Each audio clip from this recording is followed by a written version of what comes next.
Congratulations, host Zhou Yuchen, on mastering Zingi Yiquan to the master level. You are awarded 5 attribute points and a chance to draw a lottery. In a park in Suchong, as Zhou Yuchen practiced the 3-body form of Zingi Yiquan, he heard a familiar voice. His muscles trembled, his bones itched, and his vital energy surged within him, indicating a significant enhancement in his martial arts prowess. Zhou Yuchen felt exhilarated. For years had passed since he crossed over from Earth to this parallel world, and he had finally taken the first step in the all-encompassing cultivation system. In his previous life, Zhou Yuchen was a distinguished programmer, serving as a project manager at a major gaming company. At the age of 35, he faced layoffs, convinced he would not be among those dismissed. However, due to his high salary, he was the first to be let go.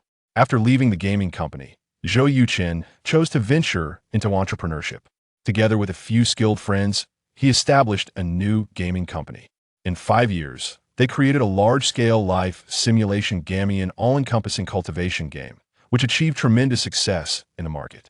Zhou Yuchen became a rising star in the gaming industry, a veritable billionaire. Regrettably, the extravagant lifestyle of a wealthy man lasted only 2 years, as Zhou Yuchen succumbed to liver cancer due to his irregular habits, diagnosed at a late stage. In despair, he drowned after getting drunk at a bar on his way home. Upon awakening, he found himself reincarnated as a young man in the summer kingdom of Blue Star, also named Zhou Yuchen, the top student in the college entrance examination from Xinjiang province. Instead of choosing prestigious universities in Yindu, he opted for Yunhai University, which was closer to home. During his sophomore year, to protect his girlfriend Su Xiaoya, he beat up a wealthy classmate, resulting in a minor injury as assessed by the hospital. Unexpectedly, Su Xiaoya claimed at the police station that her encounter with the wealthy heir was merely a playful dispute, not a case of assault.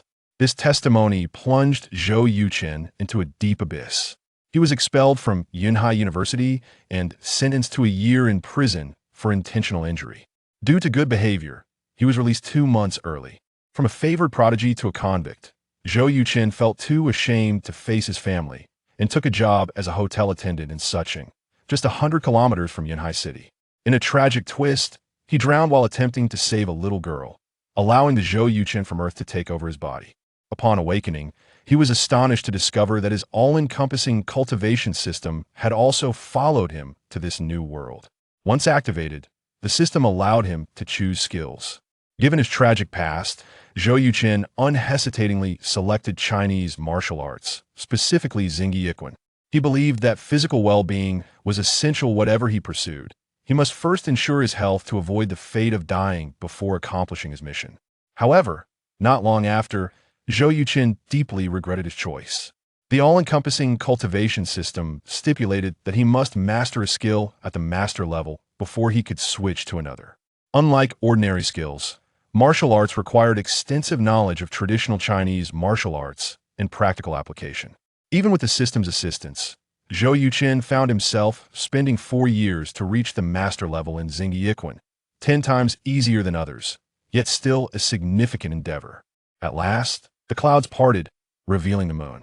Player: Zhou Yuchen. Constitution: 14 average person 10, Spirit: 10 average person 10, Attribute points: 5 Skill: Zingi Yiquan Master Level 1.2, Items: Reward Scroll.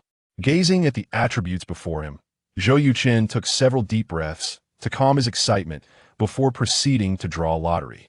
According to Zhou Yuchen's design in his previous life, skills were categorized into 4 levels: Beginner, Proficient, Master, and Grandmaster. Achieving proficiency or higher in a skill granted players attribute points and a lottery chance. When his Zingi Yiquan reached proficiency, Zhou Yuchen was fortunate enough to draw a reward scroll, granting him 8 attribute points. He allocated all these points to his constitution, which contributed to his rapid mastery of Zingi Yiquan.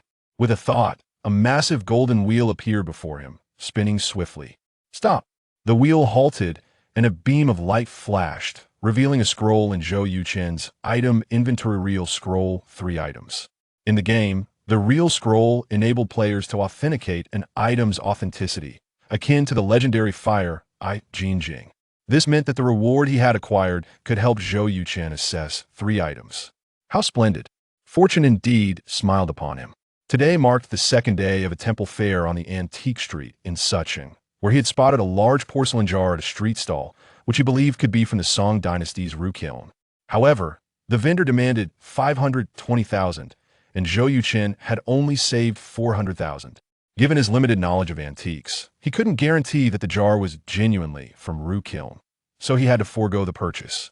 Now, armed with the real scroll, Zhou Yuchen could definitively determine the jar's authenticity.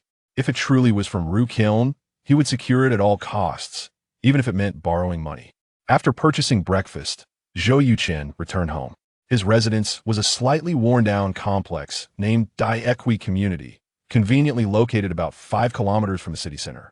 Zhou Yuchen rented a 6th-floor unit in building number 2, complete with an attic spanning approximately 120 square meters at an annual rent of 28,000 yuan. He chose this apartment primarily to create a study in the attic. Zhou Yuchen understood that with the all-encompassing cultivation system at his disposal, the future would be promising. However, to achieve the utmost success, he needed to work harder than in his previous life.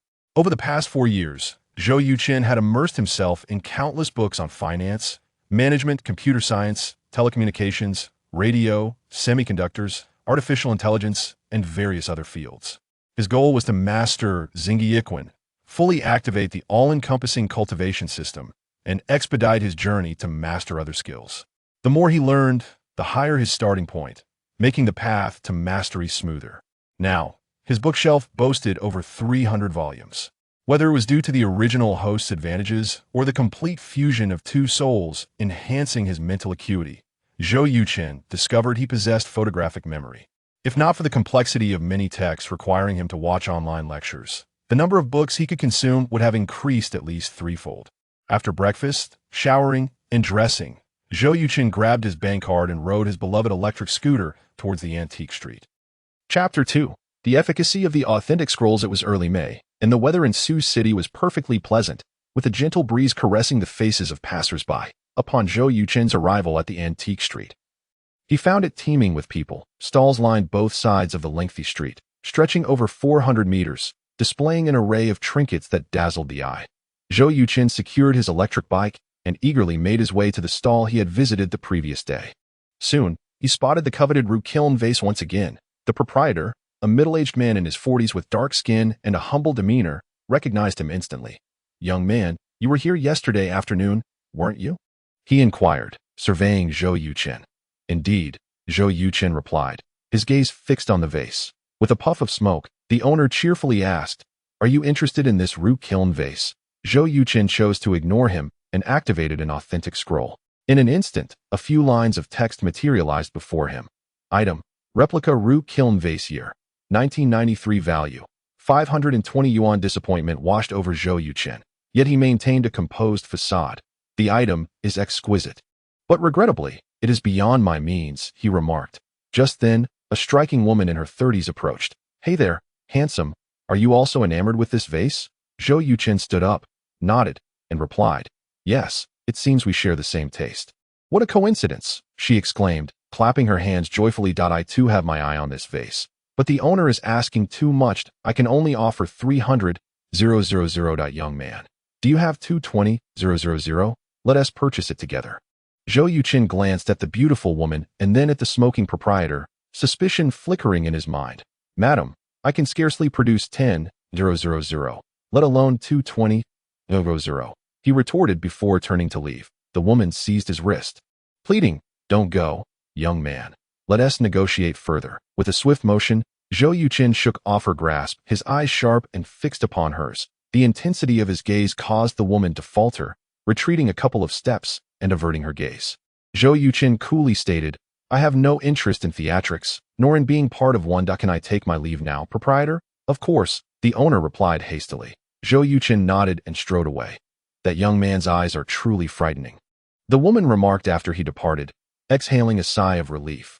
The proprietor's expression turned grave. "If I am not mistaken, this young man possesses formidable skills. It would be prudent not to provoke him."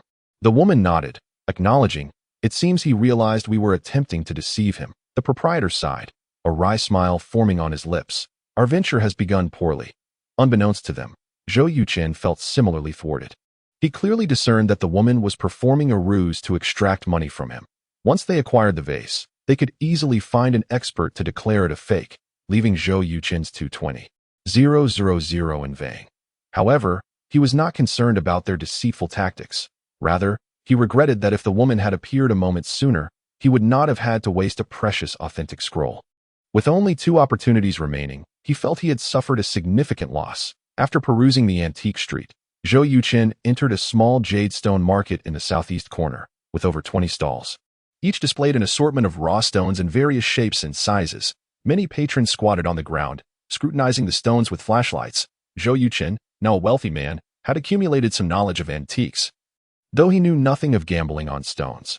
Approaching the busiest stall, Zhou Yuchen glanced at the prices of the raw stones. To his astonishment, none were priced below 100,000 yuan. The most expensive, a stone with a faint green hue and a crack resembling a football in size, was priced at an astounding 12 million yuan. Despite the exorbitant cost, several men were debating its worth. Zhou Yuchen shifted his attention to 4 stones priced between 350,000 and 400,000 yuan for 2 reasons. It was the maximum he could afford with his 400,000 yuan balance, and he understood that the higher the price, the greater the likelihood of finding jade within.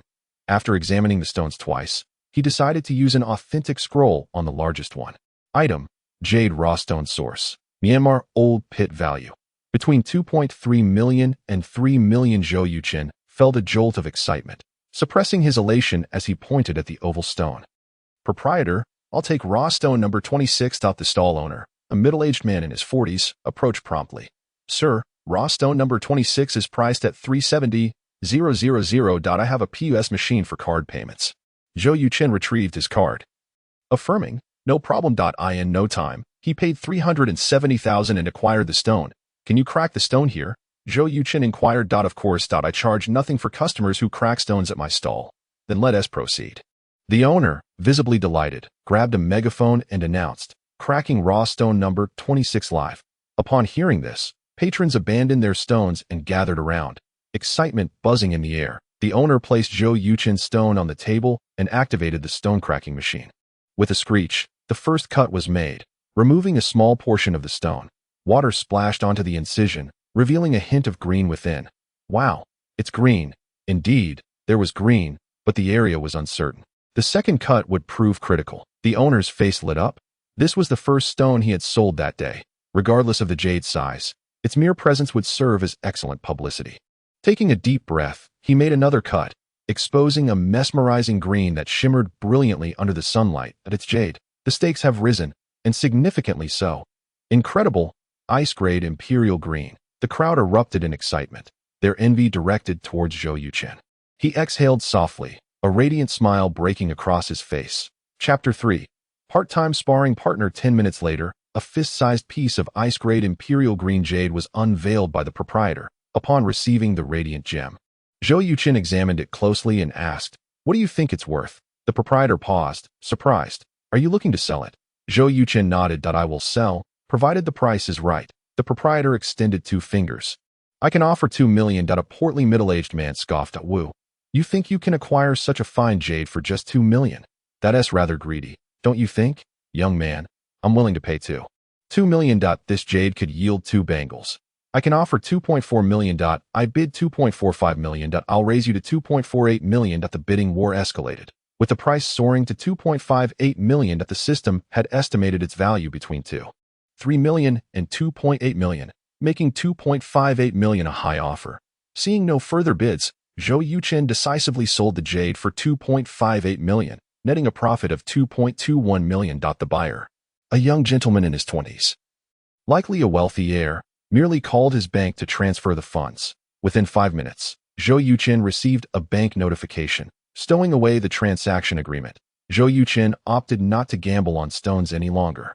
Deeming the authentic scroll too valuable to squander, he decided to retain his final opportunity, anticipating it might prove more advantageous in the future. Upon exiting the antique street, Zhou Yuchen's phone rang. It was a call from Wang Jia.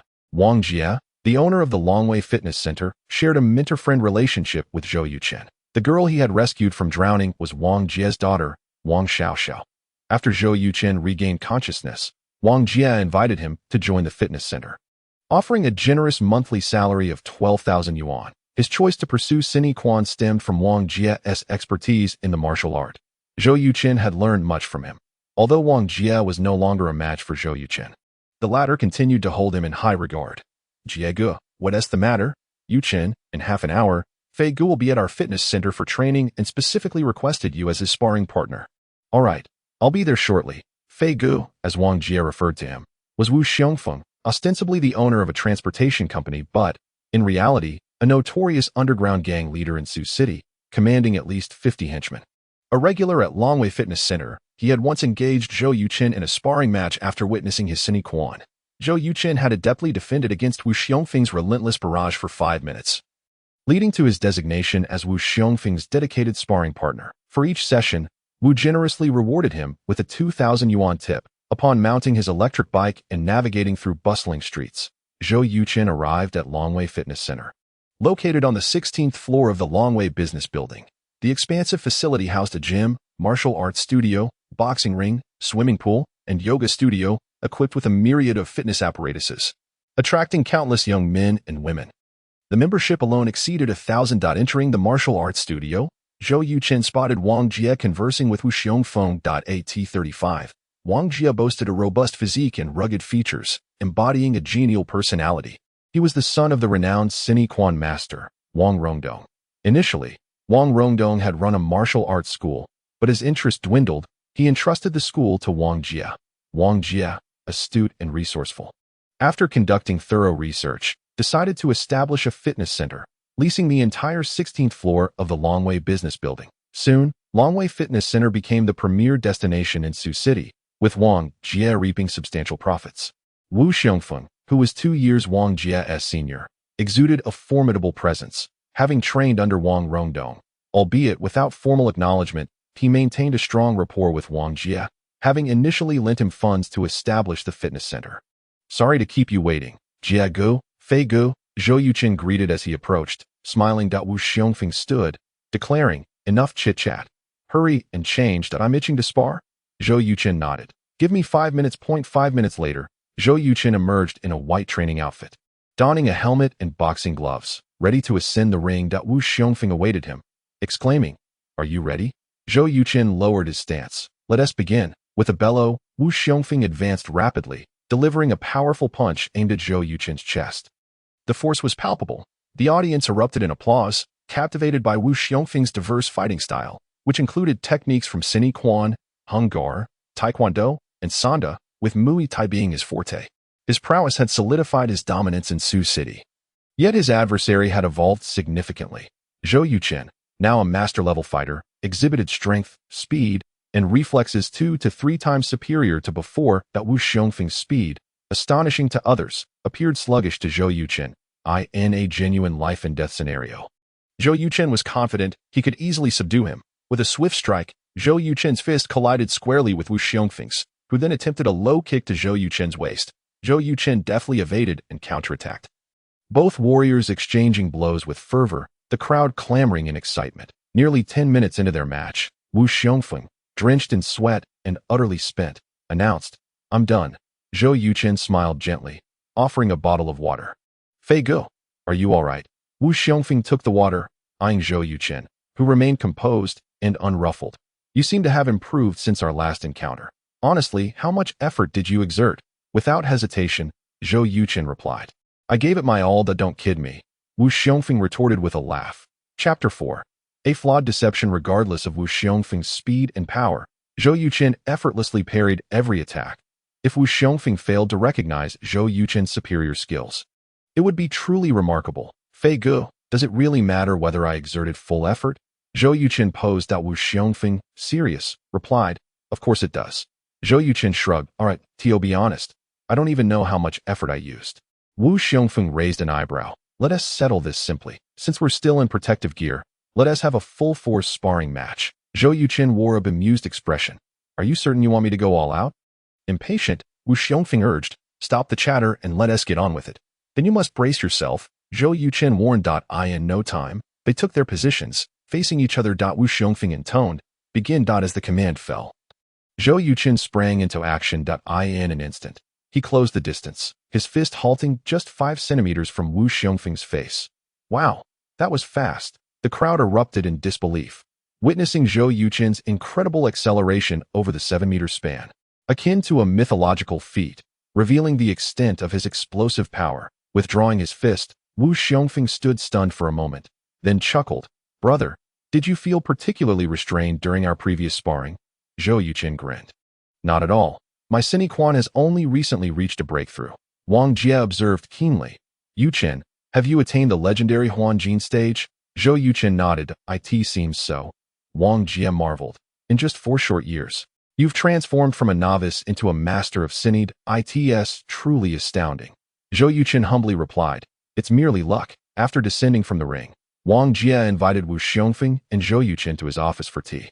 Wu Xiongfei patted Zhou Yuchen on the shoulder and said, Brother, come help me at the transport company that I will offer you a monthly salary of 100,000, along with 10% equity.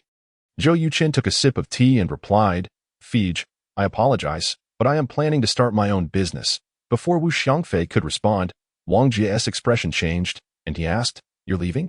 Zhou Yuchen affirmed, Jie go. I am only 25 this year. If I don't venture out, I will feel unfulfilled. Wang Jie inquired, Where do you intend to go? A glimmer of determination flashed in Zhou Yuchen's eyes as he replied, Yunhai City. 5 years ago, I fell there, and 5 years later, I shall rise again. Wang Jie nodded, saying, I have always known you were not meant to remain stagnant. I just expected it to happen much sooner. After 3 to 4 years of acquaintance, Wang Jie was well acquainted with Zhou Yuchen's character. The sheer volume of books in Zhou Yuchen's room revealed aspirations far grander than Wang Jie had imagined. Thus, Zhou Yuchen's choice to pursue entrepreneurship came as no surprise to Wang Jie. That Wu Xiongfei interjected, Brother, starting a business requires capital that I can lend you 2 million initially. Zhou Yuchen was taken aback by Wu Xiongfei's generosity and felt warmth in his heart. Thank you, Fij. That if the need arises in the future, I will not hesitate to ask at this point. Zhou Yuchen paused and added, Fij, the future undoubtedly belongs to the age of intelligent internet. The old ways of conflict are no longer viable. It would be wise for you to prepare accordingly. Wu Xiongfei sighed, stating, It's not that I do not wish to withdraw, but rather that I cannot. Perhaps this is what they mean when they say one cannot escape the underworld. Since ancient times, there has always been light and darkness, right and wrong. Unlike the past, in today's world of extensive surveillance, those in the underworld hide deeper. Take Wu Xiongfei as an example. Everyone knows he has a group of truck drivers under him. Countless conflicts have erupted with other transport companies over routes and business, resulting in fatalities, yet the police have been unable to find any evidence against him. In truth, Wu Xiongfei is one of the few upright individuals in that world, which is why Zhou Yuchen was willing to befriend him. Once I succeed, I will ensure you can leave the underworld peacefully. Zhou Yuchen promised earnestly, I will await your prosperous day. Wu Xiongfei laughed heartily, not taking Zhou Yuchen's words too seriously. Setting aside whether Zhou Yuchen would succeed, even if he did, he might not remember this promise. This is simply human nature. Just then, while the three were enjoying tea and conversation, Zhou Yuchen's phone suddenly rang. Upon checking, it was an unknown number. Hello, this is Zhou Yuchen. Who is this? My name is Shen Jingyun. The voice on the other end was melodious, clear, and somewhat anxious. Shen Jingyun, I do not recall that name. Zhou Yuchen replied that we are not acquainted, but we have a daughter named Yeya. She was hit by a car today and urgently needs a blood transfusion. Yeya has a rare blood type known as panda blood, which she must have inherited from you. I have no choice but to ask you to come to Yuhai First People's Hospital. Zhou Yuchen couldn't help but chuckle. Miss Shen, while it is true that I have panda blood, it seems that direct relatives cannot donate blood to one another. Moreover, could you craft a more plausible lie? We do not know each other, so how could we have a daughter? Before Shen Jingyun could finish, Zhou Yuchen hung up. Wang Jie shook his head and laughed. Today, as fraudsters are quite unprofessional. Their lies are riddled with holes. Isn't that the truth? Zhou Yuchen replied. Just as they were conversing, Zhou Yuchen's phone rang again. She is quite persistent, he noted as he answered the call, somewhat irritated. Miss Shen, as a lady, it would be wise to have more self-respect. Shen Jingyun responded. For years ago, you were a waiter at the Tianhai Hotel in Suching. I was set up, and you helped me. Zhou Yuchen's expression changed, and a beautiful face flashed in his mind. He stood up abruptly and exclaimed, Are you saying that after that night, you became pregnant? Chapter 5. An urgent situation 4 years ago. Zhou Yuchen had just transmigrated into the body of a person who had drowned while attempting to save someone, but he had intended to immediately join Wang Jie at Longwei Fitness Center. But to earn that month's salary from the Tianhai Hotel, he worked as a waiter for a week. During that time, he saved a woman who had been drugged. The two shared a moment of intimacy.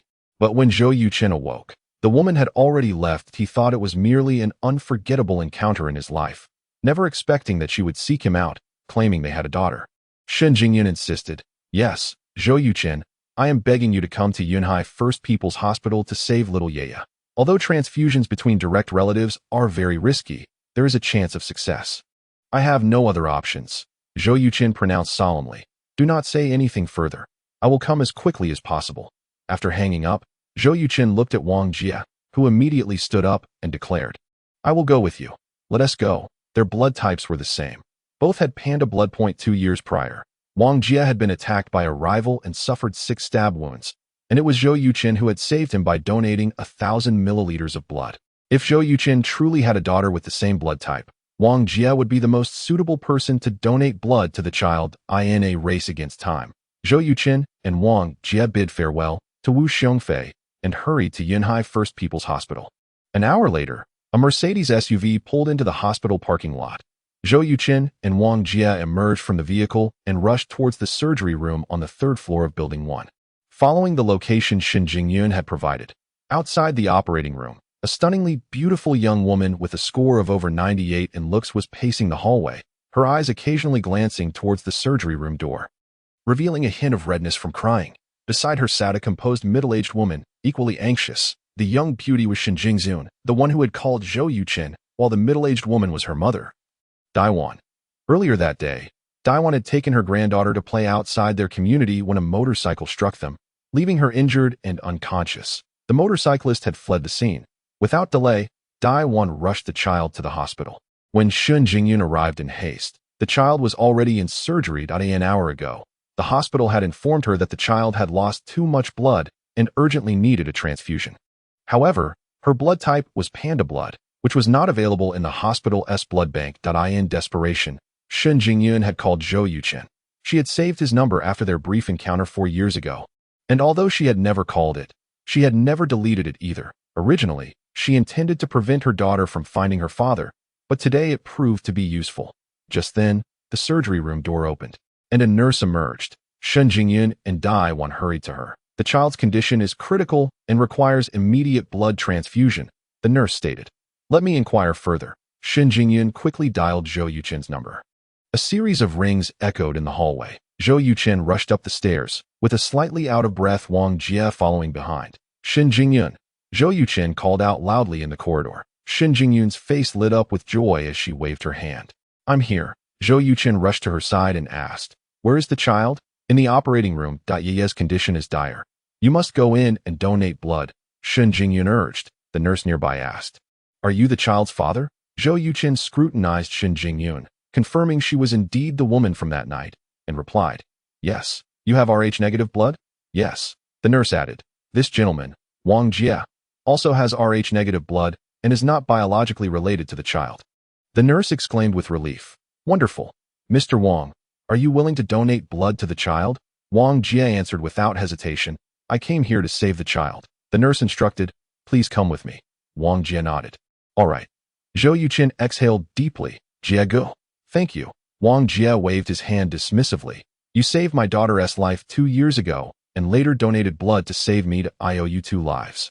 Today I return one. With that, Wang Jie followed the nurse into the operating room. Zhou Yuchen turned to gaze at Shen Jingyun's breathtaking beauty, his mind echoing the phrase stunningly beautiful. Shen Jingyun's brows were as delicate as willow leaves, her eyes sparkling like clear water, complemented by a petite nose and full lips, resembling a beautiful painting, a true goddess. In contrast, Zhou Yuchen felt somewhat inadequate. Standing at 1.85 meters tall, he considered his appearance to be average. But his demeanor added to his appeal. Years of martial arts training had imbued him with a masculine aura, while his love for reading lent him a gentle scholarly charm. The blend of these contrasting energies set him apart from others. "Miss Shun, if not for the child's predicament, would you have never revealed her existence to me?" Zhou Yuchen questioned, his tone laced with dissatisfaction, showing no leniency for Shen Jingyun's beauty. Having encountered many beautiful women in his past and enjoying a hedonistic lifestyle after becoming a billionaire, he had no intention of indulging her. Shen Jingyun wiped away her tears and replied, "Yes." Zhou Yuchen frowned. "Why?" Shen Jingyun answered candidly, "I investigated you. You have a criminal record and some ambiguous connections to the underworld. Does having been imprisoned mean one is a bad person? Could I not have been wronged?" Zhou Yuchen retorted. Shen Jingyun opened her mouth but found herself at a loss for words, observing Zhou Yuchen intently.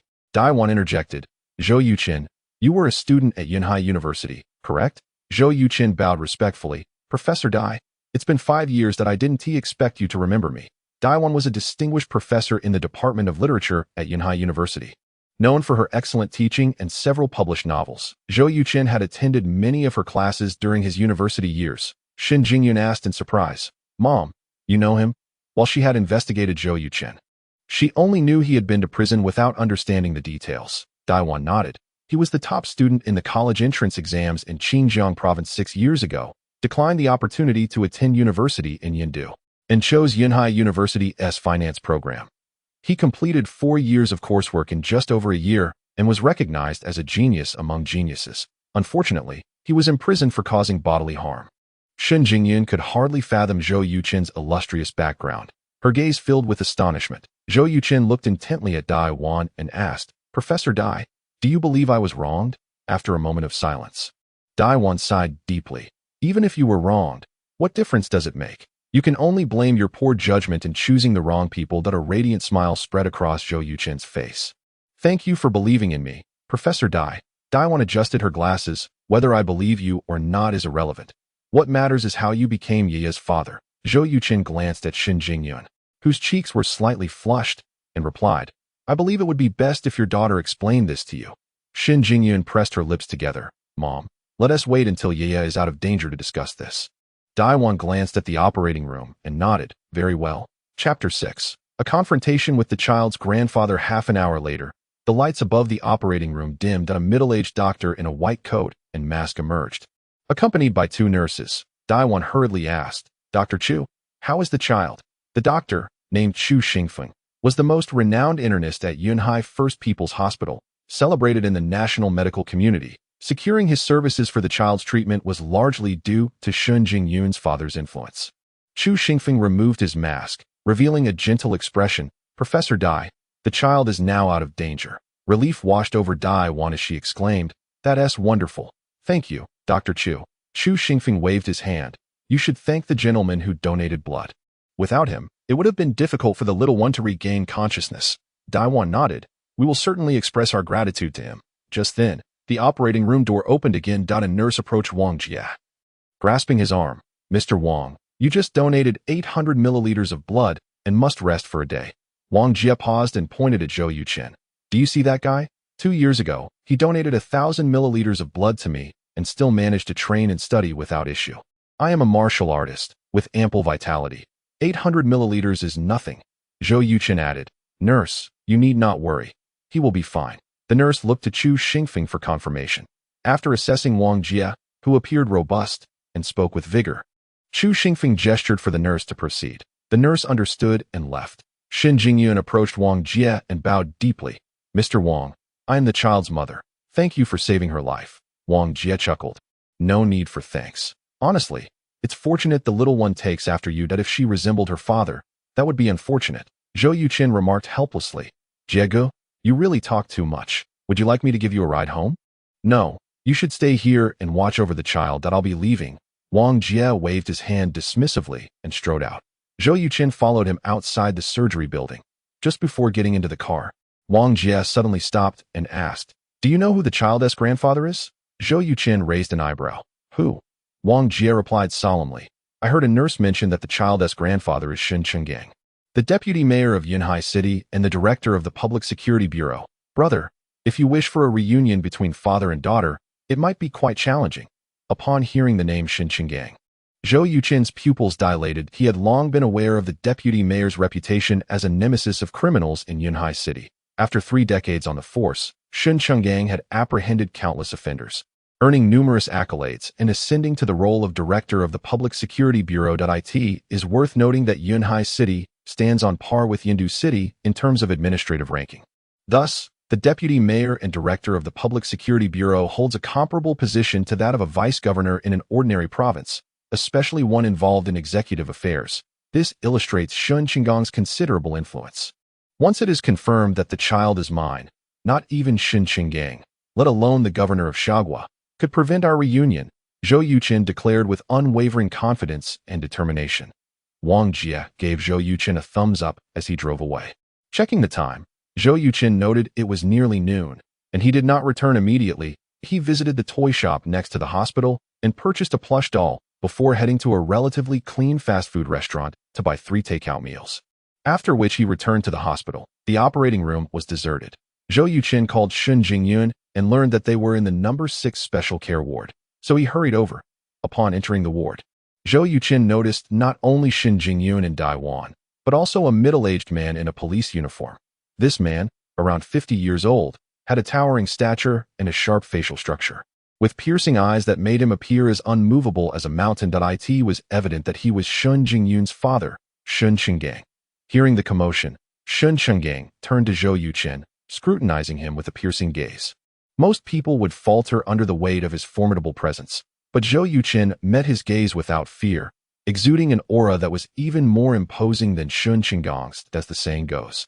One must cultivate courage before mastering martial arts. Those skilled in traditional Chinese martial arts typically possess unwavering bravery, and Zhou Yuchen, as a master of Zhou Yuchen, was no exception. Shun Qinggang narrowed his eyes slightly and spoke in a deep voice.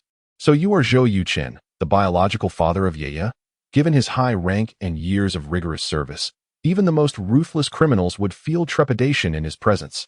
The calm demeanor Zhou Yuchen displayed impressed Shun Qinggang considerably. Zhou Yuchen placed the takeout boxes down and looked at the pale-faced girl on the bed, her head bandaged. A surge of affection welled up in his heart as he said, "She must be. No, she undoubtedly is my daughter. I can feel it." Shun Qinggang's expression darkened as he replied, "Let us step outside to discuss this."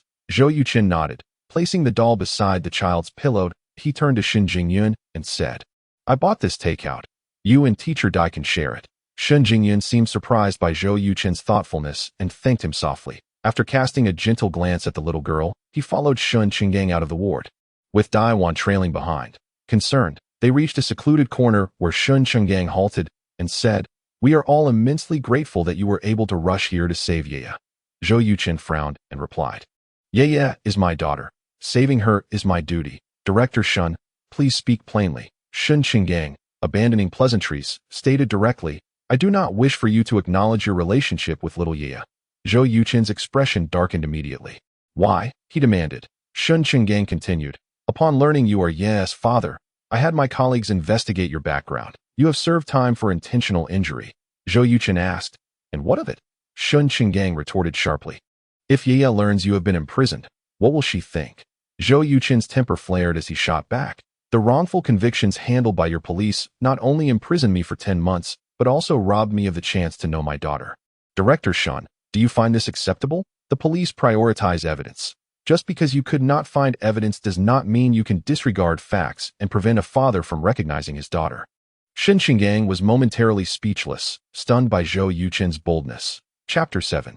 Your provocation is poorly crafted. Zhou Yuchen took a deep breath, calming himself, and said solemnly, "I understand my background is unfavorable and may impact my daughter's future prospects, preventing her from entering government service. Thus, until I can provide her with a stable environment, I will not legally acknowledge our father-daughter relationship. However, in private, no one can stop me from recognizing my child. That is a boundary I will not cross at this point." Zhou Yuchen paused, gazing intently at Shun Qinggang. "In fact, I believe she should live with me. You, as the police chief, have made many enemies, most of whom are dangerous individuals. Should they seek revenge, this child would be perpetually at risk. Today's incident could easily recur. Director Shun, can you truly protect her?" Zhou Yuchen's pointed inquiry ignited a fiery glare in Shun Qinggang's eyes. He pointed at himself, laughing in anger. "You think I cannot protect my own child? Ha! That is the funniest joke I've heard all year. Clearly, there is nothing left for us to discuss," Zhou Yuchen retorted. "We should not have been discussing this in the first place." With that, he turned and left decisively, without hesitation. Shun Qinggang, his face flushed with anger, cursed under his breath. What a scoundrel. Seeing Shun Qinggong's furious demeanor, Daiwan could not help but chuckle, teasing, "See? This is the genius student from Yunhai University. Impressive, isn't it?" Shun Qinggang, irritated, asked, "What do you mean? Do you support little Ye recognizing him?" Daiwan countered, "If I opposed it." "Could you stop it?" Shun Qinggang replied. "If pushed, I would have him arrested." Daiwan said, "If one day little Ye learns that her beloved grandfather imprisoned her biological father to prevent their recognition, how will she reconcile that?" Shun Qinggang sighed, asking, "What do you suggest we do?" Daiwan did not answer but posed a question of her own. "What do you think of Zhou Yuchen?" After a moment of silence, Shun Qinggang responded with 3 words. "He is quite a man." A young man with a prison record standing firm against a powerful police chief, articulating his thoughts without fear. Though Shun Qinggang felt somewhat displeased, he could not help but acknowledge Zhou Yuchen's courage. Since the moment his daughter contacted Zhou Yuchen, their fates had become intertwined. Forcing him not to recognize little Ye was essentially an act of evasion that would not resolve the underlying issues. Daiwan adjusted her glasses, a glint of wisdom in her eyes, continuing, "My suggestion is to observe his words and actions, responding to changes as they come. Only through prolonged contact can one reveal the essence of a person. If it turns out that Zhou Yuchen is not a good father, we can intervene then. Even if little Ye discovers the truth in the future, she will surely understand." Shun Qinggang asked, "And if he proves to be a good father?" Daiwan replied, "Isn't it better to have someone who adores your granddaughter?"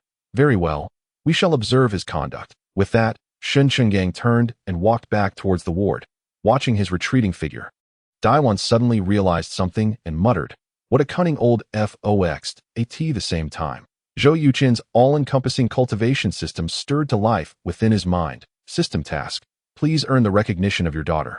Shun Xinyue, within 1 year. System task: please earn the recognition of Shun Xiuyun within 1 year. System task: please earn the recognition of Shun Qinggang and Dai Wan within 1 year. The consecutive tasks brightened Zhou Yuchen's eyes. According to the design of the all-encompassing cultivation game from his past life, completing these tasks would yield substantial rewards. Gaining acceptance from little Ye and Shun Xiuyun should not pose a significant challenge. However, the real difficulty lay with Shun Qinggang and Dai Wan, both of whom were formidable in their ways. Yet, it mattered not as long as the child recognized him. The opinions of others were inconsequential.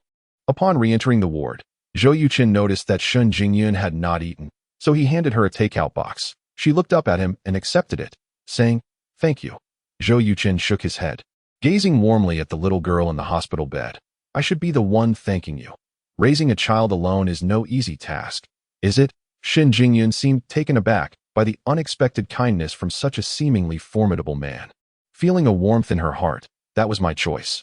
Zhou Yuchen, little Ye just had her accident, and we cannot conduct a paternity test for now."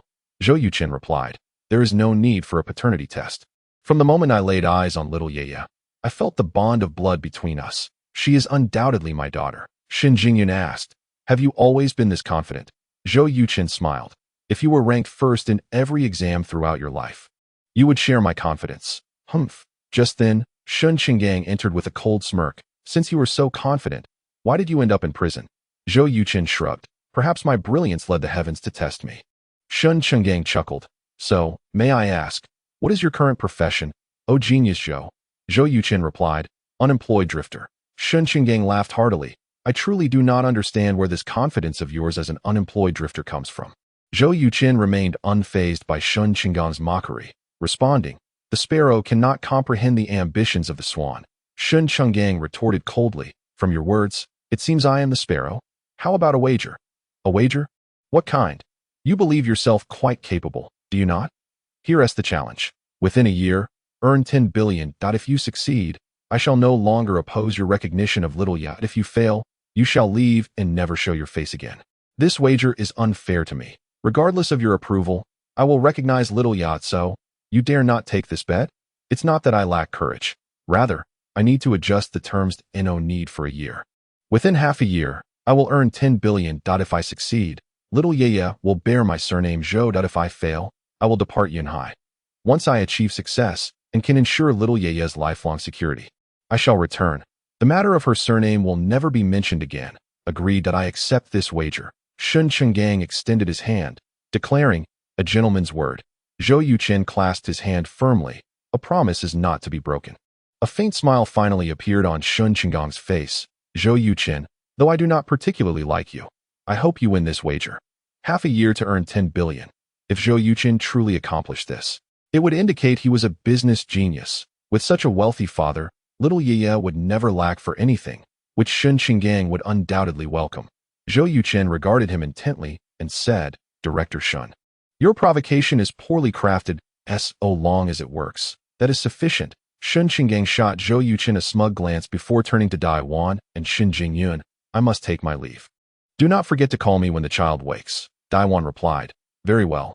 Go ahead. As Xin Qinggang was about to exit, Zhou Yuchen casually remarked, Director Shun, I hope you can quickly find the motorcyclist who struck the child.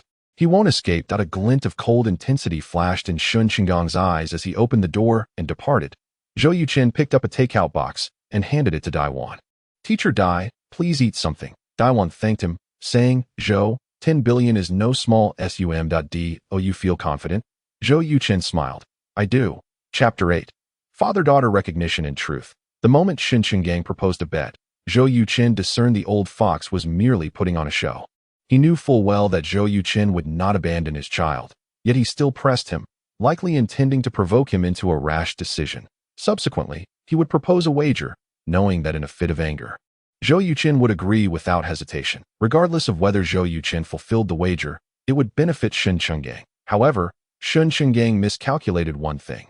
Although Zhou Yuchen appeared to be only 25, he had actually lived for over 70 years, older than Xin Qinggang himself, and thus would not fall for his tricks. Nevertheless, while the outcome diverged slightly from Xin Qinggang's plans, the wager Zhou Yuchen proposed was evidently in the best interest of little Ye. Consequently, Shun Qinggang agreed without hesitation. Seeing Zhou Yuchen's unwavering confidence, Dai Wan could not suppress her curiosity and asked, What are your future plans? Zhou Yuchen replied, As long as it is legal, I will pursue any profitable endeavor in the beginning. Once I have capital, I might establish an investment firm and a technology company to be the second day after his arrival. Zhou Yuchen had already resolved to embark on an entrepreneurial journey. The current global landscape mirrored that of Earth. After decades of development, the Xia nation had become the world's third-largest economy, following the lighthouse nation and the land of the rising sun. Yet, in terms of technology, it lagged significantly behind the West.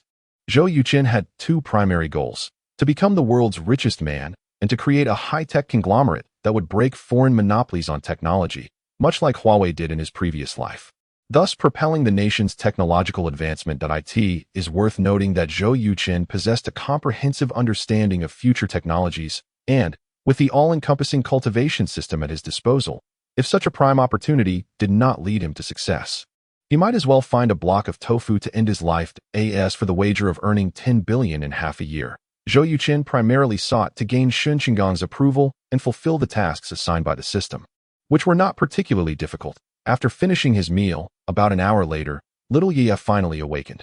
Mom, where am I? She asked, looking around in confusion.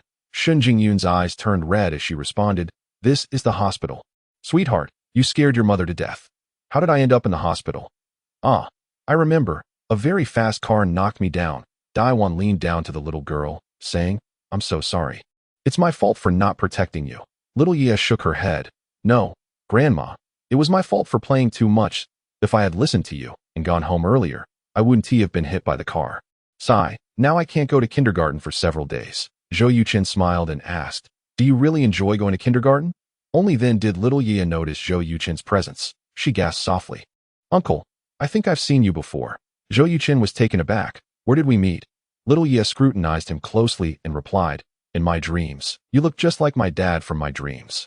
Gazing at the adorably innocent little girl before him, Zhou Yuchen was suddenly overwhelmed with a profound sense of love. In his previous life, he had lived over 40 years, had numerous girlfriends, yet he had never married or contemplated having children. Now, however, for the first time, he felt the essence of fatherhood, a love far more intense than that of first love. Zhou Yuchen's eyes teared up slightly as he gently grasped little Ye's delicate hand, saying, Sweetheart, you were right in your dreams. I am your father. A radiant smile broke across little Ye's pale face as she cheered. That's wonderful. Daddy, you finally came home. Mommy, did Daddy come back because he knew I was hurt? Shun Jingyan nodded. Yes, Daddy took a plane from far away to come back. Little Yaya pouted, seemingly displeased. I wish I had been hit by a car sooner. That way, I could have seen Daddy earlier.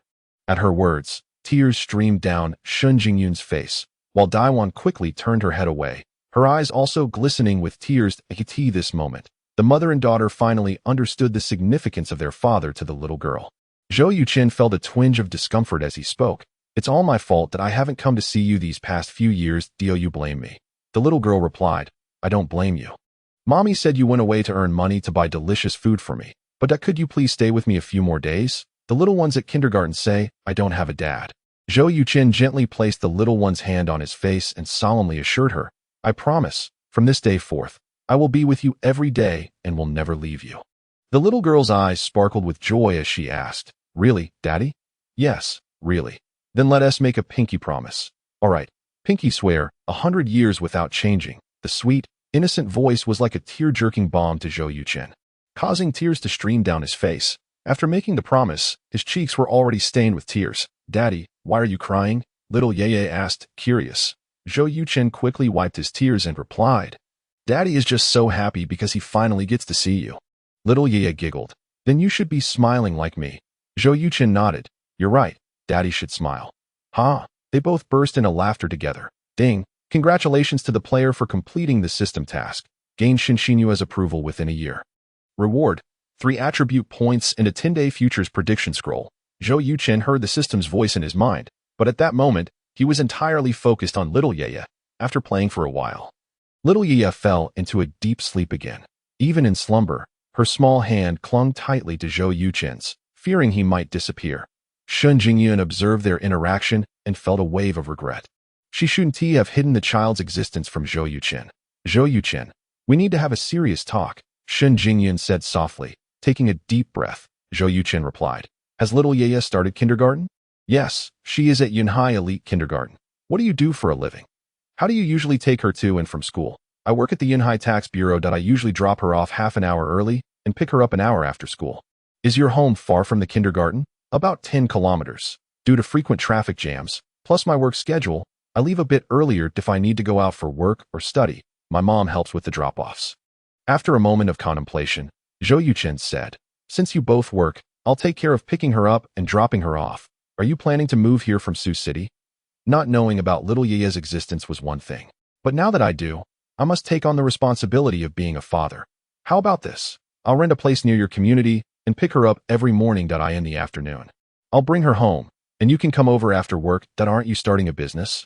Won't that affect your work? Since it's a business, I'm the boss. I can come and go as I please. No one can dictate my time. If anything unexpected arises, I will inform you promptly. Chapter 9. Zhou Yuchen's arrangements. The two discussed little Yaya's upbringing for nearly an hour. Daiwan, sitting quietly beside them, listened attentively without interjecting, demonstrating her good manners. Upon hearing Zhou Yuchen offer to provide Shun Jingyun with 20,000 yuan a month for living expenses, Daiwan's gaze softened significantly. This wasn't merely about the money. It was Zhou Yuchen's attitude that greatly satisfied her.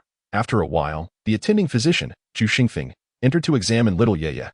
After the examination, he smiled and said, It seems she should be all right. Daiwan asked, When can we be discharged? Zhu Xingfeng pondered for a moment and replied, Since the little one fell and hit her head, it would be best to keep her in the hospital for a week.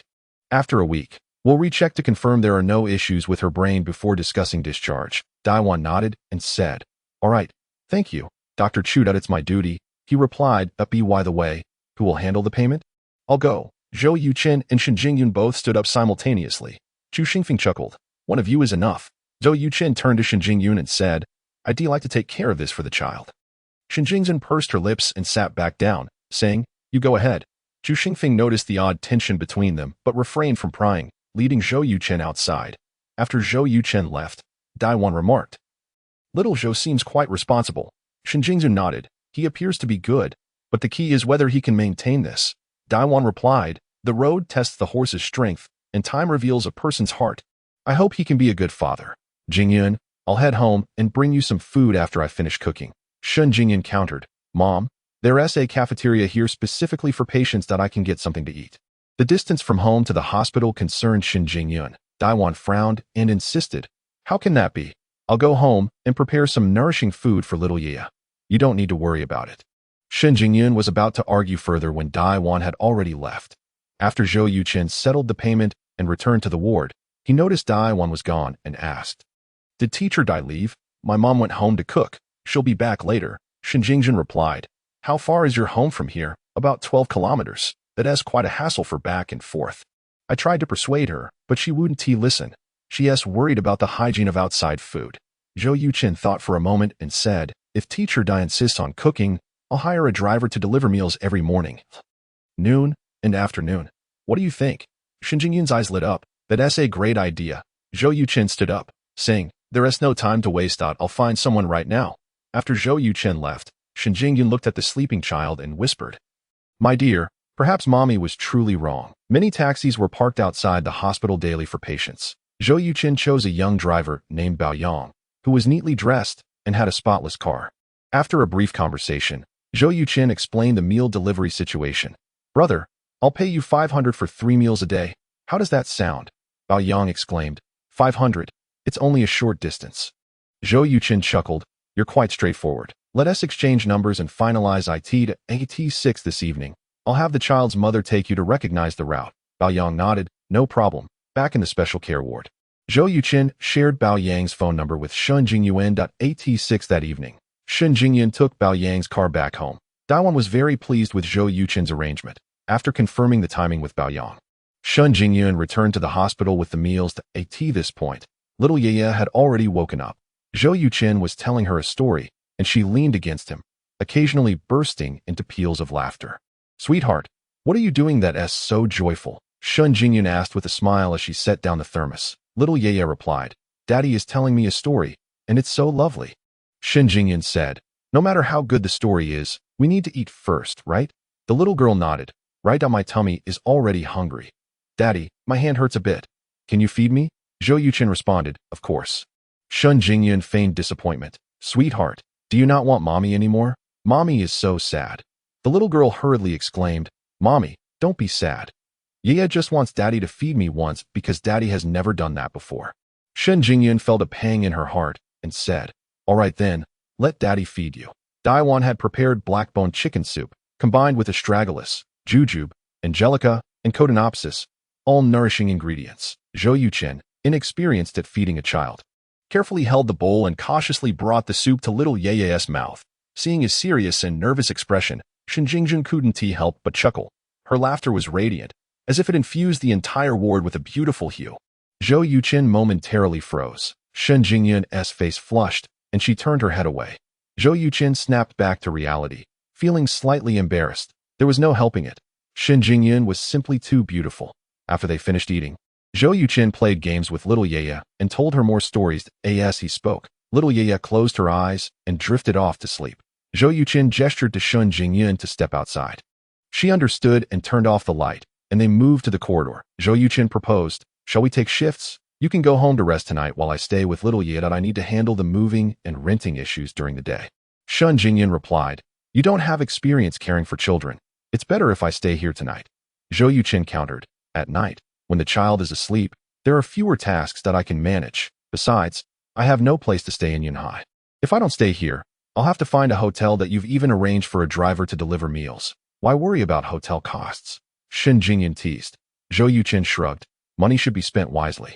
Hiring a driver is a necessity. Finding a hotel is an unnecessary expense. The two are fundamentally different. Hearing Zhou Yuchen's reasoning, Shen Jingyun smiled. "I didn't realize you could be quite witty. All right, I'll head home to rest. If there's anything you can't manage, call me immediately." Zhou Yuchen nodded, "No problem." After Shen Jingyun left, Zhou Yuchen returned to the ward, sitting beside little Yaya's bed. Gazing at her adorable, rosy face, feeling his heart melt, reflecting on the day's events, he found it incredibly remarkable.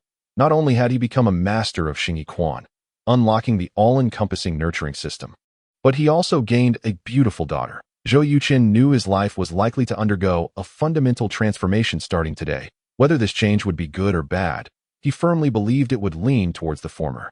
Chapter 10. A frenzy to raise funds. Gently kissing little Yaya on the forehead, Zhou Yuchen lay down on the adjacent caregiver's bed.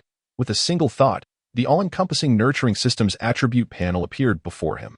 Player, Zhou Yuchen. Physique, 14. Average person, 10. Spirit, 10. Average person, 10. Attribute points, 8. Skills, Xingyi Quan, Master Level 1.2. Items, Futures Prediction Scroll, time, 10 days. Authenticity Scroll, 1 item. The Prediction Scroll is a particularly powerful feature in the game. By using it, players can foresee future events. The Futures Prediction Scroll, time, 10 days, means players can predict the trend of a certain future commodity for 10 days. This is precisely what Zhou Yuchen urgently needs. However, he was acutely aware that even possessing the Prediction Scroll, he could not recklessly amass wealth in the market like protagonists in online reincarnation novels. For instance, if Zhou Yuchen were to suddenly invest $100 billion into a futures market, it would undoubtedly cause a drastic shift in its trajectory, not to mention the protagonists who earn tens of billions or even hundreds of billions in an instant. Real-world conglomerates are not as naive as those depicted in novels. And governments do not idly watch as fortunes are made. Of course, tens of millions or even billions could still be maneuvered in the futures market. But unfortunately, Zhou Yuchen simply did not have that much capital. Which commodity should I choose? Zhou Yuchen took out his phone and checked international news. It was the 3G era, and the internet speed seemed painfully slow compared to his previous life, but he had grown accustomed to it. After half an hour, Zhou Yuchen chose oil futures. Recently, tensions had escalated between two oil-rich nations in the Asia-Pacific region, with both sides continuously reinforcing their borders, seemingly on the brink of war, causing significant fluctuations in oil futures. Zhou Yuchen, known for his decisive nature, made his choice and promptly wrote crude oil on the prediction scroll. Instantly, a curve chart depicting the future 10-day trajectory of crude oil futures materialized in his mind. According to the chart, in the first 6 days, crude oil futures would soar from $38 per barrel to $68. However, in the subsequent 4 days, it would plummet from $68 to $42. Zhou Yuchen speculated that the two oil nations were likely pulling back from the brink of war. Otherwise, such a sharp decline would not be possible. To his delight, the chart indicated a maximum investment limit of $20 billion. This meant that without altering the trajectory of crude oil futures, Zhou Yuchen could invest up to $20 billion. Wow, this prediction scroll is practically a money-making artifact. No, it's more like a cheating tool. How considerate. Throughout the night, aside from taking little Yaya to the restroom, she did not awaken again. Shun Jingyun arrived at 6 in the morning, wearing a light blue shirt paired with white wide-leg pants. Exuding simplicity and elegance, like a vibrant spring landscape, even Zhou Yuchen had to concede that Shen Jingjun was the most beautiful woman he had ever seen in both this life and his past. Seeing that little Yeye was sleeping soundly, Shen Jingyun gestured for Zhou Yuchen to step out. They moved to the corridor, where Shen Jingyun said, "You should rest. I'll look after little Yeye." Zhou Yuchen shook his head. "I want to talk to her for a bit when she wakes up, so she doesn't think I've left." Shen Jingyun smiled. "You're quite thoughtful." Zhou Yuchen replied, "Children are delicate and sensitive, especially little girls. One must be attentive. By the way, I have some important matters to attend to today. I will definitely return tonight, but I can't specify when." Shen Jingyun said, "You handle your affairs. If anything comes up, we'll stay in touch by phone." Zhou Yuchen agreed. All right. Half an hour later, little Yaya woke up, upon seeing her father on the left and her mother on the right. Her adorable face lit up with a radiant smile as she exclaimed, "Daddy, Mommy, I'm so happy today." Shen Jingyun asked, "Why is that?" Little Yaya replied, "Because both Daddy and Mommy are here with me." Zhou Yuchen took her small hand and rubbed it against his face, saying, "But Daddy has to go to work soon. I won't be back until tonight. Can you forgive me?"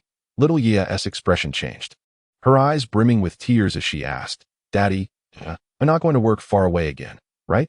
Zhou Yuchen quickly reassured her, "No, I'll be working right here in Yunhai City. I'll pick you up for school every day." Little Yaya asked, "Really? Only liars are dogs." Zhou Yuchen laughed. "All right, Mommy can vouch for it. If Daddy doesn't come back tonight, then I am a dog." Upon hearing Zhou Yuchen's words, Xiaoya finally revealed a smile.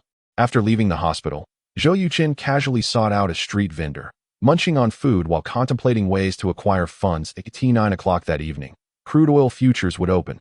According to the forecast scroll, there would be a slight decline in the first hour, followed by a meteoric rise as if fueled by a growth stimulant after 10. Thus, Zhou Yuchen needed to transfer his funds to the trading platform that very day. There are 4 major legitimate platforms for domestic crude oil futures trading: Xiaotai, Haifeng, Dongfang, and Xinqiao. Each of these platforms offers leverage up to 50 times, though anything above 10 times requires an offline application. The approval process could take an indeterminate amount of time. Zhou Yuchen simply could not afford to wait. Upon inspecting the 4 platforms, he discovered that Shanghai Futures had the fastest approval speed. With 5 times leverage and a 10% margin, he could complete the process in under 6 hours. Zhou Yuchen decided to choose Shanghai Futures. After finishing his meal, he found an internet CAF and registered on the Shanghai Futures platform. Within half an hour, his account was successfully created. Binding his bank card, Zhou Yuchen transferred $2,200,000 to his account and immediately applied for 5 times leverage. Once completed, he powered off his device and left. But it wasn't enough. That amount was far too meager to maximize his profits. Zhou Yuchen took out his phone and called Wu Xiongfeng. The call connected swiftly. "Brother, I heard from Wang Jie that you really have a daughter." "Indeed, that an unexpected incident led to a daughter, and I believe it's the best gift from heaven." "Haha, congratulations. What can I do for you?" "Fei Gu, do you trust me? Of course that I would like to borrow money from you. The more, the better that I will repay you in half a month with 20% interest. 20%. Are you sure, brother?" "Absolutely. However, I have nothing to offer as collateral. If I succeed, that would be ideal. If I fail, I will work for you to repay the debt." "All right.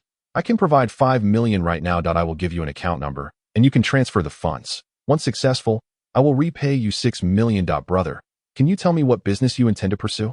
Zhou Yuchen did not conceal it, saying, "Crude oil futures." Wu Xiongfeng remained silent for a moment before asking, "What is your level of confidence?" Zhou Yuchen replied without hesitation, 100%. Wu Xiongfeng said, "I will transfer the money to you immediately." Zhou Yuchen felt immense gratitude. "Fei Gu, I will not betray your trust." "Thank you." Wu Xiongfeng replied generously. "We are brothers. No need for formalities." Zhou Yuchen then asked, "Fei Gu, do you know any lenders offering high-interest loans in Yanhai?" Wu Xiongfeng exclaimed, "What? You want to borrow at high interest? The more funds, the better." "Fei Gu, I have waited 4 years for this opportunity. If I seize it, I can soar to great heights." Wu Xiongfeng laughed. "You scholars are even more ruthless than us gangsters. All right, I will send you a number shortly.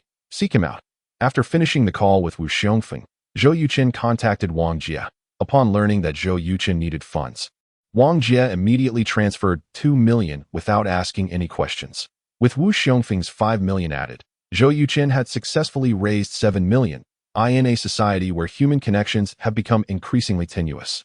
The trust bestowed upon him by Wu Xiongfeng and Wang Jie left Zhou Yuchen genuinely moved. Once he flourished in the future, he vowed to repay this immense favor doubly. Chapter 11. Borrowing at high interest. Following the number provided by Wu Xiongfeng, Zhou Yuchen made the call. An hour later, he found himself on the 28th floor of the Yunhai business building. There was a Muay Thai gym here, buzzing with over 20 tattooed ruffians. In the ring, a muscular man with a scarred face, standing under 5 feet 7, was battling against a brawny opponent. The spectators cheered fervently, creating an electric atmosphere. Zhou Yuchen scanned the room, his gaze landing on a middle-aged man seated casually, legs crossed, a cigar dangling from his mouth. Without a doubt, this was Zhang Hao, the notorious figure he had spoken to an hour earlier. In stark contrast to the low-key Wu Xiongfeng, Zhang Hao exuded ostentation, his pride evident in his haughty demeanor. Zhou Yuchen's first impression of Zhang Hao was decidedly unfavorable.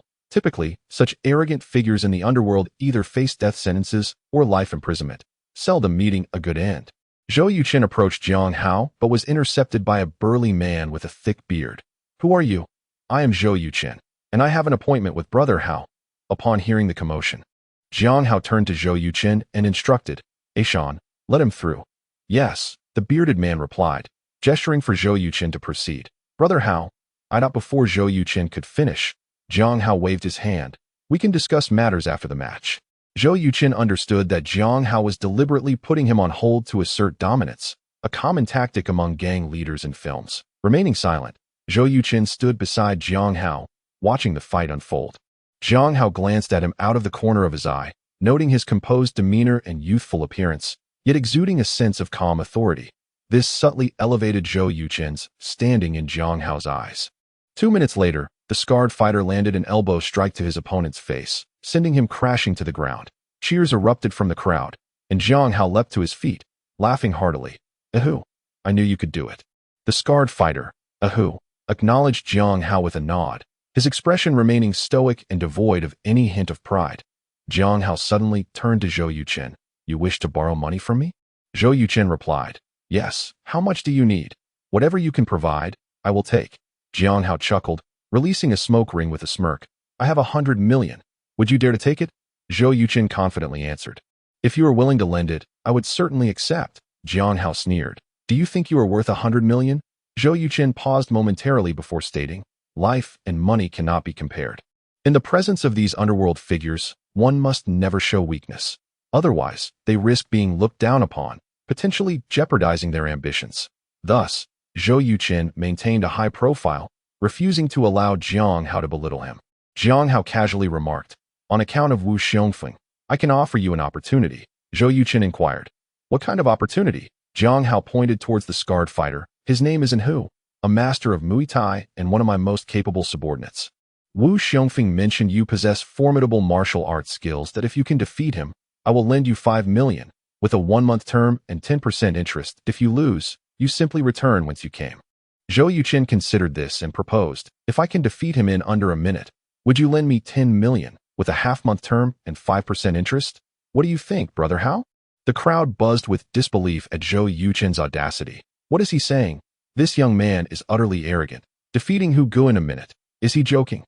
Hu's face darkened with anger as he glared at Zhou Yuchen. Jiang Hao raised an approving thumb, stating, young man, you have guts, and no wonder Wu Xiongfeng holds you in such high regard. Very well, I accept. With the terms set, Zhou Yuchen stepped onto the platform and approached Hu. Cupping his fists in respect, Xingyi Zhou Yuchen, please enlighten me. Hu paused briefly before reciprocating the gesture and assuming a combat stance. Zhou Yuchen then realized that the scarred fighter was mute. Jiang Hao pressed the stopwatch, and as the signal sounded, Zhou Yuchen immediately stepped forward and unleashed a punch aimed at Hu's chest. The air crackled, reminiscent of a bowstring snapping. Hu's expression shifted as he raised his right leg for a powerful kick. The resulting collision between Zhou Yuchen's fist and Hu's foot produced a deafening impact. Hu felt an overwhelming force surge toward him, akin to a ferocious flood, sending him uncontrollably flying backward. Zhou Yuchen had utilized the half-step collapsing punch, exerting only 70% of his strength, yet it was far beyond Hu's capacity to withstand.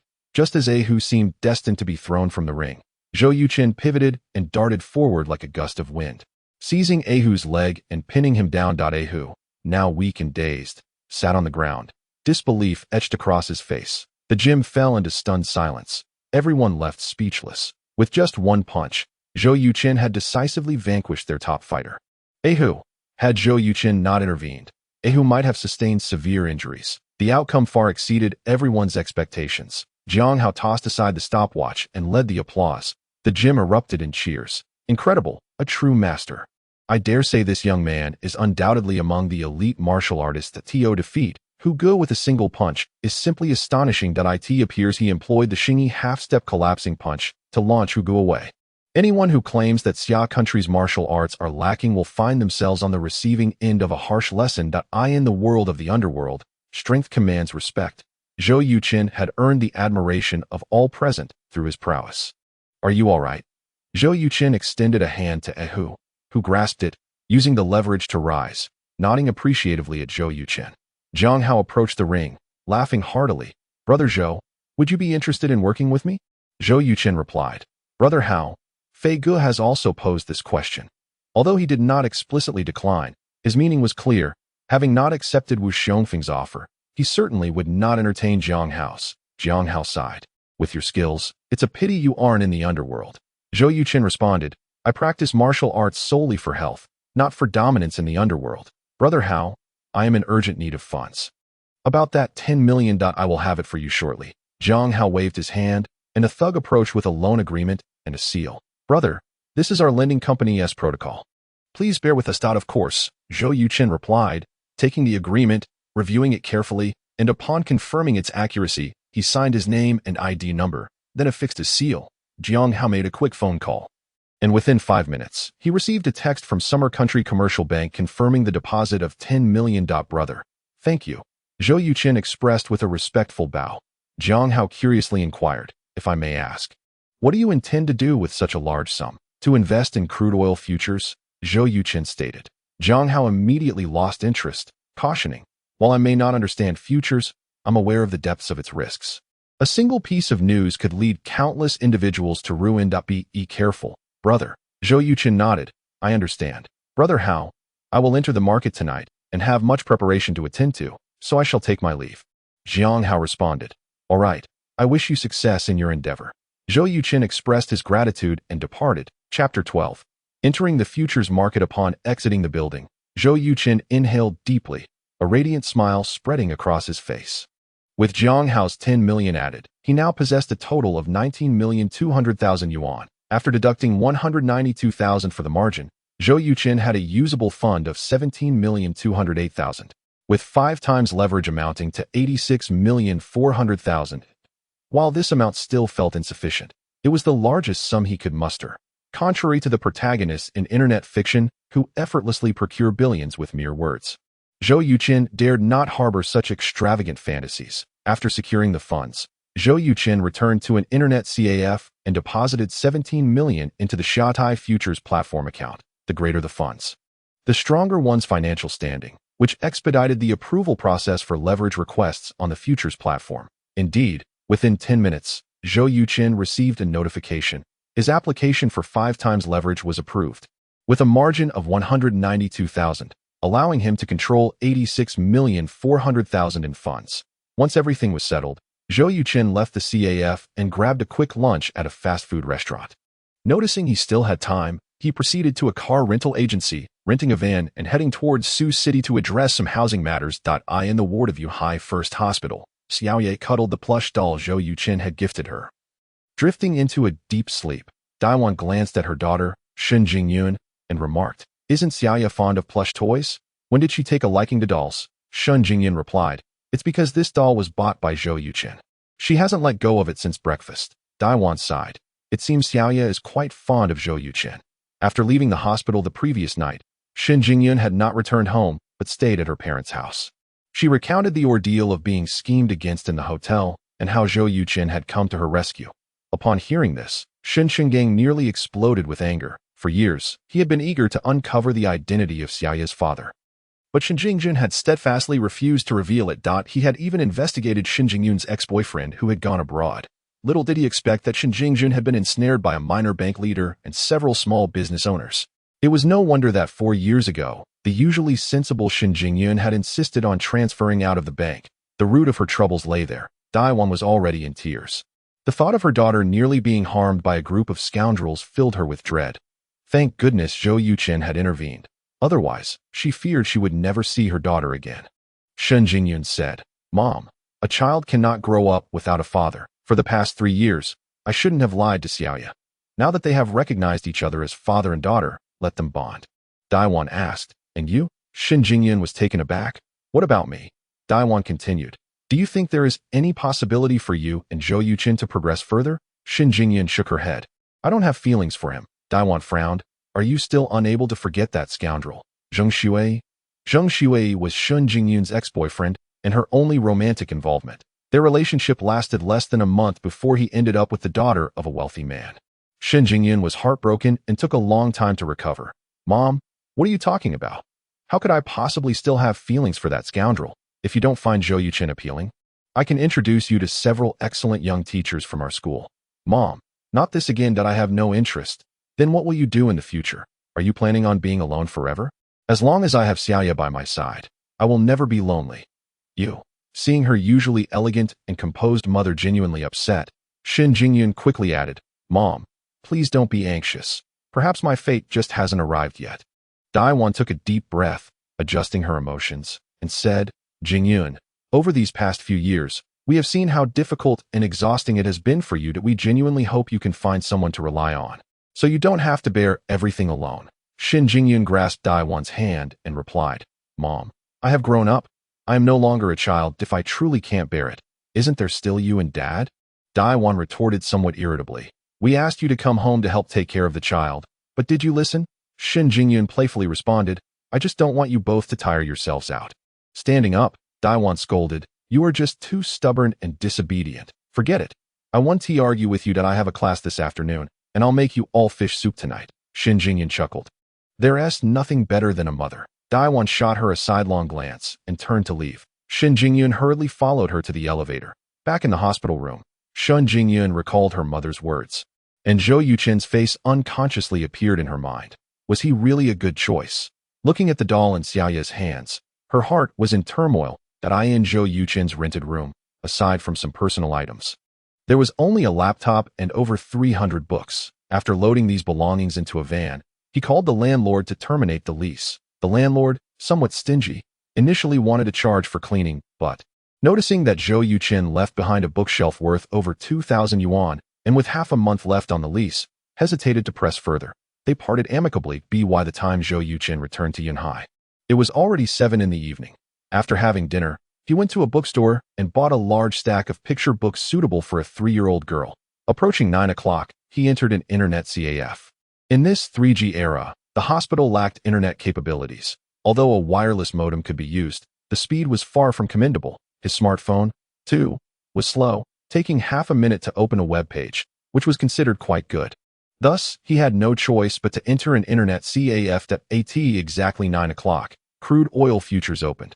Logging into the Shoudai futures platform, Zhou Yuchen saw the price of a barrel of oil at 266.35 yuan. Without hesitation, he invested all his money, purchasing over 324,300 barrels in total. Based on the oil futures curve in his mind and the current exchange rate, the price of oil was expected to soar to 476 yuan. However, due to the exchange rate and other factors, domestic oil prices differed significantly from international prices. To ensure complete safety, Zhou Yuchen set the selling price at 430.35 yuan. Once everything was settled, he logged out of the Shoudai futures platform, turned off his computer, and hurried to the hospital. In the hospital room, Xiaoya, clutching the doll Zhou Yuchen had bought, asked pitifully, "Mom, does Daddy not want Xiaoya anymore?" Shun Jingyun comforted her. "Daddy loves Xiaoya so much. How could he not want her?" Xiaoya asked. "But it's so late. Why hasn't Daddy come back yet? Can I call him?" Shun Jingyun took out her phone, smiling. Of course. The call connected quickly. "Hello, is this Daddy?" Zhou Yuchen, who was heading upstairs, playfully teased her. "Who are you?"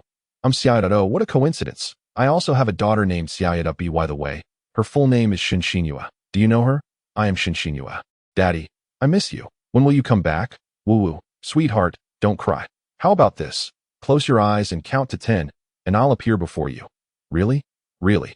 Then I'll count now." Xiaoya closed her eyes and began counting. 10, 9, 8, 7. Just as she reached 5, Zhou Yuchen quietly entered the room and stood in front of her. Shin Jingzun, sitting nearby, smiled as she watched Zhou Yuchen entertain the child. 3, 2, 1. 0. Xiaoya opened her eyes and immediately saw Zhou Yuchen's beaming face. Exclaiming, "Daddy!" Zhou Yuchen laughed heartily, saying, "I told you, as long as you count to 10, Daddy will appear before you." Xiaoya looked at him in admiration. "Daddy is amazing." Zhou Yuchen placed the picture books on the table and asked, "Did you listen to your mother today?" Xiaoya proudly replied, "I was very obedient." Zhou Yuchen smiled. "Mom has worked hard all day. Shouldn't we let her rest early?" Xiaoya asked. "Will you stay with me tonight?" Zhou Yuchen replied, "Of course." Xiaoya continued, "But what if I miss Mommy?" Zhou Yuchen reassured her, "Mommy will come over tomorrow morning. Sweetheart, during your time in the hospital, Mommy will stay with you during the day and rest at night, while Daddy rests during the day and stays with you at night. This way, both Daddy and Mommy won't get tired, understand?" Xiaoya nodded. "Understood. Mommy, you should go home and rest. Having Daddy with me is enough."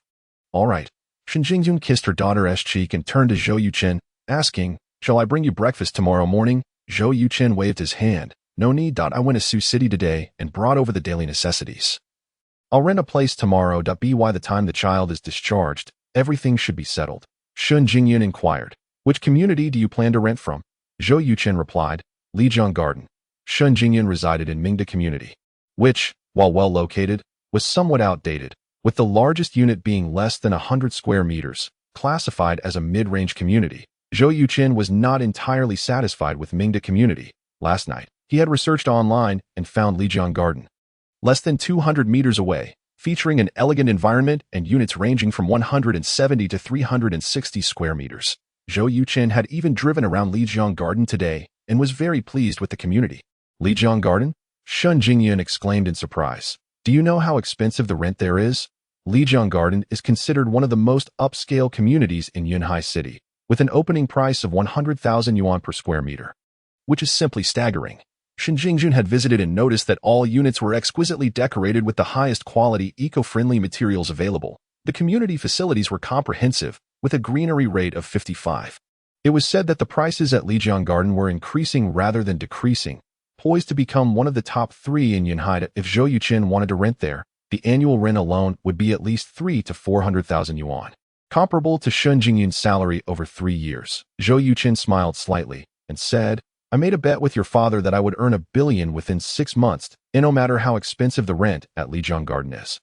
It seems trivial for someone about to become a billionaire. Shen Jingjun couldn't help but laugh at Zhou Yuchen's words. Are you sure you can earn 1 billion? Zhou Yuchen pondered for a moment and replied, I believe it will be even more. Shen Jingjun slapped her forehead. I really don't know where your confidence comes from. Zhou Yuchen stated, you can wait and see, gazing into Zhou Yuchen's resilient and confident eyes. Shen Jingyun suddenly felt that perhaps he could truly accomplish this. Yet, she quickly dismissed the thought, realizing how impossible it was for someone without background, resources, or capital to earn 1 billion in just 6 months. After Shen Jingyun left, Zhou Yuchen spent some time with Xiaoya, looking through children's picture books. Before the 3rd story was finished, Xiaoya had already fallen asleep in his arms. Zhou Yuchen carefully placed her on the bed, covered her with a light blanket, and softly said, Sweetheart, have sweet dreams. Turning off the light, Zhou Yuchen sat in a chair and silently recited the phrase all-powerful growth system. The system immediately appeared before his eyes. Opening the skill tree, he saw it adorned with countless skill fruits. Aside from the brilliant glow of the Xingyi Quan fruit, all the other fruits were dim. Zhou Yuchen had long made up his mind and thought, next, I choose the hacking skill. Instantly, the fruit associated with hacking skills began to glow faintly. In his past life, Zhou Yuchen was a lead game developer and also a skilled hacker. Although not a top-tier expert due to his qualifications, he certainly deserved the title of a minor deity. With this foundation, coupled with the assistance of the all-powerful growth system, becoming a master-level super hacker would be a breeze, and ascending to the status of the king of hackers was not out of the question. This way, he could rapidly elevate his hacking skills to mastery, and then choose to learn other skills. Ding. After the system's assessment, Zhou Yuchen's hacking skills were already at the proficient level, earning him 5 attribute points and a skill lottery opportunity. Zhou Yuchen was overjoyed and immediately brought up the attribute panel. Player, Zhou Yuchen Constitution, 14, Average Person, 10, Spirit, 10, Average Person, 10, Attribute Points, 13 Skills, Xingyi Quan, Mastery Level, 1. 2. Hacking Skills, Proficient Level, 62. Items, Futures Prediction Scroll, in use, Real Scroll, an item, Skill Reward Scroll. Seeing that his hacking skills had reached a proficient level of 62, Zhou Yuchen could hardly contain his laughter. His 4 years of study seemed to have been quite beneficial to AS for the Skill Reward Scroll. He did not hesitate and opened it immediately. The system's lottery will began to spin rapidly. Stop! A flash of light appeared, and a scroll appeared in Zhou Yuchen's item inventory. Skill Scroll, Culinary Mastery. Damn it! Zhou Yuchen was left speechless in an all-encompassing growth game. Obtaining a skill reward scroll was an incredibly fortunate event, as it directly imparted skills akin to receiving enlightenment in a martial arts novel. However, Zhou Yuchen already possessed decent culinary skills, so receiving this reward felt somewhat redundant. Nevertheless, better than nothing. He clicked on the scroll, and instantly, countless recipes flooded his mind, encompassing nearly every cuisine on Earth.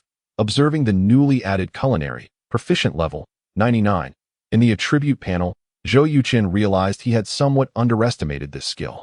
The all-powerful growth system has extremely stringent standards for skill evaluation.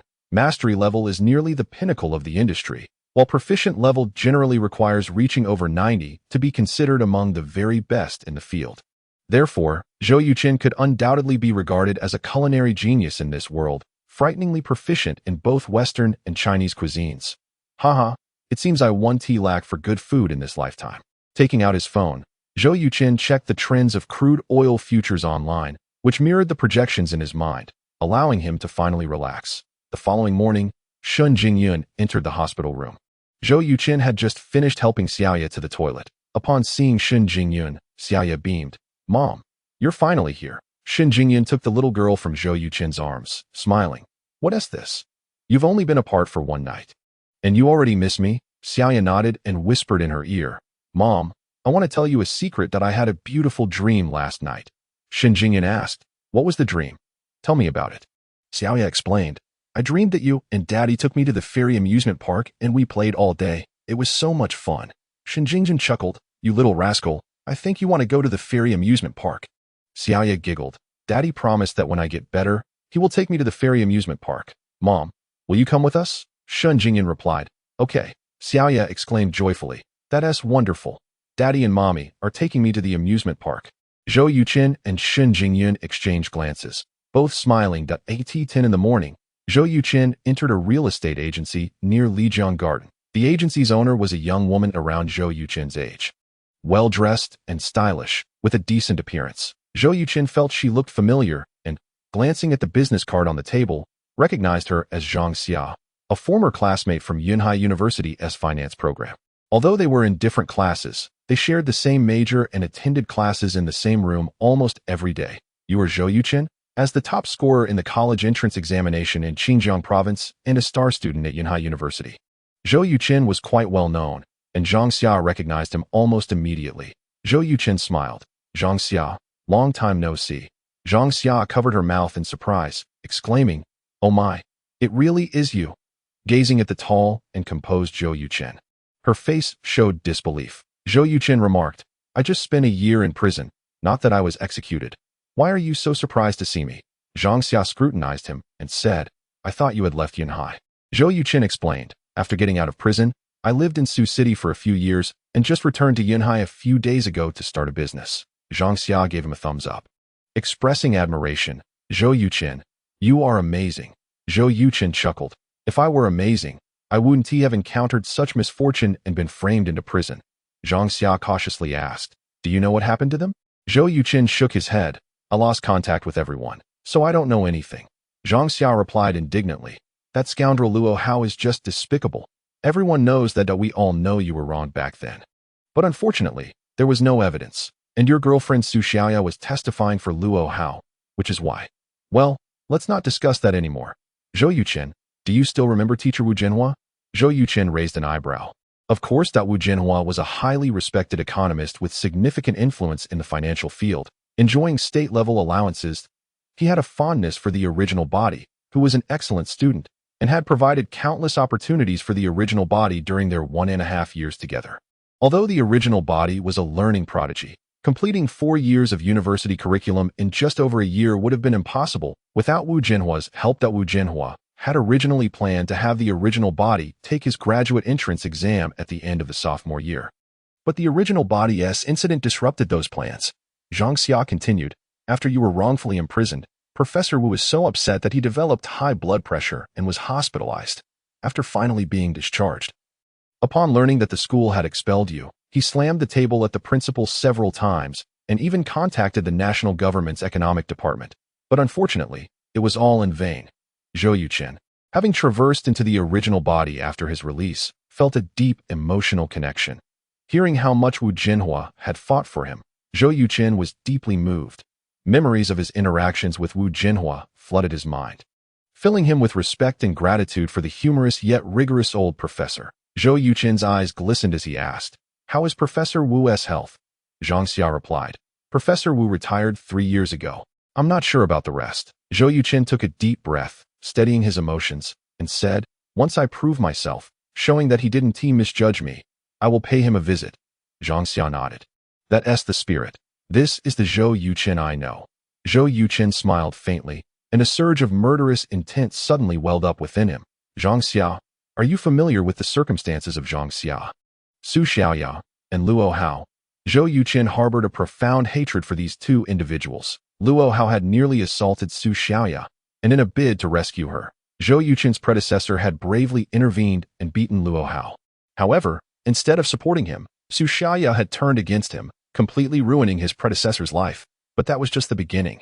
After being incarcerated, Luo Hao did not relent. He sent 2 thugs into the prison to trouble Zhou Yuchen's predecessor. Fortunately, with the assistance of a martial arts expert in prison, he managed to fend off their attacks. After his release, rather than staying in Yunhai, Zhou Yuchen fled to Suqing to evade Luo Hao. Having learned from several prison mates that Luo Hao's father, Luo Haifeng, was a notorious figure with many ruthless henchmen, if Luo Hao discovered that his predecessor was out, trouble would surely follow. Thus, when one's strength is vastly inferior to that of the opponent, concealment becomes the only viable option. Now, Zhou Yuchen was bold enough to return to Yanhai, primarily due to his newfound status as a master of Zhou Yuchen, rendering him more than capable of handling a couple of thugs. Zhang Xia remarked, Luo Hao is currently the vice president of Haifeng Transportation Group, and Su Xiaoya is his legitimate girlfriend. Zhou Yuchen was taken aback. Legitimate girlfriend? Does that imply Luo Hao has other girlfriends? Zhang Xia displayed a peculiar expression, stating, to my knowledge, Luo Hao has at least 4 girlfriends, and the number of women connected to him is even greater. I've heard he has a penchant for married women. Su Xiaoya is merely one of the inconsequential ones. Zhou Yuchen, please do not act impulsively. Haifeng Transportation Group has connections to the underworld. We need not confront them head-on. Zhou Yuchen nodded, acknowledging her concern. I understand. Zhang Xia, after graduation, did you not seek employment? Zhang Xia chuckled ruefully. Jobs are hard to come by these days, and lacking any connections, I had no choice but to open this agency to make a living. And you? She inquired. What do you do? Zhou Yuchen replied. Like you, I am a freelancer, working for myself. Zhang Xia asked, so, are you here to buy or rent a house? I wish to rent a larger apartment in Lijiang Garden. Do you have any available listings? Wow, Zhang Xia exclaimed, you've really made it big. The best apartments in Lijiang Garden rent for at least 400,000. Zhou Yuchen chuckled. I'm renting, not buying. It's not that impressive. That's still quite remarkable, Zhang Xia retorted. Most of our classmates can't afford to rent. As she spoke, she pulled up listings for Lijiang Garden on her computer. Currently, there are only 3 apartments left for rent in Lijiang Garden. One large unit on the 12th floor, with an area of 360 square meters, has a rental price of 88,000 per month, fixed. The other 2 units are 177 square meters, renting for 45,000 per month, negotiable. Zhou Yuchen inquired, are there keys available? Yes, Zhang Xia responded. To be honest, I've secretly visited that 360 square meter apartment many times. It's absolutely stunning.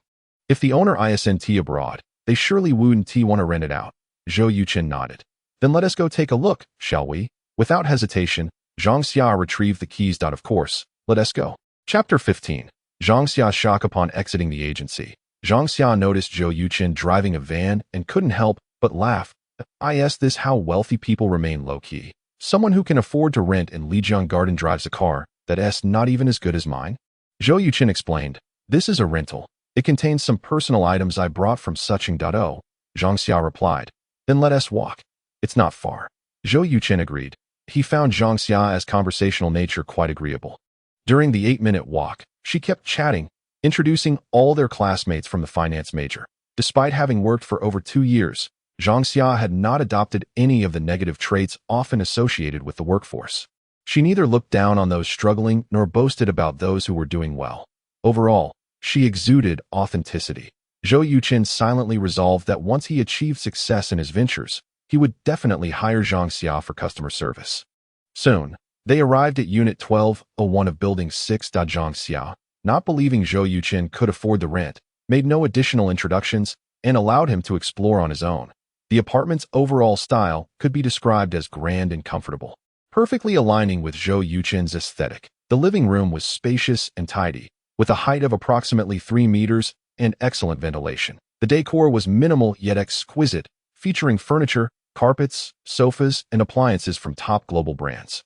Exuding elegance. The kitchen spanned about 40 square meters, boasting 2 large refrigerators and a complete array of cooking equipment. There were 5 bedrooms, 2 large and 3 small, adorned with imported wooden flooring and beds from a renowned European brand. Cathier. Zhou Yuchen recalled seeing Cathier's products online, with prices never falling below 50,000. Each large bedroom had its own spacious bathroom and shower room. What pleased Zhou Yuchen most was the 50 square meter study, furnished with a large desk and a bookshelf capable of holding over 2,000 books, all basking in excellent natural light. The balcony was equally impressive, stretching over 12 meters in length. In his previous life, Zhou Yuchen had also been a successful individual residing in a spacious apartment, albeit only 220 square meters, significantly smaller than this one. Zhang Xia had expected Zhou Yuchen to display amazement or envy upon seeing such a splendid apartment. Yet throughout the visit, he maintained an air of calm indifference. Compared to her own reaction when she first encountered the apartment, she couldn't help but feel a twinge of admiration for Zhou Yuchen. This level of composure and steadiness was not a trait possessed by ordinary people. What do you think? Zhou Yuchen. Very impressive, he replied. Shall we go? Where to? To see the other two apartments. No need. I want to rent this one. Zhang Xia's eyes nearly bulged out of her head. Zhou Yuchen, must I reiterate? This apartment's rent is 88,000 per month, non-negotiable, and requires a year's advance payment, totaling 1,056,000. Zhou Yuchen's funds were entirely invested in crude oil futures, leaving him with just over 300,000. Renting this apartment posed a challenge, but it was not insurmountable that he merely needed to present his futures account at any bank. And within half an hour, he could secure a loan of several $100,000. Zhou Yuchen smiled. Old classmate, rest assured, I can afford it. Zhang Xia had to reassess Zhou Yuchen, smiling wryly. Zhou Yuchen, back in school. Your academic prowess left us all gasping for breath. Now, in society, you remain as exceptional as ever. Sigh. The comparison is disheartening that I take your words as a compliment, Zhou Yuchen replied. Zhang Xia rolled her eyes. It's meant as praise. She took out her phone, walked to the balcony, and called the landlord. 5 minutes later, Zhang Xia returned, her expression somewhat grim. What happened? Did the landlord refuse to rent to me? Zhou Yuchen inquired. Zhang Xia replied. Fuming, the landlord decided yesterday to live in France from now on. This apartment is for sale, not for rent. Sale? Zhou Yuchen raised an eyebrow. How much? He was quite taken with the apartment, appreciating both its location and decor. If the price was right, he was genuinely interested in purchasing it. Zhang Xia stated, it's a fixed price of 45 million, which includes a large basement storage unit and 3 parking spaces. Zhou Yuchen calculated internally. Under normal circumstances, he should be able to earn around 100 million from crude oil futures.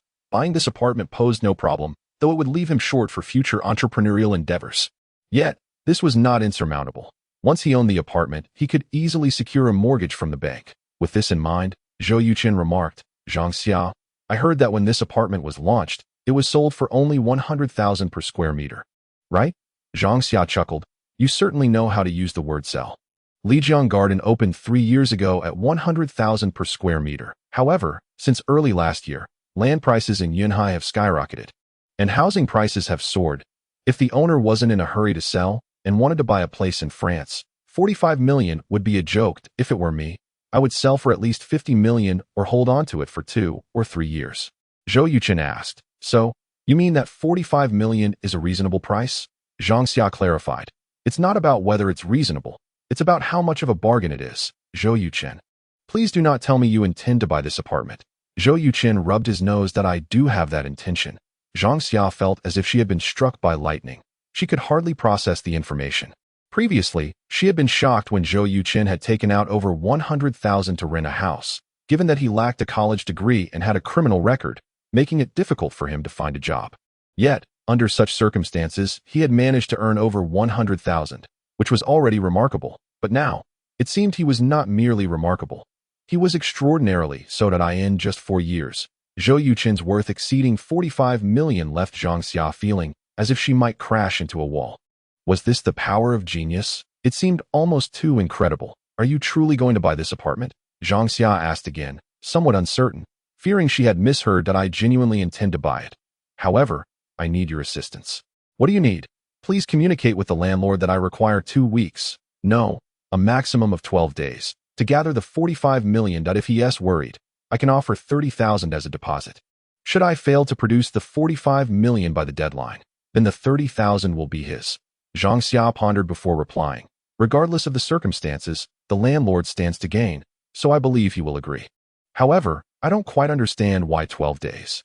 Zhou Yuchen explained, we studied finance at Yunhai University. If we cannot apply what we've learned in the financial market, wouldn't that be a shame? Zhang Xia's eyes lit up with realization. I see. Your money is all invested in the stock market. Zhou Yuchen corrected her. No, it's in crude oil futures. Zhang Xia, you're the first classmate I've seen in the past 5 years. It's truly serendipitous that I want to offer you an opportunity to prosper, but I wonder if you dare to seize it. Zhang Xia, having gained admission to Yunhai University, was undoubtedly astute. Crude oil futures? Zhou Yuchen nodded. Entrust all your money to me for investment, and in 12 days, I will provide you with a 20% return. There are still 5 hours until the bank closes this afternoon, so take your time to consider it. If you're unwilling to take the risk, just pretend I never mentioned it. Zhang Xia was silent for a moment before smiling. Are you testing my trust in you? A 20% return sounds a bit daunting. Zhou Yuchen reassured her. No hurry. Focus on securing the apartment first. Okay. Zhang Xia called the landlord again. After explaining Zhou Yuchen's payment plan, the landlord agreed without hesitation. 12 days and 30,000. Who wouldn't he be willing to wait? Chapter 16. Shin Jingyun's high emotional intelligence. Upon returning to the agency, Zhang Xia printed 2 copies of the housing sale contract. Zhou Yuchen signed his name in the designated area. Zhang Xia. The landlord is in France. How will he sign the contract? Does he need to return? No need. The actual owner of this apartment is his father. He is merely handling the rental and sale. I estimate that the old gentleman will arrive in about half an hour. Sure enough, half an hour later, a distinguished elderly gentleman in his 60s entered the agency, while the old man reviewed the sale contract. Zhou Yuchen took the opportunity to examine the property deed he brought, confirming that there were no ownership issues with the apartment. After the old man affixed his signature, the 3 of them visited the bank, where Zhou Yuchen transferred 30,000 to his account. That I've made up my mind. I'll entrust this financial genius with my investment in crude oil futures, Zhang Xia declared after bidding farewell to the elderly gentleman.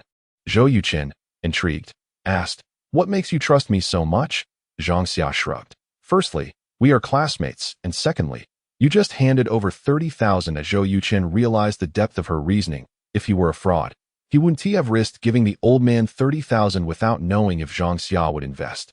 Otherwise, he would incur a significant loss. As for their classmate relationship, while it played a role, it was likely minimal, considering they hadn't seen each other for 5 years, and his past incarceration didn't help. "How much can you invest?" Zhou Yuchen inquired. Zhang Xia held up 2 fingers. 2 million. Zhou Yuchen raised an eyebrow, chuckling. "Were you feigning poverty this morning?" Zhang Xia replied, "This 2 million is my life savings. If I lose it, I'll be homeless." Zhou Yuchen regarded her with a deep gaze. "I'll write you an IOU." Zhang Xia shook her head. "No need. Trust is paramount. If you are indeed deceiving me, an IOU holds no value. Conversely, if you are genuinely helping me out of goodwill, you would return the money regardless of an IOU." Zhou Yuchen felt a surge of admiration for Zhang Xia's decisiveness and wisdom. Her courage lay in her willingness to entrust 2 million to him for investment, while her intelligence was evident in her refusal to have him write an IOU, opting instead to record their agreement on her phone. From the moment they entered the bank, Zhang Xia's phone had been recording. With the transfer recorded, even if Zhou Yuchen were to renege, there would be no escape. If the matter escalated to litigation, the court would undoubtedly rule in Zhang Xia's favor. Balancing their mutual affection while effectively protecting herself showcased her high emotional intelligence. Zhou Yuchen earnestly said, "Thank you for your trust. In 12 days, I shall return 2,400,000 as soon after." Zhang Xia transferred 2 million to Zhou Yuchen's account. It was now noon, and Zhou Yuchen invited Zhang Xia to a high-end restaurant for a meal. After enjoying a sumptuous feast, they returned to the agency, where Zhang Xia enthusiastically helped Zhou Yuchen move his belongings from the van into his new apartment. Seeing Zhou Yuchen's 300 or so books, which bore the marks of countless readings, Zhang Xia was left in no wonder he was successful. This was the reason. After Zhang Xia departed, Zhou Yuchen connected his laptop to the internet and logged into the Xiaotai Futures platform. Noticing his earnings had surpassed 7 million, he smiled and promptly transferred the 2 million Zhang Xia had given him into his account, applying for leverage once more. This time, however, he sought the maximum allowable leverage of 10 times. Originally, Zhou Yuchen thought he would have to wait 6 hours for approval as he had previously, but to his surprise, the platform approved his application in just 10 minutes, without even collecting a margin. Zhou Yuchen speculated that the funds in his account likely influenced the rapid approval. Without the slightest hesitation, Zhou Yuchen invested the entirety of 20 million in crude oil. In reality, oil futures, much like stocks, oscillate back and forth. Aside from significant capital controlling the market, it is virtually impossible for prices to ascend or descend in a straight line. That if Zhou Yuchen were inclined to profit from these minor fluctuations, he could easily elevate his earnings by over 30%. However, such actions could easily attract the platform's attention, potentially leading to him being targeted and scrutinized like a lab rat. Even the most astute investors can merely discern overarching trends. No one has ever been capable of grasping the minutiae, nor will they be in the future. Having concluded his investments in oil futures, Zhou Yuchen shut his computer and drove his rented van to the Xiangxin bookstore.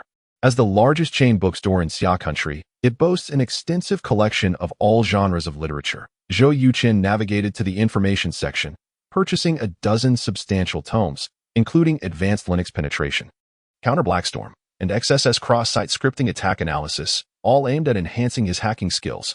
Zhou Yuchen believed that if he diligently studied these 12 books, he could elevate his hacking abilities to a master level. The bookstore owner, upon seeing Zhou Yuchen's selections, felt a flicker of surprise but remained silent. After settling the bill, Zhou Yuchen placed the books in his vehicle and headed straight to the hospital. "Why are you here so early today?" Upon glancing at her watch, Shen Jingyun's delicate face revealed a hint of astonishment that in the room.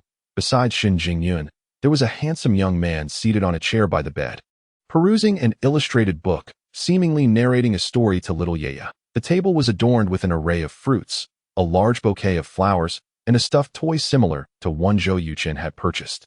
It was evident that these items had been brought by this young man, who was likely either a relative of the Shen family or a suitor of Shen Jingyun. Zhou Yuchen remarked, "I finished my business and came early to keep the little girl company."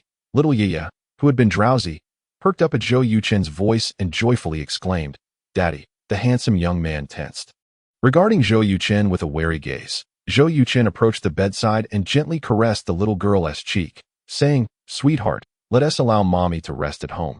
Daddy will keep you company. All right?" Yeya pouted, replying, "No, I want both daddy and mommy to be with me."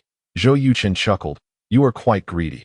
After planting a kiss on Yeya's forehead, he turned to the young man and inquired, "Sir, are you here to visit little Yeya?" Shen Jingyun hastily introduced, "This is my colleague, Mr. Yang Xuelin, Deputy Director of the Yunhai Taxation Office.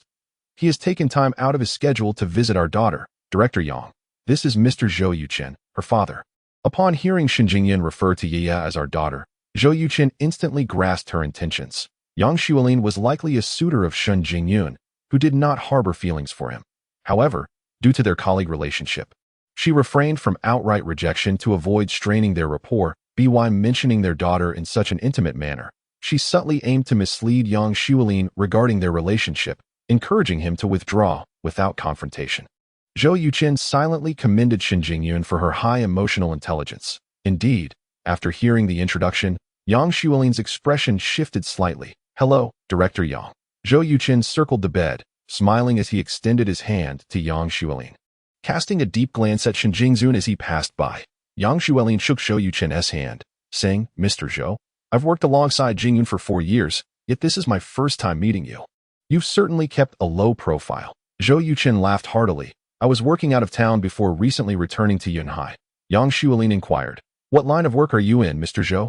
Zhou Yuchen replied, "Finance." Concerned that Yang Xuelin might delve deeper into questioning, Shen Jingyun interjected, linking her arm with Zhou Yuchen's and stating, "Yeya is feeling a bit restless in the hospital. We'd like to take her for a walk." Zhou Yuchen paused, asking, "What did the doctor say?" Shen Jingyun responded, "The doctor has given her permission, but we can only stay out for half an hour." Zhou Yuchen nodded, "Okay, Director Yang, let us continue our conversation another time. I'll take the child outside for some sunlight." Yang Xuelin replied, "We have some matters to attend to at the taxation office, so I should be heading back." Zhou Yuchen said, "Then let us go down together." "Jingyun, it's a bit windy outside. Please drape a jacket over the little girl." Shen Jingyun agreed. Chapter 17. Requesting tenfold leverage before long. Zhou Yuchen was carrying little Yeya, while Shen Jingyun held a thermos, and they descended with Yang Xuelin. After Yang Xuelin departed, Shen Jingyun turned to Zhou Yuchen, saying, "Thank you." Zhou Yuchen replied, "No need for formalities. I believe we should adjust our way of addressing each other. You may call me Yuchen, and I'll call you Jingyun. It sounds more intimate that way." Shen Jingyun nodded. "All right." Little Yeya tilted her head, curiously asking, "Daddy, shouldn't you call mommy wife and mommy call you husband?" Shen Jingyun was momentarily taken aback. Not anticipating Yeya would know such terms, she asked, "Yeya, who told you that?" Yeya replied, "Many of my classmates say that." Uncertain about how to explain this to Yeya, Shen Jingyun glanced at Zhou Yuchen for assistance. Zhou Yuchen said, "Sweetheart, every family is different, and so are their titles. Think carefully about how grandpa and grandma refer to each other." After pondering, Yeya remarked, "Grandpa calls grandma teacher Dai, and grandma often calls grandpa old Shun." Zhou Yuchen chuckled. "See, not everyone uses husband and wife. However, sweetheart, remember that how we refer to each other is not as significant as the fact that we all love you very, very much." Little Yeya responded, "I love you both very, very much too." Zhou Yuchen replied, "But your love for daddy cannot possibly surpass my love for you." Ye pouted, insisting, "No, I definitely love Daddy more." The father and daughter playfully debated this topic, while Shen Jingjun walked behind them, her face adorned with a smile. The setting sun cast a warm glow on the trio, elongating their shadows. Time flew by, and a week passed in the blink of an eye. Upon returning home from the hospital, Zhou Yuchen immediately retreated to his study, booting up his computer to access the Shanghai Futures platform. Previously, he had set the selling price for crude oil at 430.35 yuan. Last night, it had surpassed that threshold, with the closing price established at 439.82 yuan. Gazing at the 64,508,267 yuan in his account, Zhou Yuchen's face lit up with a radiant smile. After deducting the principal of 21.2 million, he had made over 42 million from this single bullish operation. However, this was merely the beginning. The next step was to short the market. Zhou Yuchen checked the exchange rate between the Xia yuan and the US dollar, noting a difference of approximately 5% compared to before. Based on the predictive scroll's foreign oil futures curve and the current exchange rate, Zhou Yuchen calculated that the peak price of oil was likely to reach 452 yuan. With a margin of error not exceeding 1%, to be prudent, he decided to set the shorting price at 445 yuan. To maximize his profits, Zhou Yuchen applied for a tenfold leverage on the Shanghai Futures platform. The rationale was that the curve indicated that in the next 4 days, the maximum fluctuation range for oil futures would not exceed 3%, suggesting a steady decline in prices. Any occasional fluctuations would merely be the futile struggles of capital caught in a bind. Dingling, Zhou Yuchen's phone rang. "Hello, this is Zhou Yuchen. Who is this?" "Mr. Zhou." "Hello, I am Zhuang Wenbin, the head of leverage review at the Shanghai Futures platform. What can I do for you, Director Zhuang?" "Mr. Zhou, I need to confirm via phone regarding your recent application for tenfold leverage. Is this operation being conducted by you personally?" "Yes, it is. In less than a week, crude oil has risen from 266 yuan to nearly 440 yuan. I believe this price has peaked, and I intend to apply for tenfold leverage to short the market. This action shouldn't violate any regulations, right?" "Of course, it's not a violation. I just didn't expect your honesty in sharing your trading strategy." Zhou Yuchen laughed. "Director Zhuang, please do not follow my lead in shorting, as this is merely my personal opinion. If I happen to be wrong, I cannot bear the responsibility for any significant losses you might incur. Extreme honesty is unassailable." Zhou Yuchen was candid, not to gain an advantage, but to ensure his actions appeared justifiable. Alleviating any suspicions from the Shanghai Futures platform. "Our platform staff are prohibited from trading futures. That is the rule. Mr. Zhou, you are already one of our most valued clients. Tenfold leverage is no problem, but it requires a 15% margin. Is that acceptable?" "That's no issue." "Great. I will approve your request immediately. In under 5 minutes. The Shanghai Futures platform granted Zhou Yuchen's application. After deducting the 15% margin, Zhou Yuchen had 55 million available for trading, allowing for a total of 550 million with tenfold leverage. Without hesitation, Zhou Yuchen set the shorting price at 445 yuan. With 550 million in funds, he could purchase 1.236 million barrels of oil. From the curve he envisioned, the earliest time for the price to reach 445 yuan would be at 9:30 p.m. that evening, so he did not feel rushed. After establishing the shorting price for oil futures, Zhou Yuchen powered down his computer. A fleeting thought crossed his mind, and his attribute panel materialized before him. Player, Zhou Yuchen. Physique, 14, normal person 10, spirit, 10, normal person 10, attribute points, 18 skills, Xingyi Quan, master level 1. 5. Hacking skills, proficient level 66, culinary arts, proficient level 99. Items, futures prediction scroll, in use, reality scroll, 1 item, understanding scroll, duration 30 days. The understanding scroll was a reward obtained by Chen Haoyu from Xinjing Yun's task. After resolving his housing issues, Zhou Yuchen had no other matters to attend to and spent most of his time in the hospital room. He was exceedingly patient with little Yaya, often telling her stories or playing games, making her laugh incessantly. Xun Jingyun observed all of this, silently accepting Zhou Yuchen's presence. Their relationship evolved from initial awkwardness to one of friendly banter. In essence, over this period of interaction, Xun Jingyun internally recognized Zhou Yuchen. Thus, the system's task was deemed accomplished. Zhou Yuchen was rewarded with 5 attribute points and a 30-day understanding scroll. This understanding scroll is a powerful item within the game that can significantly enhance a player's comprehension abilities. Regardless of how complex the knowledge may be, players only need to glance at it to fully understand, and they can apply it flexibly. When combined with Zhou Yuchen's near-photographic memory, it could be described as a formidable advantage. Given that Zhou Yuchen had been spending time in the hospital with the child, he had not utilized this understanding scroll yet. He planned to wait until little Yaya was discharged from the hospital to activate it for optimal results. Perhaps within half a month, his hacking skills could reach a master level. At that moment, Zhou Yuchen's phone rang. It was a call from Shen Jingyun. He promptly answered, "Hello, Daddy, I have good news to tell you." Hearing little Yaya's sweet and clear voice, Zhou Yuchen couldn't help but smile. "What is the good news, sweetheart? Do tell." "Guess. If you guess correctly, Yaya will reward you. But you must first tell me what the reward is." "Yaya can give you a kiss. No, that reward is too little. It should be at least 3 kisses." "Okay, hurry and guess." "I guess little Yaya is being discharged from the hospital today, right?" "Yesterday afternoon, the doctor conducted a comprehensive examination on little Yaya, and the results were due this morning. Since you said there's good news, it must mean the doctor has agreed to her discharge. Oh, Daddy, how did you guess that?" "Because Daddy is clever. Will you come to pick me up when I'm discharged?" "Of course. That's a must. Daddy is on his way right now." After changing his clothes, Zhou Yuchen hurried downstairs and drove the van swiftly to the hospital. Upon entering the ward, he found not only Shen Jingyun, but also Shen Qinggang and Daiwan present. During this time, Zhou Yuchen had frequently encountered Daiwan but had seldom seen Shen Qinggang. Altogether, they had met only 4 times, and their interactions had been brief, amounting to less than 5 exchanges. However, compared to their first meeting, Shen Qinggang's demeanor towards Zhou Yuchen had softened somewhat. At least he no longer glared disdainfully. Daiwan remained gentle and amiable, maintaining a polite distance that neither alienated Zhou Yuchen nor made him feel overly familiar. Compared to the straightforward Shen Qinggang, Zhou Yuchen found Professor Daiwan to be the more challenging of the two to navigate. Gaining her recognition and approval would likely not be an easy feat. Chapter 18. A Complete Transformation. Daddy. Spotting Zhou Yuchen's arrival, little Yaya in Shen Qinggang's arms immediately opened her arms to him. Shen Qinggang sighed. "Yaya, can't you let Grandpa hold you a bit longer?"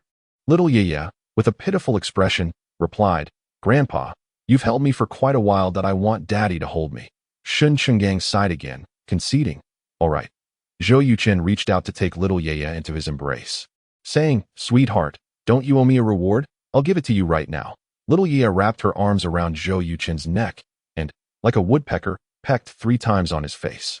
Zhou Yuchen wiped the drool from his cheek, feigning annoyance. "You little rascal, did you intentionally slobber on my face?" "Ha! Daddy, you fell for it." Having successfully pulled off her prank, little Yaya laughed until her eyes squinted into slits. Seeing the joyful interaction between the father and daughter, Shen Qinggang could not help but sigh inwardly. Soon, Daiwan and Shen Jingyun finished packing their belongings. "That I'll carry the suitcase." Zhou Yuchen handed little Yaya to Shen Qinggang and took one suitcase as he headed out. Shen Jingyun immediately followed. "My car is in the underground parking lot," Zhou Yuchen replied. "I know. My van is parked right next to yours." Upon reaching the underground parking lot, Zhou Yuchen placed the suitcase in the back of his van, saying, "I'll follow you home to learn the way." Shen Jingyun nodded. "All right." Observing the two, Shen Qinggang placed little Yaya in the car seat of Shen Jingyun's vehicle, saying, "Teacher Dai, I'll ride with Zhou Yuchen. Please keep an eye on the child." Daiwan gently tugged Shen Qinggang's arm, whispering in his ear, "Yuchen is a good kid. Tone down your temper a bit. Don't be too harsh." "Understood," Shen Qinggang replied. Taking the passenger seat in Zhou Yuchen's van, the 2 vehicles drove out of the hospital, one following the other. On the road, Shen Qinggang rolled down the window, lit a cigarette, and casually asked, "What do you think of Jingyun?"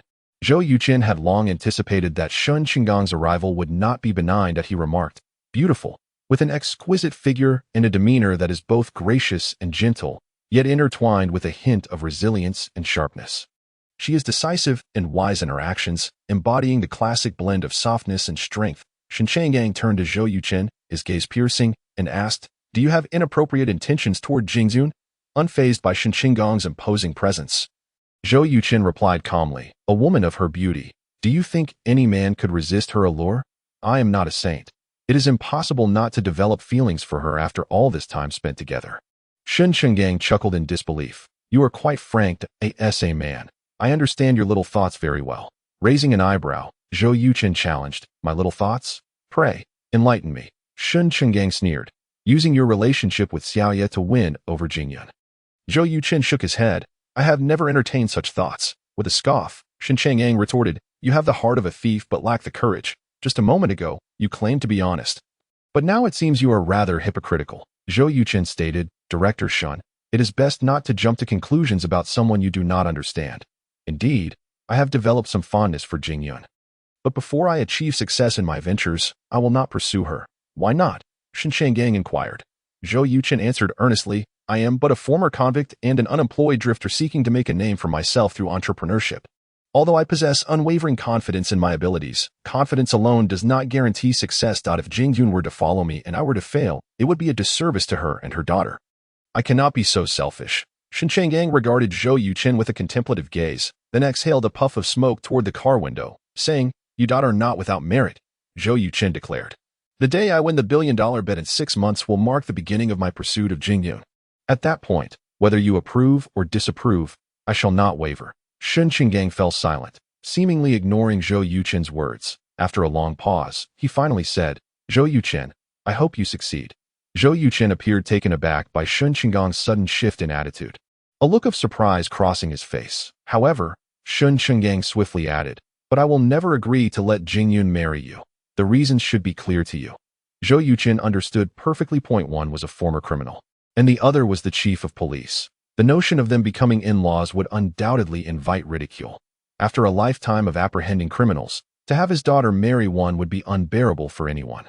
I will address all issues appropriately. If not, I will withdraw voluntarily. At this point, Zhou Yuchen paused and suggested, Director Shun, I had underestimated the situation. Let us amend the wager. Even if I earn $1 billion within 6 months, Xiaoye will still bear the surname Shun until Jingyun is married. Shen Chenggang raised an eyebrow, his gaze intense as he asked, Are you certain? Zhou Yuchen inhaled deeply and affirmed, Absolutely. Xiaoye is a little angel brought into my life by Jingyun, and I feel genuine gratitude toward her. I do not wish for my presence to cast any shadow over the Shen family. Shen Chenggang felt a tremor in his heart, saying, Zhou Yuchen, you are a man of honor. Zhou Yuchen smiled. Thank you for the compliment. Shen Chenggang also smiled, though internally he felt a mix of emotions. Subsequently, both men sank into their thoughts, and no further words were exchanged. Half an hour later, 2 cars stopped in front of Building 8 in Mingda Community. Zhou Yuchen exited his vehicle and retrieved a suitcase from the trunk. Shen Chenggang took Xiaoye from Daiwan's arms and headed upstairs. Xiaoye chimed, Daddy, Mommy and I live on the 3rd floor. Hurry, don't get lost. Zhou Yuchen smiled. Understood. Upon reaching the 3rd floor, Shen Jingyun unlocked the door, and for the first time, Zhou Yuchen stepped into the home of the mother and daughter. Shen Jingyun's apartment was modest, approximately 80 square meters, featuring 2 bedrooms, a living room, and a bathroom. The layout was somewhat old-fashioned, yet the decor was strikingly modern, furnished with top-tier domestic brands, exuding an atmosphere that was both grand and warm. Impeccably tidy. It seemed Shen Jingyun had undertaken a significant renovation when purchasing the home. Chapter 19. Zhou Yuchen's culinary skills. Daddy, this is my and Mommy's home. Can you live with us? Xiaoye, having descended from Shen Chenggang's arms, approached Zhou Yuchen with hopeful eyes. Shen Chenggang and Daiwan exchanged glances, their expressions shifting in unison, while Shen Jingyun felt a wave of anxiety wash over her. Zhou Yuchen picked up Xiaoye, chuckling. Perhaps not, Xiaoye pouted, tears welling in her eyes, as if a storm were brewing. Why? Don't you like Xiaoye anymore? Zhou Yuchen quickly thought on his feet. It's because Daddy snores too loudly at night, which would disturb your and Mommy's sleep. Xiaoye huffed. Daddy is lying. I didn't hear you snore at all in the hospital. Zhou Yuchen replied, Sweetheart, to take care of you, I didn't sleep at all at night. But if you don't believe me, I can demonstrate my snoring right now. Xiaoye eagerly responded. Okay, hurry and show me. Zhou Yuchen set Xiaoye down, instructing, You go to the room and close the door. Let's see if you can hear my snoring. Okay. Xiaoye dashed into the bedroom and shut the door. Zhou Yuchen took a deep breath, rubbed his vocal cords, and produced a loud snore that reverberated through the living room, causing Shen Chenggang, Daiwan, and Shen Jingyun to instinctively cover their ears. The sound persisted for about 15 seconds before Zhou Yuchen ceased. Shen Jingyun asked in astonishment, How did you do that? Zhou Yuchen explained, I've practiced martial arts, which gives me a slightly greater lung capacity than the average person. Xiaoye opened the bedroom door, her little face filled with shock. Daddy, Your snoring is louder than thunder. I was so scared. Zhou Yuchen asked. Then could you fall asleep? Xiaoya shook her head. It's too loud. I definitely can't sleep. Zhou Yuchen continued. So daddy has to sleep outside. However, I can come to play with Xiaoya every day since daddy's place is very close. Just a phone call, and I can be there in 5 minutes. Xiaoya inquired. Really? Can I come see where you live? Zhou Yuchen affirmed. Of course. That place is not only daddy's home, but also Xiaoya's. Upon hearing this, Xiaoya's eyes sparkled with joy. That's wonderful. Now I have 2 homes. Seeing Xiaoya's adorable expression melted Zhou Yuchen's heart. Daiwan suggested, Xiao Zhou, why don't you stay and have lunch with us today? Let's celebrate Xiaoya's discharge from the hospital. Zhou Yuchen nodded. Sure, I'll cook. Daiwan was taken aback. You can cook? Zhou Yuchen humbly replied. Simple home cooking is no problem. Shen Jingyan joked. It isn't going to be some dark cuisine, is it?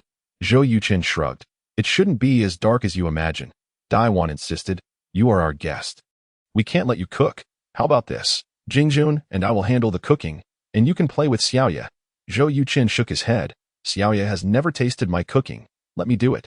With that, Zhou Yuchen headed straight for the kitchen. Shen Jingyan said, Dad, Mom, please watch the kids. I'll go help him so he doesn't set the kitchen on fire. 10 minutes later, Shen Jingyan emerged from the kitchen. Her face a mask of astonishment. Daiwan asked, Aren't you helping him cook? Why are you back? Shen Jingyan chuckled wryly. The skill gap is too vast. I can't be of any assistance. Daiwan exclaimed in surprise.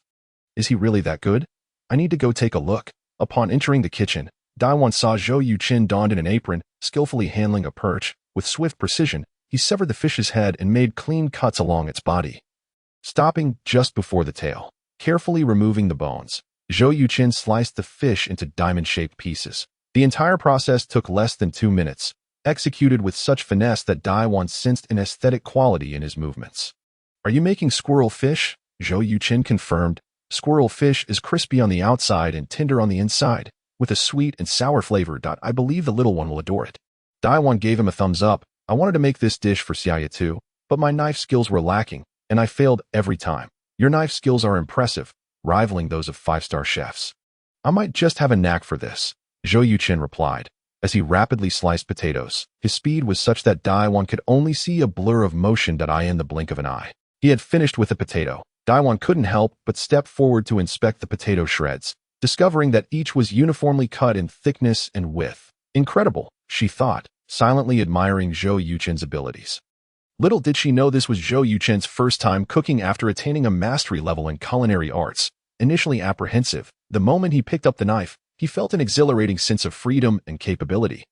His skills having improved exponentially to an hour later, Zhou Yuchen served 6 dishes and a soup, including sweet and sour shredded potatoes, stir-fried cabbage, stir-fried pork, squirrel fish, oil-splashed shrimp, 9-turn intestines, and tomato mushroom soup. Each dish was visually stunning, especially the squirrel fish, which resembled a work of art. Shen Jingyan exclaimed, just by appearance, these dishes look delicious. Yuchen, I believe you would thrive if you opened a restaurant. Zhou Yuchen replied, I could never endure a lifetime in the kitchen. Xiaoya tilted her head, admiring the squirrel fish. Daddy, this squirrel looks so beautiful. Can we not eat it? Zhou Yuchen laughed. This is fish, not a squirrel. Xiaoya countered. No, Daddy is lying. This is clearly a squirrel. Zhou Yuchen picked up his chopsticks, bringing a piece of fish to Xiaoya's mouth. Sweetheart, just take a bite, and you'll know. Xiaoya opened her mouth to taste, her eyes lighting up immediately. So delicious. Daiwan added, Of course it's delicious. This is a dish served at state banquets. Xiao Zhou, I didn't expect you to be not only academically gifted but also an excellent cook. It seems Xiaoya will have a treat from now on. Zhou Yuchen replied, as long as Xiaoya enjoys it. That's all that matters. Now, let's dig in before the food gets cold. Alright, I'll try your sweet and sour shredded potatoes first. Shen Jingyan grabbed a bite of the potato shreds, and her eyes sparkled with delight. Zhou Yuchen's potatoes were perfectly described as tangy and crispy. Sweetheart, didn't you always say you disliked shredded potatoes? Here, try your daddy's. It's simply too delicious, Shen Jingyan urged. Really? Xiaoya looked skeptically at Shen Jingyan, but ultimately couldn't resist. Reluctantly taking a bite, her eyes lit up again. Mommy, I want to eat more. Shen Jingyan laughed. All right. Chapter 20. You gave me an angel. Seeing the mother and daughter relish their meal so heartily, Shen Changgang and Daiwan also picked up their chopsticks, sampling each of the 6 dishes in turn, and after sipping the tomato mushroom soup, They praised Zhou Yuchen's culinary skills, since Shen Chang'an had to return to work that afternoon. No one drank alcohol, perhaps due to Zhou Yuchen's extraordinary cooking. By the end of the meal, every bowl and plate was cleared. Even the tomato mushroom soup was finished. Xiaoya looked down at her little belly and exclaimed, "Mommy, oh no, my tummy is so round and big." Shen Jingyan chuckled. "That's because you ate too much." Zhou Yuchen affectionately ruffled her little face, asking, "Jingzun, when are you planning to send Xiaoya to kindergarten?" Before Shen Jingzun could respond, Xiaoya chimed in. "Tomorrow." Zhou Yuchen smiled. "You are that eager to go to school?" Xiaoya nodded vigorously. "I have so many friends at school who can play with me." Zhou Yuchen noted, "But Daddy and Mommy can play with you too." Xiaoya pouted, clearly unimpressed. "Playing with you is no fun at all." Zhou Yuchen was taken aback. "Xiaoya, didn't you say in the hospital that you loved playing with me? Why the change now?" Xiaoya giggled. "I was just worried you wouldn't play with me." Zhou Yuchen laughed heartily and lifted Xiaoya, planting a big kiss on her cheek. "You clever little girl." Daiwan, somewhat concerned, asked, "Is it all right for Xiaoya to go to school so soon after her discharge?" Shen Jingyan reassured her. "Mom, the doctor said Xiaoya is fully recovered and is no different from ordinary children. She can attend school." Xiaoya clapped her hands joyfully. "That's wonderful. I can go to school." Zhou Yuchen addressed Shen Jingyan. "In that case, starting tomorrow, I'll handle picking up and dropping off the child." Shen Jingyan nodded. "All right." Seeing Zhou Yuchen willingly take on the responsibility of transporting Xiaoya alleviated some of the pressure on her, filling Shen Chang'an and Daiwan with unspoken joy. Previously, Shen Jingzun had been troubled by the logistics of Xiaoya's kindergarten drop-off and pickup, and while her parents wanted to help, Shen Chang'an was busier than Shen Jingzun. Though Daiwan had time, her driving skills left much to be desired, and any mishap would pose a significant problem. Shen Jingzun had been contemplating hiring a nanny, but now with Zhou Yuchen, her biological father, present, he would surely be far better than any hired help. After Shen Chang'an and Daiwan left, Zhou Yuchen played with Xiaoya for a while, noticing that she seemed a bit tired. He carried her around the living room to lull her to sleep. 5 minutes later, he gently placed the sleeping Xiaoya on the bed, covered her with a light blanket, and carefully backed out, saying to Shen Jingyun, "I'm heading back now. When Xiaoya wakes up, take her to my place to get acquainted with the home. Starting tomorrow afternoon, I will pick her up, and you can come over after work." Shen Jingyun agreed. "Okay." As Zhou Yuchen changed his shoes and opened the door to leave, Shen Jingyun's soft voice called out to him, "Zhou Yuchen." Zhou Yuchen turned to look at Shen Jingyun. She spoke softly. "Thank you." Zhou Yuchen was momentarily taken aback, then broke into a chuckle. "Xiaoya is also my daughter." After leaving Shen Jingyun's home, Zhou Yuchen visited a nearby mall, purchasing a considerable amount of seafood, vegetables, and various meats, filling both refrigerators in the kitchen. Since moving into the apartment, he had yet to cook, and with Shen Jingyun and Xiaoya coming over that afternoon, he certainly could not allow the mother and daughter to leave on an empty stomach. After 2 hours of bustling in the kitchen, Shen Jingyun received a call from Zhou Yuchen that he hurriedly ran to the entrance of the community to welcome the two ladies into his home. "Wow, Dad, your place is so big. It feels like a grand palace," exclaimed Xiaoya, her mouth agape in astonishment. Zhou Yuchen inquired, "Do you like it here?" Xiaoya nodded eagerly, exclaiming, "I absolutely love it." Shen Jingyun was equally taken aback by the luxurious apartment, asking, "The rent for this place must be quite expensive, right?" Zhou Yuchen replied, "A bit. I'm currently preparing dinner in the kitchen, so feel free to explore with Xiaoya. By the way, the large bedroom on the left is reserved for the two of you. You can rest there if you get tired from playing." Shen Jingyun cast a deep glance at him and said, "Understood." Moments later, Zhou Yuchen heard Xiaoya's joyous cheers from the kitchen. A smile broke across his face. Just a few days prior, he had learned from Xiaoya at the hospital that she adored the 36 flower fairies. However, the fairies were rather pricey, and Shen Jingyun had only bought her 2. Zhou Yuchen was baffled, prompting him to check his phone. He discovered that the 36 flower fairies were characters from a popular animated series, each representing a flower and beloved by young girls. The Mimia Group, a leading toy manufacturer in the Summer Kingdom, quickly capitalized on this trend by purchasing the toy rights and releasing a line of plush toys, resulting in a financial windfall. A complete set of the 36 Flower Fairies plush toys was priced at 10,000 yuan, and each fairy could be purchased individually for 400 yuan, a staggering amount. Despite this, the toys remained in high demand. After searching through numerous toy stores, Zhou Yuchen managed to buy an entire set for Xiaoya. "Dad, are the 36 Flower Fairies plush toys a gift for me?" Xiaoya asked, clutching a peony fairy as she entered the kitchen. Her face filled with anticipation. Zhou Yuchen smiled and replied, "Of course, they are for our most adorable Xiaoya." Xiaoya jumped for joy, exclaiming, "Dad, I love you so much. Lower your head. I want to give you a gift." Zhou Yuchen squatted down and inquired, "What gift?" Xiaoya leaned in and gave him a heartfelt kiss, saying, "This is the gift that Dio, you like it?" Zhou Yuchen pondered for a moment and said, "If I could receive a few more kisses, I would like it even more." "Okay," Xiaoya exclaimed, wrapping her arms around Zhou Yuchen's neck and showering him with kisses.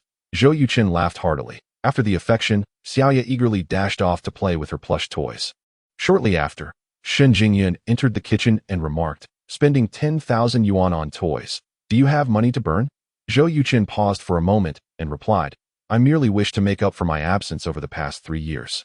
Shen Jingyun's expression shifted slightly as she asked, "Are you blaming me for not informing you of our child's existence?" Zhou Yuchen turned to her, speaking earnestly, "No, I do not blame you. In fact, I am grateful. I appreciate that despite knowing I had been imprisoned, you still chose to give birth to Xiaoya. Had it been another woman, she might have opted to terminate the pregnancy at this point." A radiant smile spread across Zhou Yuchen's face as he added, "You know, you gifted me an angel." Hearing his words, a wave of emotion surged within Shen Jingyun, and she softly said, "I should have told you sooner." Zhou Yuchen replied, "It's not too late now." Shen Jingyun nodded, affirming, "Yes, it is not too late." They exchanged a knowing glance, both sharing a warm smile. Half an hour later, Zhou Yuchen finished preparing the meal and went to the bedroom to call Shen Jingyun and Xiaoya for dinner. Upon seeing Xiaoya scatter the 36 flower fairy toys all over the floor, Zhou Yuchen chuckled, "Sweetheart, you really know how to play." Shen Jingyun retorted, "That's because you bought too many." Zhou Yuchen quickly clarified, "What I meant was it seems I bought too few. There are still many empty spaces on the floor." Shen Jingyun fell silent, exasperated. Dinner consisted of 3 dishes and a soup: beef stew with radish, mashed potatoes, stir-fried celery with meat, and tofu soup. Observing the soup with its strands of tofu resembling cow hair, Shen Jingyun asked, "Is this the famous Wensi tofu, served at state banquets?" Zhou Yuchen affirmed, "Yes. Huaiyang cuisine emphasizes lightness, focusing on original flavors and balanced nutrition, making it ideal for children." Shen Jingyun quipped, "With the squirrel fish for lunch and Wensi tofu for dinner.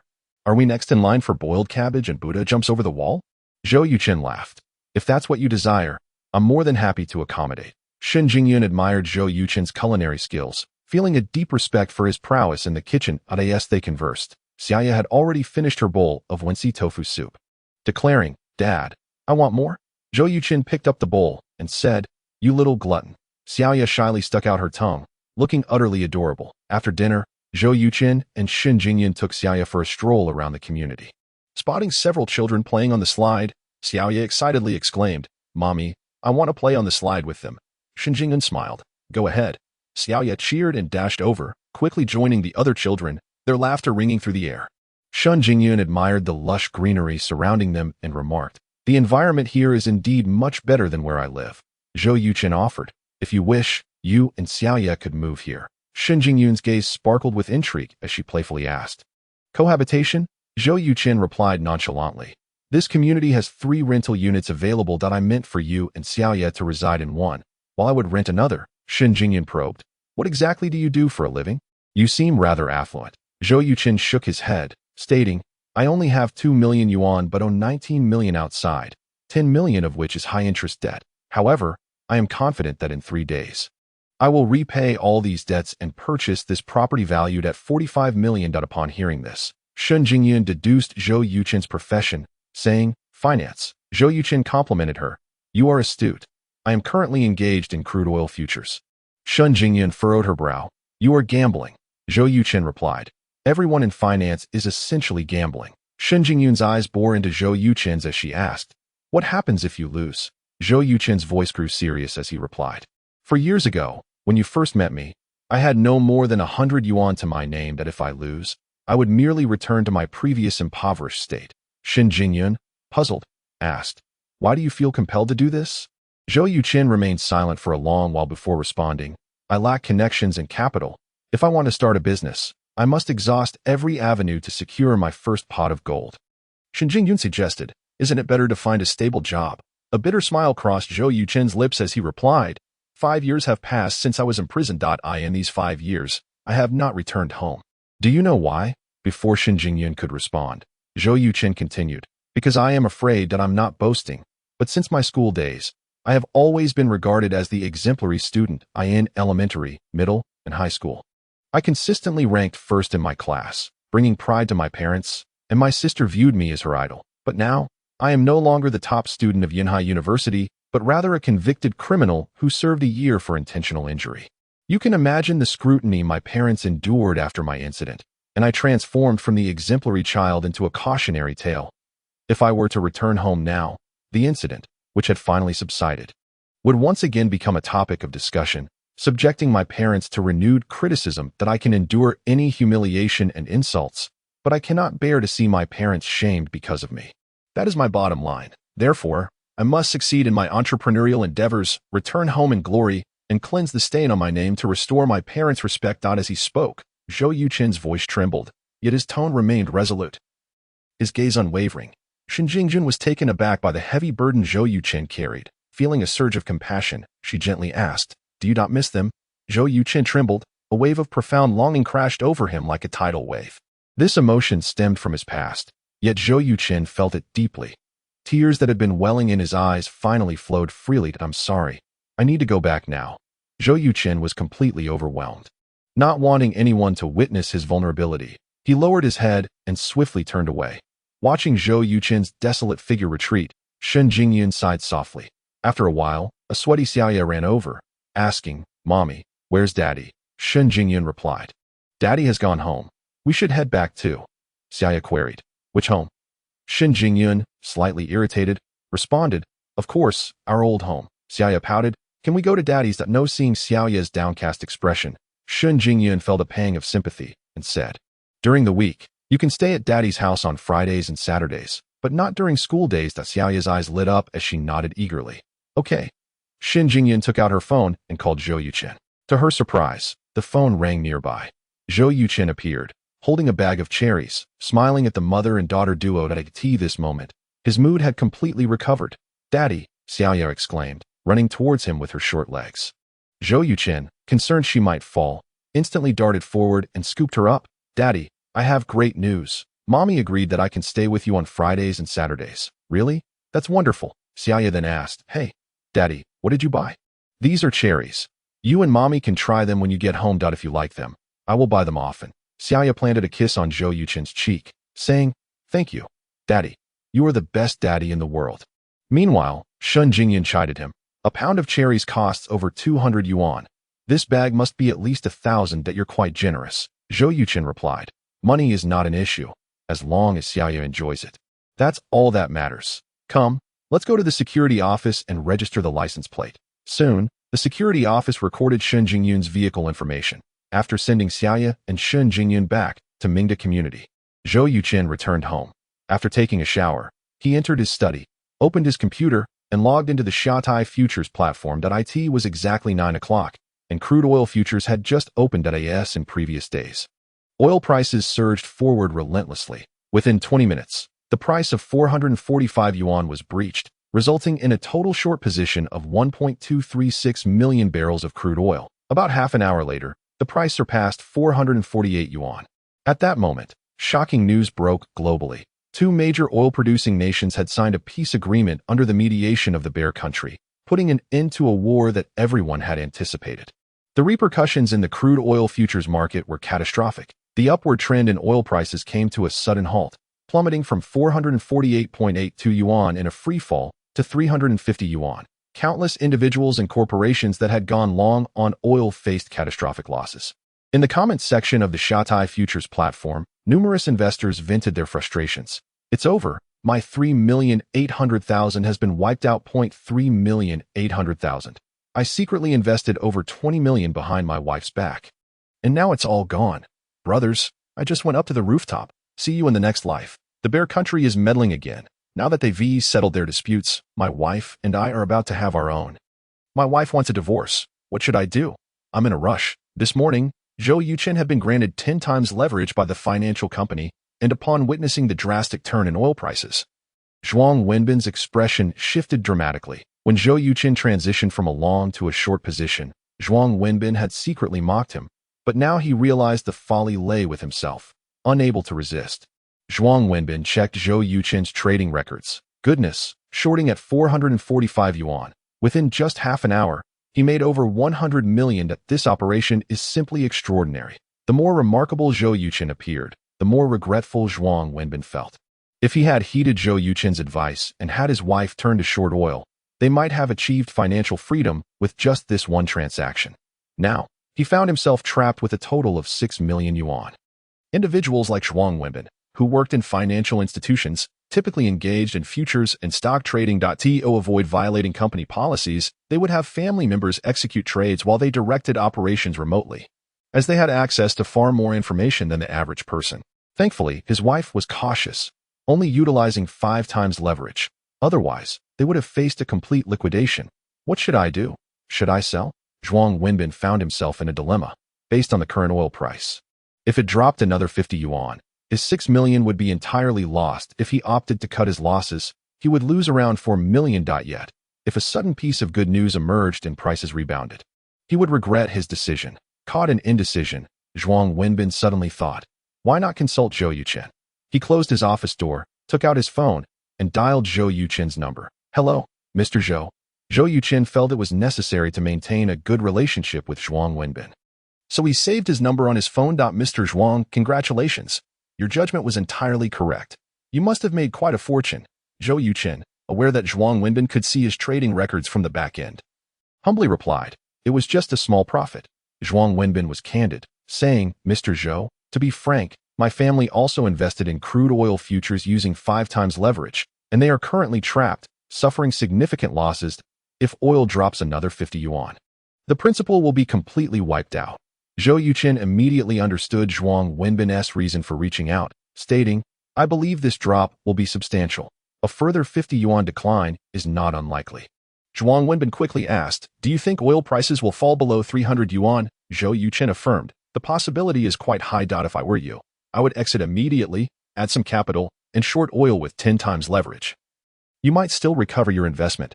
After pondering for a moment, Zhuang Wenbin asked, Mr. Zhou, at what price would you set to sell your positions, knowing he could not conceal his actions from Zhuang Wenbin? Zhou Yuchen boldly replied, 305 yuan. I'm a bit cautious. Although I made a judgment, I prefer to be conservative. Zhuang Wenbin agreed. Your approach is indeed wise. I will take some time to consider this. Thank you for your guidance. Zhou Yuchen smiled and replied, you're too polite. Everything I've done is merely conjecture, and I have little confidence in its accuracy. It would be best for you to tread carefully. After hanging up the phone, Zhuang Wenbin shut his eyes in contemplation for a moment and ultimately decided to trust Zhou Yuchen for once. He instructed his wife to promptly sell the crude oil long positions they held and then invested all their savings, an exact sum of 8 million, into purchasing a substantial number of crude oil short positions with a 10-fold leverage, setting the price at 305 yuan, just as Zhou Yuchen had suggested. If it fails, so be it. Once the transaction was complete, Zhuang Wenbin exhaled deeply, hoping that Zhou Yuchen's judgment would prove correct. Hello, are you all right? Just after speaking with Zhuang Wenbin, Zhou Yuchen received a call from Shun Jingyun. Feeling somewhat perplexed, he inquired, what could possibly be the matter? Shun Jingyun cautiously responded, I noticed that crude oil futures seem to have plummeted. Zhou Yuchen suddenly realized that Shun Jingyun must have paid attention to the news upon hearing about his involvement in crude oil futures. Upon discovering the steep drop akin to a waterfall, she likely called out of concern for his well-being. This thought warmed Zhou Yuchen's heart. Don't worry. Before the decline, I had switched my position from long to short in crude oil futures. Not only did I avoid losses, but I also made a considerable profit. That's a relief. Has Xiao Ye gone to sleep? She must have worn herself out playing. She fell asleep in under 5 minutes after getting into bed. For a child her age, being able to eat and sleep well is of utmost importance. What began as a simple courtesy call unexpectedly extended into a conversation lasting over half an hour. Concluding only at 11 o'clock that night, Zhou Yuchen set down his phone, a smile playing at the corners of his lips. Glancing at his computer, he noticed the Hello Communications icon in the lower right corner flashing incessantly. In his previous life, the instant messaging domain in Xia country was nearly monopolized by a small penguin. However, in this world, a competitive landscape had emerged with 2 companies vying for supremacy. Hello Communications, represented by a small white bear, and IQ Communications Group, symbolized by a small duck. Both messaging applications offered similar functionalities and boasted comparable daily active users. To compete for traffic. They fiercely battled in the market. Yet a clear victor remained elusive. Like most people, Zhou Yuchen had registered for both platforms. Upon opening the Hello app, he found a message from Wang Jie urging him to log into the National Martial Arts Forum. This forum was established by a large community of martial arts enthusiasts in Xia country for the purpose of discussing various forms of kung fu. Zhou Yuchen was a regular visitor but seldom posted. Upon entering the forum, he noticed a thread pinned at the top. The title was intriguing. A public revelation of the Taiji visualization method personally, pinned by the Grandmaster Zhang Sanfeng of Wudong. Such pretentiousness. In the National Martial Arts Forum, it was common to encounter esoteric posts, most of which were merely a blend of Taoist or Buddhist theories designed to capture attention and earn forum points. Opening the thread, he found 3 photographs. The first 2 were densely filled with text, while the third depicted a Taiji diagram. Calm as water, the clear water is the heart. Gentle breezes stir not, waves remain undisturbed. Alone in the bamboo grove, I let out a long sigh while playing the chain. The heart should be tranquil, the mind should be unified. When the heart and mind merge, the energy should follow suit. In the midst of change, remain unperturbed. The entirety of the Taiji visualization method's incantation resembled a technique from a fantasy novel for cultivating the primordial spirit, prompting Zhou Yuchen to suspect he had encountered something similar in a previous literary work. However, the photographs appeared somewhat yellowed, and the text was in traditional Chinese characters, lending an air of antiquity. After reading the initial text, Zhou Yuchen focused on the Taiji diagram. Ding! Congratulations, player! You have discovered the Taoist method of entering meditation and refining the spirit. A notification from the all-purpose development system echoed in his mind. Entering meditation and refining the spirit? What is that? Zhou Yuchen immediately sought to contact the system, but it remained unresponsive, as if in slumber. Come on, don't push me. With a determined heart, Zhou Yuchen employed the true scroll on the Taiji visualization method. Instantly, a line of text appeared on his computer screen. Item: Taiji visualization method era. Early Ming Dynasty function. Enhances mental acuity and cultivates mind and body.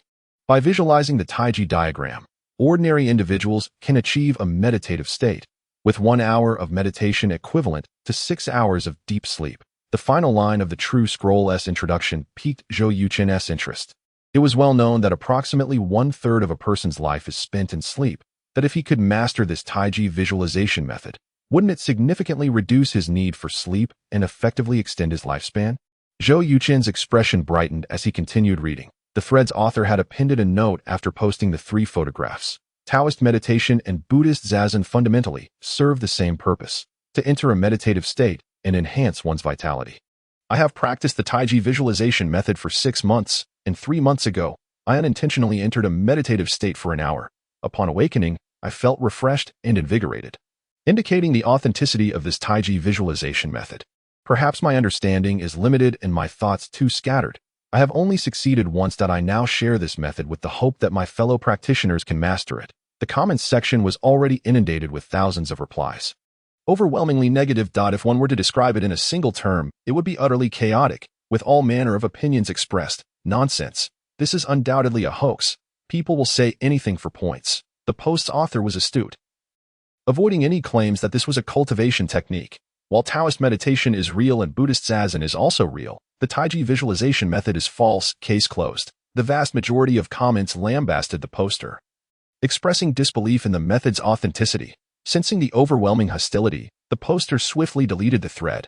Fortunately, due to Zhou Yuchen's remarkable memory, he had retained the incantation of the Taiji visualization method, along with a vivid image of the Taiji diagram etched into his mind. He sent a message to Wang Jie, informing him that he intended to try out the Taiji visualization method. Wang Jie did not respond, likely having gone to bed, since his wife gave birth to a son 2 years ago. Wang Jie had transformed remarkably, cooking for the family daily and refraining from nightlife, becoming a paragon of a devoted husband. Zhou Yuchen had teased him about this change, but now, with Xiao Yeye in his life, he completely understood Wang Jie's transformation. Were he in Wang Jie's shoes, he would likely behave the same, for nothing in the world is more important than a child. Closing his computer, Zhou Yuchen sat cross-legged on his bed, reciting the incantation while visualizing the Taiji diagram in his mind. Time seemed to slip away, and soon he found himself in a remarkably peculiar state, where a Taiji diagram spun endlessly before him. and he felt as though he had ceased to exist. Neither fully asleep nor entirely awake. To say he was asleep would imply he could see the Taiji diagram. To say he was awake suggested his consciousness was ensnared in a state of blissful intoxication. Zhou Yuchen decided to focus solely on the Taiji diagram. After an indeterminate number of rotations, the diagram finally came to a halt, and Zhou Yuchen awoke, his eyes opening. Ding! Congratulations, player! You have enhanced your mental acuity by 0.3 through the practice of the Taiji visualization method, earning a reward of 3 attribute points and 1 lottery chance. Congratulations! Your attribute points have exceeded 20, meeting the conditions to unlock the system marketplace. Would you like to proceed? Hearing the system's notification, Zhou Yuchen promptly accessed his attribute panel. Player: Zhou Yuchen physique, 14, average person, 10, mental acuity, 10.3, average person, 10, attribute points, 21 skills, Zhou Yuchen, master level 1. 5, hacking skills, proficient level 68, culinary skills, proficient level 99, Taiji visualization method, mental cultivation technique.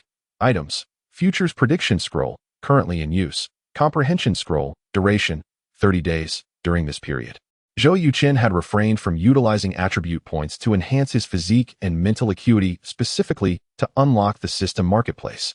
The marketplace contained an array of peculiar items, but unlocking it required 20 attribute points. Had he known he would be transported to this world with the system, he would have never set the unlocking condition so high.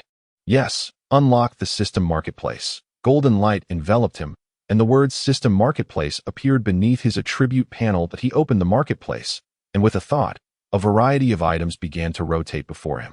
With each rotation, the types of items changed. I want the documentation on nuclear fusion technology. Zhou Yuchen silently wished, and the spinning halted. Before him lay a massive tome titled New Nuclear Fusion Technology, priced at 100,000 attribute points.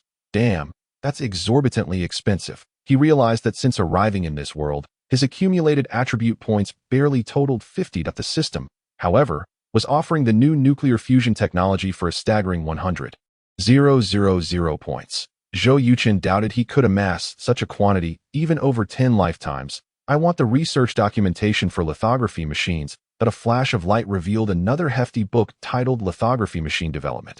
This one was priced at a mere 8,000 attribute points, a fraction of the cost of nuclear fusion technology. Chapter 24. The system marketplace is quite deceptive. Zhou Yuchen suspected that the exorbitant price of nuclear fusion technology was due to its absence in Earth's current research. While the lithography machines capable of producing 2 nanometers chips were already available, hence the lower price. To validate his hypothesis, he inquired about research documentation for cancer treatment drugs, which exceeded 80,000 attribute points. While documentation for other drugs already present on Earth only cost a few thousand points, Zhou Yuchen felt increasingly convinced of his theory. However, the attribute points required for items in the marketplace were exceedingly high. At the current rate of earning points, even with 100 years of effort, Zhou Yuchen doubted he could accumulate a mere 1,000 points. He believed there must be some way to obtain a substantial number of attribute points.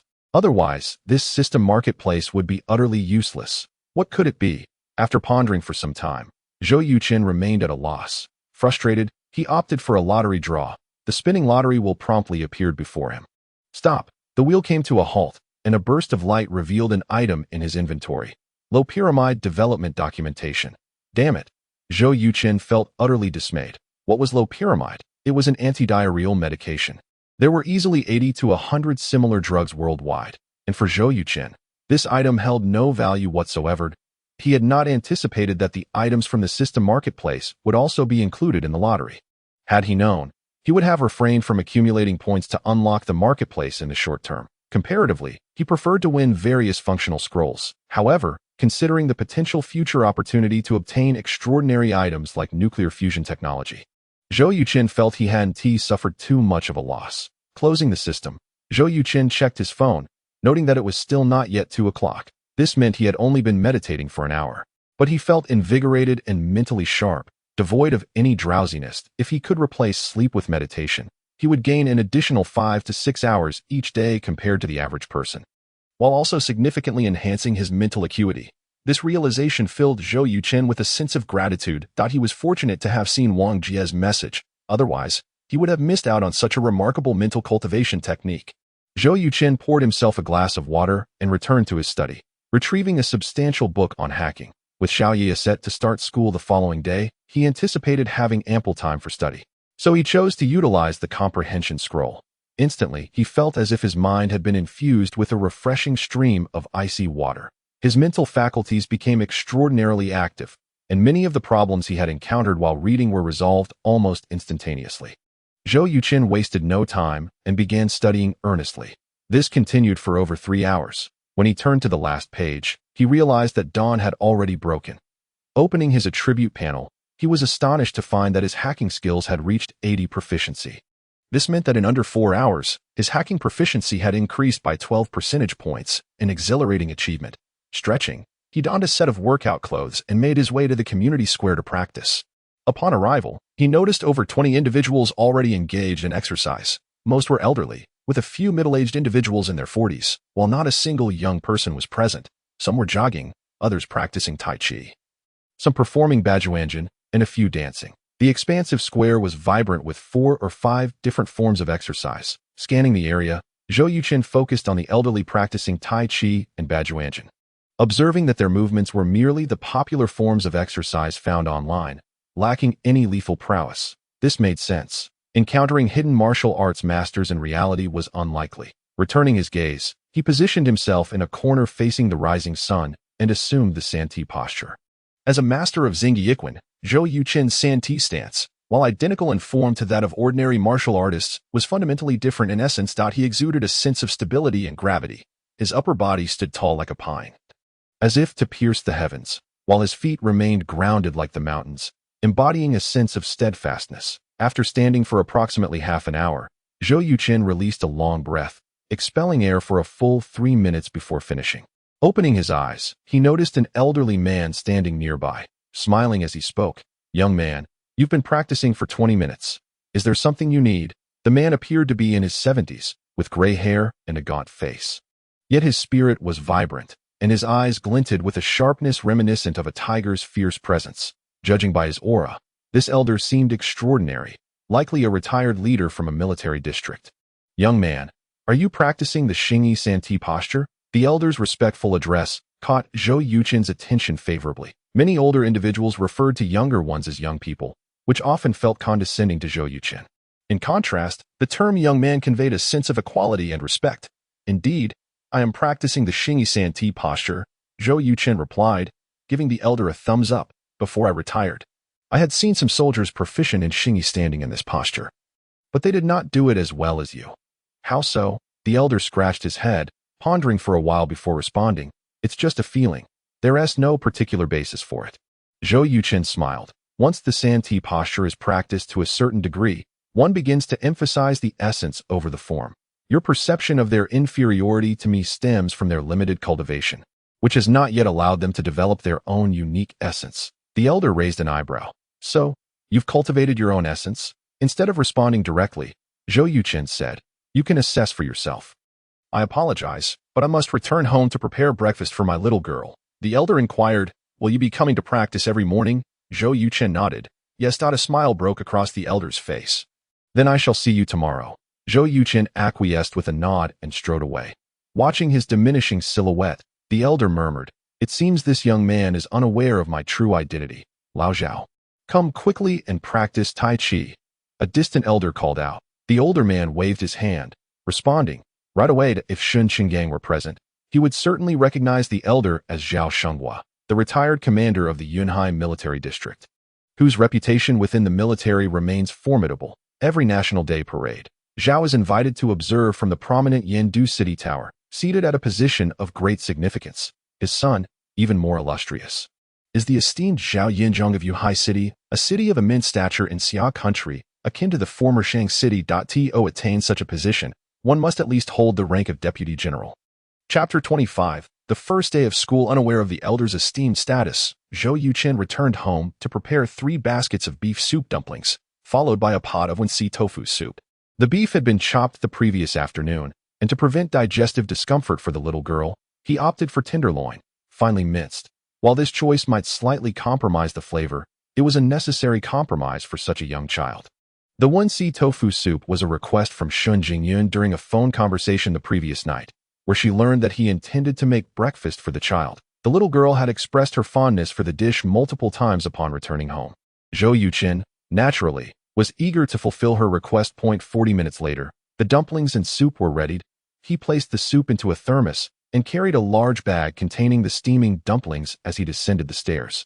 Soon, he arrived at Shun Jingyun's doorstep and knocked on the door. With a creak, the door opened, revealing a naturally beautiful face, unadorned by makeup. Shun Jingyun welcomed him inside, saying, "You're here quite early." "Yeah, I isn't tea up yet." Zhou Yuchen replied, "No worries, that I'll take care of little Yaya while you eat and head to work." Shun Jingyun, surprised, asked, "And what about my portion?" Zhou Yuchen rolled his eyes. "Of course, I made enough for 3. Shun Jingyun smiled. "Thank you, Mr. Zhou." After their conversation the previous night, their relationship had progressed significantly, allowing for a more casual exchange. Zhou Yuchen inquired, "May I enter the bedroom?" Shun Jingyun quickly responded, "I'll go instead." It was not appropriate for Zhou Yuchen to enter the bedroom, filled with Shun Jingyun's personal belongings. Zhou Yuchen shrugged, "I'll head to the kitchen." When Shun Jingyun emerged with the drowsy Yaya, Zhou Yuchen had already set the dumplings and soup on the table. "Daddy." Upon seeing Zhou Yuchen, little Yaya immediately opened her arms that he rushed forward, scooping her up and planting a kiss on her cheek, exclaiming, "Sweetheart, Daddy made your favorite 1C tofu soup." Little Yaya beamed, exclaiming, "Wonderful, I want soup." Shun Jingyun reminded, "First, wash up." "Got it." Yaya pouted, then playfully made a face at Shun Jingyun, prompting a smile from Zhou Yuchen. After washing up, the three sat at the table to eat. "Daddy, what's this dumpling?" "It's delicious." Little Yaya bit into the dumpling skin, her eyes squinting in delight. Zhou Yuchen explained, "That's beef soup dumpling. I want to eat it again tomorrow," she declared. Zhou Yuchen shook his head. "We can't have it every day. Tomorrow morning, I'll make you something different. I assure you it will be just as good." Little Yaya's face lit up with anticipation. Shun Jingyun praised, "Yuchen, your culinary skills are truly remarkable. That if you opened a breakfast shop, you'd undoubtedly prosper." Zhou Yuchen replied, "You've mentioned opening a shop several times. Let us eat. You have work to do." Shun Jingyun flashed a radiant smile and devoured a basket of dumplings alongside 2 bowls of 1C tofu soup, breaking her long-standing breakfast record. Zhou Yuchen's cooking was simply irresistible, surpassing even that of 5-star chefs.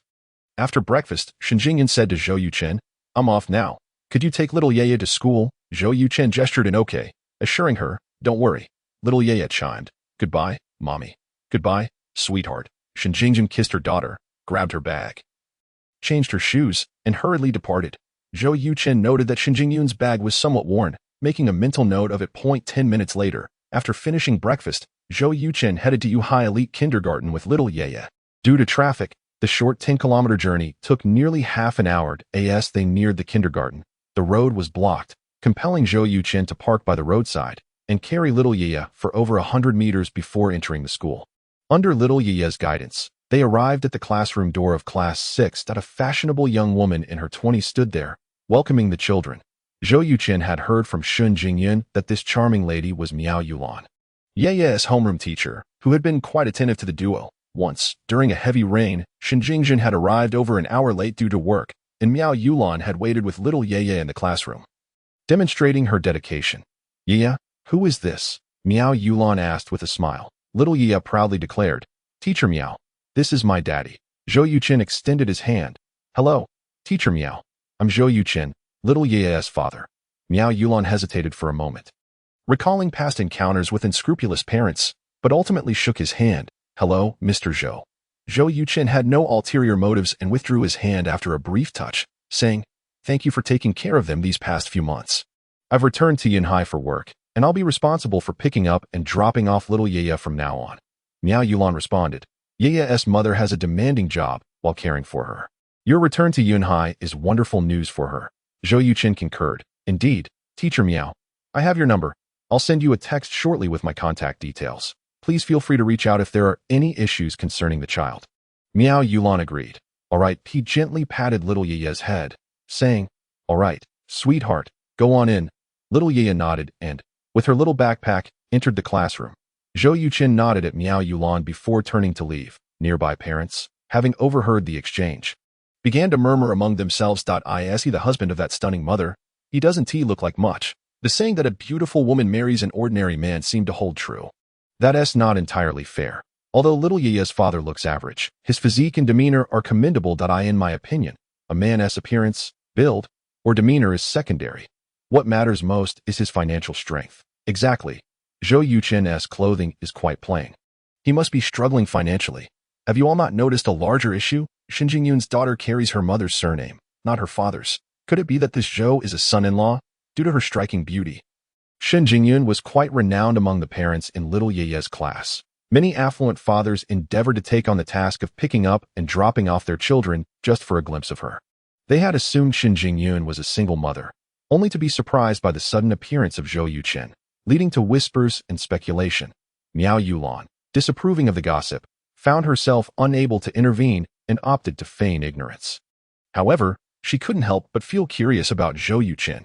Shen Jingyun's beauty and grace were undeniable, even making Miao Yulan, a beauty herself, feel slightly overshadowed. It was astonishing that such a stunning woman had married a seemingly ordinary man like Zhou Yuchen, leaving Miao Yulan intrigued about what might have drawn Shen Jingyun to him. If only she knew that Zhou Yuchen was actually unemployed and had even spent time in prison, her curiosity would likely transform into sheer disbelief. Chapter 26. The hefty rival. Hello, Yuchen, have you seen the news? Last night, crude oil prices plummeted over 20%. What is going on with you? Zhou Yuchen received a call from Wang Jie just as he exited the school.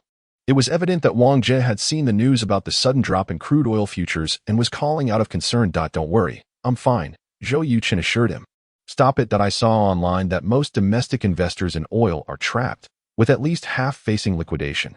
Brother, money can be replaced, but life is singular. Please don't do anything rash. Zhou Yuchen felt a mix of gratitude and amusement at Wang Jie's concern.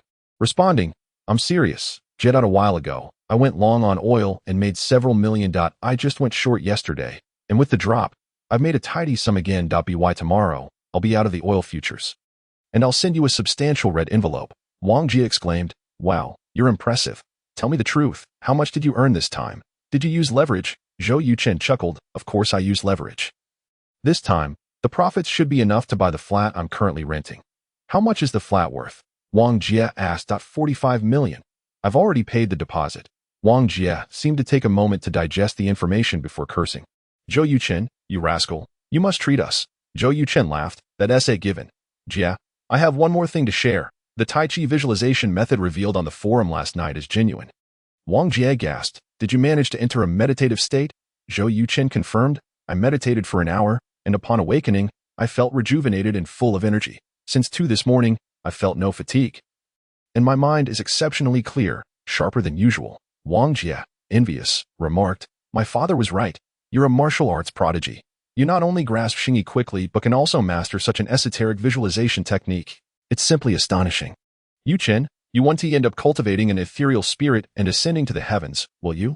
Zhou Yuchen chuckled. What spirit? What ascension? Jie, have you been reading too many fantasy novels? This Tai Chi visualization is essentially a method to induce deep sleep, enhancing mental acuity and vitality, but that's about it. Wang Jie replied, even that is remarkable. I must practice diligently tonight. Zhou Yuchen encouraged, I wish you success.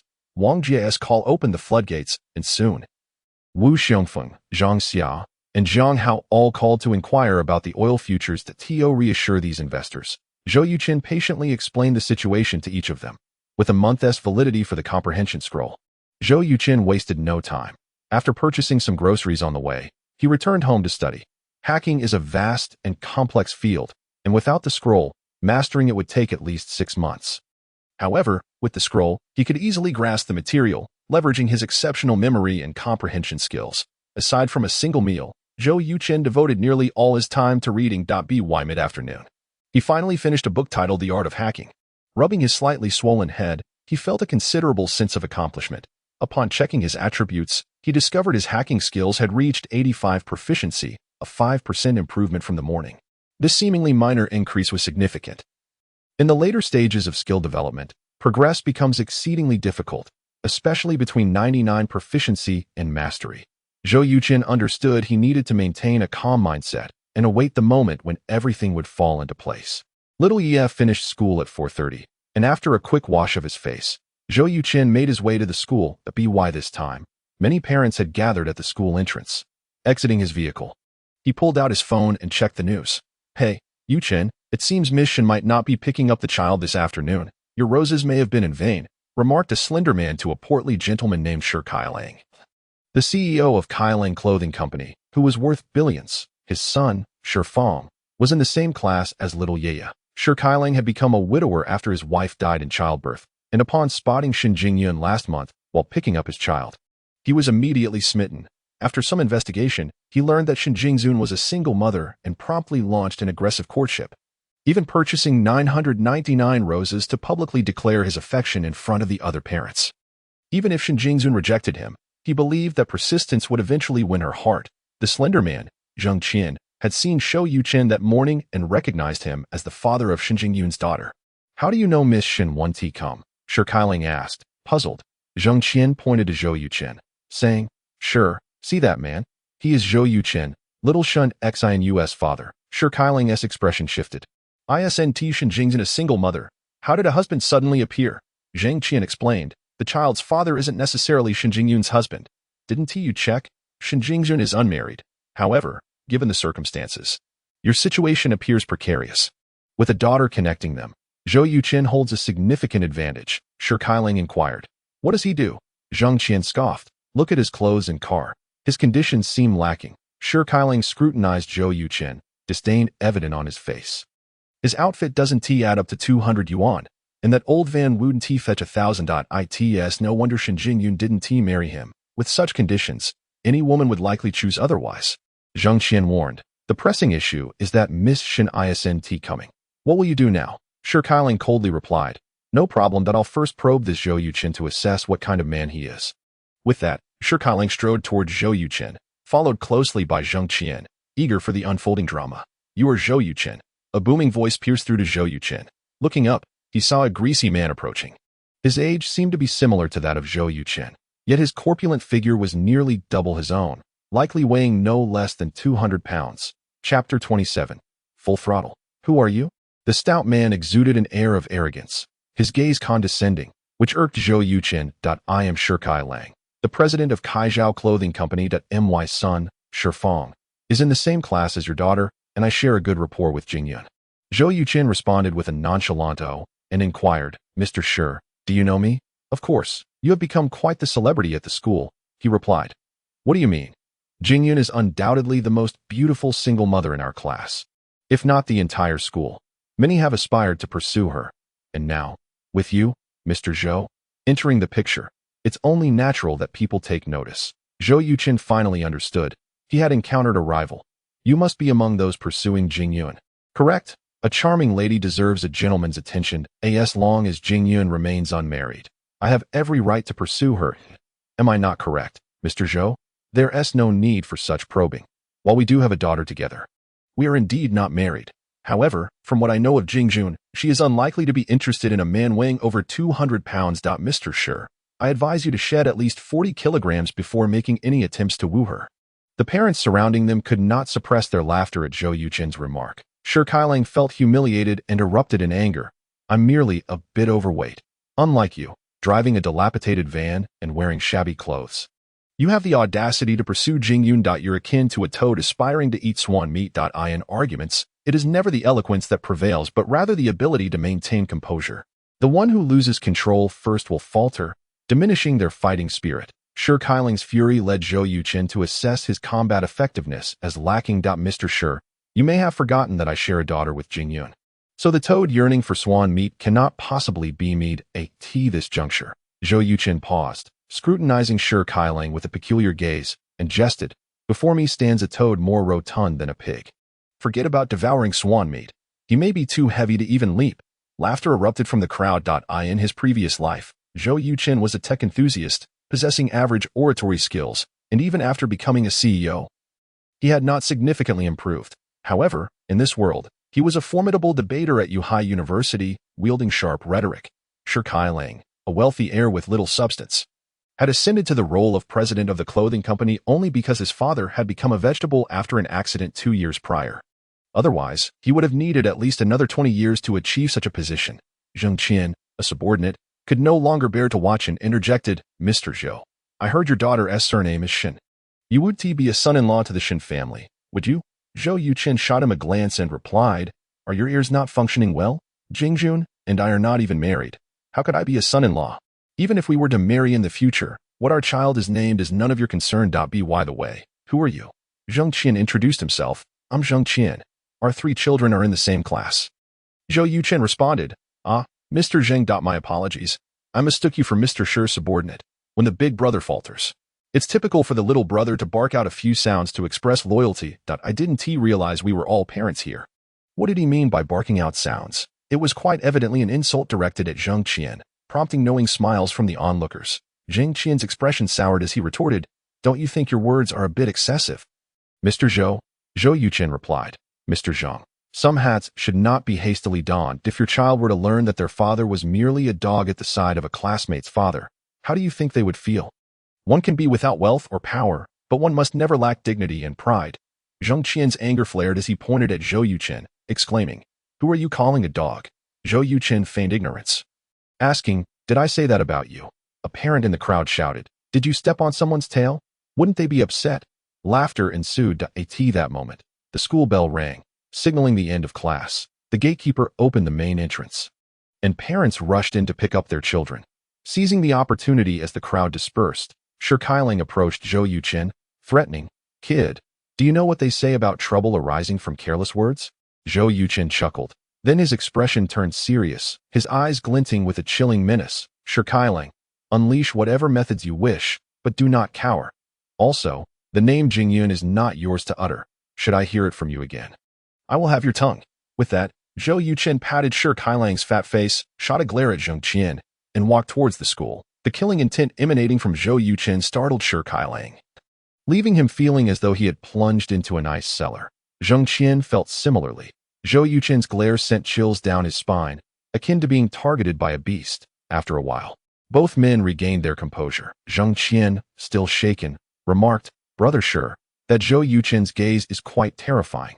I feel as though he might have killed before. Shi Kailang nodded in agreement. I share the same sentiment.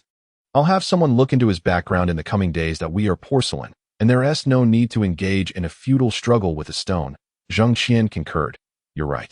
In truth, Zhou Yuchen had merely employed a technique from martial arts known as gaze technique. This technique holds no tangible power, primarily relying on a piercing gaze to intimidate opponents. It is ineffective against those with strong will. But for the weak-willed like Shi Kailang and Zheng Qian, it instilled profound fear and unease. Some timid individuals could even be frightened to death, a phenomenon not unheard of in the Republic of China era. Meanwhile, Zhou Yuchen entered the campus and called Shin Jingzun, inquiring about Shi Kailang. Shin Jingzun pondered for a while, unable to recall the name. Only when Zhou Yuchen described him as a large man with a son named Shifeng did she realize, confirming that she indeed knew Shi Kailang, but their relationship barely qualified as acquaintances. She had not even remembered his name. How could there be any depth to their connection? Shi Kailang's incessant calling of her name was merely a facade of bravado.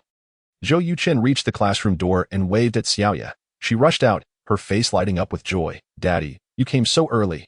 Zhou Yuchen greeted Miao Yulan, then scooped up Xiaoya, saying, I've been waiting outside for quite a while. If the school had opened sooner, I would have come in already. Xiaoya placed a kiss on Zhou Yuchen's cheek, her cherubic voice declaring, Daddy is the best daddy in the world. Zhou Yuchen replied, That is a given. They both smiled. Chapter 28. A Vast Chasm. Upon exiting the teaching building, Zhou Yuchen encountered Shi Kailang and Zheng Qian once more, but he halted, employing the gaze technique again. Shi Kailang and Zheng Qian felt as if Zhou Yuchen's gaze were a blade, prompting them to avert their heads hastily. Humph, he scoffed as he brushed past them. The sound resonated like thunder in their ears, causing them to shudder and quicken their pace. Zhou Yuchen's intent was clear. He aimed to instill fear and deter them from causing trouble. His greatest regret in the past was choosing Zhou Yuchen as his first skill, wasting 4 years of time, yet now he realized its worth. Upon returning home, Zhou Yuchen instructed Xiaoya to play with her flower fairy toys in the bedroom while he entered the kitchen to prepare dinner, just as he arranged 4 dishes and a soup on the table. Shin Jingzun returned from work. Hearing the commotion, Xiaoya dashed out from the bedroom to greet her mother, showering her with affection. Zhou Yuchen smiled. Ladies, the meal is ready. You may wash your hands and eat. Shin Jingyun surveyed the dishes and remarked, You want to be making dinner for us every afternoon, will you? Zhou Yuchen responded, What is wrong with that? Xiaoya and I arrive home at 5, and you at 6. The hour in between is perfectly suitable for cooking, Shun Jingyan replied, but it seems too burdensome for you. Zhou Yuchen waved his hand dismissively. It's just a meal. It's no trouble at all. Xiaoya chimed in, Mommy, I especially love what Daddy cooks. Shen Jingyan retorted playfully, What do you mean by that? Are you saying my cooking isn't good? Xiaoya pondered for a moment before admitting, It seems that it's not as good as Daddy's. Shen Jingyan was left speechless. After dinner, Shen Jingyan took the initiative to wash the dishes and tidy the kitchen. Zhou Yuchen understood her intention and offered only polite remarks, allowing her to proceed. Once she finished, they took Xiaoya downstairs to play on the slide. Seizing the moment when Xiaoya was out of earshot, Shen Jingyan broached the topic of Shi Kailing. Zhou Yuchen recounted the entire encounter. And Shen Jingyan expressed her regret. Yuchen, I'm truly sorry for the trouble my situation has caused you. Zhou Yuchen reassured her, It's no problem. If anyone is to blame, it's your beauty. As the ancient said, a graceful lady draws a gentleman's affection. You, however, have blossomed into a fairy. It's entirely normal for people to pursue you. Shen Jingyan teased, Would you pursue me? Zhou Yuchen answered without hesitation. No, Shen Jingyan was taken aback, pressing, Why not? Zhou Yuchen replied, Before I answer that, you must first answer me a question. If one day we find ourselves in love, would you sever ties with your father to marry me? Shen Jingyan became displeased, stating, I don't understand your implication. Zhou Yuchen replied solemnly, Generally speaking, a man evaluates a woman based on 4 aspects: appearance, figure, demeanor, and character. With your beauty, you undoubtedly score a perfect 100 in the first 3 categories. As for your character, if I were to describe it in a few words, it would be gentle yet resilient, graceful yet dignified, truly the epitome of a virtuous wife and mother, including myself. Any man who spends time with you will find it difficult to resist your charm. Upon hearing this, Shen Jingyan couldn't help but laugh, saying, You always appear so composed. I didn't realize you were quite adept at flattery, but what does this have to do with my question? Zhou Yuchen's smile faded as he continued. I mention this to convey that my lack of pursuit is not due to your inadequacy, but rather the vast disparity in our social standings. Do not forget, you are the daughter of the vice mayor and chief of police of Yanhai City, while I am a former convict who has served time. Should you marry me, your father would instantly become the laughingstock of the political and law enforcement community in Yanhai. Unless you are willing to sever your father-daughter relationship. Shen Jingyan trembled at his words, her expression shifting dramatically. Zhou Yuchen's statement struck her like a hammer, leaving her profoundly unsettled. Through their recent interactions, she had acknowledged a budding affection for Zhou Yuchen and sensed his feelings for her as well. Yet, she had never deeply contemplated their situation until this moment, realizing the considerable chasm they needed to bridge. Is there no other way? Shen Jingyan asked, only to realize her mistake as she lifted her gaze to Zhou Yuchen, who was regarding her with a teasing expression. She hastily clarified, Don't misunderstand. I was merely asking out of curiosity. Zhou Yuchen assured her, Rest easy. I possess self-awareness. To resolve our predicament, I must first clear my name and have the police department expunge my criminal record. Secondly, I need to achieve entrepreneurial success and become a renowned young entrepreneur. By then, people will regard our story as an inspirational tale, and it will naturally bear no adverse implications. Shen Jingyan responded. But that's quite difficult. I do not believe so, Zhou Yuchen replied confidently, raising an eyebrow. When I was released from prison 4 years ago, I had not a penny to my name. I traveled from Yuhai City to Sucheng in just 1 day and night. Compared to then, these challenges are trivial. He recited the 4 lines of poetry that had gained fame in his previous life, finally expressing them in this world for the first time. The wind and snow pressed me for 4 or 5 years. Yet I laugh as the wind is light and the snow like cotton. No one supports my lofty aspirations, yet I tread through the snow to the mountaintop. The resilience and ambition embodied in those lines captivated Shen Jingyan. Gazing at the astonished Shen Jingyan, Zhou Yuchen extended 3 fingers, stating, Jingyun, I need 3 years to resolve these 2 issues. If, by that time, you have yet to find your other half, I hope you will grant me the opportunity to pursue you. Shen Jingyan found it challenging to withstand Zhou Yuchen's piercing gaze, diverting her eyes elsewhere. After a moment, she replied, I will think about it. This response undoubtedly indicated her acquiescence. Zhou Yuchen chuckled. Good. After a while of playing on the slide, Xiaoya grew tired and sweaty. Concerned she might catch a cold, Shen Jingyan decided to take her home. As they departed, Xiaoya looked back repeatedly, her pitiful expression tugging at Zhou Yuchen's heart. Chapter 29, The Hacker Showdown. With only an hour until the oil futures market opened, Zhou Yuchen powered on his computer and perused the news. Soon, A particular piece of information captured his attention: the virtual currency tether. After experiencing a meteoric rise over 6 months, suddenly plummeted, dropping from 620 to 151 within just 12 hours. Experts indicated that Tether's abandonment might signal the failure of virtual currency issuance. Having traversed this world for 4 years, Zhou Yuchen encountered news of virtual currency for the first time. Prompting him to gather information on Tether. He discovered that this currency had emerged 2 years prior, similar to Bitcoin in his previous life. Initially valued at mere cents, it had soared to hundreds of dollars. The difference lay in Tether's greater supply and its explosive growth, where it had risen as much as 6,000% in a 24-hour period, equivalent to rising from $1 to $60. In contrast, the current decline amounted to only 300%, which was relatively insignificant. Now, Zhou Yuchen faced a decision. Should he seize the opportunity presented by Tether's decline to invest? It was noteworthy that, to date, only about 800,000 Tether coins had been mined. Based on the trajectory of Bitcoin's development and the current growth rate, it would be at least 2 years before reaching its peak, indicating substantial potential. Conversely, even if he misjudged and Tether did not achieve the same level of success as Bitcoin, it would not matter. Given its current low price, acquiring 10,000 coins would cost less than 10 million CI yuan. Should he succeed, even if its value reached only half of Bitcoin's peak, it would suffice to make Zhou Yuchen a billionaire. Having made his decision, Zhou Yuchen accessed the international Tether trading platform. The management fee for each transaction was startlingly high, reaching a daunting 5%, yet the security it offered was unparalleled. After completing his registration, Zhou Yuchen linked his bank card and spent 9,800 yuan to purchase 10 Telcoins. Currently, players worldwide are discarding Telcoins, making them easily obtainable. However, all of Zhou Yuchen's funds are tied up in crude oil futures, leaving him with little cash to make further purchases. Fortunately, around 2 o'clock tomorrow morning, the price of crude oil futures is expected to reach 305 yuan per barrel. Once he sells the futures, Zhou Yuchen will instantly become a billionaire, effortlessly acquiring thousands of Telcoins. Taking a deep breath to calm his emotions, he picked up a book titled Program Attack Code from the shelf and began to read intently. Ultimately, any skill converges towards a singular goal. At least 2/3 of the content in this book mirrored what he had previously studied, allowing Zhou Yuchen to finish it in just 3 hours, yet his experience points only increased by 1%. It seems he needs to integrate theory with practice. Zhou Yuchen opened a webpage and entered the Xia Country Hacker Technology Forum, a gathering place for elite hackers, although the forum boasts fewer than 1,000 members. Their skills are exceptional. With some spare time on his hands, Zhou Yuchen often browses the forum and occasionally takes on tasks that involve finding system bugs. Over the course of less than 4 years, he saved up 400,000 primarily from this work. Upon entering the forum, he noticed a bright red banner. A post had been pinned by the forum administrator. The content was simple: rallying all the top hackers in the forum to launch an attack on the Japanese government's official website.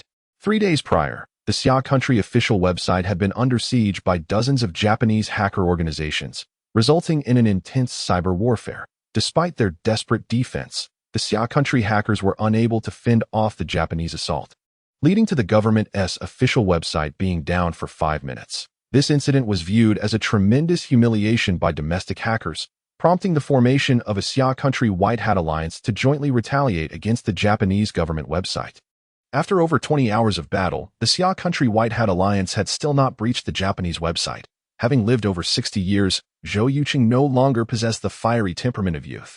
However, when it came to matters of national dignity, he joined the White Hat Alliance without hesitation, rapidly coding to attack the Japanese official website. Zhou Yuchen's hacking skills are at an advanced level, rated at 86%, placing him among the world's elite. His involvement had an immediate and significant impact. 2 hours later, he discovered a small vulnerability in the Japanese official website. Under normal circumstances, this vulnerability would be trivial, easily patched if found. Yet, in a battleground filled with tens of thousands of elite hackers, this minor flaw became a fatal chink in their armor. But a small gap was inconsequential.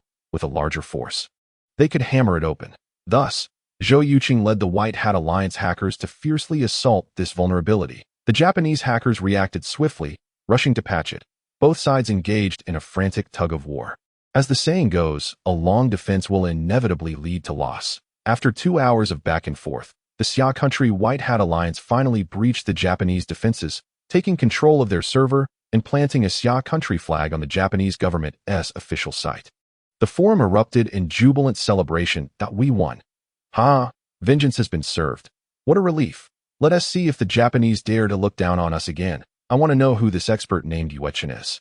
To discover such a tiny vulnerability is truly impressive that we owe our success in controlling their server to Yuchen's efforts. I dare say, Yuchen's skills rank among the world's finest. We implore Yuchen to reveal himself on the forum. In an instant, the thread requesting Yuchen's appearance had reached 600 replies. The name Yuchen was Zhou Yuchen's alias, a combination of his name and a character from his beloved's name. Faced with the invitation, Zhou Yuchen merely smiled, choosing not to reveal himself, and swiftly departed. Engaging in such server attacks should be done discreetly. If it became widely known, it would lead to significant trouble.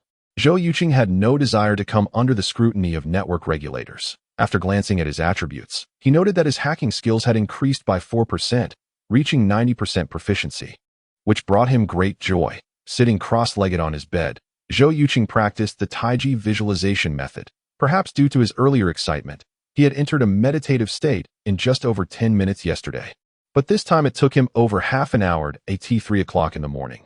Zhou Yuchen slowly opened his eyes, feeling a renewed vigor and clarity. He had to admit that the Taiji visualization method was truly remarkable. With half an hour remaining before the crude oil futures closed, Zhou Yuchen logged into the Xia Thai futures trading platform and discovered that his crude oil had sold out, leaving a long string of numbers in his account.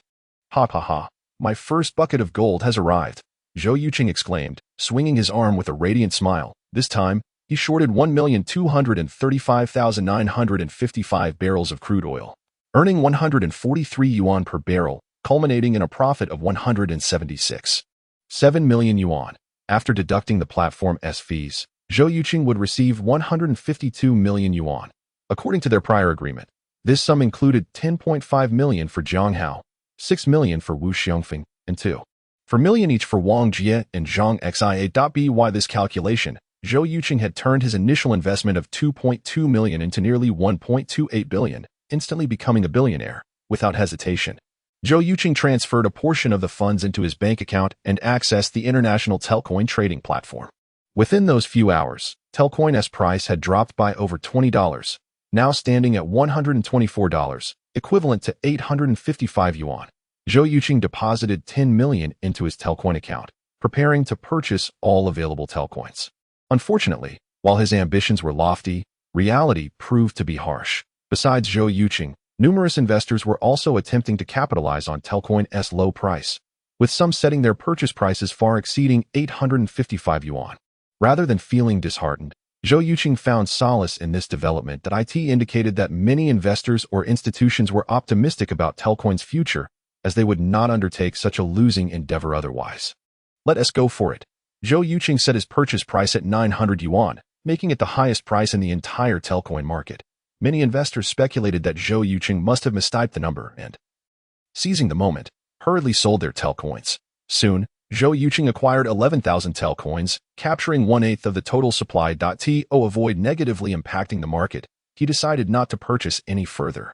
Fully aware that capital markets are driven by profit, many protagonists in online novels manage to acquire a vast majority of virtual currency with minimal investment early on, subsequently amassing immense wealth. Such occurrences are utterly unattainable in reality. Financial institutions do not act altruistically, and they certainly would not exhaust their efforts to expand the market without holding virtual currency, as that would merely benefit others. Not even the most astute capitalist would engage in such folly. Having secured his Telcoins, Zhou Yuchen returned to the Xia Country Hacker Technology Forum, seeking tasks posted by various network companies, most of which involved identifying vulnerabilities in their products. The rewards varied, with some offering over 100,000 yuan and others merely a few hundred to 1,000 yuan, contingent on one's skill level. To enhance his hacking prowess, Zhou Yuchen selected a challenging task with a reward of 300,000 yuan. An hour later, he exploited a script vulnerability to successfully infiltrate a network company's server. He then emailed them the details of the vulnerability along with a remediation strategy, including his bank account number. At 5:30 in the morning, Zhou Yuchen arrived at a small square and began practicing Xingyi Quan. He started with half an hour in the San Ti posture, followed by his punching routine. His footwork was agile, and his movements were powerful, Each punch carried a sound like the rushing of a river, reverberating through the air with explosive force. According to traditional martial arts, a single sound is worth a fortune. Zhou Yucheng's punches produced not just one sound, but a continuous series of cracks. After completing the 5 elements fist of Xingyi, Zhou Yucheng shifted to practicing the 12 forms of Xingyi. The 12 forms mimic the movements of 12 animals. They are easy to learn but difficult to master. Zhou Yucheng had only learned 3 forms, while the remaining 9 were imparted to him by an all-encompassing training system after he attained mastery. In just 12 minutes, Zhou Yucheng flawlessly embodied the soaring dragon, the ferocious tiger, the agile monkey, the delicate swallow, and the cunning snake, seemingly occupying a 10-meter radius around him. The more he practiced, the more invigorated he became, completely forgetting that he was in a public space. When he finally concluded his session, he was startled to find himself surrounded by more than 10 elderly onlookers, all gazing at him with expressions of astonishment. Oh no, I may have gone too far. Zhou Yucheng felt a twinge of concern. One elderly man, who had chatted with Zhou Yucheng the previous morning, approached him with a hearty laugh and a thumbs up. Young man, your martial arts are truly impressive. If I'm not mistaken, you were practicing the 5 elements fist and the 12 forms of Xingyi just now, right? Zhou Yucheng nodded and replied, that is correct. Elder, my name is Zhou Yucheng. May I ask your name? I'm Zhao Shenghua. You can call me old Zhao. No, I do prefer to call you Elder Zhao. Ha. Suit yourself. Young Zhou, I've heard that traditional martial arts have 3 types of energy. Ming Jin. In Jin, and Hua Jin. I once watched a Ming Jin expert train. At least one of his 3 punches could produce an explosive sound. Yet, you could make nearly every punch crack the air. Does that mean you have already mastered in Jin? I have indeed mastered in Jin. Zhou Yucheng had reached the Hua Jin stage, where one could not add any more to their skill. And even a fly could not land without notice. However, he preferred not to boast or disclose such achievements. Zhao Shenghua expressed keen interest, asking, what practical applications doesn't Jin have? Zhou Yucheng explained, Ming Jin injures bones, while in Jin harms internal organs. For instance, you could smash a watermelon with Ming Jin, but within Jin, the skin remains intact while the flesh is completely ruined. In essence, it's a form of insidious penetration. Not particularly impressive. One elderly man inquired, Young Zhou, could you demonstrate for us, so we old folks can have our eyes opened? The other elders echoed their curiosity, their eyes filled with anticipation. Zhou Yucheng spread his hands, saying, energy is formless and intangible. I cannot showcase it. Zhao Shenghua interjected, that's simple. Just using Jin on a watermelon. A middle-aged man who had just arrived raised his hand, exclaiming, I have a watermelon in my car. I'll go get it. With that, the man rushed off. Moments later, he returned, cradling a watermelon weighing around 10 kilograms. He placed it on the ground and stepped back 3 paces, gesturing for Zhou Yucheng to proceed. All eyes turned towards Zhou Yucheng. All right, I'll give it a try. Zhou Yucheng picked up the watermelon, gently activated his hidden energy in his right hand, and lightly tapped it, saying, done. What? The crowd looked bewildered. Zhao Shenghua pointed at the watermelon and asked, is that all? Zhou Yucheng nodded. Yes, that's it. You can cut it open and take a look. I have a knife. The middle-aged man, clearly prepared, produced a fruit knife from his pocket. Although it was somewhat short, it sufficed. I'll do the cutting. Zhao Shenghua took the knife from the man, indicating for Zhou Yucheng to place the watermelon on the ground. As soon as he made the first cut, the watermelon exploded, its red flesh bursting forth like it had been shredded by some unseen force, creating a sticky mess. Wow, this is impressive. Is this in Jin? Incredible, to achieve such destruction with a mere tap. I'm truly amazed. Who says traditional martial arts are ineffective? They should have a sparring match with young Zhou. The crowd erupted in discussion. Zhao Shenghua looked at Zhou Yucheng with astonishment and admiration, saying, Young Zhou, you've truly opened our eyes today. Indeed, masters exist among the common folk. Zhou Yucheng replied modestly, Elder Zhao, you flatter me. It's just a minor skill. The middle-aged man, crouching down to examine the watermelon, stood up and asked, Mr. Zhou, have you ever considered entering a competition? Upon hearing this, Zhou Yucheng immediately shook his head, saying, no, I haven't. The man produced a business card from his pocket, stating, Mr. Zhou, I'm Min Jia, the deputy director of Yuhai Television. Recently, our station has organized a competition, inviting many martial arts masters to participate, but they've been unable to defeat even ordinary mixed martial artists, disappointing countless viewers. Mr. Zhou, you're so skilled and practice traditional martial arts. Would you consider competing to restore the honor of traditional martial arts? Zhao Shenghua cast a meaningful glance at Min Jia, but did not speak. Zhou Yucheng accepted the business card with a smile, replying, Director Min, During the Republic of China era, traditional martial arts were referred to as guoshu. If I were to describe guoshu in a single sentence, it would be, it is only for killing, not for performance. I've seen your Station S martial arts competition. The rules you set to ensure the safety of participants are too numerous. Critical areas such as the eyes, throat, back of the head, heart, and groin are our primary targets, yet the rules prohibit striking them. Frankly, such matches are akin to child-s play. Min Jie frowned, saying, Mr. Zhou, that's killing, not competition. Zhou Yuchen shrugged. Thus, masters of guoshu are inherently unsuitable for any combat competition, as a single misstep could lead to a fatal incident. With that, Zhou Yuchen picked up a stone from the ground and rubbed it between his palms, reducing it to powder that flowed through his fingers. Witnessing this, everyone gasped in astonishment. The ability to crush stone with one's hand suggested that if he struck a person, the consequences would be dire. After the demonstration, Zhou Yuchen clapped his hands together, saying, Director Min, I appreciate your kind intentions. However, regarding the competition, I think it's best to decline. I wouldn't want to spend the next several decades in prison due to a mishap. Min Jie chuckled wryly. Mr. Zhou, you are the most formidable martial artist I've ever encountered. Without exception, someone of your caliber is indeed unsuitable for competition. Zhao Shengguo remarked. Young Zhou, I believe you should consider joining the military. Zhou Yuchen sighed. Let us forget about that. Just passing the political scrutiny would be impossible. I can't bear to leave my precious daughter. Zhao Shengguo's pupils narrowed as he inquired. Have you ever been incarcerated? Zhou Yuchen replied, During college, I was framed by a rich second generation and ended up spending 10 months inside. Zhao Shengguo curiously asked, What was the reason? Zhou Yuchen shrugged. To put it simply, I saved someone. But that person falsely accused me of intentional injury. Zhao Shengguo frowned. Isn't that repaying kindness with malice? Who was that person? Truly shameless. Zhou Yuchen was taken aback and asked, Old Zhao, do you truly trust me? Zhao Shengguo replied without hesitation, I do. We all do. The others nodded in agreement, affirming their faith in Zhou Yuchen. After all, with his martial prowess, if he were to intentionally harm someone, the victim wouldn't even have the chance to call the police. Zhou Yuchen felt deeply moved, clasped his fists, and said, Thank you, esteemed elders. It's getting late, and I must return home to prepare breakfast for the little one. We shall meet again tomorrow. Very well, until tomorrow. They chorused. Upon returning home, Zhou Yuchen quickly freshened up and entered the kitchen to prepare pork and shrimp wontons. He first kneaded the dough and rolled it into square wonton skins. Then, he retrieved the pre-prepared pork, shrimp, and cabbage from the refrigerator, finally chopped them all, mixed them into a filling, added an egg and soy sauce, and blended them thoroughly. Finally, he wrapped the mixture in the wonton skins and placed them into boiling water.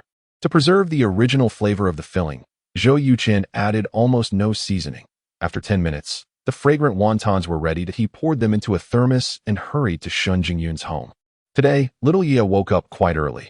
As Zhou Yuchen entered the house, she had just finished washing up. Daddy, what delicious food are you making for me today? She eagerly inquired, gazing at the thermos in his hand. Zhou Yuchen replied, Pork and shrimp wontons. Do you like them? Little Ye pondered for a moment and said, If they taste good, I like them. If not, I won't. Zhou Yuchen laughed heartily. What a clever little girl you are. The wontons, crafted by the hands of a top chef, were undeniably exquisite. Shin Jingyun and little Ye ate. They praised the dish profusely. After breakfast, Shin Jingyun went to work, while Zhou Yuchen took little Ye to school. After dropping her off at kindergarten, he headed to Xiaogua Commercial Bank, depositing 6.5 million and 2.6 million into Wu Xiongfei's and Wang Jie's accounts, respectively. When they lent him the money, they hadn't even drawn up a loan note. So out of gratitude, Zhou Yuchen decided to give them a 10% return. Upon receiving the bank notification, the two promptly called Zhou Yuchen. Only after learning that he had made 100 million did they accept the money and lavish him with compliments. After a while, Zhang Xia arrived at the bank with the elderly gentleman from before. Soon, both parties signed the purchase agreement, and Zhou Yuchen transferred the remaining 44.7 million to the gentleman's account. With the financial matters settled, the three of them went to the housing authority of Yuhai City to complete the transfer. Zhang Xia, having a contact there, managed to finalize the transfer in less than 20 minutes. Chapter 32. Making a fortune of 100 million after sending the elderly gentleman away. Zhou Yuchen gazed at the property certificate in his hand and chuckled. After more than 4 years, I finally belong to the class of homeowners. Zhang Xia retorted, This house is worth more than 10 ordinary ones. Zhou Yuchen, I am particularly curious about how much you actually earned this time. Zhou Yuchen raised a finger and said, not much, just a figure. Zhang Xia covered her mouth, her expression one of disbelief. Heavens, you made 100 million in less than 2 weeks. That's incredible, since giving Zhou Yuchen 2 million. Zhang Xia had been closely monitoring crude oil futures. When the price suddenly plummeted, she panicked. Later, upon learning that Zhou Yuchen had taken a short position, she felt relieved. This morning, after receiving his call, she had been secretly speculating about the profits he made from crude oil futures. She believed that if he earned 50 to 60 million, that would already be quite remarkable. Little did she expect him to have made 100 million. As Zhou Yuchen shook his head. If I were truly capable, I wouldn't have sold at the price of 305 yuan. Zhang Xia, taken aback, asked, what do you mean? Zhou Yuchen explained, I just checked the current crude oil price. It's 295 yuan per barrel. In other words, within just a few hours, I missed out on over 10 million. Zhang Xia remarked, that's greed. Although I don't usually dabble in futures or stocks, I've heard of the adage too much of a good thing is bad in the wisdom of securing profits. Zhou Yuchen nodded. You are right. Let us head back to the bank to settle your account. Let us skip the commission, she suggested. That won't do. The amount must be correct. If you don't accept the commission, then I won't give you this 2.4 million. Zhou Yuchen understood Zhang Xia was being polite, considering the house cost 45 million. Even 1% of the commission would amount to 450,000, which was more than he had given her in profit. If you don't pay me, how will I survive? All right, our usual commission is 3%. I'll calculate it as 1%, making it 450,000. Fine. Soon, they arrived again at Xiaogua Commercial Bank. Zhou Yuchen transferred 3.3 million to Zhang Xia's account and issued an uninterest check for 10.5 million. Zhou Yuchen, your arithmetic skills must be learned from a PE teacher. Right? It's 2.85 million, not 3.3 million, Zhang Xia remarked. Zhou Yuchen smiled. That's the commission. I'm giving you 2%. I can't let my old classmates suffer a loss. Zhang Xia was taken aback and jokingly asked, you're not trying to pursue me, are you? Zhou Yuchen rolled his eyes, exasperated. I have a 3-year-old daughter. Wait, you're married? Zhang Xia exclaimed in surprise. Zhou Yuchen clarified, having a daughter and being married are two different matters. Zhang Xia gave him a thumbs up, impressive. Well, I want to be polite then. To be honest, I was just about to buy a house with my boyfriend. Your 1.3 million has alleviated my urgent need. Old classmate, thank you. Shall I treat you to a meal? Zhou Yuchen replied, another day. I still have my loan to repay. Be careful. The people in that line of work aren't easy to deal with. Zhou Yuchen assured her with a smile. Don't worry. After Zhang Xia left, Zhou Yuchen took the check to find Jiang Hao at the same Muay Thai gym as before. Jiang Hao had been waiting for him. Upon seeing Zhou Yuchen, he smiled and asked, brother, made quite a bit. Haven't you? Zhou Yuchen nodded. Just enough to buy a house. How good? Here as 10.5 million. Jiang Hao accepted the check, confirmed it was correct, and returned the loan note to Zhou Yuchen, chuckling. 10 days at 5% is practically usury. Brother, if there's ever an opportunity to make a fortune, don't forget me. I can still pull together 20 to 30 million. Zhou Yuchen replied. How go? The financial market is unpredictable.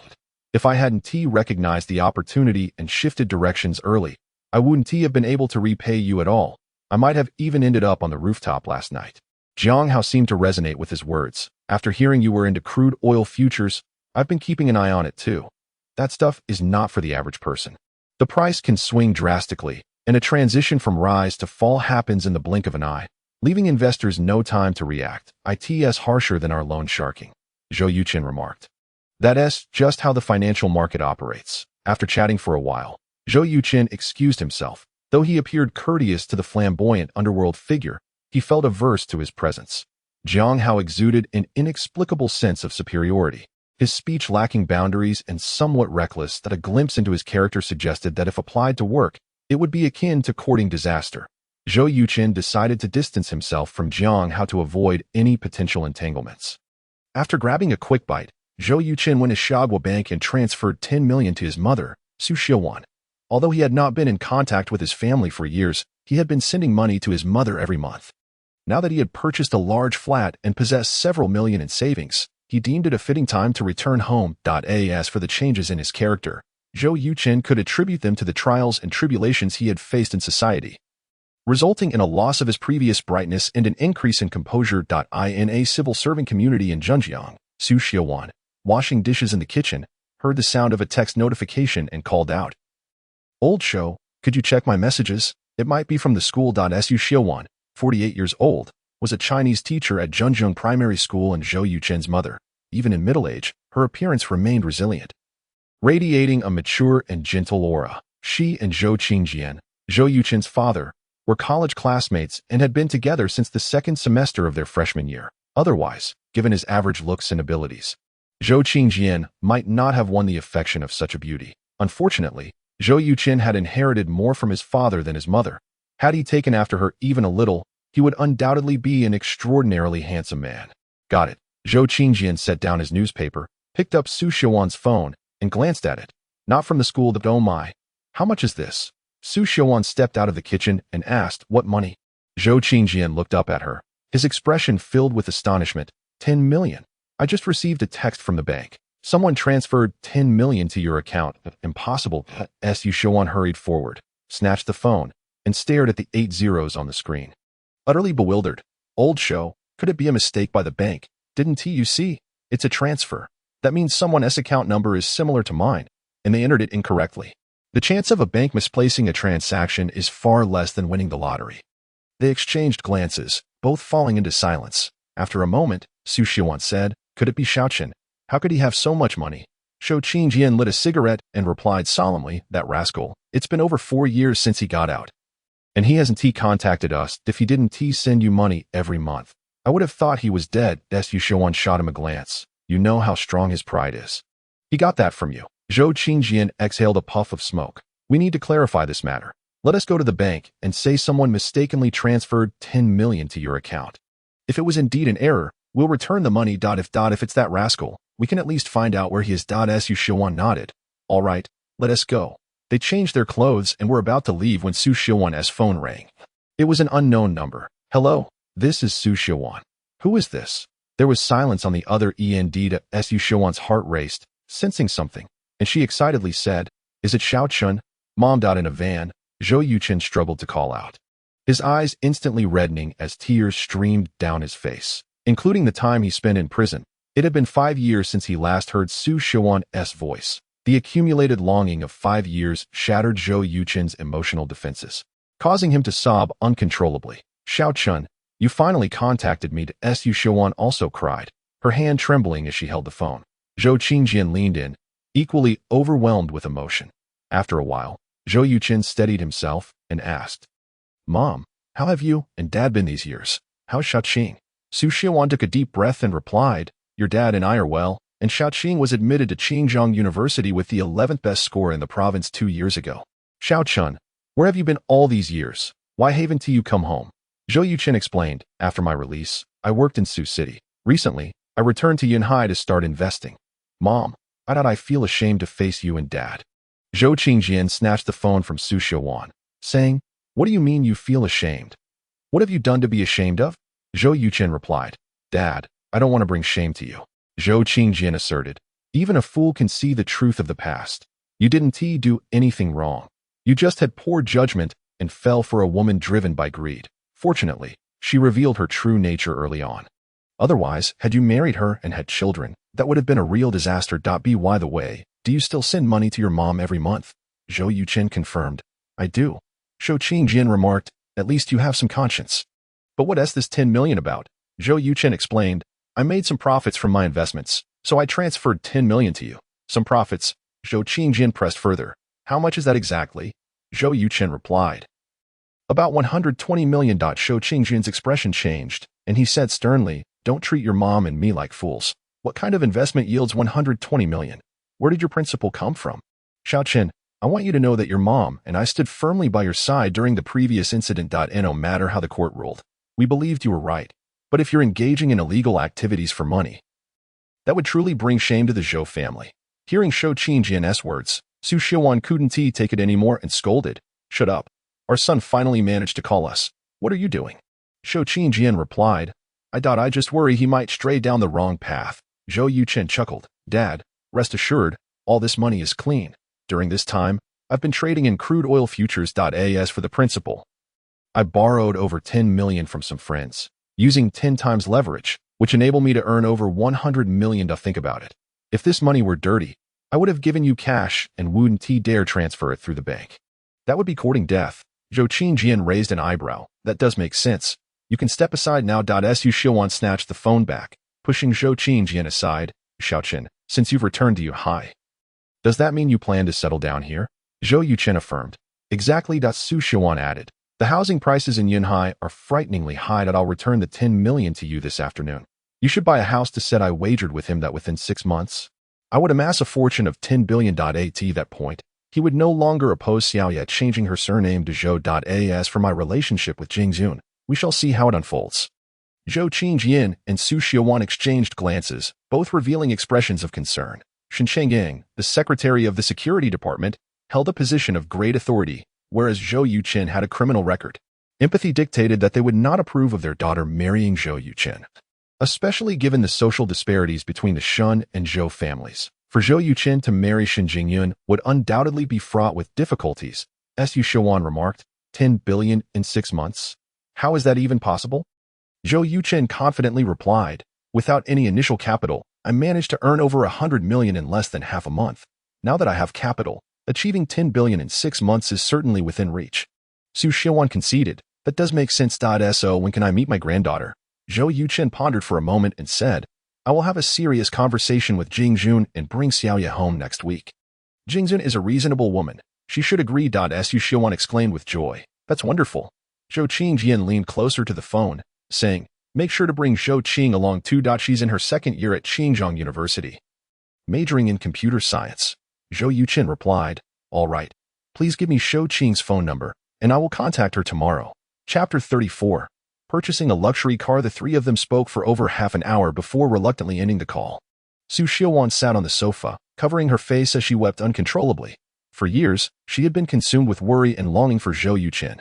Now, at last, the clouds parted, revealing the moon. Not only would she see her long-missed son, but she would also meet her granddaughter for the first time, which filled Su Xiuan with overwhelming joy, almost to the point of tears. Fortunately, her health was robust, without heart issues. Otherwise, her excitement might have triggered a relapse.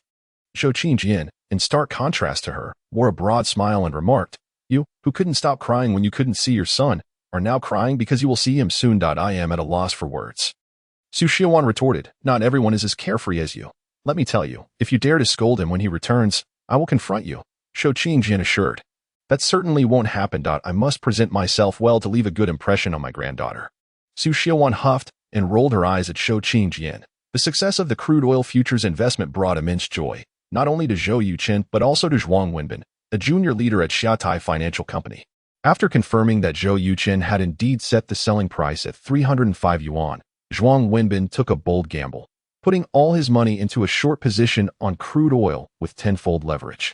For 3 days, he could neither eat nor sleep. Now, with the results in, Zhuang Wenbin not only avoided losses but gained over 2 million. In a phone call, he repeatedly expressed his gratitude to Zhou Yuchen. Zhou Yuchen said, Zhuang, there is no need for such formality. I have a question that intrigues me. We are unfamiliar with one another, having only exchanged 2 calls. Why do you place such trust in me? If my judgment had been incorrect, you would have lost everything. Zhuang Wenbin chuckled. During this surge in crude oil futures, those who restrained their greed and sold their long positions were fewer than 1 in 1,000. The ones who switched to short positions were even rarer. Perhaps your performance astonished me. Zhou Yuchen feigned a sigh, saying, regrettably, I was still too conservative. Zhuang Wenbin replied, that is your strength. Mr. Zhou, I have already classified you as a 3A client of Xiaotai Financial Company. Should you discover investment opportunities in the financial market in the future, simply give me a call, and I can immediately approve leverage of up to 30 times. Zhuang Wenbin's intention to repay Zhou Yuchen's kindness through his position at Xiaotai Financial Company was unmistakable. For Zhou Yuchen, this advantage was too tempting to refuse, as Xiaotai Financial Company is one of the largest brokerages in the nation, capable of offering extremely high leverage in both the futures and stock markets. If given another opportunity to acquire predictive insights, 30 times leverage would allow the cash-strapped Zhou Yuchen to reap substantial rewards. After ending the call, Zhou Yuchen took a taxi to Yuhai Auto City. Next week, he would return home, and he needed to purchase a luxury car to make a statement. Without hesitation, Zhou Yuchen chose the Mercedes-Benz dealership. In his previous life, after achieving entrepreneurial success, he had bought 6 cars, with the last being a Mercedes Maybach. Having driven it for less than a week before his demise, purchasing a Maybach again could be seen as a continuation of a past legacy. In many online novels, protagonists face disdain from salespeople at dealerships who underestimate them, only to be humiliated later. However, in reality, most salespeople at dealerships exhibit excellent service. This was particularly true for salespeople of first-tier brands like Mercedes-Benz. As Zhou Yuchen entered, he was warmly welcomed by a beautiful saleswoman. "Hello, sir. I am Huang Jiejia, and I am delighted to assist you." Her smile exuded warmth and comfort. Zhou Yuchen scanned the area and directly inquired, "Do you have any Maybachs?" Huang Jiejia's eyes lit up, and her smile widened as she replied, "Yes, we do. Please follow me." Shortly thereafter, Zhou Yuchen followed Huang Jiejia to the Maybach exclusive area on the Far East Side, where over 10 various models of Maybach stood quietly. "Sir, are you interested in a sedan or an SUV?" "A sedan, the S680." Upon hearing Zhou Yuchen's choice of the most expensive Maybach model, Huang Jiejia, having only started working a month prior, nearly fainted with excitement. "We have 3 S680s in stock, one black, one white, and one silver. If you desire a different color, we can expedite a shipment from abroad." Huang Jiejia pointed to the 3 Maybach S680s ahead. Zhou Yuchen's gaze settled on the black vehicle. Its elongated body and dignified appearance radiated majesty. Upon opening the door and stepping inside, Zhou Yuchen noted the luxurious interior. Crafted from the finest materials, devoid of any unpleasant odors, the design was ingeniously conceived, excelling in both detail and comfort. "May I take it for a test drive?" Zhou Yuchen inquired, clearly pleased with the Maybach. "Of course." Huang Jiejia began to agree, but suddenly remembered something and halted. "I apologize. I need to call my supervisor." Zhou Yuchen smiled. "Go ahead." Huang Jiejia made a quick call, and within a minute, a plump woman in her 30s rushed over. Upon seeing Zhou Yuchen beside the vehicle, a flicker of disappointment crossed her eyes, yet her smile remained radiant. "Sir, I am Zhang Yaxin, the sales manager at this dealership, and it is an honor to assist you. Are you interested in test driving this Maybach S680? Zhou Yuchen glanced at her and then at Huang Jiejia, saying, "Ms. Zhang, you aren't here to poach the sale, are you?" Zhang Yaxin hesitated. "You misunderstand. I could never steal a sale from Jiejia." In truth, Zhang Yaxin had come to claim the sale for herself. This was an open secret within the dealership, but Huang Jiejia, being new, was unaware. Zhou Yuchen, though unfamiliar with Huang Jiejia, did not wish to witness the young woman being bullied. "As long as you aren't stealing the sale, it's fine. Ms. Zhang, may I proceed with the test drive?" Zhang Yaxin replied, "Sir, this Maybach is priced at around 3.5 million. Are you certain you want to test it?" Zhou Yuchen furrowed his brow, his eyes coldly regarding Zhang Yaxin. "Are you concerned that I cannot afford it, or that I might damage your vehicle?" Zhang Yaxin felt a twinge of anxiety under his gaze, quickly asserting, "That is certainly not my intention." Zhou Yuchen's expression softened slightly. "Then may I test drive it?" Zhang Yaxin replied, "Of course. Jiejia, be sure to provide excellent service to this gentleman." Huang Jiejia affirmed, "Certainly, Manager Zhang." Watching the two depart, Zhang Yaxin exhaled deeply, reflecting on Zhou Yuchen's piercing gaze. On the road, Huang Jiejia expressed her gratitude. "Thank you, sir, for what you did just now." Though she had not been in sales long, she recognized the dynamics at play. Clearly, Zhou Yuchen had just helped her secure her interests. Otherwise, this deal would likely have been intercepted by Zhang Yaxin. Zhou Yuchen waved his hand dismissively. "I am not a saint, but I also do not wish to witness unpleasantness unfold before me. You should be cautious in the future to avoid being undermined." Huang Jiejia nodded. "I understand." Chapter 35, Changes among old classmates upon arriving at the test drive area. Zhou Yuchen drove the Maybach around several laps. Both comfort and handling were exceptional. Just as he exited the vehicle, a surprised voice called out, "Are you Zhou Yuchen?" Zhou Yuchen turned to see a tall, handsome man in his 20s standing before him, alongside an attractive woman in a short skirt, revealing her fair thighs. Although her looks paled in comparison to Shun Jingyun's, she would still score above 80 in attractiveness. "Are you Go Wang?" After a moment of recollection, Zhou Yuchen finally recalled the name. During their university days, Go Wang was an exceptionally diligent student in nearly every exam. The top 2 spots were consistently occupied by Zhou Yuchen and Go Wang. However, Zhou Yuchen's scores were usually above 98, making Go Wang's achievements seem less remarkable by comparison. The reason Zhou Yuchen struggled to recall Go Wang's name was that he had never taken the man seriously. Go Wang raised an eyebrow. "Indeed, Zhou Yuchen, have you been in Yanhai all this time?" Zhou Yuchen replied, "I just returned a week ago." Wang, Why not introduce me to this handsome fellow, the woman next to him? Intrigued by Zhou Yuchen's Maybach, prompted Gu Wangwang. This is Zhou Yuchen, my university classmate. Zhou Yuchen, this is my girlfriend, Zhao Xiangshan, a graduate student in finance at Qingzhou University. Zhou Yuchen? Zhao Xiangshan exclaimed in surprise. Is he the same super scholar you mentioned who was expelled from Yuhai University for assault? Gu Wangwang quickly interjected, Xiangshan, don't speak out of turn. Zhou Yuchen, I apologize. Xiangshan tends to be blunt and never meant to insult you. Zhou Yuchen regarded Gu Wangwang, whose embarrassment was barely concealed, and his expression turned cold. I did indeed serve time. There's nothing shameful about that I have matters to attend to, so I won't disturb your test drive. With that, Zhou Yuchen attempted to depart. Wangwang grasped his arm, saying, Zhou Yuchen, don't leave. It's been so long since we last met. I have much to discuss with you. Zhou Yuchen halted and replied, perhaps another time. I truly lack the time now. Wangwang smiled. Just a quick chat. It won't take long. What are you doing these days? Zhou Yuchen replied. I'm a freelancer. Wangwang continued. You studied finance. Didn't you think of entering an investment firm? Oh, my bad. I forgot. You have a criminal record, so those firms wouldn't hire you. Zhou Yuchen perceived Gu Wangwang's deliberate mockery, but kept his composure. Are you working in a financial investment firm? Gu Wangwang had evidently anticipated this question, promptly retrieving a business card from his briefcase, his demeanor replete with pride. I work at Xiaotai Financial Company. Zhou Yuchen took the card, glancing at IT Red Investment Consultant. Xiaotai Financial Company, prompting him to ask, do you know Zhuang Wenbin? Gu Wangwang replied, He is my boss. Do you know him? Zhou Yuchen shook his head. I've heard of him, but have never met him. Gu Wangwang continued, as I suspected, senior investment consultants like Zhuang are hard to come by. Are you here to buy a car? Zhou Yuchen replied, mostly just to take a look. Wangwang remarked, old classmate. I don't mean to offend, but one should not reach beyond their means. I joined Xiaotai Financial 3 years ago with an annual salary of only 70 to 80,000 and could only afford a GLC for transportation. Yet here you are, without a proper job, trying to test drive a Maybach. If you were to scratch it, could you afford the repairs? Huang Jiejia felt a chill at Gu Wangwang's words. She had thought Zhou Yuchen, despite his humble attire, exuded an extraordinary aura, possibly a low-key wealthy heir. Little did she know he was an unemployed man who had not even graduated university and had served time in prison. It seemed this significant sale was out of her grasp. In school, Gu Wangwang had been a reserved bookworm focused solely on academics. Yet, in less than 3 years of entering society, he had seemingly transformed into a completely different person. Becoming eloquent, self-assured, and adept at flaunting wealth to derive a sense of superiority. Zhou Yuchen had no fondness for such individuals and replied coolly, being able to purchase a GLC worth 400,000 to 500,000 after 2 or 3 years of work is already commendable.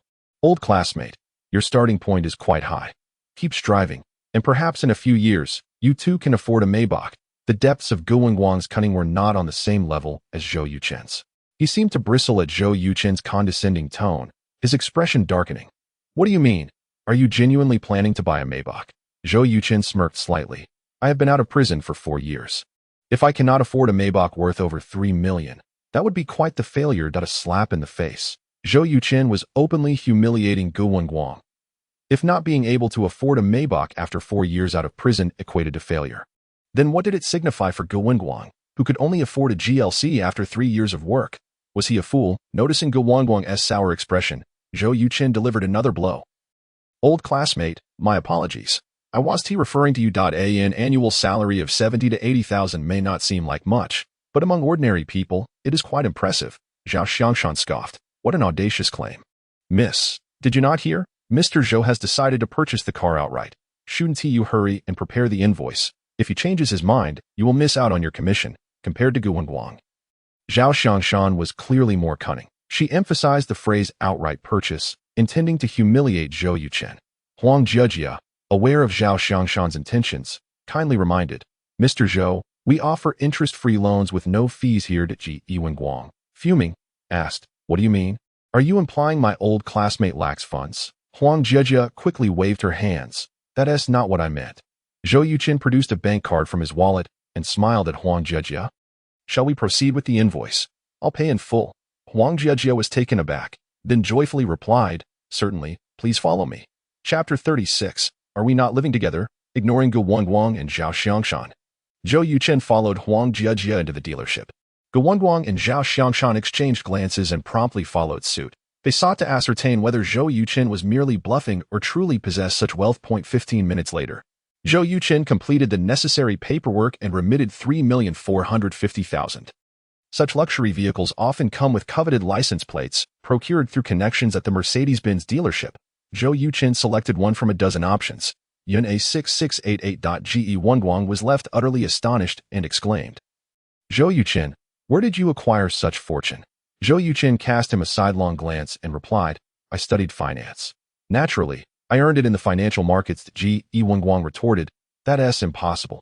Having spent 3 years at Xiaotai Financial Company, he was acutely aware that it was nearly impossible for an ordinary person to amass wealth in the financial markets. The fact that Zhou Yuchen could purchase a vehicle worth over 3 million indicated he had earned at least 10 million. Guangguang could not fathom how Zhou Yuchen could have achieved such wealth in a mere 4 years. Zhou Yuchen remarked, "Your limitations do not define others." Zhao Xiangshan sensed the situation was deteriorating and, realizing that remaining would only lead to further embarrassment, quickly interjected, "Mr. Zhou speaks truth. Darling, shall we go for a test drive? We have other matters to attend to this afternoon." Seizing this opportunity, Guangguang quickly agreed. "All right, Zhou Yuchen, we will connect again later." Zhou Yuchen nodded. "Goodbye." He paid little mind to the two, glancing at the time and noting it was already past 3. Huang Jiajia, "How long will it take to register the vehicle?" he inquired. Huang Jiajia replied, "If we head to the vehicle management office now, we can complete it in half an hour at most." Zhou Yuchen's eyes brightened. "Then what are we waiting for? Let us hurry." They each drove a car, arriving at the vehicle management office in tandem. In merely 10 minutes, Huang Jiajia had finalized all the paperwork. Zhou Yuchen swiftly drove his brand-new Maybach to Yunhai Inkai Kindergarten to pick up little Yaya. Upon seeing her father's new car, little Yaya's eyes sparkled with delight as she exclaimed, "Daddy, this car is so beautiful." Zhou Yuchen smiled. "This is Daddy's new car, just purchased. Do you like it?" Little Yaya nodded vigorously. "I love it so much." "Then let the little princess get in," Zhou Yuchen said, opening the door and lifting her inside. During the drive, little Yaya gazed around, filled with curiosity. "Yaya, would you like to sleep at Daddy's tonight?" Zhou Yuchen asked. It was Friday, and Shun Jingyan allowed the child to stay over. "Of course, but I don't want to leave Mommy." "Daddy, can Mommy come with me?" Zhou Yuchen chuckled. "As long as Mommy agrees, it's fine." Little Yaya added, "But what if your snoring disturbs us?" Zhou Yuchen reassured her, "Daddy's house is large, and your bedroom is far from mine. Even if I snore, it won't disturb your sleep." Instantly, little Yaya beamed. "That's wonderful. I can sleep at home with both Daddy and Mommy." Seeing the innocent joy on her face, Zhou Yuchen couldn't help but smile warmly. As usual, upon returning home, little Yaya went to play with her toys while Zhou Yuchen prepared dinner in the kitchen. Opening the refrigerator, he surveyed the ingredients and a multitude of recipes flooded his mind. Considering little Yaya was only 3 years old, Zhou Yuchen decided to prepare 4 dishes and a soup: steamed egg with shrimp, mashed potatoes and pumpkin, stir-fried carrots with shredded meat, sautéed broccoli, and spinach meatball soup. Although these dishes seemed simple, they truly tested a chef's skill. A truly exceptional chef is not defined by the complexity of their dishes, but by their ability to create delightful flavors from simple ingredients. Thus, many head chefs will ask applicants to prepare a plate of stir-fried potato shreds to assess their knife skills and true culinary prowess. An hour later, Shun Jingyun returned home from work. As soon as she opened the door, little Yaya scampered out from her bedroom. "Mommy, sweetheart." Shun Jingyun bent down and scooped little Yaya into her arms, planting a kiss on her cherubic face. "Mommy, I have great news." "What news? Tell me." "Daddy bought a really beautiful new car.is at a black one." "Huh, Mommy, how did you know?" "Mommy saw it." Zhou Yuchen had purchased 3 contiguous parking spaces. While parking, Shin Jingyun noticed not only the van but also a Mercedes Maybach. Initially, she thought it belonged to some affluent individual who had parked it incorrectly, only to discover it was Zhou Yuchen's new acquisition. Where did he get the money? Shun Jingyun immediately recalled Zhou Yuchen's dealings with crude oil futures. Had he withdrawn his funds from the futures market? Sighing, she labeled Zhou Yuchen as vain and ostentatious for spending money on a luxury vehicle so soon after making a profit. Little Yaya wrapped her arms around Shun Jingyun's neck and cooed. "Mommy, it's Friday." Shun Jingyun readily discerned her daughter's intentions and replied, "You want to stay at Daddy's, right?" Little Yaya nodded eagerly. Shun Jingyun smiled. "All right, Mommy agrees." Over time, she had grown comfortable with Zhou Yuchen. At times, she even felt he cared for the child better than she did. Therefore, she had no objections to little Ye spending the night at Zhou Yuchen's home. "Mommy, can you still cuddle with me while I sleep?" Little Ye asked with wide eyes. Shen Jingjun paused. "You want me to sleep here too?" Little Ye nodded vigorously. "Daddy said as long as you agree, it's fine. That might not work." Little Ye pouted. "Why not? Daddy said this house is big enough, and your snoring won't disturb us." Shen Jingyun felt a wave of annoyance directed at Zhou Yuchen and asked, "Can you convince Mommy to consider it?" Little Ye's face lit up. "Okay." Shen Jingyun let Little Ye play and walked into the kitchen.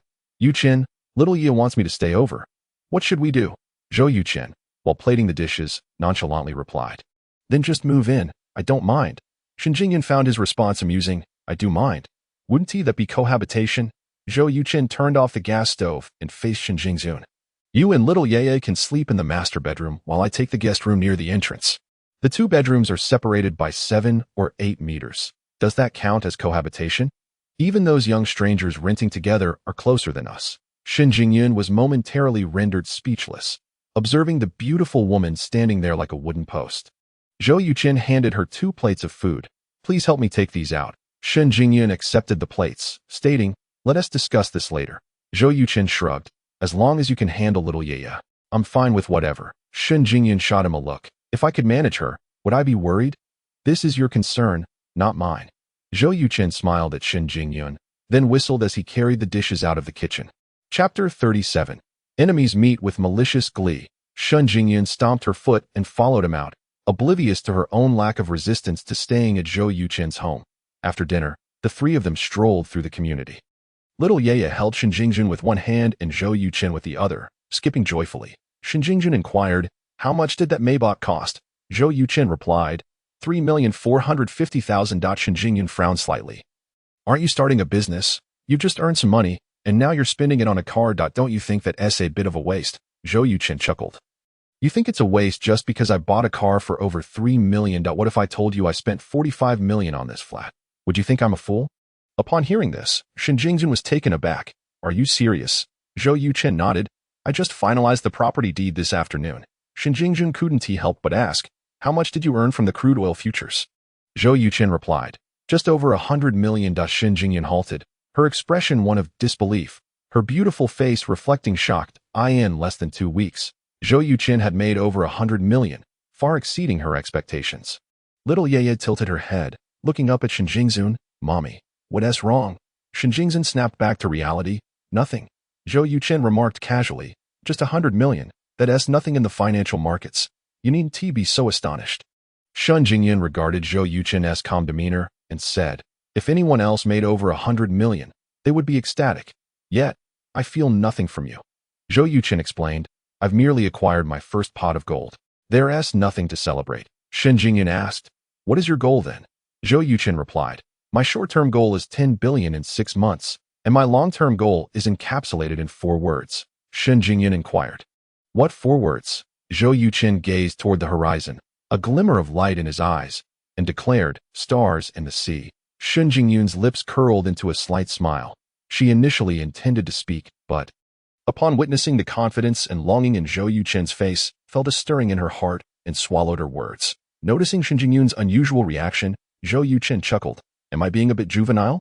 Shen Jingyun replied, "A little, but you seem quite serious." Zhou Yuchen said, "One must have dreams. What if they come true? By the way, sweetheart, do you have any dreams?" Little Ye pondered for a moment and replied, "To play at the fairy amusement park." Zhou Yuchen burst out laughing, and Shen Jingyun joined in the merriment.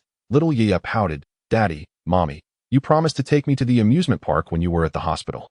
Zhou Yuchen turned to Shen Jingjun, "I have something to do tomorrow. How about we take Little Ye to the amusement park the day after?" Shen Jingjun nodded. "Sounds good." "Yay." Little Ye jumped up, exclaiming, "I can go to the amusement park." Zhou Yuchen and Shen Jingyun exchanged glances, both smiling faintly. After circling the community, Zhou Yuchen drove the mother and daughter to the mall. Shen Jingyun had agreed to stay at Zhou Yuchen's home, so they needed to purchase additional toiletries. Once that was settled, Zhou Yuchen did not rush to leave, but instead entered Yunxiang clothing store. Yunxiang is the most prestigious clothing brand in Yunhai, offering men's, women's, and children's apparel, with bespoke services available. Shun Jingyun glanced at the prices, astonished to see a princess dress costing over 3,000 yuan, nearly equivalent to half her monthly salary. Zhou Yuchen, the clothes here are too expensive. Let us forget it, she urged, tugging at his sleeve. Zhou Yuchen replied, there's a reason for the price. Summer is approaching. Let us each get a couple of outfits first. Shun Jingyun insisted, I don't want it. 1 tea buy it, and 1 tea let anyone buy it for me.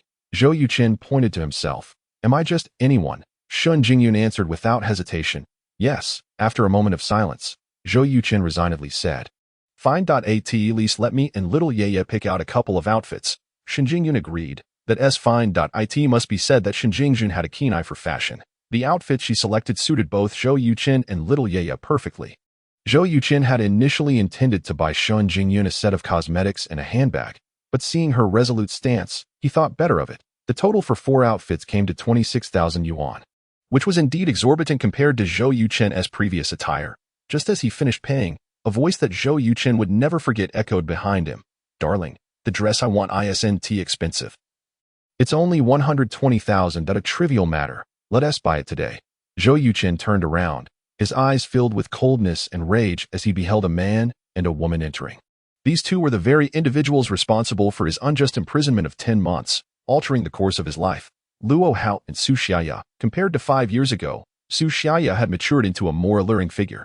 Standing at 1.70 meters, she boasted a slender figure, exquisite features, long eyebrows, slightly upturned eyes, exuding a captivating charm. Her skin was fair, almost translucent, and she wore a light red professional outfit paired with black stockings, exuding an undeniable allure. Recognized as the campus beauty by the lecherous boys of Yunhai University, Su Xiaya was indeed deserving of the title, though she now bore a more worldly air compared to her earlier innocence.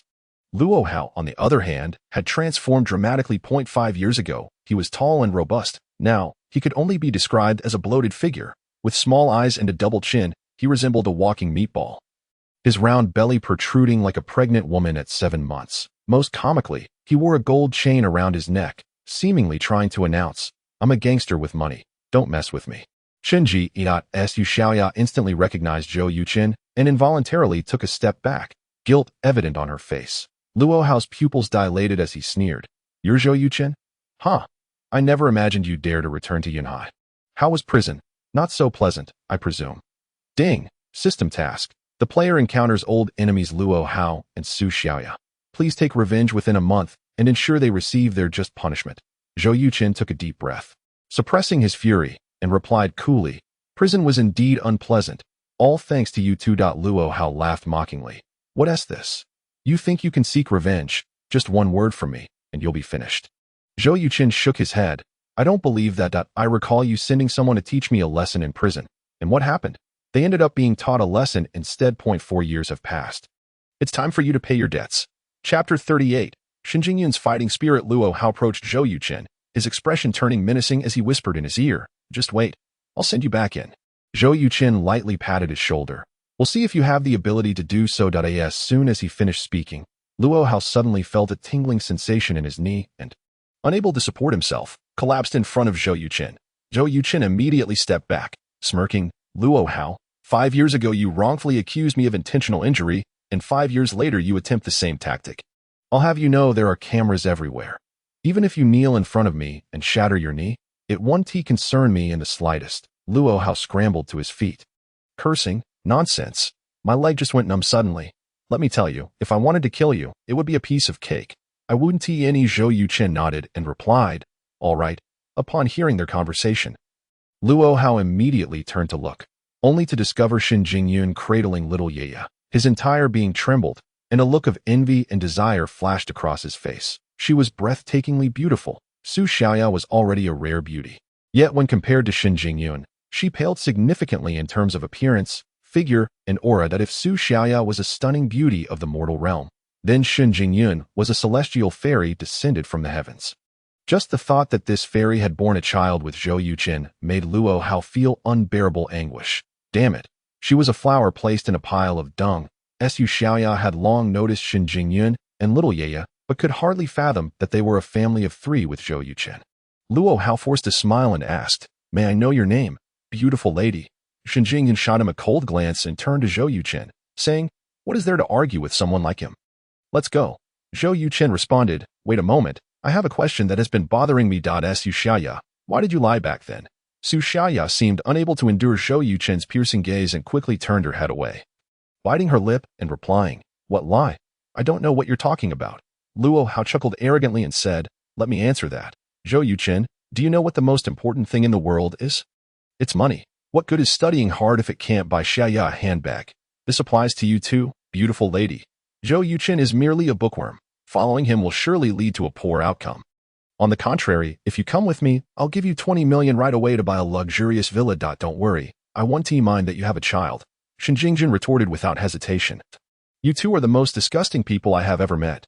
The man is filthy, with money on his lips, yet he revels in his own self-importance. The woman is shameless, selling her conscience for money, utterly disgracing us women. Zhou Yuchen, since you have already received your answer, let us leave. I don't wish to see them for even a minute longer. Seeing the usually aloof and intelligent Shen Jingyun display such fierce resolve, Zhou Yuchen was momentarily taken aback, followed by a wave of refreshing relief. All right, let us go, he said. Luo Hao positioned himself in front of them and declared, you think you can just walk away after insulting us? There is no such easy deal in this world. Step aside, Zhou Yuchen angrily retorted, lightly pushing Luo Hao's shoulder. Luo Hao felt an immense force spin his hefty body around several times, and after halting, he felt dizzy. Thankfully, Su Xiaya rushed forward to steady him. Otherwise, he would have fallen flat on the ground. Zhou Yuchen cast a cold glance at the two and left with Shen Jingzun and her daughter. It took Luo Hao quite a while to regain his composure. Cursing, that bastard. I will make him pay, Su Xiaya suggested. How go? Let us head back. A resounding slap echoed as Luo Hao struck her hard. Are you hoping to rekindle old flames with your first love? Let me tell you, don't even dream about it. He spent a year in prison, all thanks to you. Compared to me, he wishes you were dead. Do you understand? Su Xiaya covered her cheek, tears streaming down her face, and replied, understood. Luo Hao snorted, a venomous glint in his eyes. Once home, Shen Jingzun took over an hour to lull little Yeye to sleep. After exiting the bedroom, she noticed the light was still on in Zhou Yuchen's study and approached, gently knocking on the door. Zhou Yuchen, engrossed in his reading, smiled upon seeing her and said, please, come in. As Shen Jingyun entered the study, she gazed at the hundreds of diverse books on the shelves and curiously asked, have you read all these books? Zhou Yuchen nodded, explaining, after my release from prison, I took on 3 jobs, as a hotel attendant, a fitness center instructor, and I dedicated my time to reading. Shen Jingjun casually picked a few books and flipped through them, noticing numerous underlined passages, clearly indicating Zhou Yuchen had read them earnestly. Truly, he was the top scorer of the college entrance examination in Xinjiang province. If little Yeye could be as studious as you, that would be wonderful. Shen Jingjun complimented him, giving a thumbs up. Zhou Yuchen shook his head. I feel ashamed. My motivation for reading was not pure. I was essentially preparing to earn money, so I focused on subjects like internet, finance, management, communication, radio, and semiconductors. Shen Jingjun smiled. Why does everyone work? Essentially, it's all about making money. It's just that no one works as diligently as you do. A bittersweet smile surfaced on Zhou Yuchen's lips as he replied, I had no choice. My original plan was to qualify for graduate studies at Yuhai University at the end of my second year, complete all my courses in 2 years, and then stay on to teach. However, a prison term completely altered my fate and derailed my life plans, which is quite unfortunate. Jingyun, I must thank you for today. Your words to them were incredibly refreshing to hear. Shen Jingyun asked, do you hate them? Without hesitation, Zhou Yuchen replied, yes, if killing were legal, I would have eliminated them by now. That Luo Hao has connections to the underworld. He once sent people to deal with me in prison. Thankfully, several inmates helped me, allowing me to come out unscathed. After my release, I immediately left Yunhai to escape the potential revenge from Luo Hao. Shen Jingyun gasped, this person is truly vile. Zhou Yuchen chuckled. With light comes darkness, and where there are good people, bad ones are sure to follow. That is the nature of this world. Shen Jingjun inquired, what are your plans moving forward? Zhou Yuchen coldly replied, I have my own strategies. Chapter 39. Hacking Luo Hao's phone. Luo Hao's arrogance stemmed from the backing of Haifeng Transport Group, the predecessor of which was the Haifeng Gang, led by Luo Hao's father, Luo Haifeng. Zhou Yuchen had previously tasked Wu Xiangfei with an investigation and discovered that the Haifeng Transport Group might be involved in the drug trade, but evidence had been elusive.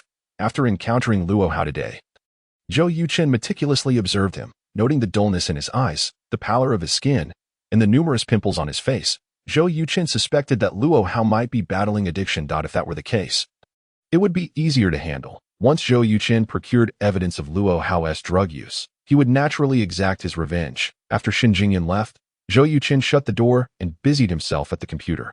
He had just obtained Luo Hao's phone number from Zhang Xia and planned to use his hacking skills to infiltrate Luo Hao's mobile system. Zhou Yuchen spent an hour creating several highly enticing links, which he sent to Luo Hao via a virtual network. If Luo Hao complied and clicked on one of the links, Zhou Yuchen would be able to remotely control Luo Hao's phone through the virus embedded in it. If Luo Hao ignored it and deleted the links, it would be disastrous. Fortunately, the latter scenario did not occur. Within 5 minutes of sending the links, Luo Hao clicked on the first one. Instantly, a barrage of garbled text flooded his phone, which took about half a minute to stabilize. Zhou Yuchen was elated, typing furiously on the keyboard until he successfully gained control over Luo Hao's phone. However, he did not act immediately. Instead, he waited until 2 a.m. Guessing that Luo Hao had fallen asleep, Zhou Yuchen then perused his phone's data library. This fellow was using the latest Orange smartphone, boasting 16 gigabytes of memory, with 12 gigabytes consumed by photos and videos. Due to the rudimentary state of the camera technology, all the images were in black and white. Zhou Yuchen mused, "This guy certainly enjoys himself." In the videos, Zhou Yuchen discovered that Luo Hao had entangled himself with at least 6 or 7 women, each undeniably attractive. With the footage being remarkably clear, it was likely that he had filmed the entire process during his escapades with these women, then edited the highlights to keep for his enjoyment. Unfortunately, Luo Hao hadn't recorded himself using drugs, which was to be expected. Even he wouldn't be foolish enough to document that. Wait, this woman looks somewhat familiar, Zhou Yuchen thought.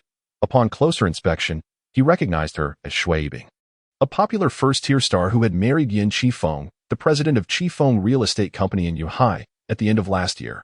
Qifeng Real Estate was well known in Yuhai, valued at over 100 billion. With numerous business towers in major cities across the country, Yin Qifeng owned 60% of Qifeng Real Estate, with a net worth exceeding 600 billion, ranking among the top 30 wealthiest individuals in Yuhai. The fact that such a prominent figure's wife was entangled with Luo Hao was explosive. If this news broke, Yin Qifeng would surely go mad. Zhou Yuchen hadn't found evidence of Luo Hao's drug use, but instead stumbled upon proof of his liaison with Shui Bing, which was an unexpected boon. Now, how to leverage this video? The phrase "killing with a borrowed knife" flashed through Zhou Yuchen's mind. The key was how to do it. If he publicly released the video online, it would surely ruin Luo Hao, but it would also tarnish Yin Qifeng's reputation. He would undoubtedly seek to uncover the identity of the person who released the video and would likely trace it back to Zhou Yuchen, which could lead to significant trouble. Thus, the best course of action would be to ensure that only Yin Qifeng learned of this incident. Once Luo Hao was dealt with, Yin Qifeng could conduct a discreet investigation into the origins of the video. Even if he discovered the source, it wouldn't lead back to Zhou Yuchen, as the video had not been disseminated widely. With this plan in mind, Zhou Yuchen decisively hacked into Qifeng Real Estate's internal network and sent the video of Shui Bing and Luo Hao to Yin Qifeng's corporate email. In a top-tier villa in Yunhai, Yin Qifeng, as usual, rose promptly at 6 for his morning round as one of the top tycoons in Yunhai's business hierarchy. Yin Qifeng may not be the wealthiest, but he was undoubtedly the most disciplined. That he ran 5 kilometers every morning without fail for over 20 years. Even in inclement weather, he would exercise on a treadmill. Thus, even at 50, he maintained an excellent physique, with a healthy complexion and vibrant energy. After his run, he took a hot shower and entered his study to check his emails, adhering to his routine of exercising, bathing, checking emails, and then having breakfast. 10 minutes later, a series of loud crashes echoed from his study. The housekeeper, who had just finished preparing breakfast, hurried over at the sound. Inside the study, the typically composed Yin Qifeng stood silently, his computer and teacup shattered. His face was dark with fury, his chest heaving, and his eyes blazing with anger. The housekeeper, having worked for the Yin family for 5 years, had never witnessed such a display from him, according to the household rules. Without Yin Qifeng's express command, she was not permitted to enter the study, so she merely stood at the door, afraid to utter a word. 5 minutes later, Yin Qifeng exited the study, stating coldly, "Clean this up." His voice was icy, sending a shiver down the housekeeper's spine as she quickly responded, "Yes, Mr. Yin." Without even touching breakfast, Yin Qifeng made his way to his company's office. Shortly thereafter, A tall and imposing middle-aged man entered. He was Guamauta, the head of security for Qifeng Real Estate, who had been with Yin Qifeng since the inception of the business. If anyone in the company was to be considered Yin Qifeng's most trusted confidant, it would undoubtedly be Guamauta. Gua, two things. First, send someone to the Hongshan filming set to bring Shui Yibing back immediately. Understood, I'll handle it right away. Second, investigate this person. Yin Qifeng handed his phone to Guamauta, revealing Luo Hao's photo on the screen. Guamauta raised an eyebrow and replied, "Brother, I know this person. His name is Luo Hao, the son of Luo Haifeng, the president of Haifeng Real Estate Company." "How do you know him?" Yin Qifeng asked. "Don't you remember? At a gathering, sister-in-law introduced him to you," Guamauta recalled. Yin Qifeng thought for a moment but could not remember that gathering, regardless of who he is. "He must die." Guamauta's pupils contracted. "I will arrange it immediately." His unquestioning obedience was one of the reasons why he earned Yin Qifeng's absolute trust. No, Yin Qifeng waved his hand. "Try to use legal means first. If we can't find evidence, then revert to our old methods." Qifeng Real Estate had thrived by straddling both the legitimate and underworld worlds. The old methods referred to utilizing various techniques to make a person disappear from the face of the earth. Guamauta was well-versed in this and had never faltered. "Brother, Luo Haifeng is not an ordinary person. The repercussions of dealing with his son will certainly lead to mutual destruction. Then find a top assassin outside to deal with Luo Haifeng. Remember, discretion is key." Understood. Chapter 40. A reunion of siblings. While Yin Qifeng plotted against the Luo family, Zhou Yuchen's car gradually came to a halt at Xinjiang University. He pulled out his phone and called his sister. "Zhou Qing." "Hello? Who is this?" A voice as clear as a lark responded from the other end. Zhou Yuchen instinctively smiled. "Zhou Qing, it's your brother." "Brother, you finally came to see me. Can you come out?" "I'm at the school gate. Wait for me 10 minutes. I'll be right there." In a dormitory for computer science students at Xinjiang University, Zhou Qing hung up the phone and immediately began to groom herself. Unlike her brother, who had an ordinary appearance, Zhou Qing had inherited all the finest traits from Su Xiuwan. She had an oval face, smooth, fair skin akin to mutton fat jade, deep, luminous eyes, and two delightful dimples that made her smile exceptionally charming. Last year, she ranked second in the top 10 beauties of Xinjiang University, often referred to as the pure goddess by the admirers. "What has you in such high spirits?" Zhou Qing, her classmate, roommate, and best friend Wang Tong inquired. Noticing the radiant smile on Zhou Qing's face, Zhou Qing raised an eyebrow and replied, "I want to tell you."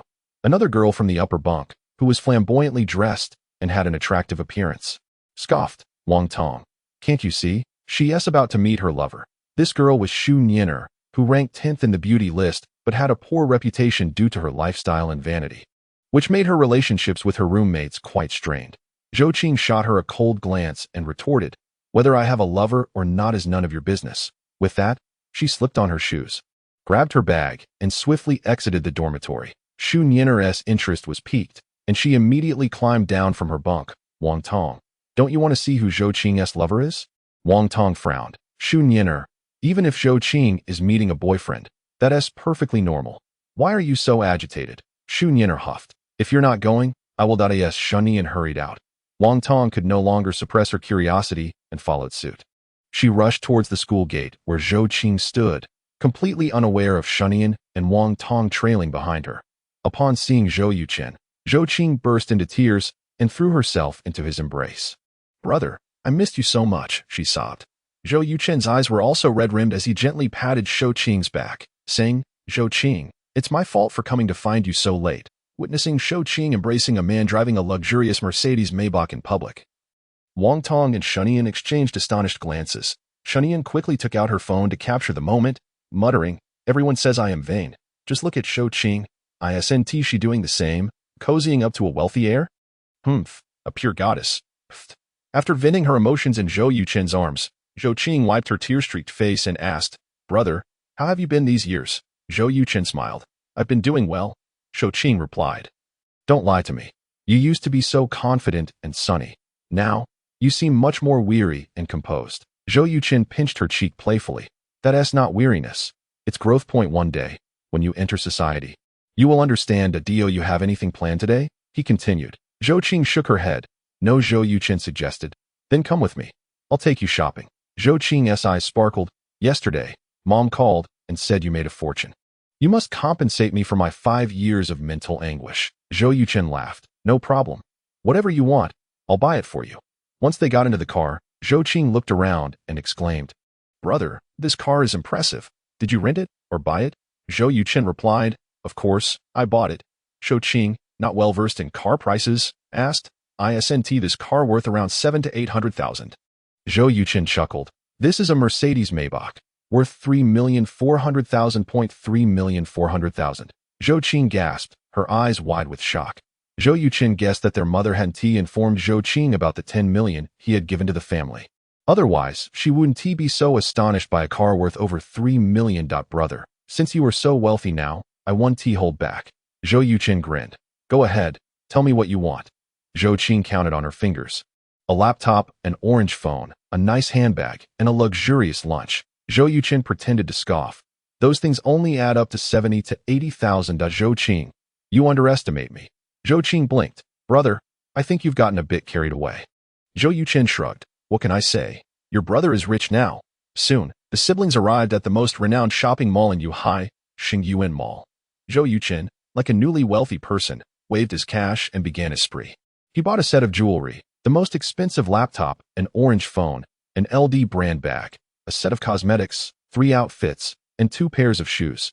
His triumph was remarkable. Finally, they went to a high-end restaurant for lunch. Looking at the array of expensive items, Zhou Qing swallowed hard, asking, Brother, how much did we spend altogether? Zhou Yuchen pondered. Around 140,000 to 150,000, I suppose. Why? Can't handle it? Zhou Qing nodded. It's too extravagant, even more so than Shunian from our dorm. Zhou Yuchen raised an eyebrow. Who is Shunian? Is she wealthy?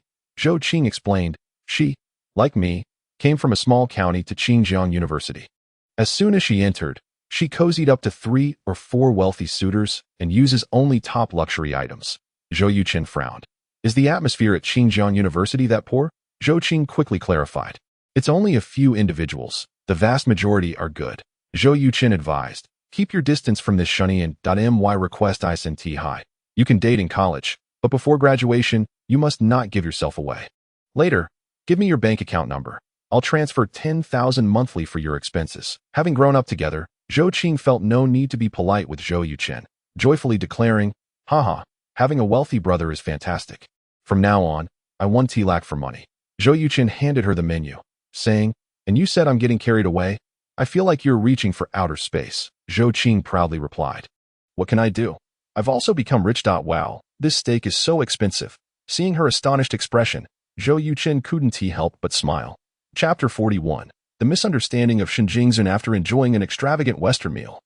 The siblings left, laughing and chatting. Meanwhile, Shen Jingyan drove Daiwan and Xiao Yeye to the underground parking lot of Xingyuan Mall. Just as she parked, Shen Jingyan spotted a beautiful girl linking arms with Zhou Yuchen.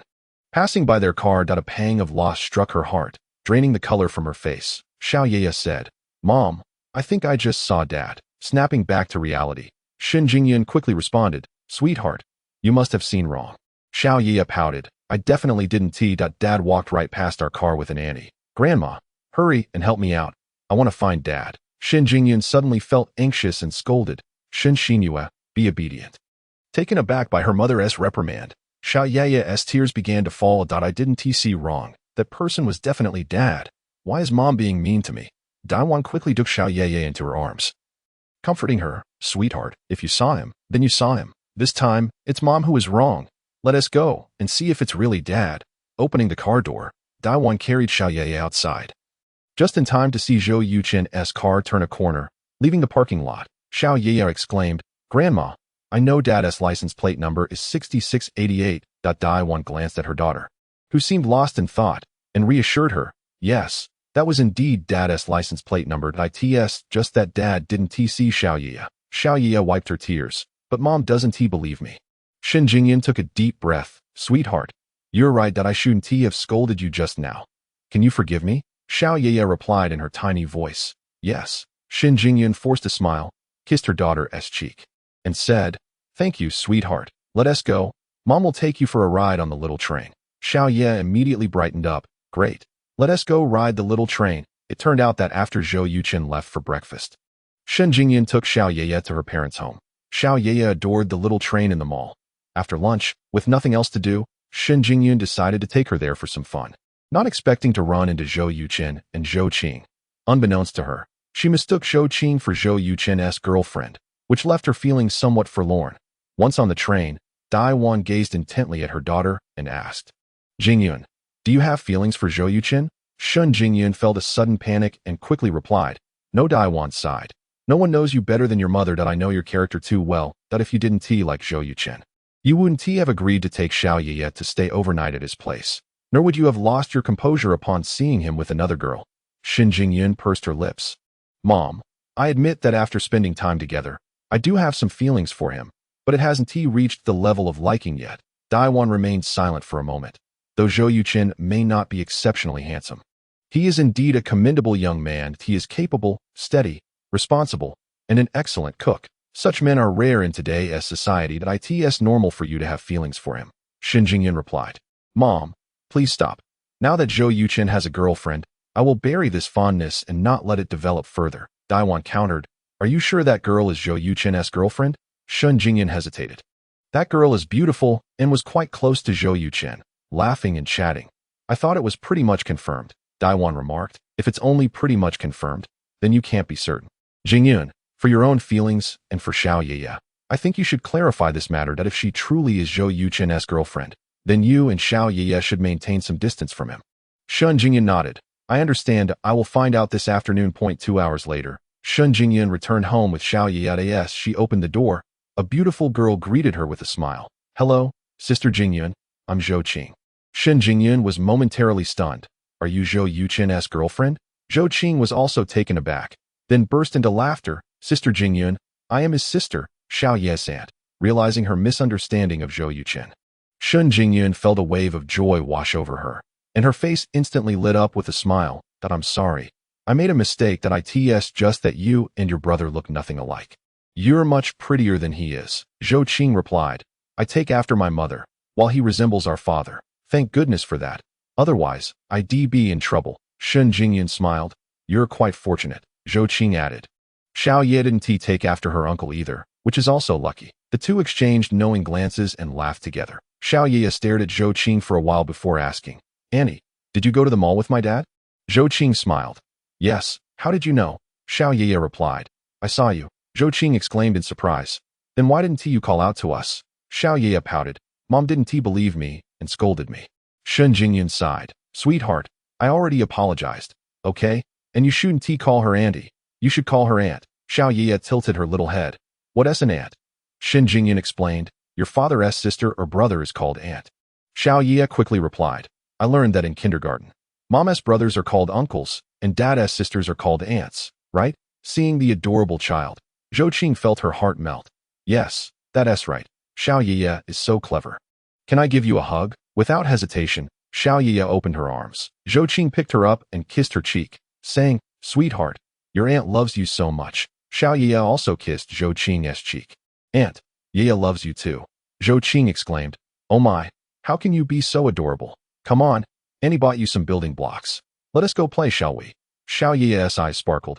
Okay, seeing Zhou Qing and Xiao Ye getting along so well. A smile graced Shen Jingyun's face. Chapter 42. The sense of danger. As Shen Jingyun entered the kitchen, she looked at Zhou Yuchen, who was busy cooking, and felt a sudden sense of relief wash over her. Although they had known each other for just over half a month, she realized she was becoming increasingly dependent on him. Otherwise, she wouldn't have reacted so emotionally upon mistakenly thinking that Zhou Qing was Zhou Yuchen's girlfriend. While chopping vegetables, Zhou Yuchen asked, Did you and Xiao Ye also go to Xingyuan Mall? Shen Jingyun replied, Yes, Xiao Ye loves riding the little train on the second floor, so I took her there to play for a while. We saw you and Zhou Qing, but you left too quickly for us to call out to you. Zhou Yuchen remarked, What a coincidence. Jingyun, I have something to discuss with you. Shen Jingyun inquired, What is it? Zhou Yuchen set down the knife, his expression serious. Yesterday, I called my parents. Being a perceptive woman, Shen Jingyun immediately understood what Zhou Yuchen meant. You told Uncle and Annie about us, didn't you? Zhou Yuchen nodded. Yes. Shen Jingyun continued. They want to meet Xiao Ye? Zhou Yuchen nodded again, very much so. After a moment of contemplation, Shen Jingyun asked, When will we go? Zhou Yuchen was taken aback. You agree? Shen Jingyun smiled. Grandpa and Grandma, want to see their granddaughter. Do I really have the right to refuse? Zhou Yuchen replied earnestly. You do that if you disagree. I want to take the child back. Shen Jingyan rolled her eyes at him. I was just joking. Why are you being so serious? Zhou Yuchen said. When it comes to Xiao Yiye, I must respect your opinion. Shen Jingyan asked. Can I come along? Zhou Yuchen replied without hesitation. Of course that if you're willing to go, my parents will be even happier. Shen Jingyan inquired. When? Zhou Yuchen responded. Next Saturday. Shen Jingyan nodded. All right, as long as the tax office doesn't have overtime, I'll take the child to see her grandparents. Zhou Yuchen expressed his gratitude. Jingyan, thank you. Shen Jingyan replied. I should be the one thanking you. Since you came to Yanhai to take care of the child, I have felt much more at ease. Zhou Yuchen, almost subconsciously, added, would you like to remain this relaxed forever?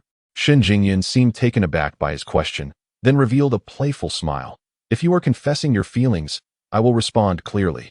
The revolution has not yet succeeded. Comrades still need to work harder. With that, Shen Jingyan couldn't help but laugh. Zhou Yuchen joined in, both sharing a light-hearted moment. Shen Jingyan's response, while seemingly a rejection, actually opened the door for Zhou Yuchen. Otherwise, why would she encourage him to keep trying? However, the towering mountain obstructing their path to being together still loomed ahead, and until it was flattened, neither dared to proceed. An hour later, 6 dishes and a soup were served at the table. Zhou Qing gazed at the beautifully presented dishes, exclaiming, Brother, when did your cooking skills become so impressive? Zhou Yuchen opened a bottle of red wine he had purchased from the mall, replying, as a proper scholar. Learning to cook is a piece of cake for me.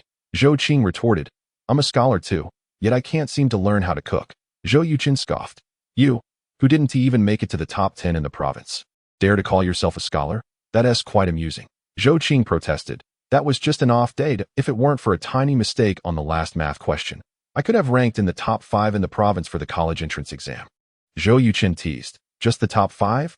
I thought you'd be the valedictorian. You. Zhou Qing rolled her eyes in frustration. Shen Jingyan sighed. You two siblings are so full of yourselves. Compared to you, I'm a true underachiever. I hope Xiao Yiye inherits your academic genes. Zhou Qing gently stroked Xiao Yiye's hair and remarked, Xiao Yiye is so intelligent and adorable, certainly stronger than either of us. Zhou Yuchen nodded in agreement, saying, that is a given. Back in the day, when the college entrance examination had a total score of 750, I only managed to score 728, leaving a gap of 22 points. Just waiting for Xiao Yiye to surpass it. Upon hearing this, Shen Jingyan fell silent. It was Zhou Qing's first time tasting the meals prepared by Zhou Yuchen. As she ate, she showered him with compliments, exclaiming that she would definitely come over often for meals in the future. After a satisfying meal, the 4 of them went for a stroll. Zhou Yuchen suggested, Zhou Qing, why not stay over at our place tonight? Zhou Qing glanced at Shen Jingyan and asked, wouldn't that disturb you and Sister Jingyan? Shen Jingyan blushed and quickly clarified, not at all. Xiao Yiye and I are only staying here for a couple of days. Zhou Qing then said, Sister Jingyan, although this is our first meeting, I genuinely like both you and Xiao Yiye. Can I sleep with you tonight? Shen Jingyan replied, of course. Zhou Qing joyfully exclaimed, Xiao Yiye, tonight Auntie will cuddle with you while you sleep. Are you happy? Xiao Yiye innocently asked, will you snore while you sleep? Zhou Qing assured her, I definitely won't. Dear, why do you ask? Xiao Yiye made an exaggerated gesture and said, because Dad's snoring is louder than thunder. Zhou Qing laughed heartily and replied, don't worry, Annie not only doesn't snore, but is also great at telling stories. Xiao Yiye's face lit up with joy. That's wonderful. I want to hear Annie tell stories. Zhou Yuchen, who had been silent, exchanged a glance with Zhou Qing. She seemed to sense his gaze and turned to him with a proud expression. The siblings, having grown up together, shared an unspoken bond that hadn't diminished in the 5 years apart. Zhou Yuchen recognized Zhou Qing's efforts to integrate into Shen Jingyan and Xiao Yiye's world, that he understood that if any issues arose between him and Shen Jingyan, she could serve as a bridge connecting them.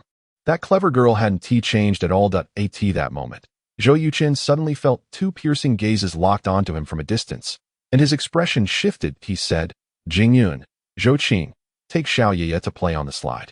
I need to go home for a moment. Shen Jingyan noticed something was off with Zhou Yuchen's demeanor. What's wrong? You aren't feeling unwell, are you? Zhou Yuchen waved his hand dismissively. I made the food myself. How could I be unwell? You all go ahead. I'll be back shortly. With that, he turned and walked toward the 2 young men standing 50 meters away. Upon reaching them, Zhou Yuchen halted and coldly asked, Did Luo Hao send you? The two young men appeared to be around Zhou Yuchen's age. One was short, under 1.7 meters tall, with a face full of acne and muscles bulging, exuding an aura of brute strength. The other was a tall, imposing figure with sharp eyes and a long scar from his neck to his jaw, giving him a somewhat menacing appearance. The burly man, surprised that Zhou Yuchen had located them so easily, asked, "How did you find us?" Zhou Yuchen replied, "Does it matter?" The burly man shrugged, "Not really. Brother, taking money from someone comes with risks. Someone offered 3 million for your 2 legs, so we have no choice but to follow through." Zhou Yuchen calmly stated, "There are surveillance cameras all over the community. Aren't you worried about being filmed?" The short man pulled out a dagger and waved it around, saying, "So what if we are? Once we finish the job, we'll leave Yunhai and head abroad. This money will last us for a while." Zhou Yuchen nodded. "I see, if I'm not mistaken, you must be fugitives, correct?" The burly man sneered. "You talk too much. Let's get to it." Chapter 43. Zhou Yuchen is taken away. The short man moved with surprising agility, dashing forward to stab Zhou Yuchen in the abdomen. Zhou Yuchen snorted coldly, his right hand striking like a hawk's claw, swiftly seizing the man's wrist. With a sharp crack, the short man's bone was crushed and the dagger clattered to the ground. Despite his speed and strength, he was no match for Zhou Yuchen, a master of Zhou Yuchen. However, the short man was resilient. Despite the pain, he immediately attempted to kick back. Zhou Yuchen would not grant him that chance. Before the short man could lift his leg, Zhou Yuchen's palm struck the back of his head, rendering him unconscious. The burly man, witnessing this, was taken aback. Within 10 seconds, Zhou Yuchen had easily subdued a notorious figure known as Knife King. The burly man, though shocked, remained composed and drew a handgun. Zhou Yuchen felt a surge of alarm. His instincts kicked in as he propelled himself forward like a speeding train, charging at the burly man before he could pull the trigger. Zhou Yuchen's fist collided with the man's shoulder, resulting in a pained scream. Not daring to hold back, Zhou Yuchen unleashed a hidden force that shattered the man's shoulder, causing the handgun to fall to the ground. Like his companion, Zhou Yuchen delivered a decisive blow, knocking him out as well. "Hello, is this the Yunhai City Police Department?" Without hesitation, Zhou Yuchen dialed for help. The officer on the line was startled to learn that the assailants were armed. Within 20 minutes, over 10 police officers arrived at BY then. A crowd of community residents and security personnel had gathered around Zhou Yuchen. The expressions on the security personnel's faces were grim. Allowing armed criminals to infiltrate the community was a grave dereliction of duty. Fortunately, there were no casualties among the residents. Otherwise, their security company would have faced dire consequences. "I am Zhang Wei from the criminal police team. Who called for help?" The leading officer, a serious-looking man in his 40s, approached Zhou Yuchen. Zhou Yuchen raised his hand. "Officer Zhang. Hello, my name is Zhou Yuchen.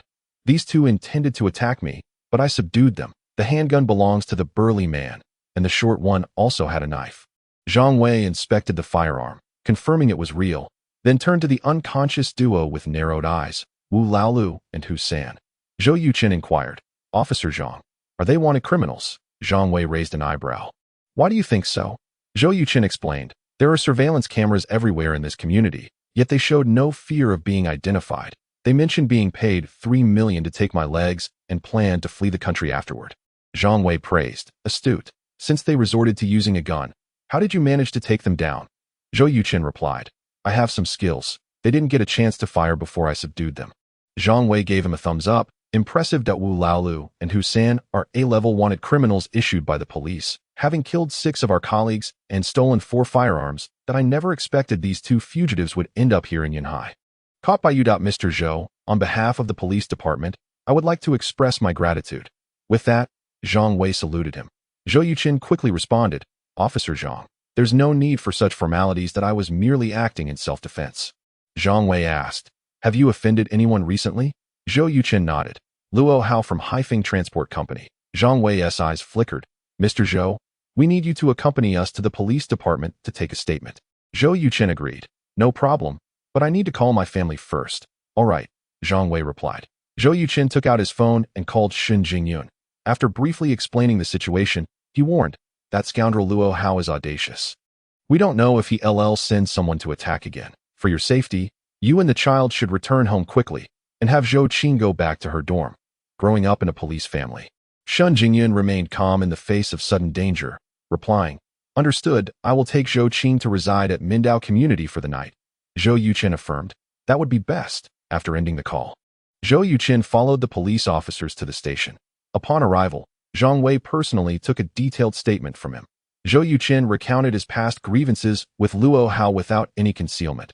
Once the record was complete, Zhang Wei looked at Zhou Yuchen with a sense of pity that a high-achieving student with a bright future had fallen victim to the schemes of a scoundrel and a vile woman, ruining his life. Such a blow would have crushed most people, pushing them to the brink. Yet Zhou Yuchen remained resilient and even thrived, earning Zhang Wei's respect. Returning to his office with the statement, Zhang Wei was unexpectedly greeted by Director Shen Qinggang, who immediately saluted him.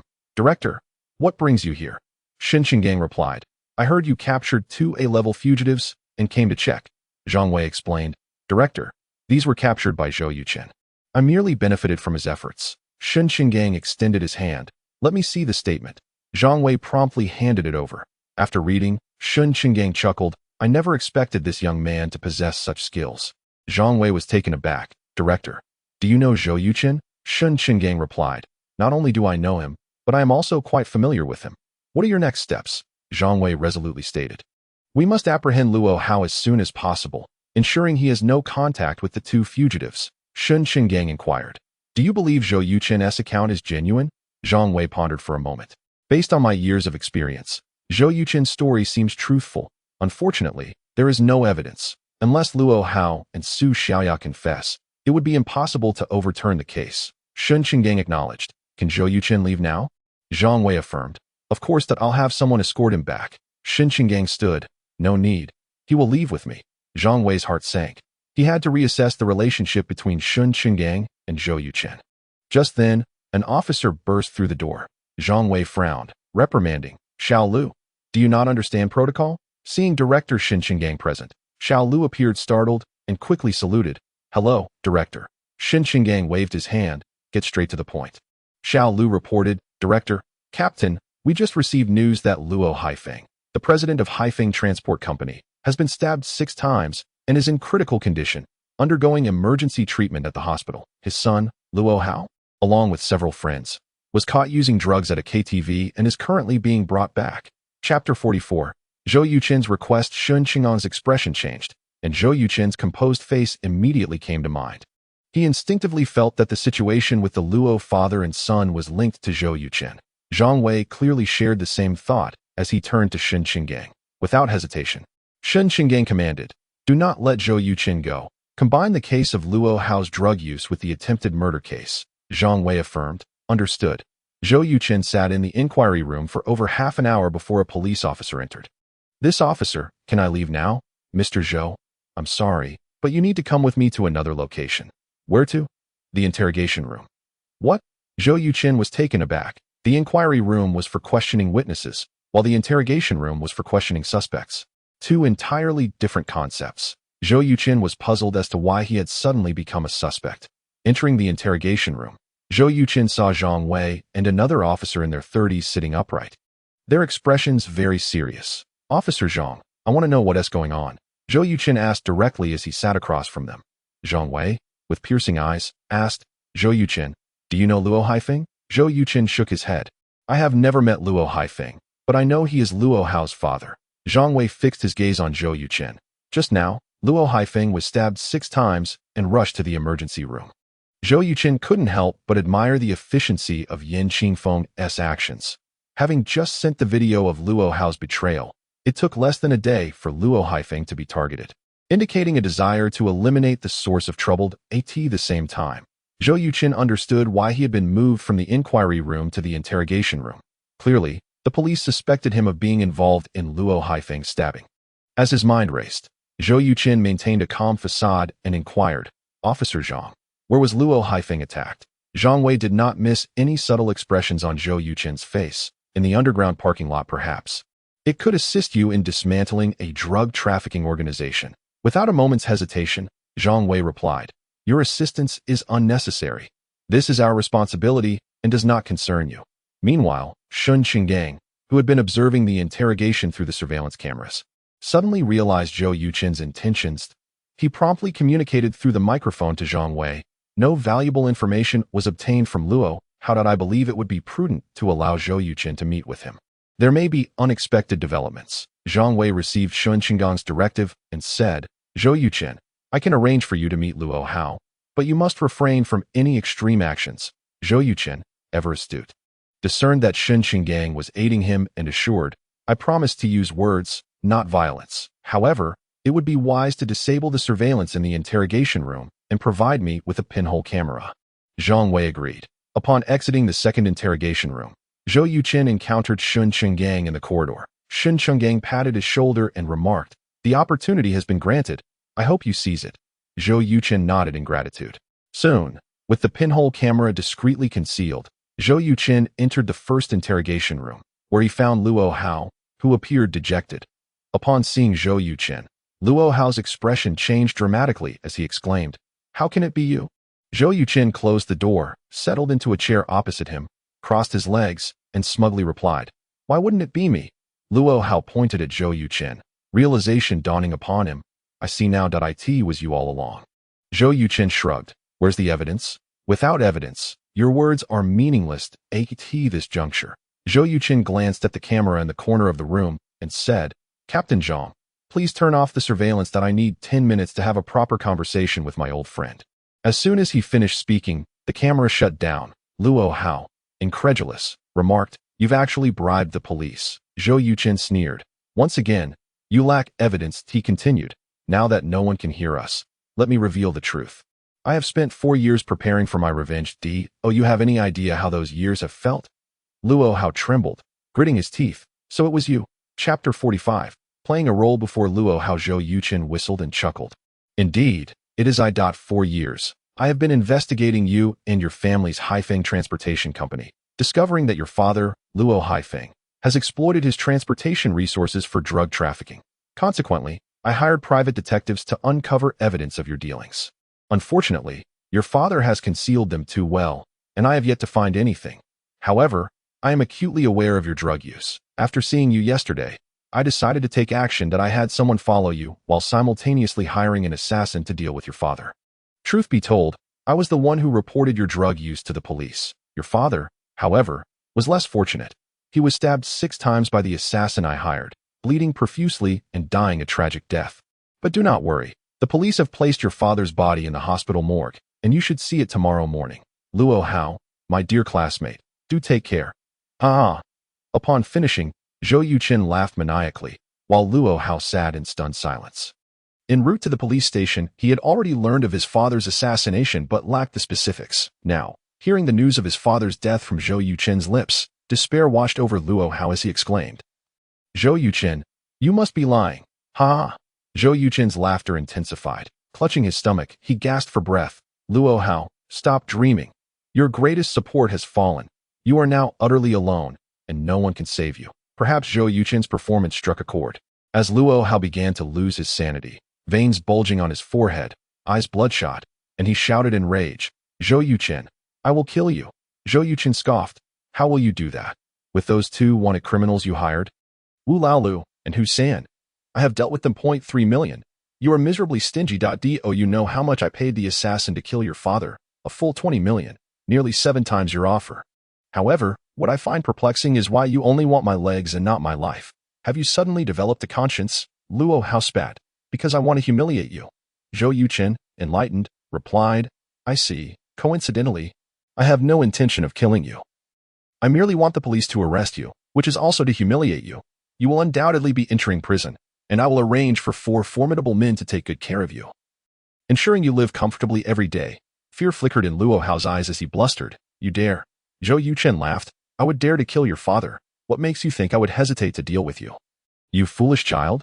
Nevertheless, out of respect for our school days, I shall disclose another secret. You know who the assassin works for. Luo Hao's expression shifted. Who? Ha! Zhou Yuchen pointed at Luo Hao, laughing uncontrollably. Eventually, tears of laughter began to well in his eyes. Luo Hao felt humiliated and demanded, Are you going to tell me or not? Zhou Yuchen produced a tissue to wipe his tears and declared, He is your father's closest business partner. Ha! Your father is a big fool. How can a drug dealer trust anyone? It's simply laughable. Luo Hao's eyes turned crimson as he cursed. Li Jinting. That bastard. I always knew he was no good. If it weren't for him, I wouldn't have fallen into addiction." Upon hearing this, Zhang Wei, who had been monitoring from the control room, exclaimed with delight, "Beautiful." Shun Qinggang ordered, "Investigate Li Jinting." Understood. Zhang Wei promptly assigned the task. Zhou Yuchen, invigorated by this breakthrough, performed even more smoothly. "Compared to you two, Li is far superior. He knows when to stop."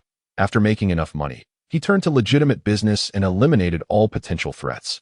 That is the right path. That I, in contrast, you and your father are truly irredeemably foolish. Suddenly, Luo Hao realized something was amiss. "Zhou Yuchen, how do you know all this? Are you working for Li Jinting?" Zhou Yuchen had merely been fabricating stories. He had no connection to Li Jinting. However, it was irrelevant whether he knew him. What mattered was that Luo Hao believed he did. Zhou Yuchen's mind raced as he smugly stated, "I am merely a small player. How could I possibly know Li? To be honest, I am an undercover agent for the police. Li has a subordinate named Haigi, and I have been working for him these past few years. It is precisely because I am not a core member of their organization that I lack access to your transactions. Otherwise, I would have ensured both you and your father met a gruesome end long ago." Luo Hao was now completely convinced by Zhou Yuchen's words and retorted, "You are quite something. You would risk your life for revenge." Zhou Yuchen's eyes turned red as he gritted his teeth. "Of course, I seek revenge. I was once a person of great promise, but due to your slander, I was cast into the depths of despair, effectively ruining my life. That I will not rest until this grudge is avenged." Luo Hao spat with venom. "You are a madman." Zhou Yuchen replied, "Indeed, from the day I entered that prison, I became a madman." Luo Hao, at this point, let us speak plainly. There is one thing I still cannot comprehend. You wanted to assault Su Xiaoya, yet I was the one who rescued her, maintaining a romantic relationship with her. Why did she lie at the police station? Ha! Luo Hao appeared to have finally found an advantage and laughed heartily. Zhou Yuchen feigned rage. "What are you laughing about?" The more furious Zhou Yuchen became, the more delighted Luo Hao looked. Finally, he revealed the truth of that year. "Zhou Yuchen, after all these years with Li Jinting, how are you still so naive?" Luo Hao crossed his legs, boasting, "To tell you the truth, Su Xiaoya has a gambling-addicted father who owes over 3 million to our casino. After the incident, we captured her father and coerced her to lie to the police, resulting in your imprisonment. Do you understand?" "You fool." Chapter 46. The truth revealed at last. The truth was laid bare. Zhou Yuchen felt elated, yet his face bore a mask of anguish as he retorted, "You scoundrels are capable of such heinous acts. However, you are correct. I was too naive, and I should have anticipated this." Luo Hao pressed on. "Do you know how I eventually won Su Xiaoya's heart?" Zhou Yuchen scoffed. "What other method could you have used besides coercion?" Luo Hao sneered. "Zhou Yuchen, how did someone with your intelligence become the top scorer in the college entrance examination? You are utterly hopeless." Zhou Yuchen demanded. "What do you mean by that?" Luo Hao explained. "Let me enlighten you. It was through seduction. Women share a common trait. They crave vanity. To make Su Xiaoya willingly follow me, I not only cleared her father's gambling debts, but also treated her to lavish meals. The money I spent on her reached millions. After indulging in a life of luxury, do you think Su Xiaoya could return to her previous self? Ha! In just 2 months, she willingly lay in my bed, content to be my woman. I in the control room." Shun Qinggang exhaled deeply and instructed Zhang Wei. "Later, you will interrogate Su Xiaoya and obtain her testimony to completely exonerate Zhou Yuchen from this miscarriage of justice." Understood, Zhang Wei affirmed. At that moment, he finally grasped why Shun Qinggang had made an exception to allow Zhou Yuchen to meet Luo Hao. It was all for this case. Ha! Zhou Yuchen laughed 3 times, forcing out a few tears. "Luo Hao, I must admit, you truly understand human nature. In that regard, I am inferior to you. But I fail to understand why you would want to target me. Do you not think you are being overly hasty?" Luo Hao replied, "I have already stated, I do not wish to kill you. Rather, I want to cripple you and then toy with your wife before your very eyes. Ha! The thought of such a scene excites me greatly." When Shun Qinggang in the control room heard this, his face darkened with anger. He knew that the wife Zhou Yuchen referred to was his own daughter. Fortunately, Shun Qinggang did not have a heart condition. Otherwise, he might have been driven to a fatal collapse. Zhang Wei, nearby, cursed, "What a despicable scoundrel." Zhou Yuchen stood up, coldly declaring, "You have no chance left. I can assure you that Li will not let you off the hook. If not for my desire to humiliate you in prison, calling the police to have you arrested, you would likely have met the same fate as your father by now." Luo Hao, do not die. I will ensure you are well taken care of. Luo Hao displayed a scornful expression and said, Zhou Yuchen, I must thank you. Zhou Yuchen was taken aback, puzzled. What do you mean? Luo Hao smugly replied. I must thank you for revealing the truth. Li Jinting dreams of washing his hands of this. But let me tell you, my father has left behind evidence that can destroy him if I redeem myself by turning in that evidence to the police. Do you think you have any chance of taking revenge on me? After saying this, Luo Hao shouted, I want to report. Zhou Yuchen's face turned ashen with rage as he bellowed, report your mother. Seeing this, Luo Hao's voice grew louder that I want to report. My father was killed by this bastard. Bang! The door burst open, and Zhang Wei entered with 3 police officers, questioning, what is happening here? Luo Hao pointed at Zhou Yuchen. He offered 20 million to kill my father. Zhang Wei feigned shock. Luo Hao, do you know what you are saying? Zhou Yuchen, in a timely manner, panicked. Captain Zhang, this bastard has lost his mind that he is just a clueless rich kid. It would be pointless to question him. Just throw him in jail. Luo Hao cried out, he's lying. Captain, this man appears to be your undercover agent, but in reality, he is far from a good person. I can provide evidence of Li Jinting's crimes, and I only hope you will act justly to avenge my father. Zhou Yuchen protested, Captain Zhang, I have been an undercover agent with Li Jinting for so long. Do you not trust my character? Zhang Wei turned to Zhou Yuchen. Yuchen, you seem a bit nervous. Otherwise, why is there so much sweat on your forehead? Zhou Yuchen, fully compliant, quickly wiped his forehead and forced a smile. Captain Zhang, do not joke. I am not sweating at all, Zhang Wei coldly replied. If you are not sweating, why wipe your forehead?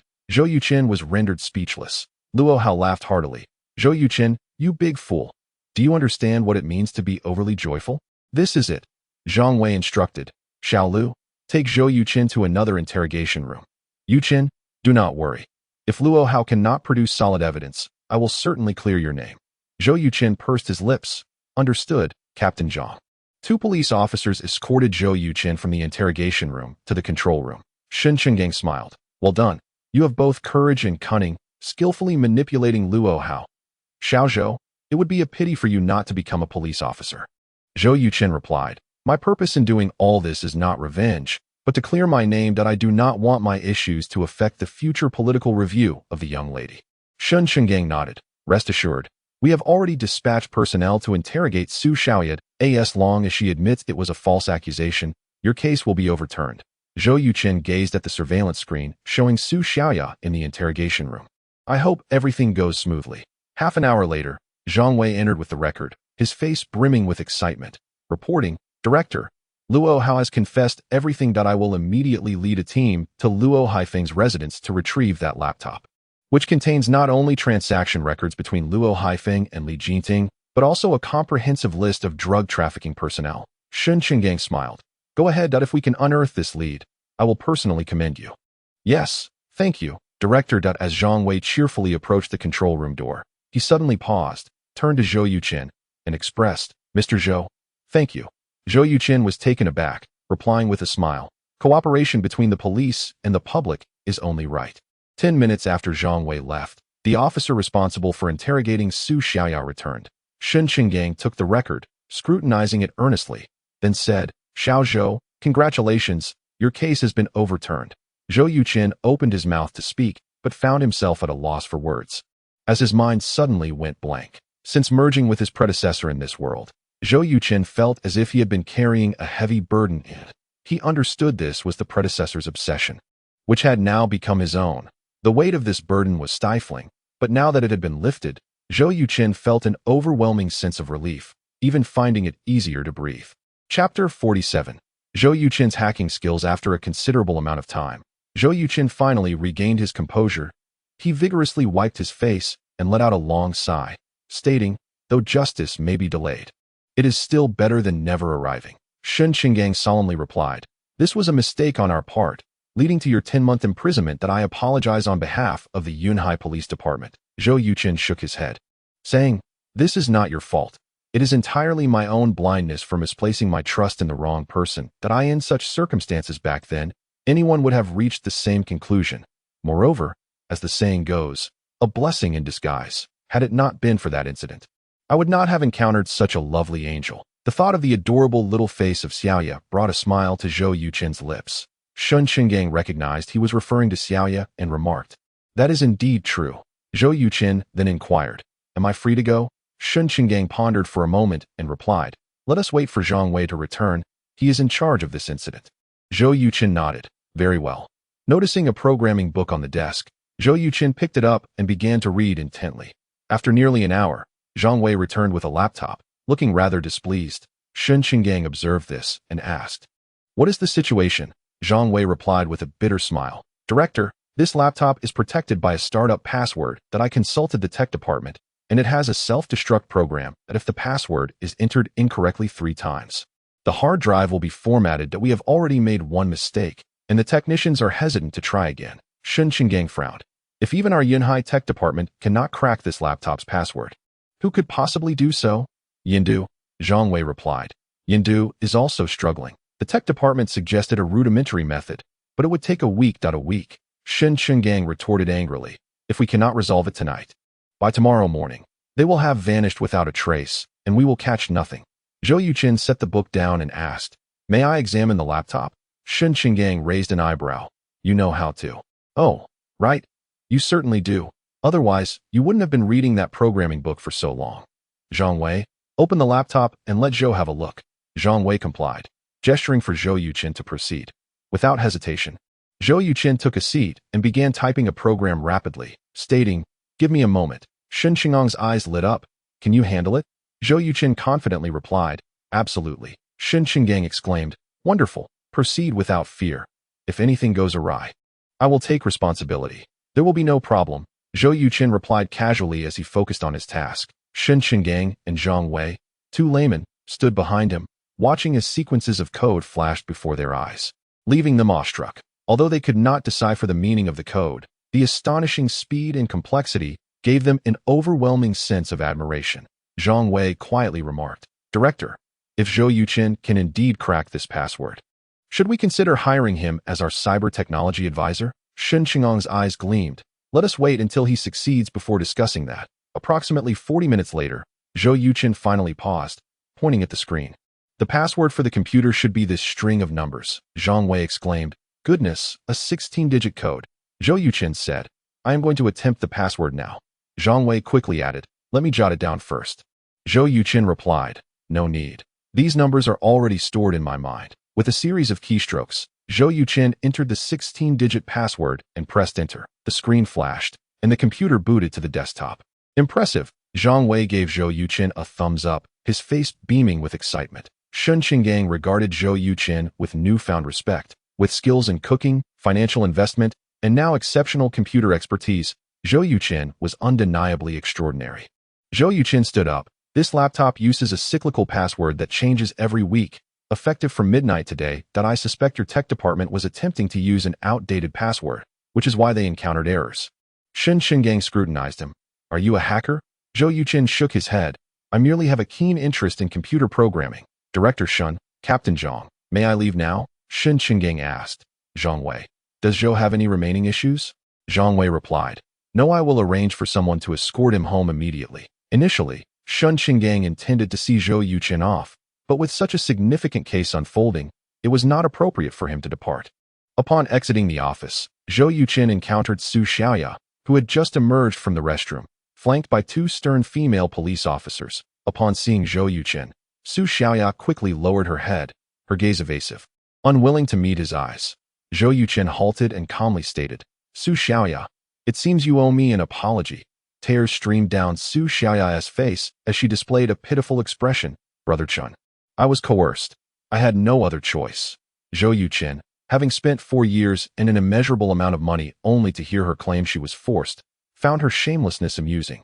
"You are truly repugnant," he remarked before striding away to be. By the time he returned home, it was already 3 in the morning.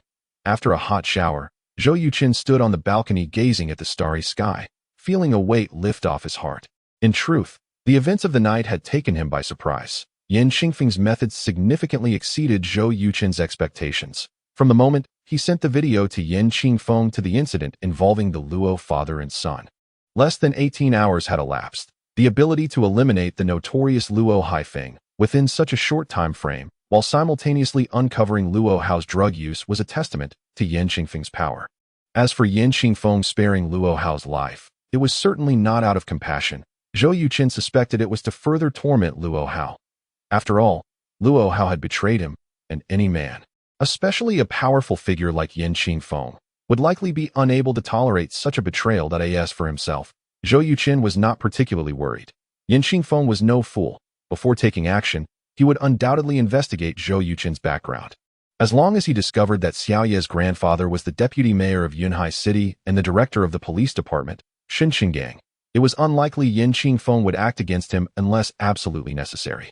After reviewing the entire process and confirming there were no issues, Zhou Yuchen sat cross-legged on his bed, entering a state of Tai Chi meditation. Chapter 48. Doubts about Zhou Yuchen. At nearly the same time, less than 10 kilometers from the center of Yunhai City, a silver van collided with a luxury SUV. The drivers of both vehicles were killed instantly, and the leading actress, Shui Bing, sustained severe head trauma and was rushed into surgery due to excessive blood loss. The business mogul Yin Qingfeng hurried to the hospital, insisting that doctors spare no expense in saving Shui Bing. His heartfelt display of concern moved several nurses. Guazi, what is happening outside? In the corridor outside the operating room, Yin Qingfeng pulled Guamao aside and asked in a hushed tone, "Brother, the situation is dire. Luo Haifeng has stabilized after emergency treatment. However, the police have thoroughly investigated his drug trafficking activities. The day he is discharged from the hospital will coincide with his sentencing to death. As for Luo Hao, he was apprehended for drug use. Imprisonment is inevitable, and I will ensure he is closely monitored. Luo Haifeng is not a simple man. You must tread carefully. Have you identified the individual who sent me the email? The most likely suspect is a young man named Zhou Yuchen. I can only confirm that he has a grudge against Luo Hao. Further details will be available by tomorrow afternoon. Using a knife to kill? There is a possibility." Yin Qingfeng's face darkened. "To think I would be treated as a knife. This takes audacity. Investigate Zhou Yuchen's background thoroughly, that if all evidence points to him, I will personally pay him a visit." Guamao nodded. "Understood." Just then, the operating room door swung open. Yin Qingfeng rushed forward, his expression anxious as he asked, "Doctor, how is my wife?" The attending physician sighed. "Mr. Yin, please accept my condolences. We did everything we could." Yin Qingfeng staggered back as if struck by the news, collapsing against Guamao, his eyes filled with sorrow and despair, tears streaming down his face as he struggled to find words. Were Zhou Yuchen present? He would surely commend Yin Qingfeng's acting skills. Truly remarkable. Even an Oscar-winning actor would likely feel overshadowed. At 8 in the morning, after a night without sleep, Xinjiang returned home, with Zhou Yuchen's assistance. They had accessed Luo Haifeng's laptop, uncovering dozens of names involved in various aspects of the drug trade, including Li Jinting, who was identified as the producer of the drugs, masquerading as the owner of a timber processing plant in Yunnan. To prevent any further delays, Xinjiang immediately contacted the Yunnan police. Within just 3 hours, the majority of the individuals were apprehended, with 3 tons of drugs confiscated. Unfortunately, Li Jinting and several core members managed to escape. Evading capture, Xinjiang suspected that there was a protective umbrella on the Yunnan side that had leaked information in advance. "You haven't slept all night?" Daiwan asked, surprised. Despite his fatigue, Xinjiang appeared remarkably alert, stating, "Zhou Yuchen has made significant contributions." Daiwan raised an eyebrow. "What contributions?" Xinjiang replied. "The details are confidential. However, I can share some excellent news. Last night, we apprehended Luo Hao and Su Xiaoya, who were responsible for framing Zhou Yuchen." Luo Hao confessed that he had coerced Su Xiaoya using her gambling father, leading to Zhou Yuchen's wrongful imprisonment for 10 months. Su Xiaoya has also corroborated this. Daiwan's eyes sparkled. "So, Zhou Yuchen is innocent, and his criminal record can be expunged, correct?" Xinjiang nodded. "Yes." Daiwan clapped her hands in delight, exclaiming, "That is fantastic. This means Zhou Yuchen's past will not affect Xiaoya." Xinjiang remarked, "Indeed. Teacher Dai, what are your thoughts on Zhou Yuchen?" Daiwan adjusted her glasses. "He is exceptionally talented, composed, and responsible. A remarkable match." Xinjiang frowned. "What do you mean? Do you approve of your daughter marrying him?" Daiwan replied, "Your precious daughter has confessed to me that she has feelings for Zhou Yuchen. If they decide to be together, can you truly stop them?" After a moment of silence, Xinjiang said, "Last night, we received a call reporting that Luo Hao was using drugs and that his father, Luo Haifeng, was attacked by assassins. Both incidents occurred the day after Zhou Yuchen met with Luo Hao." Daiwan's expression changed dramatically. "You suspect him? Do you have evidence? Shun Qingong's eyes glinted with intensity. It is precisely the lack of evidence that is troubling. I have a strong intuition that Zhou Yuchen's involvement in these events with the Luo family is intricately connected on his way back. Shun Qingong replayed the entire sequence of events in his mind and realized that Zhou Yuchen had played a crucial role at every pivotal moment. Through interrogations, they learned that Luo Hao had been using drugs in that KTV for over a year. And aside from 5 or 6 junkies, no one else could possibly know. Hence, the question arises, who made the tip-off call? Shun Qingong had investigated and discovered that the telecom company had no record of such a number. The caller had used a virtual phone, and Zhou Yuchen happened to be an expert in that area. This was suspiciously convenient. Daiwan was acutely aware that Shun Qingong had spent a lifetime as a police officer. Developing an extraordinary intuition, he could assess a suspect with just a glance and had proven to be correct nearly every time. Luo Hao nearly ruined Zhou Yuchen's life. I believe Zhou Yuchen's decision to report him for drug use was both lawful and moral. Your concern lies with the possibility that Luo Haifeng's situation is connected to him, correct? Indeed, we are currently investigating the assassin. Although Luo Haifeng is not a good person, if it turns out that Zhou Yuchen hired someone to kill him, he would still face charges of intentional homicide, either the death penalty or life imprisonment. I believe Luo Haifeng was not targeted by Xiaochen. Why? Xiaochen's animosity lies with Luo Hao and Su Xiaoya, not Luo Haifeng. If he had not eliminated the 2 primary culprits, how could he possibly target Luo Haifeng? It simply does not add up. That is true. This case is deeply convoluted. I sense there are elements I am unaware of. Regardless of the complexity, every case eventually reveals the truth. Your priority now is to have breakfast and rest well. After staying up all night, I must admit I am feeling rather worn out. Such is the passage of time. It spares no one. Chapter 49. Rumors about Zhou Qing. Meanwhile, Zhou Yuchen prepared breakfast and knocked on Shun Jingyun's door. The door creaked open, revealing Shun Jingyun in a white nightgown. Without makeup, she still appeared radiant, causing Zhou Yuchen to momentarily lose his composure. Are you coming in or not? Shun Jingyun blushed slightly at his gaze, playfully scolding him. Zhou Yuchen snapped back to reality. Slightly embarrassed, I apologize. It is just that you were so beautiful, it caught me off guard. Shun Jingyun smiled. Thank you for the compliment. After placing breakfast on the table, Zhou Yuchen inquired, has Zhou Qing and Xiaoya woken up yet? Shun Jingyun replied. Zhou Qing is currently dressing her. Has everything from last night been resolved? Who were those 2? Zhou Yuchen explained. They were 2 fugitives sent by Luo Hao. I trust you can deduce their intentions. Thankfully, you called your father to inform him to go to the police department. Shun Jingyun asked, puzzled. Why? Zhou Yuchen clarified. Luo Hao was caught using drugs, and the truth behind the events from 5 years ago has been revealed. Had your father not agreed to let me meet with Luo Hao, I would never have had the chance to clear my name. Brother, does this mean your name has been completely cleared? Zhou Qing emerged, holding Xiaoya, her eyes wide with excitement. Zhou Yuchen nodded. Luo Hao and Su Xiaoya confessed in front of the police. Zhou Qing burst into tears of joy. This is wonderful. I must tell Mom and Dad. They will be overjoyed. Zhou Yuchen smiled. Let us wait until we return home next week to share the news. Zhou Qing agreed. Sure, we will give them a surprise. Xiaoya, seeing her aunt in tears, gently wiped her eyes. Her little voice saying, Auntie, don't cry. Xiaoya loves you. Zhou Qing kissed Xiaoya's forehead. Sweetheart, I am just so happy. Zhou Yuchen encouraged. Xiaoya, go wash your hands. After breakfast, we will go to the Fairyland amusement park. Xiaoya's eyes lit up as she cheered. Great. Finally, we can go to the Fairyland amusement park. Shun Jingyun added. Zhou Qing, you should go along too.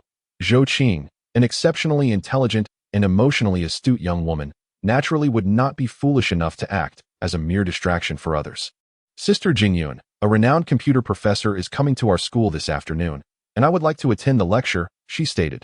Shun Haoyu remarked. During university, learning is paramount. I will first take you back to school before heading to the amusement park. Zhou Qing exchanged a supportive glance with Zhou Yuchen and replied. All right. After breakfast, Zhou Yuchen drove the 3 girls to Qingjiang University, dropping Zhou Qing off before proceeding with Shun Jingyun and Xiaoya to the amusement park.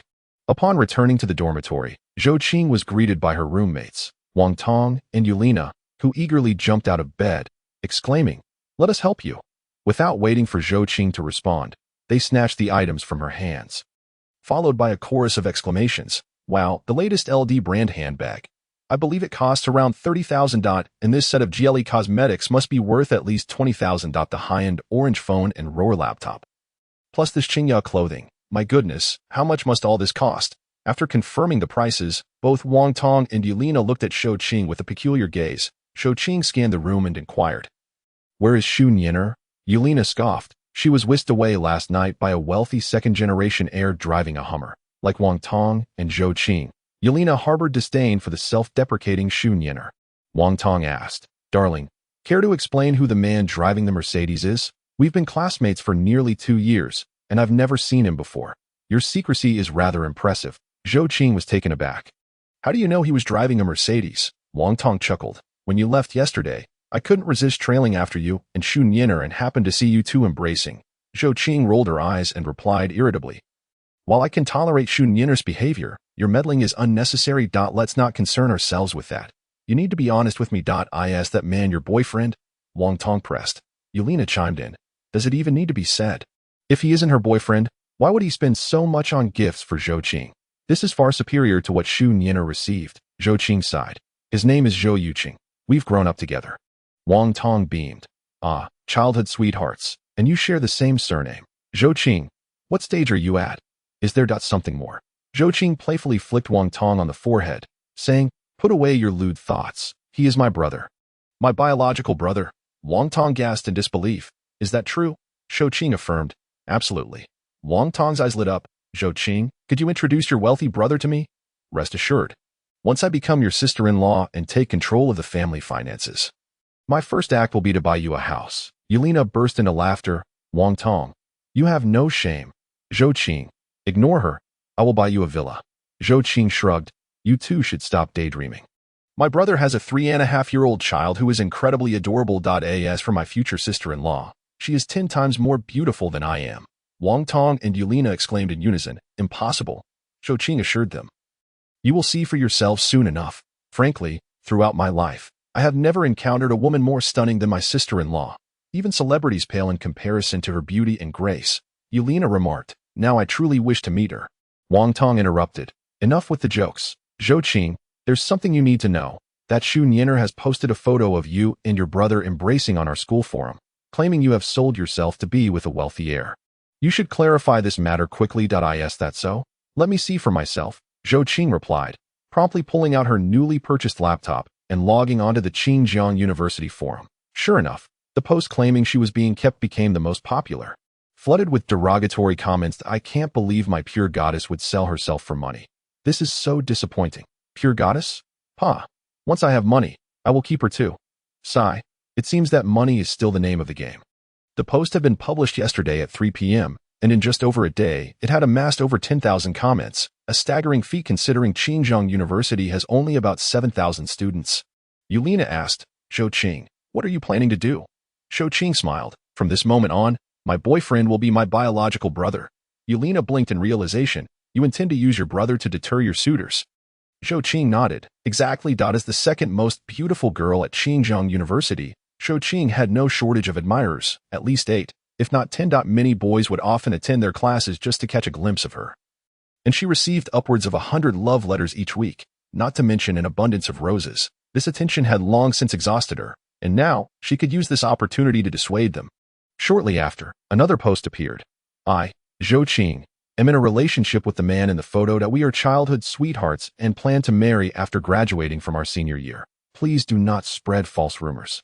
Thank you." Once published, the comment section erupted in despair, with numerous lecherous individuals unable to berate Zhou Qing and instead directing their vitriol at Zhou Yuchen. Within the hour, Zhou Qing's post had effectively silenced Xu Nianer's.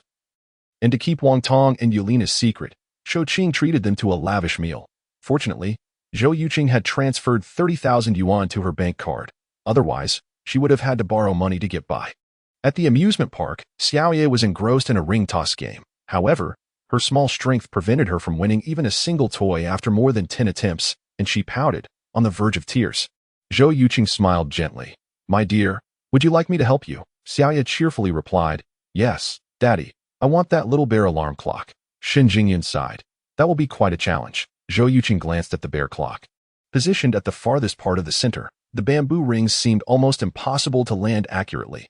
However, Zhou Yuchen was no ordinary person. As a master of Zhou Yuchen, he had honed his strength to an exceptional level. His previous 3 failed attempts had provided him with insight into the bamboo ring's weight and balance. What was unattainable for others posed no challenge for him. Watch this.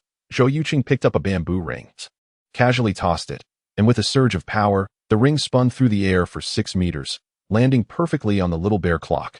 Wow, you did it, Daddy. You're amazing, Xiaoya exclaimed, leaping in joy. Shen Jingyun gave Zhou Yuchen a thumbs up and encouraged Xiaoya.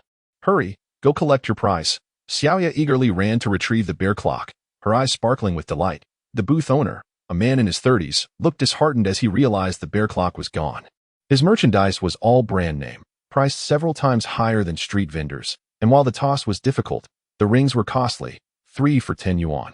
However, just that one little bear clock had recouped his losses. Zhou Yuchen asked, Sweetheart, is there anything else you like? Daddy will help you win it. Xiaoya scanned the booth and pointed to a crystal ball at the back, saying, I want that one. The farther back. The more exquisite the item, Zhou Yuchen employed the same technique, accurately tossing the ring onto the crystal ball, causing the owner's expression to shift dramatically.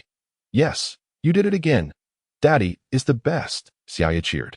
Rushing forward to claim the crystal ball, surrounding parents and children, witnessing Zhou Yuchen's consecutive wins, gathered in awe, eager to determine if he was truly skilled or merely lucky. Shen Jingyun was equally astonished. Whispering, How did you do that? Zhou Yuchen replied, I have practiced martial arts, so my strength, speed, and precision are far superior to the average person. Tossing rings is virtually zero difficulty for me. Shen Jingyun skeptically asked, Is it really that impressive? Can you land the pink Alice cup on the far right of the last row? Zhou Yuchen looked up and saw that Shen Jingyun was indeed referring to an Alice brand cup, a high-end foreign label known for producing quality children's products. Xiaoya had been using that brand for a while, and it was priced at no less than 300 yuan in specialty stores. If Zhou Yuchen succeeded, the owner would likely be devastated. Watch me. Zhou Yuchen picked up a bamboo ring and prepared to throw it. The owner, who had been observing, quickly approached him, saying, Wait a moment. Zhou Yuchen turned to him, asking, What is it? The owner replied, I just wanted to remind you that the ring must completely encircle the cup's box for it to count as a win. That if it only hangs on the edge, it doesn't count. Before Zhou Yuchen could respond, the gathered parents protested. That's a bit excessive, don't you think? The ring is so small. Getting it to fit entirely over the box is nearly impossible. That if you can't manage a stall, then maybe you shouldn't have one. It just makes you look foolish. The crowd continued to voice their opinions, leaving the owner blushing with embarrassment. Zhou Yuchen recognized the owner as a decent person. Had it been someone with a more volatile temperament, they might have reacted violently. Shen Jingyun, noticing the tension, gently tugged at Zhou Yuchen's sleeve, advising, Don't go too far. Zhou Yuchen nodded, shaking the bamboo ring in his hand. Addressing the owner, I accept your terms that I will only attempt this once, and regardless of the outcome, I will not play again. The owner, relieved, expressed his gratitude. Thank you. Without any preparation, Zhou Yuchen tossed the ring as if discarding trash. Under the watchful gaze of numerous spectators, the ring flawlessly encircled the Alice Cup's box. Wow, this is too incredible. At such a distance, with such a lightweight ring, and such a large box, he managed to land it perfectly. It's simply unbelievable.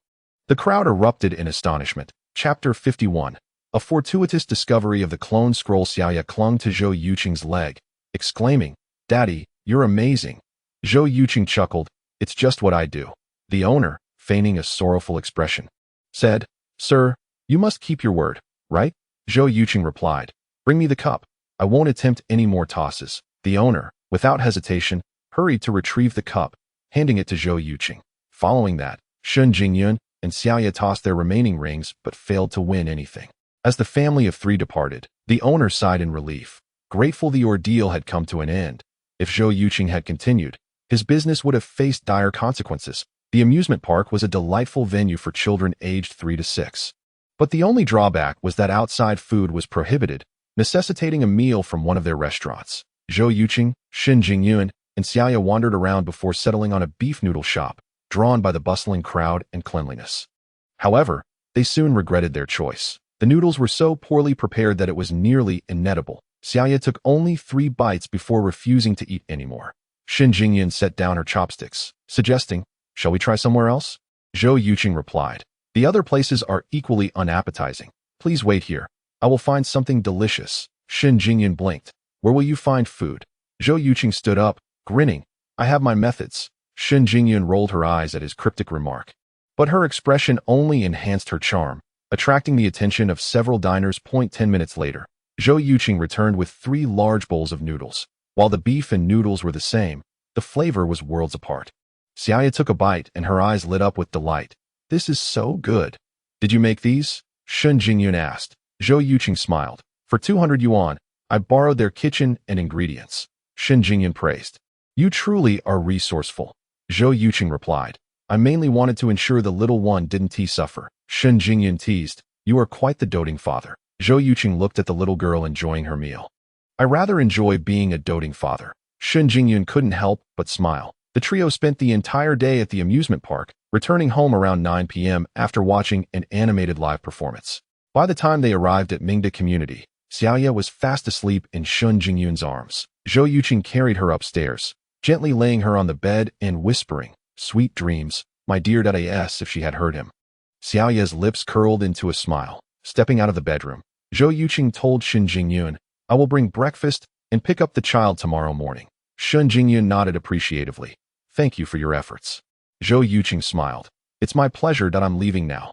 Through the window, Shen Jingyun watched the car depart, a faint smile gracing her stunning features. Hey, brother, how was your day with sister-in-law? Upon returning home and finishing his shower, Zhou Yuchen received a call from his sister, Zhou Qing. Zhou Qing, please refrain from calling her that. It would be awkward if Jingyun heard you. Come on, do you dare say you don't like sister-in-law? So what if I do?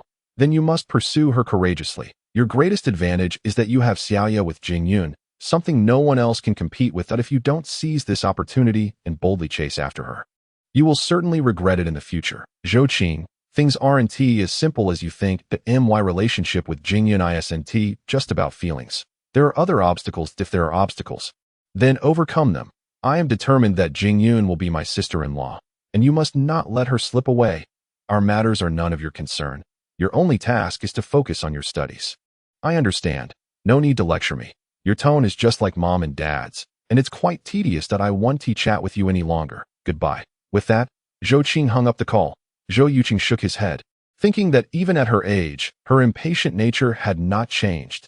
Ding! Congratulations to the player for completing the task. Within a month, seek retribution, ensuring that former enemies Luo Hao and Su Xiaoya receive their rightful punishment. The reward includes 5 attribute points and a chance to draw a lottery. Upon hearing the system's notification, Zhou Yuchen was momentarily taken aback. Luo Hao and Su Xiaoya were sentenced so swiftly? This speed seemed rather astonishing. However, it mattered little. As long as the task was completed, he hoped for a favorable reward from the draw. System, I wish to draw. With a thought, a colossal golden wheel appeared before him. Stop. The golden wheel came to a halt. That a flash of light revealed a scroll in Zhou Yuchen's inventory. A cloning scroll, valid for 30 days. Oh my. This is a significant gain. The cloning scroll was undeniably one of the most powerful skill scrolls in the game.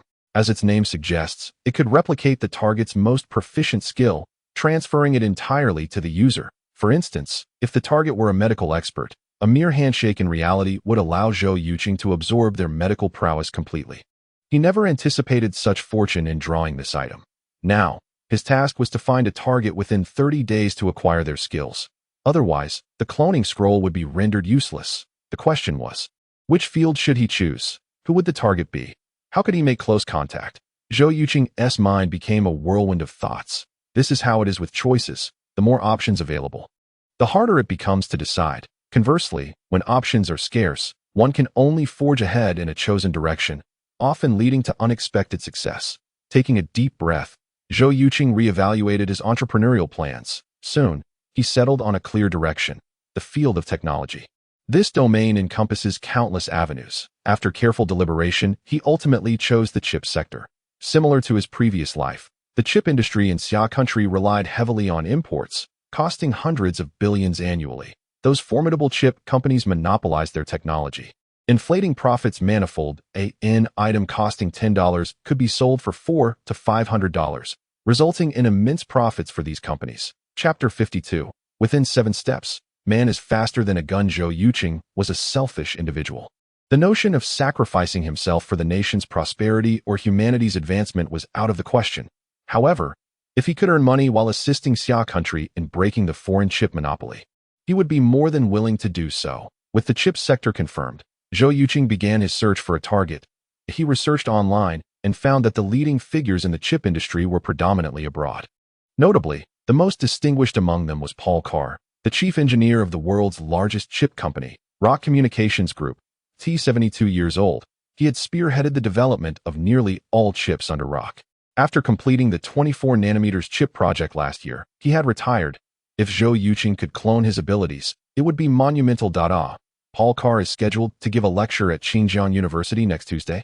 Upon seeing this news, Zhou Yuchen's eyes lit up, and he immediately resolved to visit Xinjiang University next Tuesday. Player: Zhou Yuchen. Physique: 14, average person, 10, spirit, 10.5, average person, 10, attribute points, 6 skills, Xingyi Quan, master level 2.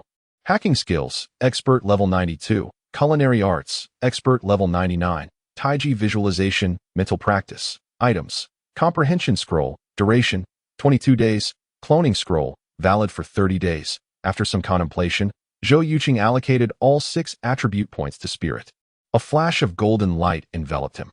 His mind felt momentarily clear before returning to normal. In his player attribute panel, his spirit attribute rose from 10.5 to 10.8. This meant that each attribute point only increased his spirit by 0.05, not as much as Taiji visualization offered. However, this was not unexpected for Zhou Yuchen. The limit for an average person's physique and spirit was 10, and he had already surpassed that significantly in ancient times. Such a person would be considered divine. Within the game, as one progressed, growth in skills and attributes became increasingly slow. Currently, an attribute point yielding an increase of 0.05 was commendable once his spirit surpassed 15 points. Gaining even 0.05 from 100 attribute points would be questionable. For instance, after reaching 14 points, the physique attribute stagnated. To increase it further, one would need to consume rare items like 1,000-year-old ginseng or allocate 100 attribute points solely to physique. This situation arose not from others, but due to Zhou Yuchen's own design choices in the game's point allocation system, which had made progress challenging. The following morning, Zhou Yuchen went to the community square to practice martial arts. As soon as he entered, he was surrounded by a group of elderly men, led by Zhao Shenghua. Xiao Zhou, I heard you took down 2 armed fugitives in our community last night. Is that true? Zhou Yuchen nodded. Indeed. Zhao Xing was interest piqued. They were armed. How did you manage to defeat them without injury at such close range? The others gazed at Zhou Yuchen with wide eyes. Zhou Yuchen replied. Perhaps they were overconfident? Initially, they didn't use their guns. By the time they attempted to, it was too late. I didn't give them the chance. Zhao Shenghua remarked. Some martial arts films say that beyond 7 steps, a gun is faster than a man. Within 7 steps, a man is faster than a gun. Xiao Shou, as a martial arts expert, do you agree? Zhou Yuchen pondered. There is some truth to it. Zhao Shenghua raised an eyebrow. Can you achieve that? Zhou Yuchen quickly shook his head. I cannot. He knew that if he claimed he could, Zhao Shenghua would surely insist on a demonstration, which would be disastrous. Zhao Shenghua, wise to Zhou Yuchen's hesitation, pressed. How many steps can you manage? Zhou Yuchen reluctantly replied. At most 4 steps. Zhao Shenghua chuckled and drew a toy gun from his waistband, saying, let us give it a try. Zhou Yuchen thought to himself. I knew it. Zhao Shenghua continued. Of course, it's interesting that I've spent a lifetime in the military and have never witnessed a duel between martial arts and firearms. Xiao Zhou, show us your skills. The others eagerly agreed. Zhou Yuchen inquired, how shall we proceed? Zhao Shenghua considered and said, we'll stand 5 meters apart. You try to disarm me before I pull the trigger. If you succeed, you win. Otherwise, you lose. Zhou Yuchen said. Zhao Lao, let us pick a younger opponent instead. The deputy director of Yuhai Television, Min Jie, who had carried watermelons previously, stepped forward. All right, but you must draw your gun quickly. Zhao Shenghua handed the toy gun to Min Jie with instructions. Min Jie grinned. No problem. The crowd cleared a large area for the 2. Min Jie tucked the gun into his waistband, assuming a ready stance, his eyes fixed intently on Zhou Yuchen from 5 meters away. His expression serious. In contrast, Zhou Yuchen stood relaxed, hands behind his back, exuding calmness. Zhao Shenghua shouted, begin. Min Jie instantly drew the toy gun. His arm barely lifted halfway when a gust of wind rushed past. nearly blinding him. In that fleeting moment, he caught a glimpse of a shadow darting by, and then his gun vanished. Wow, that was quick. The spectators gasped in awe. Did you see that, old Yi? I only saw a blur. Now I understand what speed truly means. The crowd erupted in discussion. Min Jie stared at the gun in Zhou Yuchen's hand, incredulous. How did you do that? Zhou Yuchen smiled. Those who practice martial arts possess greater explosive power and speed than the average person. That's an understatement. Zhao Shenghua approached Zhou Yuchen, giving him a thumbs up. 5 meters covered in an instant. Xiao Zhou, you are remarkable. Zhou Yuchen replied modestly. You flatter me, Zhao Lao. Min Jie sighed. What a pity you don't participate in martial arts competitions. You would surely triumph over those fighters and mixed martial artists. Zhou Yuchen chuckled, refraining from engaging further. It seemed Min Jie was still keen on having him fight on television, which was utterly out of the question. Chapter 53. Zhang Yiwu's provocation martial arts are merely superficial. They cannot compete with modern combat and mixed martial arts. A resonant voice pierced through the crowd. Everyone turned to see a young man in his 20s. Clad in a white t-shirt, he stood approximately 1.75 meters tall, with dark skin and a muscular build, his arms bulging with strength. Zhao Shenghua's expression darkened. Yiwu, go back home. The young man, Zhang Yiwu, was his grandson. Zhao Shenghua had 2 sons and a daughter. His eldest son was in politics, serving as a deputy leader, while his second son served in the military as a deputy commander. His only daughter married into a wealthy family in Yindu and gave birth to Zhang Yiwu. This young man had little interest in academics, preferring mixed martial arts and frequently engaging in fights. After graduating from university, he bypassed the family business to open a combat gym in Yunhai, nearly driving his parents to despair. Upon hearing that Yunhai Television was hosting a martial arts tournament, Zhang Yiwu signed up, leveraging his exceptional talent and strength to secure a place in the top 10. Just moments ago, while jogging, he overheard Min Jie praising martial arts and disparaging mixed martial arts, prompting him to pause and engage in a debate. Zhang Yiwu asserted, "Grandfather, words without clarity lead to confusion. While I acknowledge the prestige of traditional martial arts in Xia country, in a real fight, they are ineffective. Otherwise, those so-called internal martial arts masters would not have suffered such defeats in competitions." Zhao Shenghua's face turned green with anger. Be quiet. Your victories are due to not facing true martial arts masters. Grandfather, are you referring to him? Zhang Yiwu gestured toward Zhou Yuchen, sizing him up before scoffing. With someone like him, I could take on 3 at once. Zhou Yuchen had no interest in this arrogant youth. Zhao Lao, it's getting late. I need to practice. Zhao Shenghua felt awkward. Xiao Shou, I apologize. Zhou Yuchen waved his hand, smiling. No worries. It's normal for young people to be passionate and proud. Hearing Zhou Yuchen's words, Zhang Yiwu frowned and stepped forward, blocking his path. What do you mean? Looking down on me. Dare you to fight me? Let us see whether mixed martial arts or traditional martial arts is superior. Zhou Yuchen waved his hand dismissively. Don't misunderstand. Every talent has its worth. I never belittle anyone. I believe both traditional Xia martial arts and mixed martial arts are merely means of physical exercise, with no need for comparison. Moreover, if you defeat me, it doesn't signify mixed martial arts is superior to Xia martial arts. Conversely, if I defeat you, it doesn't mean Xia martial arts exceeds mixed martial arts. Quite simply, I cannot represent Xia martial arts, nor can you represent mixed martial arts. Our duel holds no significance. Zhang Yiwu scoffed at Zhou Yuchen. Not daring to fight means you lack courage. Why so many words? Zhou Yuchen shrugged. All right, I admit I'm afraid to fight you. Now, can I pass? Zhang Yiwu extended his arm. No, your attitude irks me. You must agree to a match. Seeing his grandson's aggressive demeanor, Zhao Shenghua's face flushed with anger. Zhang Yiwu, you disgraceful brat. Go home at once. Zhang Yiwu stood his ground. Grandfather, this is a matter within the martial arts community. It's none of your concern. I'll beat you. Zhao Shenghua, furious, approached Zhang Yiwu from behind and kicked him to his surprise. Zhang Yiwu remained unmoved, causing Zhao Shenghua to stumble backward. Had it not been for a few elderly men supporting him, he might have fallen. An elderly man remarked, Old Zhao, calm down. Zhao Shenghua, still fuming, lamented, this old face of mine has been thoroughly humiliated by this brat. Xiao Shou, please teach him a lesson. Zhou Yuchen hesitated. Zhao Lao. Is that truly necessary?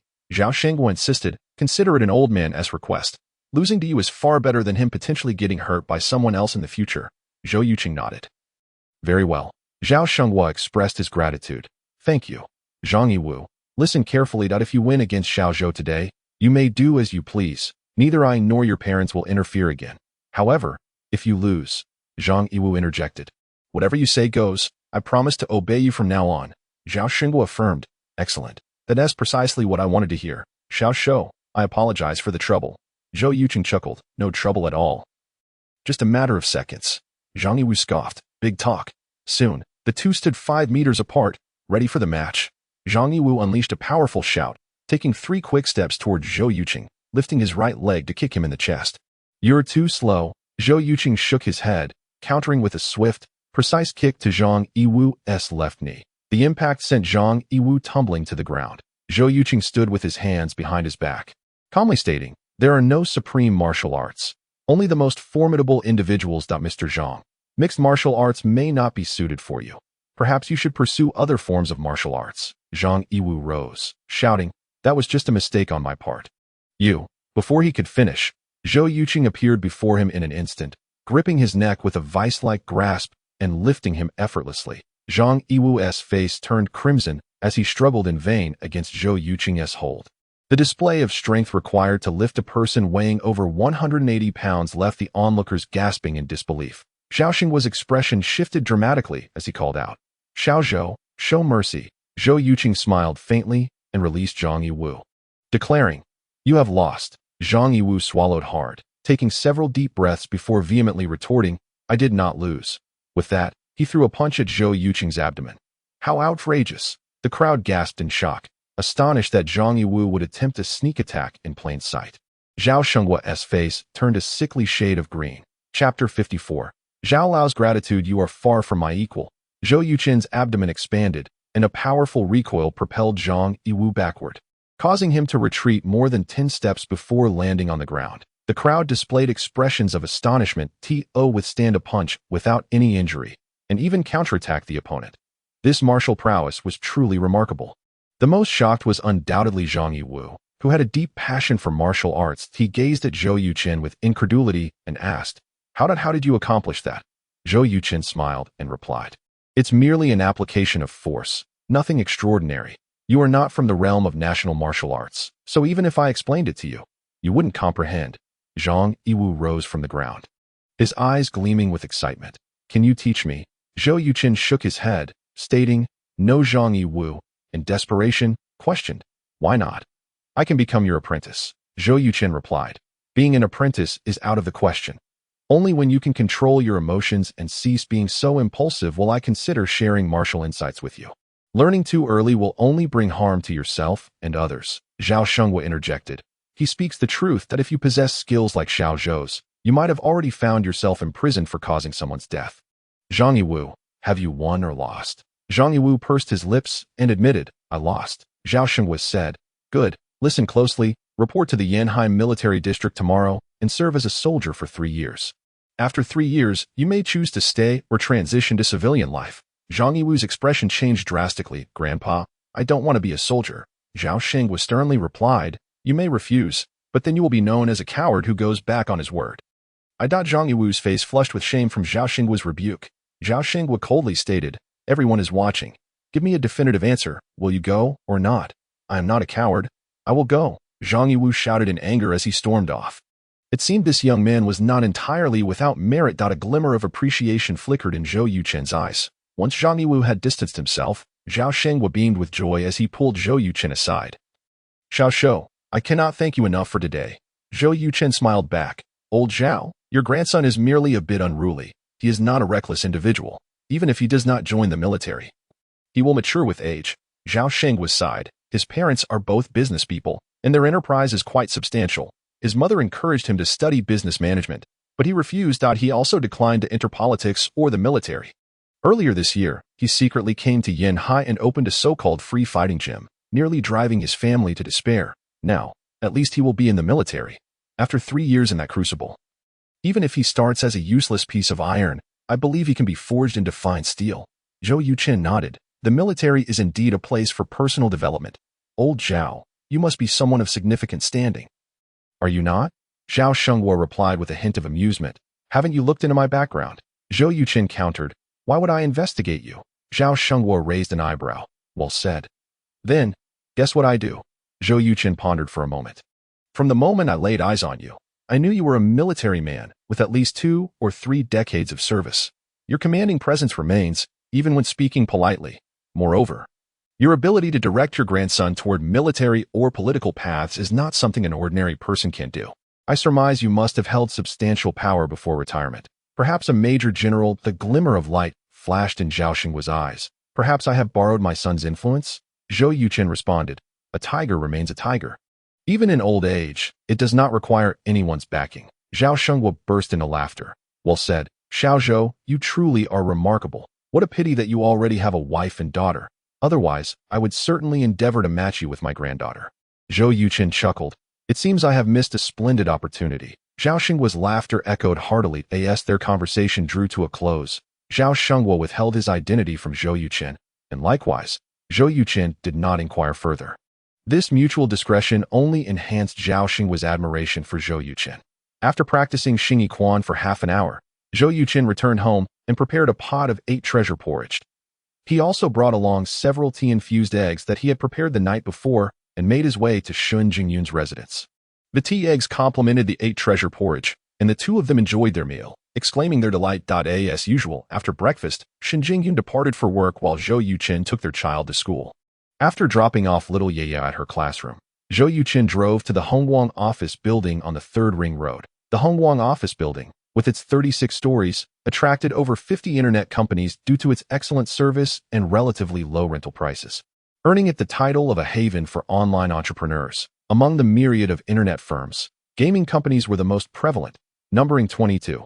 Last night, Zhou Yuchen had come across an announcement online stating that a gaming company named Dingsheng within the Hongguang office building had gone bankrupt. With 2.5 years remaining on the lease, Dingsheng was seeking someone to take over. Zhou Yuchen researched the state of the company. If one were to summarize it in a single phrase, it would be aspirations higher than the sky, but a life as fragile as paper. Its owner, Yi Sheng, was the heir of the Yi chain of hotels, having graduated 3 years ago from Qinghai University with a degree in computer science. He was a senior of Shou chain. Instead of working in the family business, Yi Sheng had requested 50 million from his father to establish Dingsheng Gaming Company. He recruited over 100 game developers to form a team. And after 2.5 years, they developed a martial arts-themed online game called Blood Battle in the Tang Dynasty. After 6 months of operation and spending millions on promotion, it failed to make an impact and was soon overshadowed by the vast sea of online games. As if that wasn't enough, the Yi chain of hotels suffered continuous losses and filed for bankruptcy a month ago. Yi Sheng's father, unable to bear the blow, was hospitalized, with no means to sustain himself. Yi Sheng was left with no choice but to sell Dingsheng Gaming Company. In his previous life, Zhou Yuchen had built his career in gaming and was well acquainted with the industry. Arriving in this world, he intended to re-enter the gaming sector and use it as a springboard to dive into the realms of internet technology and manufacturing, effectively managing both virtual and physical enterprises. Naturally, progress must be gradual. One must take it step by step. Chapter 55. Acquiring Dingsheng Gaming Company. Soon, Zhou Yuchen met with Yi Sheng on the 32nd floor. Yi Sheng, 25 years old and the same age as Zhou Yuchen, appeared significantly worse for wear. With red eyes, unkempt hair, and a beard that had gone unshaven for days, his lifeless expression made him seem a decade older. Without pleasantries, Yi Sheng directly inquired, "Have you played our game, Blood Battle in the Tang Dynasty?" Zhou Yuchen responded, "I watched it last night, but I haven't played it." Yi Sheng raised an eyebrow. "What did you think?" Zhou Yuchen replied, "The graphics are exquisite, the storyline is mediocre, the gameplay lacks depth, and the interaction with players is weak. Compared to similar games, it offers nothing distinctive." Yi Sheng fell silent for a moment, then forced a smile. "Your assessment is quite fair. I have rented hundreds of servers capable of accommodating 200,000 simultaneous players. With the lease expiring in 3 years, there are also 120 high-end computers, used for about 2.5 years, that I can sell it all to you for 5 million. That should be reasonable, right?" Zhou Yuchen did not answer immediately and instead asked, "Where are your colleagues?" Yi Sheng's eyes lit up with hope as he replied, "They are all out looking for jobs. If you are willing to hire them, I can call them over immediately." Zhou Yuchen contemplated, "Your Blood Battle in the Tang Dynasty was well done. Technically, it shows a high level of skill. I wish to develop a few casual games to test the waters. If they are willing to join me, that would be splendid, saving me the time of searching for new talent." Before visiting Dingsheng Gaming Company, Zhou Yuchen had already decided to create mobile casual games. Currently, There were three operating systems for smartphones: the Orange system, the Sea Swallow system, and the Excellence system. The Orange system closely resembled the Apple system of his past life, being exclusive to Orange phones and not available for external use. The Sea Swallow and Excellence systems were comparable to Android, both having open-source platforms to attract manufacturers for free use.at. This time, the mobile phone industry in Xia country was still in a chaotic competitive phase. With over 20 disorganized brands, more than 60% of these brands opted for the Excellence system. However, overseas, the Sea Swallow system had a slight edge in user numbers over the Excellence system. According to online discussions, the two systems were evenly matched, neither winning nor losing. Each of the three systems had their own game download platforms, as the industry was still in the 3G era. The variety of game types was limited. Zhou Yuchen noticed that none of the globally popular casual games from his previous life were present in this market, presenting him with a lucrative opportunity. He resolved to develop three immensely successful mobile games from his past life: Angry Birds, Fruit Ninja, and Candy Crush. These games were simple to create, requiring a sufficient number of developers and not too much time for completion, thus keeping development costs low. With proper promotion, an investment of 10 to 15 million would be more than adequate, an amount Zhou Yuchen could easily afford. I'll have them come over for interviews immediately. Recognizing Zhou Yuchen's intention to hire his friends, Yixing was elated and promptly made the calls. While they awaited the arrivals, Yixing showed Zhou Yuchen around. Perhaps due to financial stability, Dingxing Gaming Company boasted an impressive work environment. The expansive office could accommodate at least 300 employees, yet previously only 120 worked there, illustrating the spaciousness of each workstation. Yixing did not have a private office, which caused Zhou Yuchen to regard him with newfound respect. Not every boss is willing to share an office with their employees. Zhou Yuchen took special note of the server room.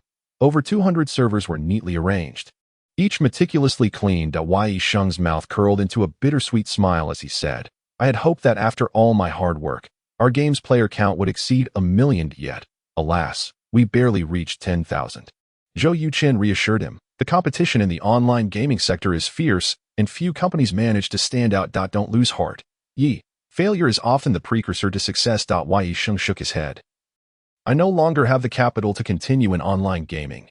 Zhou Yuchen remained silent. As adults, some challenges must be faced alone. The comfort and advice from others often bear little weight. An hour later, over 50 individuals gathered at Dingxing Gaming Company, most around the age of 25 or 26, many wearing glasses. Some were dressed in suits and ties, presumably for job interviews. Zhou Yuchen introduced himself briefly, stating, "To be honest, Dingxing Gaming Company is not of great importance to me. With sufficient funds, I could establish a brand new gaming company at any time. However, I am here today for you. I have reviewed your work on Blood Battle in the Tang Dynasty, which boasts beautiful graphics and excellent productions, surpassing over 90% of the current online games. This demonstrates that you are a highly skilled team. Therefore, I sincerely invite you to join my gaming company and work together." Before any programmer could respond, Yixing intervened. "Mr. Zhou, are you implying that you only want the people and not this company?" Zhou Yuchen smiled. "That will depend on their choice." A young man with a face dotted with acne asked, "Mr. Zhou, we prefer not to be taken for granted. Just tell us, how much will you pay us monthly?" Zhou Yuchen countered. "How much do you wish to earn?" The young man replied. "Yigu offered us 12,000 a month, with one guaranteed day off each week, plus overtime pay." Turning to Yixing, Zhou Yuchen remarked, "No wonder you could call everyone over with just one phone call. That must be one of the highest salaries in the gaming industry." Yixing replied, "It's still quite a bit lower than the top gaming companies." Zhou Yuchen thought for a moment and proposed, "I can offer you a monthly salary of 20,000, but there will be a 1-month probation period. Those who do not pass will receive 10,000 as severance. Those who remain will start at a salary of 20,000. How does that sound?" "That sounds very reasonable. I am willing to join the company," responded several individuals in agreement. Zhou Yuchen instructed them to return to their original positions, then called Yixing outside to discuss the capabilities of the employees in detail. Yixing cooperated fully, presenting the original personnel files and introducing each one to Zhou Yuchen. Chapter 56. The dilemma posed by the little girl. During this time, more than 10 additional individuals arrived. Zhou Yuchen welcomed them all. He needed 3 teams to simultaneously develop 3 games, with at least 40 members per team to feasibly complete the task within a month. Therefore, even if all the original employees of Dingxing joined, it would be no issue. Before long, Zhou Yuchen signed an agreement with Yixing, purchasing Dingxing Gaming Company for 480,000. 18 noon, Zhou Yuchen treated his future employees to a meal and convened the first all-staff meeting.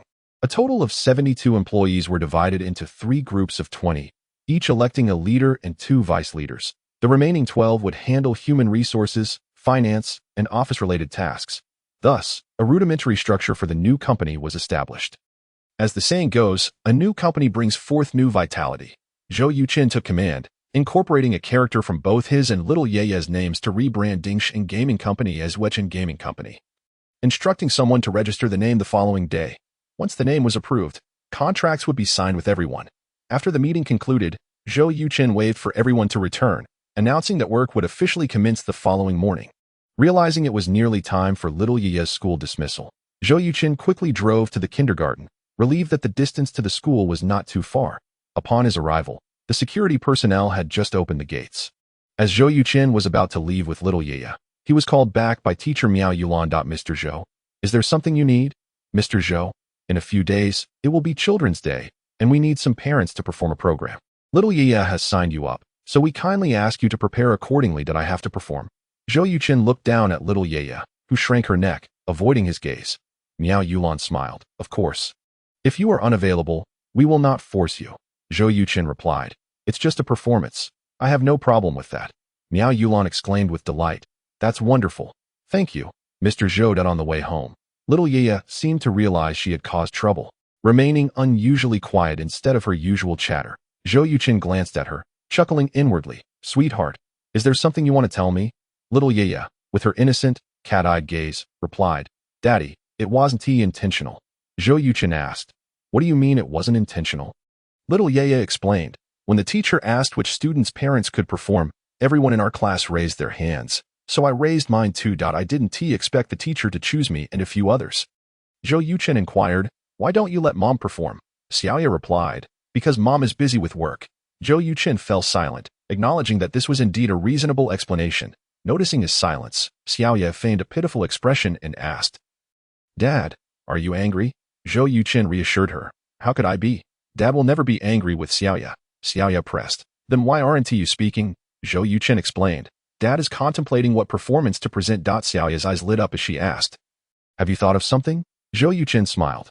I have, but it must remain a secret. Xiaoya pouted and playfully insisted. Please tell me. Dad. Zhou Yuchen replied. I want to tell you. She huffed. Fine, I didn't want to know anyway. Her adorable expression made Zhou Yuchen burst into laughter. When Shen Jingzhen returned from work and learned that Zhou Yuchen was to perform on Children's Day, her interest was piqued. She entered the kitchen, smiling, and remarked, So, you were tricked by our daughter? Zhou Yuchen sighed. I find myself at a loss for words. Shen Jingzhen asked, Have you decided what to perform? Zhou Yuchen replied, Boxing.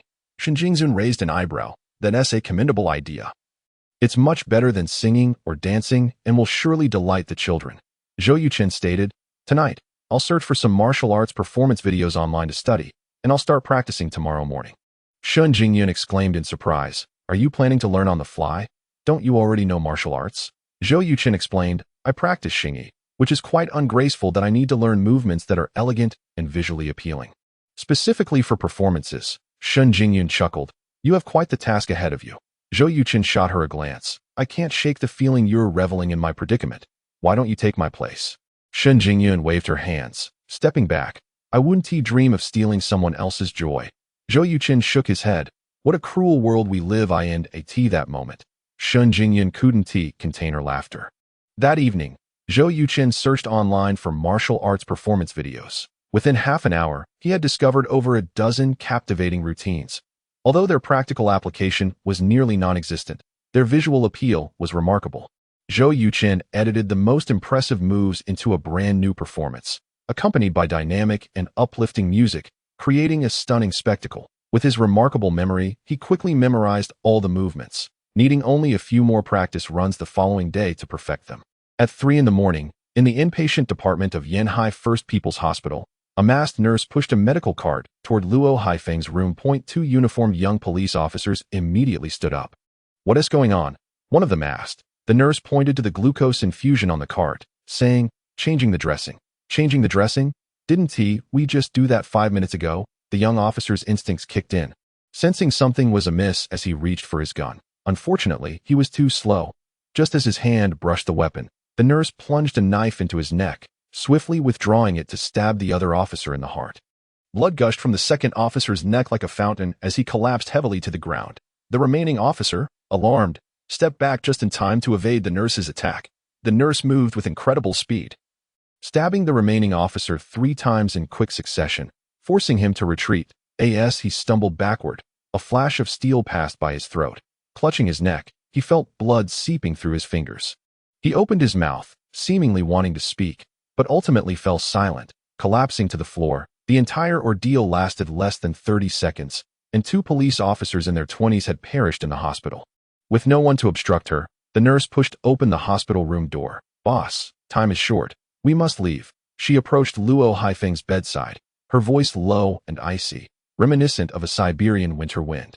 Luo Haifeng, lying in bed, suddenly opened his eyes, removed the 4 from his wrist, clutched his chest wound, and said in a deep voice, "Let us go." The nurse assisted him out of the room, where a man in a white coat had already dragged the bodies of the 2 police officers into the restroom. Soon, the 3 of them entered the elevator. The man jumped up and smashed the elevator's camera. 5 minutes later, a white van emerged from the hospital, disappearing into the vast night. Not long after their departure, chaos erupted in the inpatient department. "What?" A bleary-eyed Xincheng sprang up upon receiving a report from Deputy Director Zhu Jiang, his eyes flashing with intensity, completely awake. Upon hearing that 2 police officers and a security guard had been killed, Xincheng's fury ignited. "How audacious! Director Zhu, immediately classify Luo Haifeng as a Class A wanted criminal for a nationwide manhunt.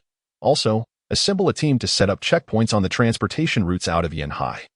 We cannot allow Luo Haifeng to escape." After hanging up, Xincheng hurriedly dressed, preparing to head to the hospital. Daiwan, accustomed to such events, silently assisted him in gathering his shoes and clothes as he was about to leave.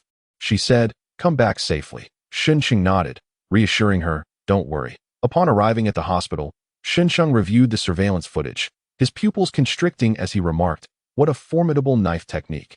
This woman is undoubtedly a highly skilled professional assassin." Deputy Director Zhu Jiang added, "Director, we underestimated Luo Haifeng. He likely has a group of desperate followers. The 2 wanted criminals who previously targeted Zhou Yuchen were probably just 2 among them." Xincheng nodded. "Indeed, we were careless. What about Zhang Wei?" Zhu Jiang replied, "We traced the van's route using the Sky Eye system. Zhang Wei has already pursued them."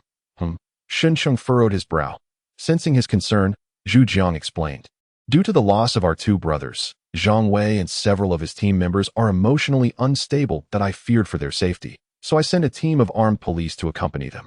Xincheng's expression softened slightly, becoming somber as he asked, "What about the 2 fallen comrades?" Zhu Jiang's eyes turned red as he said, "One was named Wang Tao, 25 years old, having joined the criminal investigation team less than 2 years ago. He was set to marry his girlfriend in a month. The other was Sun Jiaming, 28 years old, the leader of the 2nd group in the 1st criminal investigation team, with a 2-year-old daughter." Xincheng was shaken, his eyes wide as he stared at Zhu Jiang. After a long pause, he spoke with a tremor in his voice. "They were both under 30. Luo Haifeng deserves to die 1,000 deaths."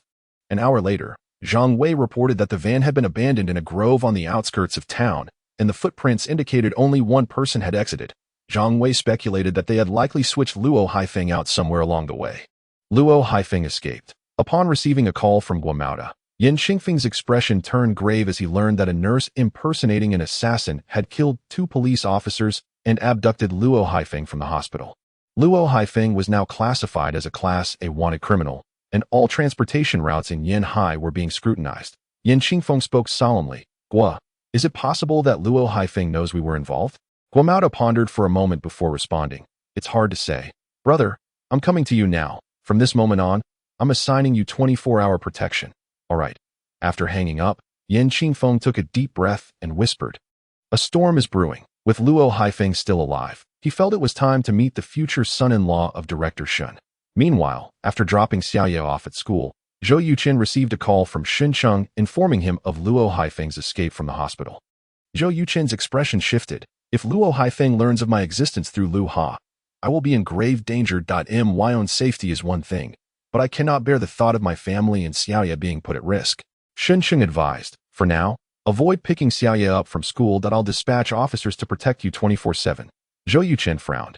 This isn't a long-term solution that we must locate and eliminate Luo Haifeng swiftly. Shen Cheng snapped. That's obvious. Yanhai is vast. If Luo Haifeng hides away, it will be like searching for a needle in a haystack. Zhou Yuchen countered. Then don't send anyone to protect me. If he discovers my presence, I will draw him out myself. Shen Cheng exclaimed. You're out of your mind. Zhou Yuchen stated. If I bring him out, I will deal with him myself. Shen Cheng thought Zhou Yuchen was referring to a ruse to deceive Lu Ha. You're assisting us in law enforcement. How can you say you'll draw him out? Director Shen, regardless, arrange for someone to escort the child for the next few days. I will wait for Luo Haifeng or his men to seek me out. After saying this, Zhou Yuchen hung up, as a master of martial arts. Zhou Yuchen possessed extraordinary physical and mental prowess, with heightened senses that he could immediately perceive hostile gazes directed at him. Thus, he held no concern for his own safety. His only worry was that Luo Haifeng might target his family and child, a notion Zhou Yuchen could not accept. Chapter 58. Planning 3 games. How can I find Luo Haifeng? Zhou Yuchen's mind raced. But no effective plan emerged. The only solution was to lure the snake from its hole, enticing him to seek him out. I hope this doesn't interfere with the children's day performance at kindergarten. Otherwise, Xiaoye will be upset. Arriving at Yuchen Game Company, Zhou Yuchen summoned the leaders and deputy leaders of the 3 teams for a meeting. Once everyone was seated, he posed the first question. What do you all believe the future of gaming holds? The group had clearly not considered this question before, each pondering thoughtfully. After a moment, Zhou Yuchen directed, Zhou Yu, you go first. The team leader, sharing the name of the famed strategist from the 3 kingdoms. Zhou Yu was only 23 years old and had just joined the company after graduating last year. In just 3 months, he had demonstrated exceptional talent, becoming the leader of a development team. Unfortunately, while his abilities were commendable, his appearance was not. He was short, with a gaunt face marked by scars, lacking any resemblance to the illustrious general. I believe the future will likely belong to mobile games. Zhou Yuchen's eyes sparkled at his response. Why do you think so? He had intended to introduce the concept of mobile gaming, but was pleasantly surprised when Zhou Yu articulated it first. Pleased, Zhou Yuchen recognized the young man's talent and insight. Zhou Yu waved his orange smartphone, stating, 2 months ago, I purchased this phone. Whenever I have free time, I often play games on it. Compared to online games, mobile games can be played anytime, anywhere, making them far more convenient. Team leader Hua Haiyang frowned. The issue is that mobile devices cannot support large-scale online games. Players can only engage in a few casual games. I believe online games remain a more reliable option in the coming years.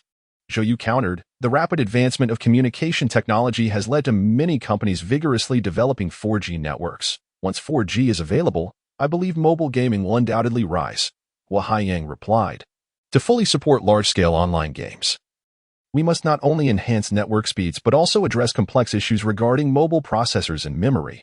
There is little hope within the next 5 years. Zhou Yu shrugged. Brother Yang, the boss asked about the future development trends of games, not the current challenges facing mobile gaming. Hua Haiyang paused, then adjusted his glasses, slightly embarrassed.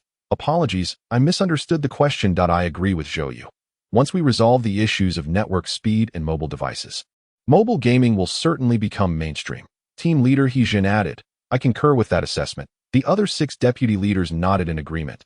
Zhou Yu asked, Boss, what is your opinion? Everyone turned to Zhou Yuchen. With a smile, he replied, our thoughts aligned. It is nearly certain that mobile devices will surpass computers in the future. He Jin asked, Boss, are you planning to develop mobile games now?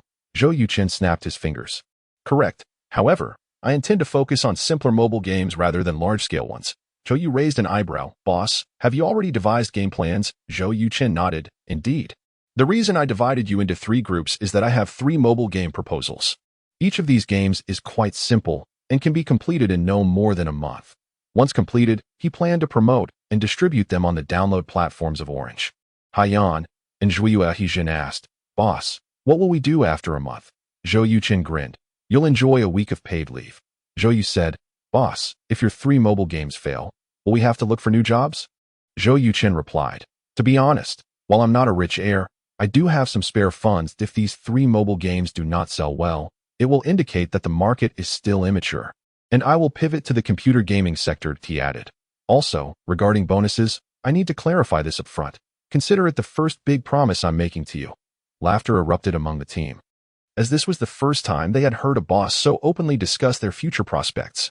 Zhou Yuchen continued, if these 3 minigames succeed, each of you will receive a bonus in the 7 figures. Zhou Yu interjected, boss, you're not counting the decimal places, are you? Zhou Yuchen replied humorously, I want to forget you. I'll make sure you're included. Zhou Yu quickly responded, no, I was mistaken. He Zhan, with a keen mind, asked, boss, what profit threshold do you consider a success for these 3 games? Zhou Yuchen turned to Zhou Yu. Did you see that? He asked the crucial question. Zhou Yu chuckled, I was just joking earlier. Boss, your definition of success isn't in the billions, right?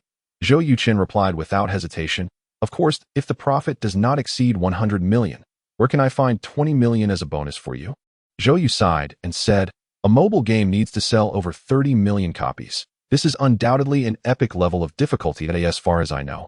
Up to now, only 3 mobile games have achieved this. Zhou Yuchen confidently replied, this indicates that their games are lacking. All right, I will send you the planning documents for the 3 games, study them carefully.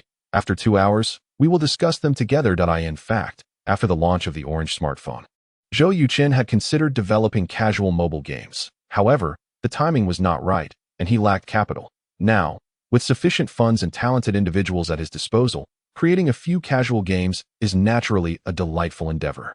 Last night, Zhou Yuchen worked tirelessly, drafting plans for Angry Birds, Fruit Hero, and Casual Elimination. After careful consideration, he decided that Zhou Yu would be responsible for Angry Birds, Hua Haiyang for Casual Elimination, and He Zhen for Fruit Hero. After reviewing the game proposals, Zhou Yu expressed his disappointment, saying, technically, there is no challenge. However, will people actually buy such simple games? Hua Haiyang replied earnestly, I think it's quite good. The game is simple yet distinctive. For instance, regarding Casual Elimination, if the price is reasonable, I would definitely purchase it. He Zhen absent-mindedly tapped his fingers on the table, stating, Fruit Hero pushes the touchscreen to its limits. The concept of slicing various fruits in one stroke is simply brilliant. I feel this game will have one of 2 outcomes. Either it goes unnoticed, or it becomes a nationwide sensation. Zhou Yuchen entered the room, settling into his seat, and remarked, what I seek is not a nationwide sensation, but a global phenomenon. Our battleground is not domestically, but in Europe and America. Despite Xia country's GDP ranking 3rd globally, much like in previous lives, the populace has not cultivated the habit of spending on legitimate products. Even when deciding to spend, most people deliberate extensively to ensure value for their money. Therefore, for Angry Birds, Fruit Hero, and Casual Elimination to succeed in the Xia market, they must first achieve success abroad. This is why Zhou Yuchen stated that their true battlefield lies in Europe and America, not domestically. He Zhen expressed his astonishment. Boss, you're aiming quite high, aren't you? Zhou Yuchen chuckled. If I don't aim high, how can I make money? He Zhen continued. As far as I know, for our mobile games to enter the European and American markets, a considerable deposit may be required. Zhou Yuchen paused, asking, what deposit? He Zhen elaborated. For example, the Orange gaming platform requires no deposit for domestic game releases, only a 30% sales cut. However, in Europe and America, they not only take a 40% cut but also demand a $50,000 advance. If our games perform poorly and fail to generate $50,000 in sales, they will withhold this amount as marketing fees. I am not entirely sure about the situations with the excellent and high-end gaming platforms, but I imagine they are not much different. Damn. Before Zhou Yuchen could respond, Zhou Yu interjected with a curse. They are clearly treating us differently. He Zhen sighed. There's nothing we can do. The 3 major mobile operating systems in the market are controlled by 3 telecommunications companies from Europe and America. They have united to prohibit all companies and individuals from establishing gaming download platforms. This monopolistic position has formed, and we have no means to counter it, unless one day Xia country develops its own mobile operating system. Zhou Yu's eyes sparkled with hope.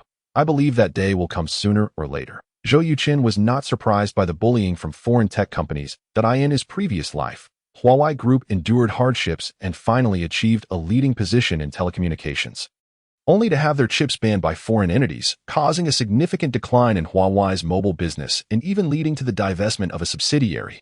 Years later, after Huawei secured lithography technology, they broke free from the chip suppression, and Huawei phones re-emerged, ultimately surpassing all foreign brands to become the global leader. Compared to the grievances Huawei faced, a mere $50,000 is hardly a concern. Zhou Yuchen stated, I will have someone look into the specifics if it only requires a deposit to access global gaming platforms. I believe it is entirely worthwhile. Hua Haiyang concurred. Indeed, the key is whether our games can achieve remarkable success. Once sales exceed $2 million, this so-called deposit will cease to be an issue. Zhou Yuchen took a deep breath. Regardless, we must first develop the games before discussing sales. Now, please share the challenges you foresee in developing these 3 games within a month. Zhou Yu replied, the technical difficulty is far less than our previous project, Blood Battle and Tang Dynasty. I believe it's more about staffing. If I could have 20 more skilled programmers, I would have no issues. Hua Haiyang and Hezhen exchanged glances and simultaneously echoed, I feel the same. Zhou Yuchen responded, finding personnel is no problem. I will begin recruiting immediately. Hua Haiyang asked, I know several talented game developers. Can I bring them on board? Zhou Yuchen smiled. Of course, you are the team leaders, the heads of game development, that if you believe their skills are commendable, feel free to hire them. Their compensation will be on par with the others. Zhou Yu, Hua Haiyang, and Hezhen expressed their gratitude. Thank you, boss.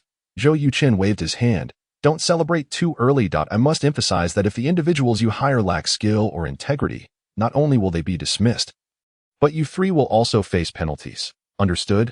The 3 responded in unison. Understood. That afternoon, the 3 teams began their work diligently. Zhou Yuchen was also busy, giving them a lesson on game development strategies. The team members asked numerous questions, many of which involved technical difficulties. Zhou Yuchen welcomed all inquiries, providing the best solutions regardless of the nature of the problem. The team soon realized that their boss was an exceptionally skilled programmer, leaving them all astonished. Zhou Yu, being particularly astute, presented a long-standing problem he had been grappling with to Zhou Yuchen. After a moment of contemplation, Zhou Yuchen offered 3 solutions, leaving Zhou Yu in awe and thoroughly convinced of Zhou Yuchen's capabilities. In just one afternoon, Zhou Yuchen had won the respect of everyone at the gaming company through his prowess. Daddy, where are you? Why haven't you come to pick me up? The pitiful voice of Xiao Yeye came through the phone, piercing Zhou Yuchen's heart. He quickly replied, Sweetheart, Daddy has urgent matters at the company and might not be able to return for a few days. Can you forgive me? Wu, Daddy, will you take a long time to come back like before? Zhou Yuchen reassured, Sweetheart, don't cry. When you cry, it makes Daddy feel awful. Rest assured, on Children's Day, I will definitely be at your school. Don't forget, I still have a performance to put on. By the way, would you like to know what Daddy will perform? Xiao Yeye chimed in eagerly. Yes, Zhou Yuchen chuckled. Daddy will perform a spectacular set of martial arts. Xiao Yeye exclaimed joyfully. That's wonderful. I want to see Daddy perform. Zhou Yuchen instructed, you must listen to your mother in the coming days. All right, Xiao Yeye replied. Okay, Mom and I have moved to Grandma and Grandpa's house. Upon hearing this, Zhou Yuchen felt a wave of relief. The place where Shinchang Gang lived was a government housing complex, guarded by armed police and patrolled by security 24 hours a day, making it the safest location in Yuhai. Even Luo Haifeng would think twice before causing trouble there.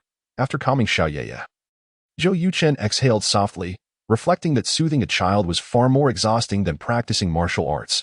After work, he treated the team leaders and deputy leaders to a celebratory drink, marking the commencement of their project.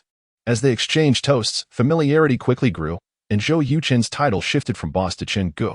After a hearty meal and drinks, as everyone exited the restaurant, Zhou Yuchen was about to call for a designated driver when a stoic middle-aged man approached him. You are Zhou Yuchen, correct? Our boss wishes to see you. Zhou Yuchen furrowed his brow, asking, who is your boss? The man replied succinctly. Yanqing phoned at a jolt ran through Zhou Yuchen's mind, though he maintained a facade of surprise. Do I know your boss? The man, Guomao, Yanqing Feng's bodyguard, said coolly. I would prefer to avoid any confrontation. Zhou Yu cursed. Are you looking for a fight? The others rolled up their sleeves, glaring at Guomao, ready to leap into action at Zhou Yuchen's command. Guomao disregarded their threats, pointing to a nearby extended Maybach. Mr. Zhou, our boss is in that vehicle. He won't take up much of your time. Zhou Yuchen nodded. Very well. I will speak with your boss. Hua Haiyang grabbed Zhou Yuchen's arm, cautioning, Chenggu, they don't seem like good people. Zhou Yuchen chuckled. In broad daylight, do you think they could kidnap me? Don't worry, it will be fine. Following Guomao to the Maybach, the door swung open, revealing Yin Qifeng, exuding an imposing presence. Zhou Yuchen inquired, Mr. Yin, what do you need from me? Yin Qingfeng's sharp gaze scrutinized Zhou Yuchen. Composed and unassuming. No wonder you dared to employ a tactic of using others' knives. Are you not worried about being backstabbed by my knife? Zhou Yuchen frowned. Mr. Yin, what is your profession? Your words seem disjointed. What do you mean by using others' knives? What backstab? I truly cannot comprehend your statements. Playing dumb was Zhou Yuchen's premeditated strategy against Yin Qingfeng. Without evidence of the video he sent, Yin Qingfeng could only harbor suspicions. As long as Zhou Yuchen did not admit to it, Yin Qingfeng would have no leverage against him. Are you denying that video was sent by you? What video? I am unaware of any video. Do you know Luo Hao? Of course. If it weren't for his false accusations, I would not have ended up in prison. Luo Hao's imprisonment is likely connected to you, isn't it? That seems irrelevant to you. Mr. Yin, I must return home to send my friends off. If you have no further matters, I believe we are done here. Zhou Yuchen turned to leave, but was intercepted by Guamao. Zhou Yu, Hua Haiyang, and the others sensed something was amiss and quickly approached. Zhou Yuchen gestured for them to stay back and addressed Yin Qingfeng. Mr. Yin, what exactly do you want? Yin Qingfeng replied tersely, your denial is inconsequential. I merely wish to inform you that Luo Haifeng's men are monitoring me not far from here. Seeing me with you, they might draw certain conclusions, and I trust you are astute enough to guess what those might be. Zhou Yuchen stated, what Luo Haifeng thinks is of no concern to me. In truth, Zhou Yuchen had sensed someone surveilling them for some time. Initially, he assumed it was Yin Qingfeng's men, but it turned out to be Luo Haifeng. This meant Luo Haifeng had discovered that Yin Qingfeng was behind his troubles, and Yin Qingfeng had intentionally approached him. Regardless of Zhou Yuchen's stance, as long as Luo Haifeng observed him with Yin Qingfeng, he would undoubtedly seek retribution. Yin Qingfeng was powerful, with many followers, making it extremely difficult for Luo Haifeng to eliminate him in a short time. Conversely, Zhou Yuchen was isolated and had no roots in Yinhai, making it logical for Luo Haifeng to prioritize him for elimination.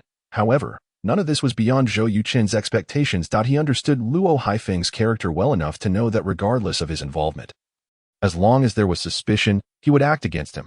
What Zhou Yuchen had been worried about was Luo Haifeng's inability to discover Yin Qingfeng's involvement. Now, everything was laid bare. Mr. Zhou, do not think that having Director Shen backing you grants you free rein. Luo Haifeng does not hesitate to kill even police officers. He has no retreat left.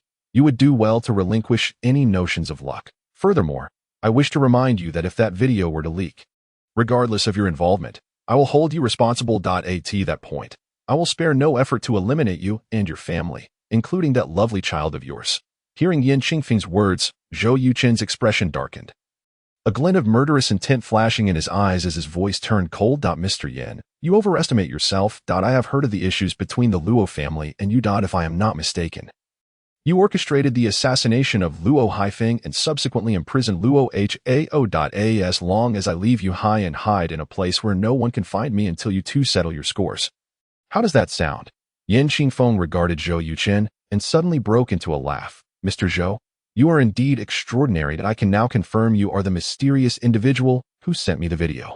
Zhou Yuchen remarked, if Mr. Yin has no further matters, I shall take my leave. Guamao glanced at Yin Qingfeng, who waved a hand dismissively. Guamao stepped aside, allowing Zhou Yuchen to pass. Zhou Yuchen cast a sidelong glance at him, stating, 8 Extremes Fist, you've mastered the hidden strength. Not bad. Guamao's expression changed dramatically, immediately positioning himself in front of Yin Qingfeng. Hua Jin. Zhou Yuchen replied nonchalantly, your eyesight is commendable, but you are somewhat overconfident. If I intended to kill him, I would have done so long ago. As Zhou Yuchen's figure receded, Guamao exhaled deeply. Though they had exchanged only a few words, Zhou Yuchen had released an aura of a master in the transformation stage, causing Guamao to feel as though he were facing an ancient divine mountain. Overwhelmed and breathless, I in the realm of martial arts. There is a saying, the higher your skill, the more boundless it becomes. The gap between Zhou Yuchen and Guamao was not merely a matter of skill, but an entirely different realm. Had Zhou Yuchen not intentionally revealed his prowess, Guamao might not have sensed any threat at all. In other words, if Zhou Yuchen had chosen to act, even 10 lives would not suffice. Who could have imagined that a young man in his 20s would be a martial arts master? This was simply unbelievable. Yin Qingfeng patted Guamao on the shoulder, confused. Gua, what's wrong? Guamao replied, boss, if there's nothing urgent, it's best not to provoke Zhou Yuchen. He is a true danger, eclipsing even 10 Luo Haifengs. Yin Qingfeng's pupils constricted. Are you certain you mean Zhou Yuchen? Guamao nodded. Absolutely. Zhou Yuchen is a martial arts genius who has reached the transformation stage. Yin Qingfeng inquired. How do you compare to him? Guamaota's face revealed a hint of bitterness as he responded, "How could I dare to compare myself to a master of transformation?"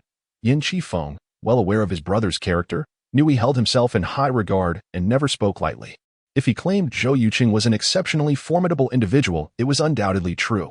Initially displaying expressions of shock and apprehension, Yin Qifeng soon seemed to recollect something, allowing a subtle smile to form on his lips. Since Zhou Yuchen is so powerful, he may very well be able to engage in a confrontation with Luo Haifeng. Perhaps it will spare us a great deal of trouble, Guamaota suggested. "Brother, how about we spread the word that Luo Hao's arrest was reported by Zhou Yuchen? What do you think?" Yin Qifeng chuckled. "All right, Guozi, you show potential as a strategist. Brother, please don't ridicule me," Guamaota replied. Just then, a surge of intense unease washed over him. "Quick, take cover," he shouted as he forcefully pushed Yin Qifeng away. A bullet pierced Guamaota's shoulder, eliciting a muffled groan from him. "Damn it, there's a sniper. We must return to the hotel immediately." Zhou Yuchen reacted with remarkable swiftness, ordering everyone to retreat to the hotel lobby while he concealed himself nearby, observing discreetly. Both he and Yin Qifeng had underestimated Luo Haifeng. To their surprise, this individual was not only armed with a sniper rifle but also audacious enough to target Yin Qifeng directly. However, as a drug lord, it was hardly surprising he could procure such weaponry. Guamaota truly exemplified the spirit of a tough man, displaying unwavering loyalty to Yin Qifeng. After sustaining a serious injury, his immediate instinct was to tackle Yin Qifeng to the ground, and the two rolled beneath a vehicle, successfully evading 2 sniper shots. Yin Qifeng's bodyguards finally reacted. 4 black SUVs surged into action, encircling them swiftly. Soon, every guest in the hotel was aware that a sniper was outside, causing a commotion. The hotel owner, both frightened and furious, immediately called the police. Concealed beneath the vehicle, Yin Qifeng felt a wetness on his face. Upon touching it, he discovered it was bright red blood. "Guozi, are you all right?" Yin Qifeng asked with concern, realizing that if it weren't for Guamaota's timely reaction, he might have met his end. Guamaota gasped for breath. "I took a bullet to the shoulder, but it's nothing serious." Yin Qifeng sighed with relief. "As long as it's not severe. I was too careless this time, knowing someone was tracking us yet attempting to use them against Zhou Yuchen." Guamaota replied, "This is my responsibility. I never anticipated they would possess a sniper rifle." Yin Qifeng smiled wryly. "Neither did I. For safety's sake." They remained under the vehicle for a full 20 minutes until several police cars arrived, at which point they emerged. The leading officer was Zhang Wei, an old friend of Zhou Yuchen's. "Secure the scene," Zhang Wei instructed before approaching Yin Qifeng. "Mr. Yin, I am Zhang Wei from the Criminal Investigation Unit. Could you please explain what transpired here?" Recognizing the prominent figure of Qifeng Real Estate, Zhang Wei immediately identified him. Yin Qifeng replied helplessly, "It seems I have offended someone in the business world, and they sent a sniper to kill me. Fortunately, my brother was there. Otherwise, I would be dead." Zhang Wei turned to Guamaota. "You were injured?" Guamaota, pale, replied, "It's nothing serious." Yin Qifeng said, "Guozi, the police are here. You needn't pretend to be fine. Officer Zhang, please escort Guozi to the hospital." "No problem." Zhang Wei quickly arranged for Guamaota to be taken to the hospital. While Yin Qifeng provided his statement, he only described the situation without revealing that it might involve Luo Haifeng's men. He was concerned that if the police learned of his enmity with Luo Haifeng, they might trace it back to Shuibing. Although Yin Qifeng was confident the police would not uncover evidence against him regarding Shuibing's murder, he preferred to remain out of their sight. Zhang Wei inquired, "Mr. Yin, what brought you to this hotel?" Yin Qifeng replied, "I came to speak with a friend." Zhang Wei raised an eyebrow, smiling, "To have Mr. Yin personally come to meet. Your friend must be quite impressive. May I ask his name? We need to ask him a few questions." Knowing he could not hide his meeting with Zhou Yuchen, Yin Qifeng reluctantly disclosed his name. Zhang Wei immediately grasped the underlying issues, asking, "What business do you have with Zhou Yuchen? As far as I know, he seems to be unemployed and has no commercial dealings with you." Yin Qifeng responded, "I was inquiring about a personal matter. It's not convenient for me to divulge further details." Zhang Wei acknowledged this and promptly sent for Zhou Yuchen. However, after searching, they could not locate him. Instead, they brought in Zhou Yu, Hua Haiyang, He Zhen, and others, all reeking of alcohol. "Have you seen Zhou Yuchen?" Zhang Wei asked. Everyone shook their heads. "Wasn't he with you?" Zhou Yu replied, "When the gunshots rang out, Brother Chen told us to return to the hotel lobby. He didn't return himself. He seemed to hide behind a column at the entrance. After that, I lost track of him." Yin Qingfeng's heart raced. Could it be that Zhou Yuchen was pursuing the sniper? This fellow was far too audacious. Chapter 62. Yan Qingfeng's major problem after completing the statements with everyone. Zhang Wei pondered momentarily before escalating the situation by calling Shun Chenggang to report the entire sequence of events. After a brief silence, Shun Chenggang asked, "What is your assessment of this situation?" Without hesitation, Zhang Wei replied, "Yan Qingfeng has significant issues. If this assassin was sent by Luo Haifeng, it indicates an irreconcilable enmity between them. However, one is a real estate mogul and the other a transportation company head. Their businesses should not intersect to such an extent." Shun Qinggang stated solemnly, "Haven't you encountered many illogical situations in your years of handling cases? Our duty as police is to hypothesize boldly and verify cautiously. Zhang Wei, voice your suspicions without hesitation." Zhang Wei expressed, "I suspect that Yan Qingfeng is the one who reported Luo Hao for drug use and attempted to assassinate Luo Haifeng. Director, just last night, someone in prison brutally assaulted Luo Hao. That individual was once an employee of Qingfeng Real Estate." Shun Qinggang replied, "For some unknown reason, Yan Qingfeng and Luo Haifeng have become mortal enemies. Yan Qingfeng aimed to eliminate Luo Haifeng but failed in his assassination attempt. Once Luo Haifeng was out of the hospital, he immediately dispatched a sniper to retaliate against Yan Qingfeng." Zhang Wei concurred. "I believe so as well." Shun Chenggang then asked, "What about Zhou Yuchen? What role does he play in all this? Why would Yan Qingfeng personally meet him at such a critical moment?" Zhang Wei admitted, "I can't fathom that. Director, Zhou Yuchen was missing during the sniper incident."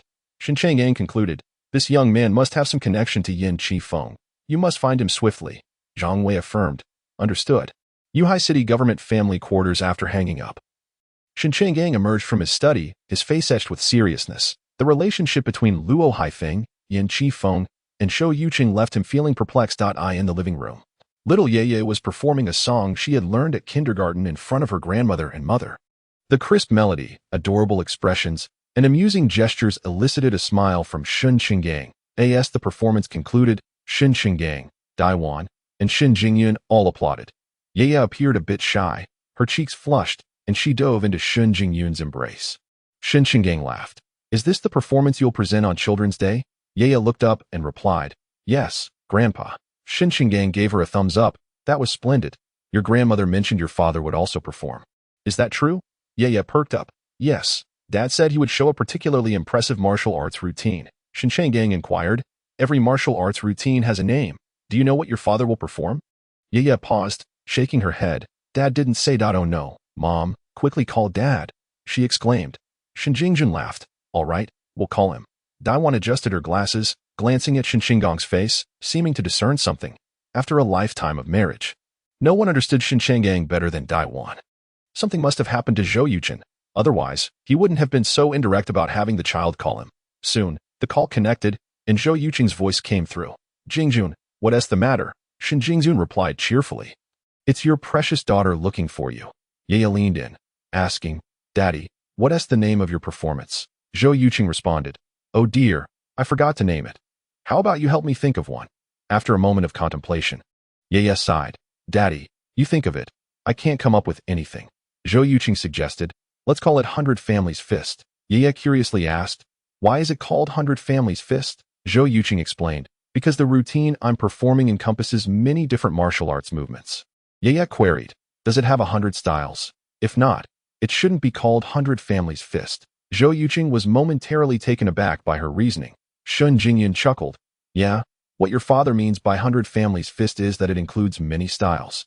The word 100 in this context signifies a multitude, not the numerical 100. Upon hearing this, Zhou Yuchen quickly added, "Your mother is absolutely right. Darling, 100 Families Fist means many styles." Yeye concluded, "Okay, then I'll tell the teacher the name tomorrow." "Daddy, you must forget." Zhou Yuchen assured her, "Don't worry, Daddy will be there on time." Shin Changgang approached, asking, "Yeye, may I speak to your father for a moment?" Yeye nodded, "Sure." Shin Changgang took Shin Jingyun's phone and retreated to his study. Shin Jingyun's expression shifted, suddenly realizing that Zhou Yuchen might be in trouble. She turned to Daiwan, who softly reassured her, "It shouldn't be anything major. If it were, he wouldn't have called." Shin Jingyun nodded. "Right. I asked the chief of police. Shin Changgang would never contact Zhou Yuchen privately if he were in serious trouble. Even if necessary, he would use a recording phone. adhering to police protocol. Throughout his career, Shen Qinggang had always led by example in matters of discipline. Xiao Zhou, where are you? He inquired. Outside the Jiehua community. What are you doing there? 10 minutes ago, the sniper targeting Yin Qingfeng drove into the community. Are you certain? Absolutely. I've been following that white van from a distance. Along the way, he changed his license plates twice. I'm sure of it. I plan to enter the community to investigate.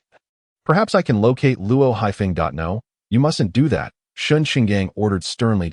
I'll have someone retrieve the surveillance footage from near Jiehua community. As long as Luo Haifeng is there, we will definitely find him. Zhou Yuchen pondered. All right, I'll wait in the car. Shen Qinggang added. One more thing. What is your relationship with Yin Qifeng? Zhou Yuchen, of course, would not divulge the truth to Shen Qinggang, replying, I have never met Yin Qifeng. This is the first time I've heard his name. Shen Qinggang pressed. What did you discuss? Zhou Yuchen was entirely candid, recounting his conversation with Yin Qifeng, including the video matter. Shen Qinggang immediately seized upon this crucial detail. Asking, what video? Zhou Yuchen chuckled wryly. How would I know about the video? However, I suspect there is a video of great importance to Yin Qifeng that has fallen into the wrong hands. He mistakenly thinks it is with me. The problem is, I've only been in Yunhai for a few days. I don't even know which direction Qingfeng Real Estate's building faces. So how could I have obtained such a significant video? Chapter 63. Internal strife in the entire incident. The only connection to Zhou Yuchen was that video. Aside from himself, no one else knew he had sent the video to Yin Qifeng. Therefore, as long as Zhou Yuchen did not admit to it, no one could do anything to him. Shen Qinggang regarded him suspiciously. You truly have no video? Despite Zhou Yuchen's statements sounding genuine, the seasoned detective instinctively harbored doubts about him. He had a hunch that the video of great importance to Yin Qifeng likely had a direct connection to the entire affair. It might even be the reason Yin Qifeng took action against the Luo family. If Zhou Yuchen were aware of Shen Qinggang's thoughts, he would surely applaud him. Veteran detectives were indeed formidable.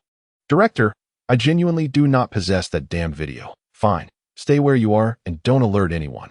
Give me some time, and I will get back to you. Okay. After ending the call, Shen Qinggang immediately changed into his police uniform and descended from his bedroom. Returning the phone to his daughter, he said, I may not return tonight. You all should just go to bed. Shen Jingyun's expression changed. Dad, did something happen to him? Shen Qinggang chuckled. Don't worry. He is clever. He will be fine. Once downstairs, he hopped into his car, dialing 5 consecutive numbers to relay his orders before driving to the Yunhai police headquarters. Half an hour later, Shen Qinggang entered the monitoring department of the police headquarters. Looking at the images on the large screen, he asked, What's the status? The head of the monitoring department, Zhang Chao, pointed to the second screen, displaying a woman driving a black SUV with a tall man seated beside her. Director, this woman is named Wang Yinging. On the morning of the incident at the hospital, she entered Jiehua community at 6 o'clock. Judging by their height and build, they resemble the 2 individuals who abducted Luo Haifeng. Several colleagues are currently conducting a technical analysis on them. Shen Qinggang inquired. What about the vehicle? Zhang Chao gestured to the 4th screen.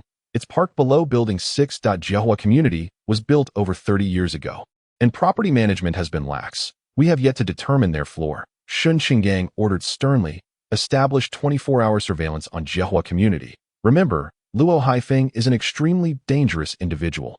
Do not alert him. Zhang Chao acknowledged. Understood. At a store less than 100 meters from Jiehua community, Officer Zhang Wei, dressed in plain clothes, opened Zhou Yuchen's car door and climbed in. This luxury vehicle was indeed more comfortable than their police cars. As he shifted in his seat, he exclaimed, What a great ride. Zhou Yuchen replied, Officer Zhang, if you like this car, you should quit and come work for me as a driver. I guarantee you a monthly salary far exceeding that of a police captain. Zhang Wei laughed. No thanks. With my temper, I probably wouldn't last 2 days before you'd have to fire me. After the jest, Zhang Wei's expression turned serious. So what is the situation? Zhou Yuchen replied. He entered but has not emerged. Zhang Wei informed him. My colleagues have secured the surveillance rights for the surrounding cameras. The sniper you saw is very likely one of the suspects responsible for killing my 2 brothers. Zhou Yuchen inquired. What are your plans? Zhang Wei replied, surveillance. Currently, we only know that the target is in Unit 1 on the 6th floor. We are uncertain about the exact apartment. Luo Haifeng is a madman. Without absolute certainty, we dare not act lightly to avoid endangering innocent civilians. Zhou Yuchen responded nonchalantly. 5 floors, 10 households. It shouldn't be too difficult to investigate, right? Zhang Wei confirmed. Not difficult at all. Once the technical department verifies that those two individuals are indeed from the hospital, my colleagues will directly enter the first floor of Building 6. There resides a woman in her 60s who is well acquainted with the happenings in the entire community. Once we ascertain the exact floor of our target, everything will fall into place. Zhou Yuchen, frowning, said, "Are you abandoning this mission?" Zhang Wei chuckled. "Don't put such a heavy label on it. I cannot bear such a grave accusation." After a moment's contemplation, Zhou Yuchen agreed. "Fine, I will head home. Should anything arise, feel free to call me. I am available 24 hours. An hour later, Zhou Yuchen returned home. After a warm bath, he sat cross-legged on his bed, practicing the Tai Chi visualization method. In room 501 of Unit 1, Building 6 of Jiahua Community, Luo Haifeng sat on the sofa, a cigarette dangling from his lips, his expression grim. Facing him were 3 men and 1 woman, each exuding a chilling aura. Their gazes sharp as serpents. They were in the midst of negotiations. "I have $3 billion overseas. If you can rescue my son and eliminate Yan Qifeng and Zhou Yuchen, 20 billion of that will be yours." Luo Haifeng exhaled a puff of smoke, casting a furious glance at the 4 individuals. He had finally grasped the meaning of raising a tiger to trouble. Over the years, Luo Haifeng had indeed nurtured a killer team, albeit a small one, consisting of just these 4. After Wang Yingying risked her life to rescue him, Luo Haifeng had felt grateful, believing his years of investment were not in vain. Little did he know, their intentions were not out of gratitude, but rather for the money at hand. Having secretly engaged in the drug trade for over a decade, Luo Haifeng could be described as immensely wealthy. They clearly intended to secure the money and escape to live carefree abroad. However, Luo Haifeng was not an easy target. He directly laid down 2 conditions. Wang Yingying raised an eyebrow, stating, "Boss, while you were in the hospital, we expended considerable effort to uncover the truth of the matter. Shouldn't you offer us some advantages in advance?" Luo Haifeng replied, "I've mentioned this many times. My domestic accounts have been frozen. I can only access the funds once I reach Australia." Among the 4 killers, the eldest, Fong Nong, drew a dagger from his waist, saying, "Boss, we do not wish to resort to torture." It was Wang Yingying who had gone to the hospital to rescue Luo Haifeng, and Fong Nong was the one who had handled the aftermath. Luo Haifeng sneered. "After knowing each other for so long, do you think I would fear such things? Fong Nong, feel free to apply your torturous methods on me. If you can extract even a penny from my hands, I shall call you grandfather." Fong Nong, enraged, stood up, declaring, "Let us see if you dare." Luo Haifeng took a puff of his cigarette, his gaze fixed on Fong Nong. Silent, Wang Yingying cautioned, "Old Fong, do not act impulsively. The boss is a man who has clawed his way out of hell, not to mention he is injured. If things go awry, we may end up with nothing." In Chapter 64, Luo Haifeng's counterattack, Fong Nong appeared to be wary of Wang Yingying, promptly retaking his seat, stating, "Chu Fei has gone to assassinate Yan Qifeng, but the security measures around him are exceedingly tight. Eliminating him will not be an easy task." Clad in a baseball cap and dressed entirely in black, Chu Fei coldly declared, "It is either saving someone or killing someone." Wang Yingying concurred. Exactly, that to do both is quite challenging.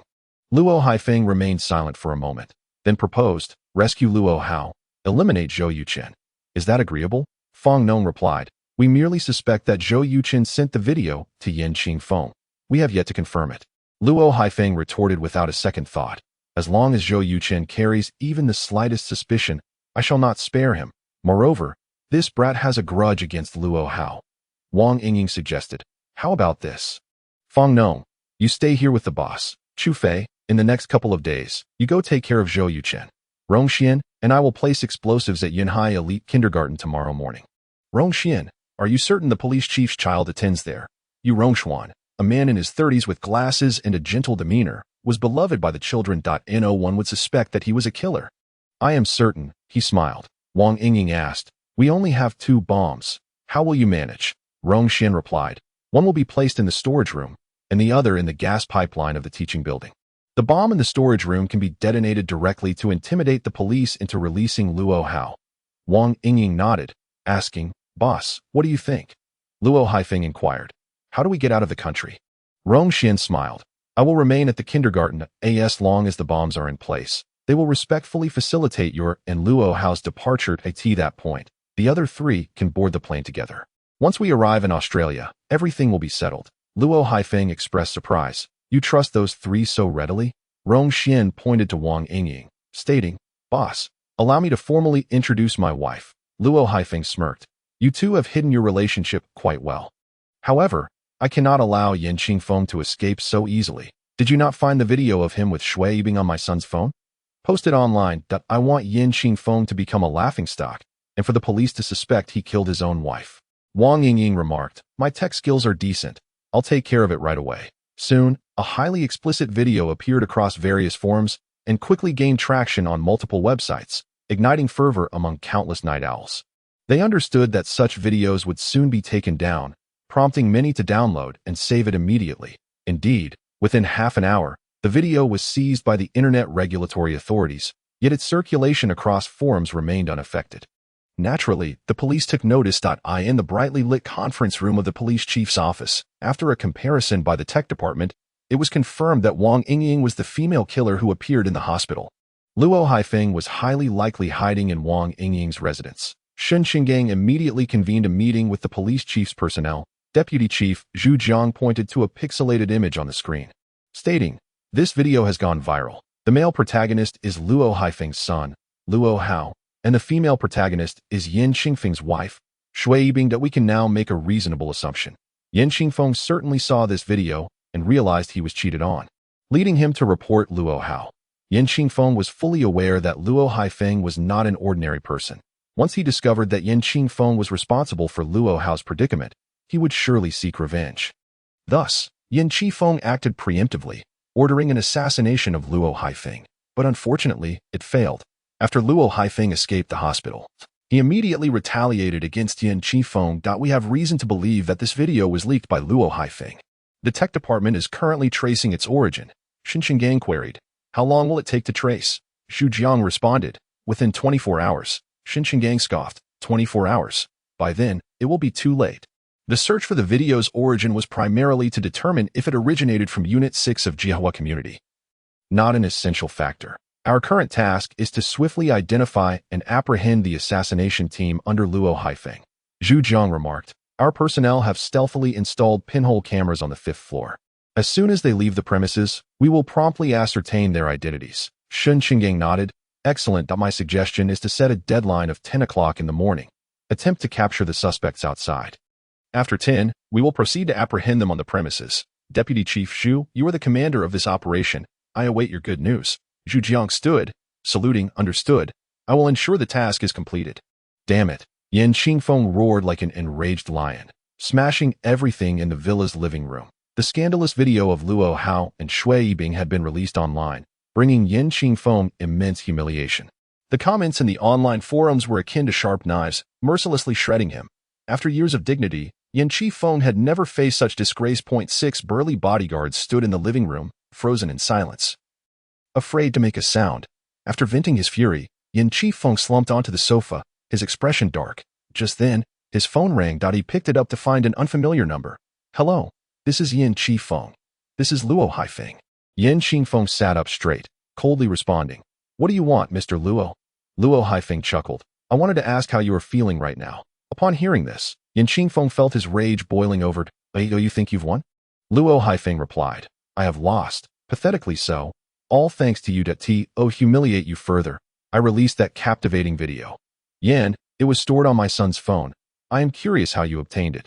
Yin Qingfeng did not hesitate, stating, Zhou Yuchen gave it to me. Luo Haifeng scoffed. Zhou Yuchen has been in Yuhai for less than half a month. Do you think I would believe that? Yin Qingfeng snapped, believe it or not. It's your choice. In Chapter 65, The Sound of Gunfire, Luo Haifeng took a deep breath, saying, I never imagined that the Haifeng transportation group I painstakingly built would end in such a manner. Yin Qingfeng retorted. Your lament as a drug dealer holds no value. Luo Haifeng countered. Am I a drug dealer? You are the murderer. Not only did you attempt to assassinate me, but you also tortured my son in prison and even orchestrated the death of your own wife. Yin Qingfeng. You are truly ruthless. Yin Qingfeng coldly replied. That wretched woman was with your son, humiliating me that I could not allow her to live any longer. Luo Haifeng, rest assured, I will ensure your son is thoroughly tormented. He weighs over 200 pounds. I guarantee he will lose at least half of that in 6 months. Luo Haifeng exploded with rage, exclaiming, Bastard! I tell you, the police have their sights set on you now. They will investigate the cause of Shui Yibing's death, and sooner or later, You will meet your demise. Yan Qingfeng laughed. Without evidence, nobody can touch me. Luo Haifeng, think carefully about how to escape the police's net. With that, Yan Qingfeng hung up, having heard the sound of police sirens outside. Shortly after, several officers arrived to take Yan Qingfeng in for questioning. The following morning at 9 o'clock, Wang Yingying and Yu Rongshuan departed first, followed closely by Chu Fei, who carried a black suitcase down the stairs. The police immediately initiated an investigation into the identities of the three, discovering that Yu Rongshuan was, in fact, an English teacher at Yunhai Elite Kindergarten. Upon learning that Wang Yingying and Yu Rongshuan were less than 5 kilometers from the kindergarten, the operation commander, Zhu Jiang, changed his expression, quickly picking up his radio to announce, "All units, implement an immediate arrest. The suspects may be armed. If necessary, shoot to kill."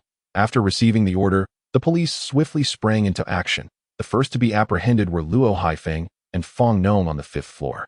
Several armed police officers rushed in to find Luo Haifeng lying on his bed, severely injured that it would take at least 3 more months for him to recover fully. Fong Nong reacted quickly. Upon seeing the armed police, he leaped out of the 5th floor window. Utilizing the air conditioning units of the 4 households below, he landed safely within a minute. However, he was met with at least 5 automatic rifles aimed at him. Fong Nong reluctantly raised his hands in surrender. The second to be caught was Chu Fei. His target was Zhou Yuchen. He drove to Lijiang Garden and entered the community. This trip was primarily to scout for Zhou Yuchen's home address, with plans to act later in the evening. Upon returning from his reconnaissance, Chu Fei was greeted by over 10 fully armed police officers. The sniper rifle in his car had also fallen into the hands of the police.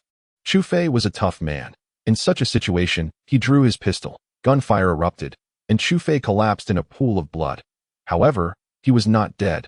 The police had not shot him in a lethal area. The arrests of the first 3 proceeded smoothly, but issues arose with Wang Yingying and Yu Rongshuan. Wang Yingying, an extremely perceptive woman, noticed they were being followed on their way to the kindergarten. "We might have been compromised," she said, drawing her gun. Yu Rongshuan, a seasoned individual, remained calm, stating, "We are only 5 kilometers from the kindergarten. We must take a gamble. Once inside, we will have ample hostages. By the way, the police chief's granddaughter, Shenxin Yue, is a student in class 6. Wang Yingying suggested, "Let us go grab her. With that little girl, we will be safe." Yu Rongshuan pressed the accelerator, pushing the car's speed to 100 kilometers per hour. Zhang Wei, noticing something was amiss, immediately reported, "Chief Zhu, they have realized we are on to them." Zhu Jiang barked, "Our people will not arrive at the kindergarten for another 15 minutes. You must find a way to delay them." "Understood," Zhang Wei shouted, placing a warning device on the car's exterior as he sped after them. The 3 other black SUVs followed suit. Traffic in Yunhai was no better than in Yindu, especially on the main roads. Encountering a day without traffic was a stroke of luck. Today, everyone's luck was running low. Less than 2 kilometers from Yunhai Elite Kindergarten, a traffic accident occurred, blocking dozens of vehicles. Wang Yingying and Yu Rongshuan exchanged glances. Quickly exiting their vehicle, they each commandeered an electric scooter and sped toward the kindergarten. Zhang Wei and his team appropriated the scooters of passers-by to continue their pursuit. Upon arriving at the kindergarten, they saw Wang Yingying and Yu Rongshuan rushing into the teaching building. "It's over." Zhang Wei's expression changed drastically as he led his team into the building. Yu Rongshuan reached class 6, only to find that Xiaoya was absent.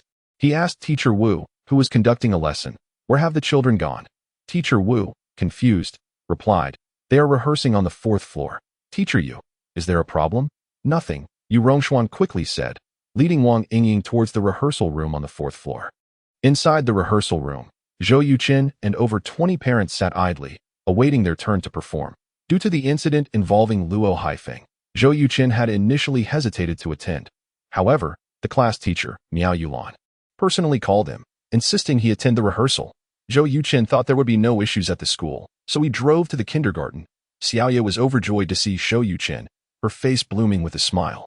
At that moment, the children participating in the rehearsal were backstage changing costumes, and the parents could only go on stage after the children's performance concluded. Bang, bang, bang. At that moment, a sudden barrage of gunfire erupted outside. A parent muttered, "Who is setting off firecrackers at school?" However, Zhou Yuchen's expression shifted dramatically as he sprang to his feet. This was not the sound of firecrackers. He quickly pressed his ear to the ground and indeed heard a flurry of hurried footsteps outside. Everyone hide. Those are gunshots, Zhou Yuchen shouted. Gunshots. Do you think this is a Hong Kong police film? Zheng Qian scoffed, harboring some grievances against Zhou Yuchen.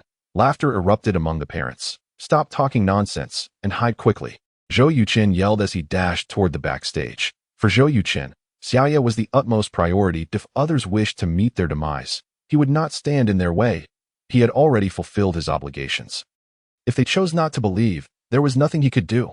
Zheng Qian, seizing this opportunity for revenge against Zhou Yuchen, stood up and pointed at him, mocking, "Look at him. This man is more cowardly than a mouse. A few firecracker sounds have him scared to death." I am speechless. One parent, recalling Zhou Yuchen's previous demeanor, remarked, "Could it really be gunshots?" Zheng Qian laughed derisively. "If it were gunshots, I would gladly eat shit." Just then, the door to the rehearsal room was kicked open. A man and a woman burst in, both wielding guns. "Damn it. It really is gunfire," the parents gasped, bending down and rushing toward the backstage. Yu Rongshuan moved swiftly, seizing the trembling Zheng Qian and using him as a hostage, commanding him sternly, "Don't move." Wang Yingying shot at the male parent who was running in front, declaring, "Anyone who moves dies."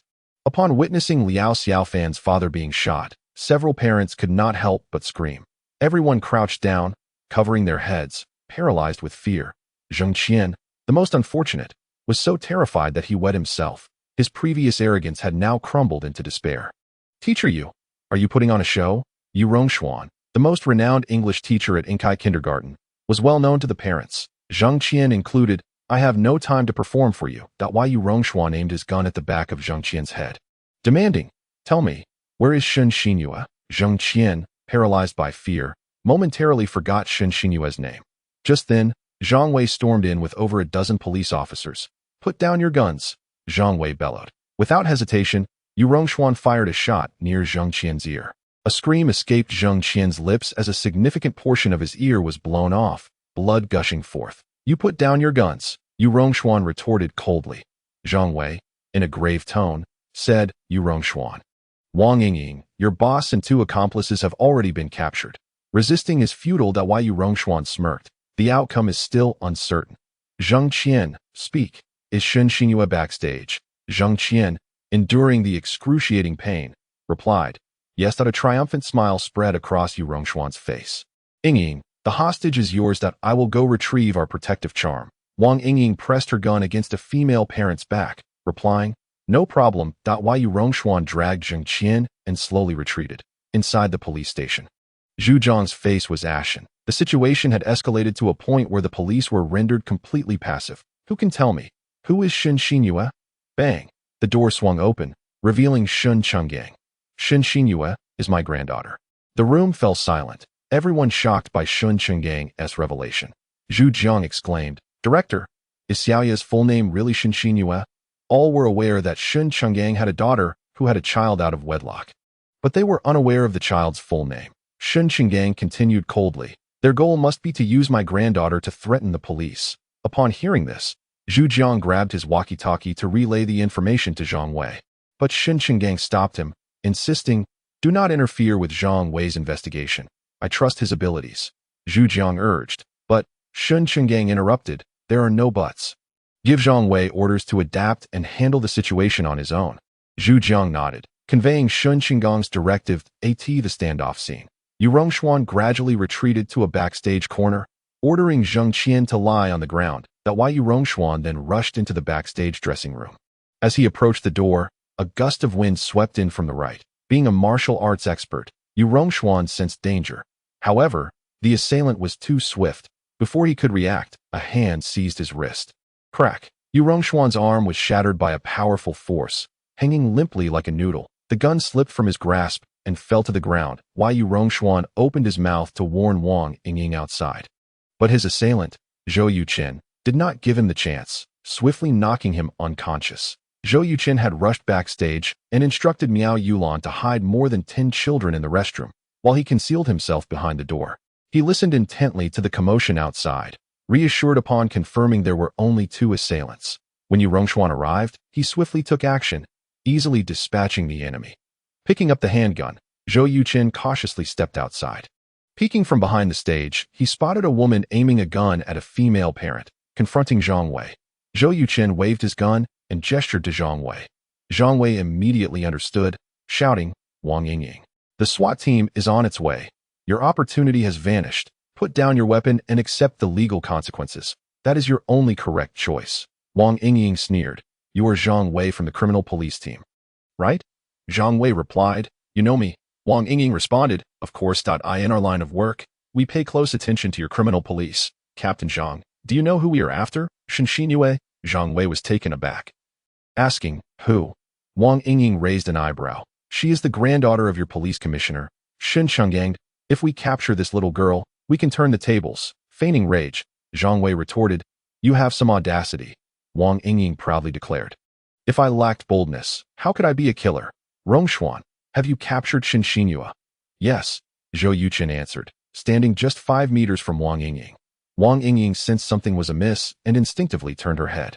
A white figure lunged toward her, causing her right arm to erupt with pain, her gun clattering to the ground, followed by a fracture in her left arm. Finally, someone gripped her neck, lifting her effortlessly. Bang! Zhou Yuchen, with a dark expression, slammed Wang Yingying to the ground, scolding, "Dare to harm my daughter.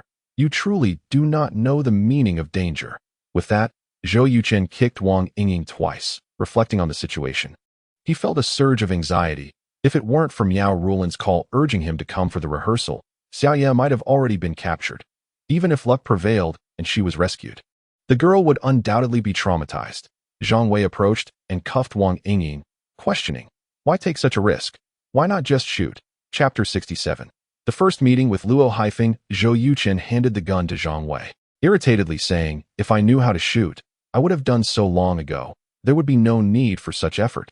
There is still another assassin. I knocked him out. You must take them away quickly. The children are hiding in the restroom. Do not frighten them." Zhang Wei immediately instructed his men to carry Yu Rongshuan out. "Mr. Zhou, you must accompany me to provide a statement." Zhou Yuchen nodded. "You all go ahead. I will comfort the children and join you shortly." "All right," Zhang Wei replied in his earpiece. Zhu Zhang's voice came through. "Zhang Wei, what has happened?" Zhang Wei responded. "The 2 assassins have been dealt with, aside from 2 parents sustaining minor injuries from gunfire. The others are unharmed." Zhu Zhang exclaimed with relief. "That's wonderful. Zhang Wei, excellent work. I will commend you all." Shen Xinggang, standing beside Zhu Zhang, exhaled deeply. Had Xiaoye truly been taken hostage by those assassins, the consequences would have been unbearable for his wife and daughter, and he would likely bear guilt for a lifetime. Zhang Wei remarked, "I cannot take credit for this success. Zhou Yuchen was the one who took them down." Shen Chenggang was taken aback, grabbing the walkie-talkie, asking, "What was Zhou Yuchen doing at school?" Zhang Wei explained, "He seemed to be rehearsing for a Children's Day celebration." Thankfully, upon hearing the gunshots, he immediately hid the teachers and children in the restroom, risking his life to confront the assassins alone and ultimately taking them down. A glimmer of admiration flashed in Shen Chenggang's eyes. "He is indeed a man," Zhang Wei affirmed. "Absolutely a true man." Shen Chenggang continued, "Bring him in for a statement. There are matters he needs to clarify." Zhang Wei replied, "He went to see the children. We will return shortly." "All right," Shen Chenggang concluded. After the report, Zhang Wei instructed 2 officers to take Zheng Qian and another parent to the hospital, while he and the others escorted the 2 criminals back to the station. Zhou Yuchen emerged from the restroom with Miao Rulin and over 10 children. The parents, still shaken, looked at Zhou Yuchen with admiration and gratitude. The female parent who had been taken hostage grasped his hand, repeatedly thanking him, leaving Zhou Yuchen feeling quite awkward. Fortunately, the children were not frightened. They were blissfully unaware of the chaos. The parents, of course, were not foolish enough to divulge the truth to them. Zhou Yuchen addressed Miao Shulan. "Teacher Miao, I need to visit the police station. I may not have time to continue the rehearsal." Miao Shulan nodded. "All right, Mr. Zhou. Thank you so much. Had it not been for your presence, the consequences would have been unimaginable." Zhou Yuchen replied with a smile, "I should be thanking you, if you had not called me for the rehearsal. The outcome might have been just as dire." After reassuring Xiaoye for a moment, Zhou Yuchen left the kindergarten and drove to the police station. Upon arrival, an officer escorted him to the conference room. As he entered, Zhou Yuchen was met with a resounding applause, led by Shen Chenggang, the deputy mayor of Yuhai City and the police commissioner. Shen Chenggang extended his hand to Zhou Yuchen, saying, "Mr. Shen, thank you for your outstanding contributions during this capture event. We have decided to award you the Bravery Medal and appoint you as a consultant for our cyber technology department. What do you think?" Zhou Yuchen shook Shen Qinggong's hand, expressing, "Thank you, Director Shun and the police department, for this recognition and reward.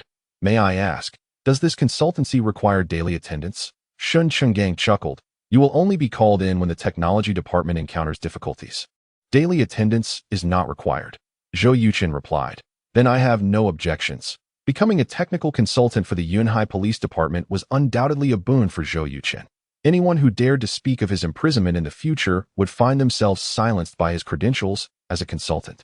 However, he still needed to provide a statement, as the matter was too serious and required proper documentation. Zhou Yuchen recounted the entire sequence of events in detail. After leaving the inquiry room, Zhang Wei approached him, saying, "Luo Haifeng wants to see you." Zhou Yuchen replied, "I don't know Luo Haifeng. Why should I see him?" "I refuse."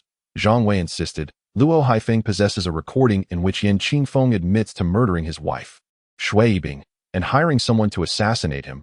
He claims he will hand over the recording if he meets you. Furthermore, he has billions of dollars in overseas banks, which he is willing to turn over as well." Zhou Yuchen chuckled. "Is it really worth that much just to meet me?" Zhang Wei nodded. "Quite valuable." Zhou Yuchen conceded. "All right, then I will meet him." Sometime later, Zhou Yuchen entered the interrogation room and saw Luo Haifeng, pale and frail. This was Zhou Yuchen's first encounter with Luo Haifeng, and the once mighty figure now exuded no semblance of a gang leader. In the monitoring room, Shen Qinggang, Zhu Jiang, Zhang Wei, and others were closely observing the conversation. Luo Haifeng scrutinized Zhou Yuchen and asked, "Do you know why I wanted to meet you?" Zhou Yuchen shook his head. "I do not." Luo Haifeng continued, "I wanted to see the person who could manipulate both me and Yan Qingfeng so effortlessly. Meeting you today has indeed not disappointed me." Zhou Yuchen smiled. "Mr. Luo, I truly do not understand what you were saying." Luo Haifeng explained, "Using your superior cyber skills, you extracted videos from Luo Hao's phone and discreetly sent them to Yan Qifeng." Enraged, Yan Qifeng had his wife killed and reported Luo Hao.to eliminate the issue once and for all. He even dispatched an assassin named Yao Dao to eliminate me. Your strategy of using a knife to kill is quite remarkable." Zhou Yuchen replied, "Mr. Luo, you should not be engaging in transport or drug trafficking. You ought to be a screenwriter or novelist instead. If your only purpose in meeting me is to discuss this, I believe we have no need for this encounter." Luo Haifeng sighed. "Luo Hao should not have provoked you." Zhou Yuchen retorted, "Many should not have provoked me. He is merely one of many to be honest. Seeing him meet such a fate today makes me want to celebrate for 3 days. At this moment, Zhou Yuchen's emotions flared. "Mr. Luo, do you realize how difficult it is for someone from a small county like me to gain admission to a prestigious institution like Yunhai University? Since the 3rd grade, I have risen at 5 in the morning and gone to bed at midnight, dedicating a decade to diligent study, ultimately gaining admission to Yunhai University with the top score in the province. The hardships and efforts I have put in during this time, who among you can truly comprehend them? Even in university, I continued my earnest studies, rising earlier than the roosters and sleeping later than the dogs. Completing 4 years of coursework in under 2 years, qualifying for the graduate entrance examination. My original life plan was to work hard for another 4 years, complete my doctorate, and become a teacher at Yunhai University, nurturing future generations. Yet, due to your son's schemes, my life was utterly ruined. Afterward, I ended up in prison, and your son continued to harass me, sending people to trouble me while I was incarcerated. Had it not been for the help of my cellmates, I might have perished in prison. Upon my release, I had to evade your son's persecution, fearing to remain in Yunhai, and thus spent 4 years hiding in Suching, working menial jobs. During these 4 years, I could not return home or see my parents, terrified that your gang would harm them. Mr. Luo, please tell me, if you were in my shoes, would you not hate Luo Hao?" This lengthy monologue was not solely for Luo Haifeng, but was deliberately aimed at the observing officers, seeking their sympathy and validation. Clearly, Zhou Yuchen's strategy was successful. The female officers monitoring from behind the camera were already teary-eyed. The male police officers, including Shen Qinggang, shared a profound sense of sorrow. A diligent, aspiring young individual had been irreparably damaged by a scoundrel. Anyone in their position would feel a heavy heart, particularly given the responsibility of the police in this matter. Zhu Jiang sighed, remarking, "It is truly remarkable that this young Zhou has managed to endure until now. Had it been someone else, they would have likely crumbled long ago." Everyone nodded in agreement. Luo Haifeng, however, remained unmoved by Zhou Yuchen's words, stating coolly, "The law of nature is predicated on the survival of the fittest. If you are weak and suffer, it is your own doing. Zhang Wei erupted in expletives upon hearing this, and Zhu Jiang was equally incensed, exclaiming, "What a despicable wretch!" The other officers shared their indignation. Yet Zhou Yuchen, seated across from Luo Haifeng, appeared unfazed, even smiling. "You believe in the law of the jungle, but I stand for justice and fairness. Thus, your fate is to face execution, while I shall continue to live and thrive. Regrettably, you shall never witness it." Well said. Bravo. The applause for Zhou Yuchen's words resonated among the officers, including Shun Qinggang. Luo Haifeng retorted, "History is written by victors. You have one, hence your words carry weight. Yet, you lack the courage to admit that you sent that video to Yan Qingfeng. Your vengeance remains incomplete." Zhou Yuchen replied with a smile. "Is that why you summoned me?" Yan Qingfeng posed the same question earlier, leaving me perplexed. Mr. Luo, do not waste your efforts. This is not an illegal act. Even the police would not take action against me for merely sharing a video, especially since it did not incite him to commit murder. Luo Haifeng regarded Zhou Yuchen intently and said, "You may go." Without further ado, Zhou Yuchen rose to leave. As he passed through the surveillance camera's view, he turned and gestured to his mouth, silently conveying a message to Luo Haifeng. "I doubt with that." Zhou Yuchen chuckled, opened the door, and exited the interrogation room. Luo Haifeng murmured, "Today's youth are indeed remarkable." The efficiency of the Yunhai Police Department was commendable, as Zhou Yuchen's credentials as a technical consultant were processed within half an hour. During this period, Luo Haifeng fully confessed to all his transgressions. Unfortunately, Yan Qingfeng had suffered greatly because of him. Last night, while conversing with him, Luo Haifeng had discreetly recorded their dialogue. Though this evidence could not be presented in court, it guided the investigation's direction. The police promptly conducted a thorough inquiry into the death of Shui Yibing and the Qingfeng Real Estate Company, uncovering numerous issues, including several bribery cases. 3 months later, Yan Qingfeng was sentenced to 20 years, and several corrupt officials were imprisoned. This, however, was merely the prologue. Following his appointment as a special advisor to the police department, Zhou Yuchen accompanied Zhu Jiang to the Network Technology Division to introduce himself. The head of the division, Wang Deguang, a man in his 30s, was fervently passionate about network technology. Having heard how Zhou Yuchen had cracked Luo Haifeng's laptop password in just 1 hour, he eagerly sought Zhou's guidance on the decryption method. Zhou Yuchen obliged, detailing his password-breaking techniques. Many of his innovative ideas left Wang Deguang and his colleagues in awe, who quickly took notes. Observing this, Zhu Jiang smiled and discreetly exited, only to encounter Shun Qinggang in the corridor. "Old Zhu, it's lunchtime. Shall we dine together? Where's young Zhou?" "He has left." Zhu Jiang pointed towards the technology division, saying, "He is conducting a lecture." A lecture? Shun Qinggang peered through the window into the technology division. Seeing Zhou Yuchen animatedly explaining something to Wang Deguang and several technicians, who were diligently jotting down notes like eager students, Shun Qinggang chuckled. "It seems he is imparting his knowledge." Zhu Jiang replied. Having encountered a technological prodigy, Wang Deguang and the others naturally wished to learn from him. Sometimes, one must concede that geniuses do exist in this world, and Zhou Yuchen is undoubtedly one of them. Without the troubles caused by Luo Hao, his future would be boundless. And now? Shun Qinggang queried. "Is there no future?" Zhu Jiang shook his head. "Of course not."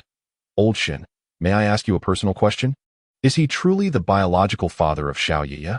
Shun Qinggang remained silent for a moment before nodding. Zhu Jiang inquired, "What are your thoughts? Are you considering accepting him as a son-in-law?" Shun Qinggang replied, "I was vehemently opposed before, but now I need to assess the situation." Zhu Jiang suggested, "If you do not want him, then allow me to take a chance that my daughter is of a similar age to Jingyuan. They would make a fine pair." Shun Qinggang widened his eyes, exclaiming, "Dream on." Zhu Jiang laughed. "You see, this is a classic case of insincerity. Zhou's situation has been clarified, and you need not harbor any reservations." Chapter 69. 10 billion in 6 months? Shun Qinggang stated, "I am at most neutral. Whether they end up together depends on their feelings. Let me share a joke with you." This young man wagered that he would earn 10 billion within 6 months. If he succeeds, Xiao Yiye will take his surname. If not, he will never mention a name change again. 10 billion in 6 months? Zhu Jiang exclaimed in astonishment. "This fellow is audacious." Shun Qinggang chuckled. "Do you think he is boasting? I thought so too at first. However, Jingyan informed me that he recently made over 100 million through oil futures, and he is now a bona fide billionaire." Zhu Jiang gaped in disbelief. "That is truly remarkable." Shun Qinggang sighed. "As you said, there are indeed geniuses in this world.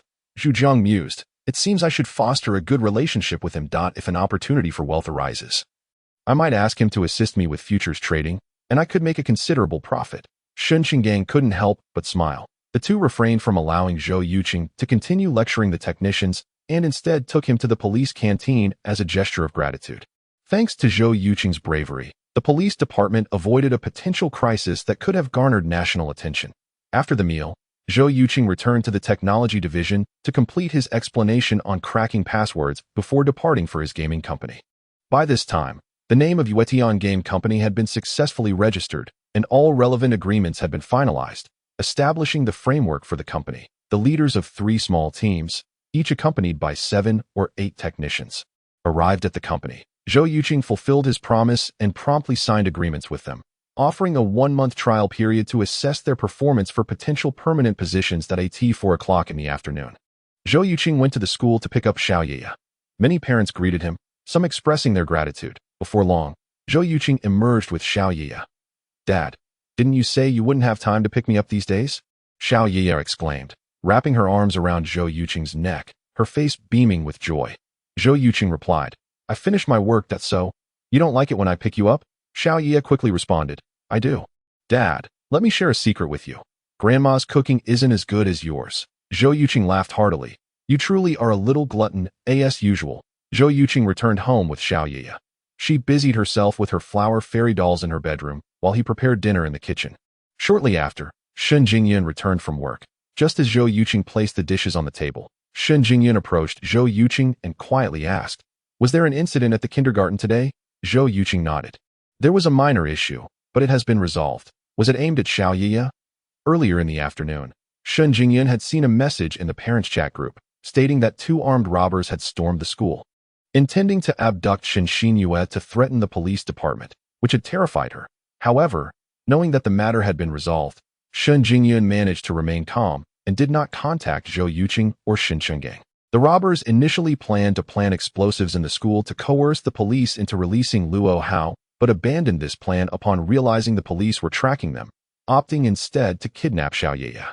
"Fortunately, I was there for rehearsal today and handled those 2 robbers." Shen Jingyan sighed in relief. "That was too dangerous." "Did Xiao Yiya get scared?" Zhou Yuchen reassured her. "I hid the children in the restroom." And when they emerged, the police had already taken the robbers away, so Xiao Yiya and the others were oblivious to the events. Shen Jingyan nodded. "That's good to hear. Yuchen, thank you." Zhou Yuchen rolled his eyes. "Here we go again. By the way, I have good news. I am now part of the police department." Shen Jingyan paused, asking, "What do you mean?" Zhou Yuchen grinned. "Your father issued me credentials. I am now a special consultant in the Yunhai Police Department's technical division." "Really? That's fantastic." Shen Jingyan's face lit up with joy. Her beauty was already striking, but with that radiant smile, she resembled a blooming rose, breathtakingly beautiful. Even Zhou Yuchen, who had been close with countless beauties in his previous life, found himself captivated by her extraordinary charm, staring at her in a daze for a moment. Shen Jingyan blushed, playfully chiding. "Have you seen enough?" Zhou Yuchen snapped back to reality, feeling no embarrassment. "I apologize. I can only blame you for being so beautiful. I previously never understood what it meant for a beauty to be stunningly beautiful until I met you." Shen Jingyan felt elated but maintained a composed facade, retorting, "You'd better stop it. I remember how sharp-tongued you were when we first met. You challenged me several times." Zhou Yuchen replied, "Wasn't I just trying to leave a lasting impression on such a beautiful woman?" Shen Jingyan shot him an exaggerated eye roll. "You can save your flattery for someone else." At that moment, Xiao Yiya emerged, clutching her flower fairy. Spotting Shen Jingyan, she asked in surprise, "Mom, when did you get back?" Shen Jingyan smiled. "I just returned. Are you hungry?" "I'm starving." Xiao Yiya lifted her shirt, saying, "Look, my tummy is flat." Shen Jingyan quickly pulled her shirt down, admonishing, "Don't lift your shirt like that. Understand?" Xiao Yiya nodded. "I understand." Zhou Yuchen dished out shrimp onto a plate, saying, "Dinner is ready. Hurry and wash your hands." Xiao Yiya exclaimed with joy. "That's wonderful." While Shen Jingzun and Xiao Yiya washed their hands, Zhou Yuchen donned a pair of thin gloves to peel the shrimp. His speed was remarkable. By the time the mother and daughter sat down, he had already peeled over 30 shrimp. "Dad, you're amazing." The little one praised Zhou Yuchen. He grinned. "Thank you for the compliment that I promise to keep improving and peel shrimp even faster." The mother and daughter couldn't help but laugh. Chapter 70. Different treatment after dinner. The trio strolled downstairs. Xiao Yiye resumed playing on her favorite slide. Shen Jingyun said, Yuqing, I may not be able to return to Luojiang with you. Zhou Yuchen raised an eyebrow. Do you have other commitments? Shen Jingyun nodded. Starting Friday afternoon, I need to attend a week-long training at the Qingjiang Party School. You can take Xiao Yiye to Luojiang and, upon your return, drop her off at my mother's place. Zhou Yuchen waved his hand. Professor Dai has classes every day. Are you not concerned about her being worn out from taking care of the child? Leave it to me. I usually have little to do. Shen Jingjun countered. Didn't you just establish a gaming company? You must have a lot on your plate. Let my mother come over instead, so as not to disrupt your work. Zhou Yuchen chuckled. The company is currently developing 3 simple mobile games. I just need to check in once a day to monitor progress. Once the games are complete, I will be busy. Shen Jingyun expressed her astonishment. You plan to develop 3 mobile games simultaneously? That seems overly ambitious. Zhou Yuchen replied. In the gaming industry, the pace of development largely depends on your R&D capacity and financial backing, which I possess in abundance. Shen Jingjun remarked. You sound rather like a nouveau riche. Zhou Yuchen shook his head. Not like a nouveau riche. I'm a nouveau riche. Shen Jingjun smiled. Zhou Yuchen, do you know what impression you left on me the first time we met? Zhou Yuchen asked. What was it? Shen Jingyun replied. You seemed composed, fearless, and responsible. Then why father is the police chief. Even ordinary young individuals tremble in his presence, yet you confronted him without a hint of fear for that alone. I greatly admired you, Zhou Yuchen asked. And what do you think now? Shen Jingyun replied. Now, I realize you are humorous, charming, and possess quite a thick skin. Zhou Yuchen teased. So, do you like people with a thick skin? Her response faltered, and Zhou Yuchen added, You need not say anything. I already know your answer. Shen Jingyun paused. You'd best not misinterpret. Zhou Yuchen insisted. I do not misinterpret. Jingyun, you are intelligent and rational, possessing high emotional intelligence. While you may appear delicate, you are stronger than many men, and once you make a decision, nothing can sway you. If you held no interest in me, your character would have prompted you to swiftly dismiss any notion. Yet you hesitated, and that brings me joy. Shen Jingyun countered. That is merely your perception. Zhou Yuchen smiled. Then let me indulge in my own happiness. Shen Jingyun was rendered speechless after playing outside for a while. She took her daughter home at 4 in the morning. Zhou Yuchen spent 2 hours successfully breaching a company's firewall. After sending the vulnerabilities and remedies to the client, his account swelled by 200,000. Opening his profile, Zhou Yuchen beamed with delight. Player, Zhou Yuchen physique, 14, normal, 10, spirit, 10.8, normal, 10, attribute points, 0 skills, Xingyi Quan, mastery level, 3, hacking skills, expert level, 99. Culinary skills, expert level, 99. Tai Chi visualization, mental practice, items, understanding scroll, duration, 19 days, cloning scroll, validity, 30 days. After tireless efforts, Zhou Yuchen had elevated his hacking skills to 99. Just a step away from becoming a master hacker at the pinnacle of the hacking realm. However, that last 1% was notoriously difficult to attain. The previous mastery of Xingyi Quan had taken 4 months, and he anticipated a similar duration for hacking skills. Zhou Yuchen contemplated utilizing the remaining 19 days of the understanding scroll to learn another skill, but soon dismissed the idea. He had 3 more books on hacking to read, and he believed completing them would push his skills to 100%.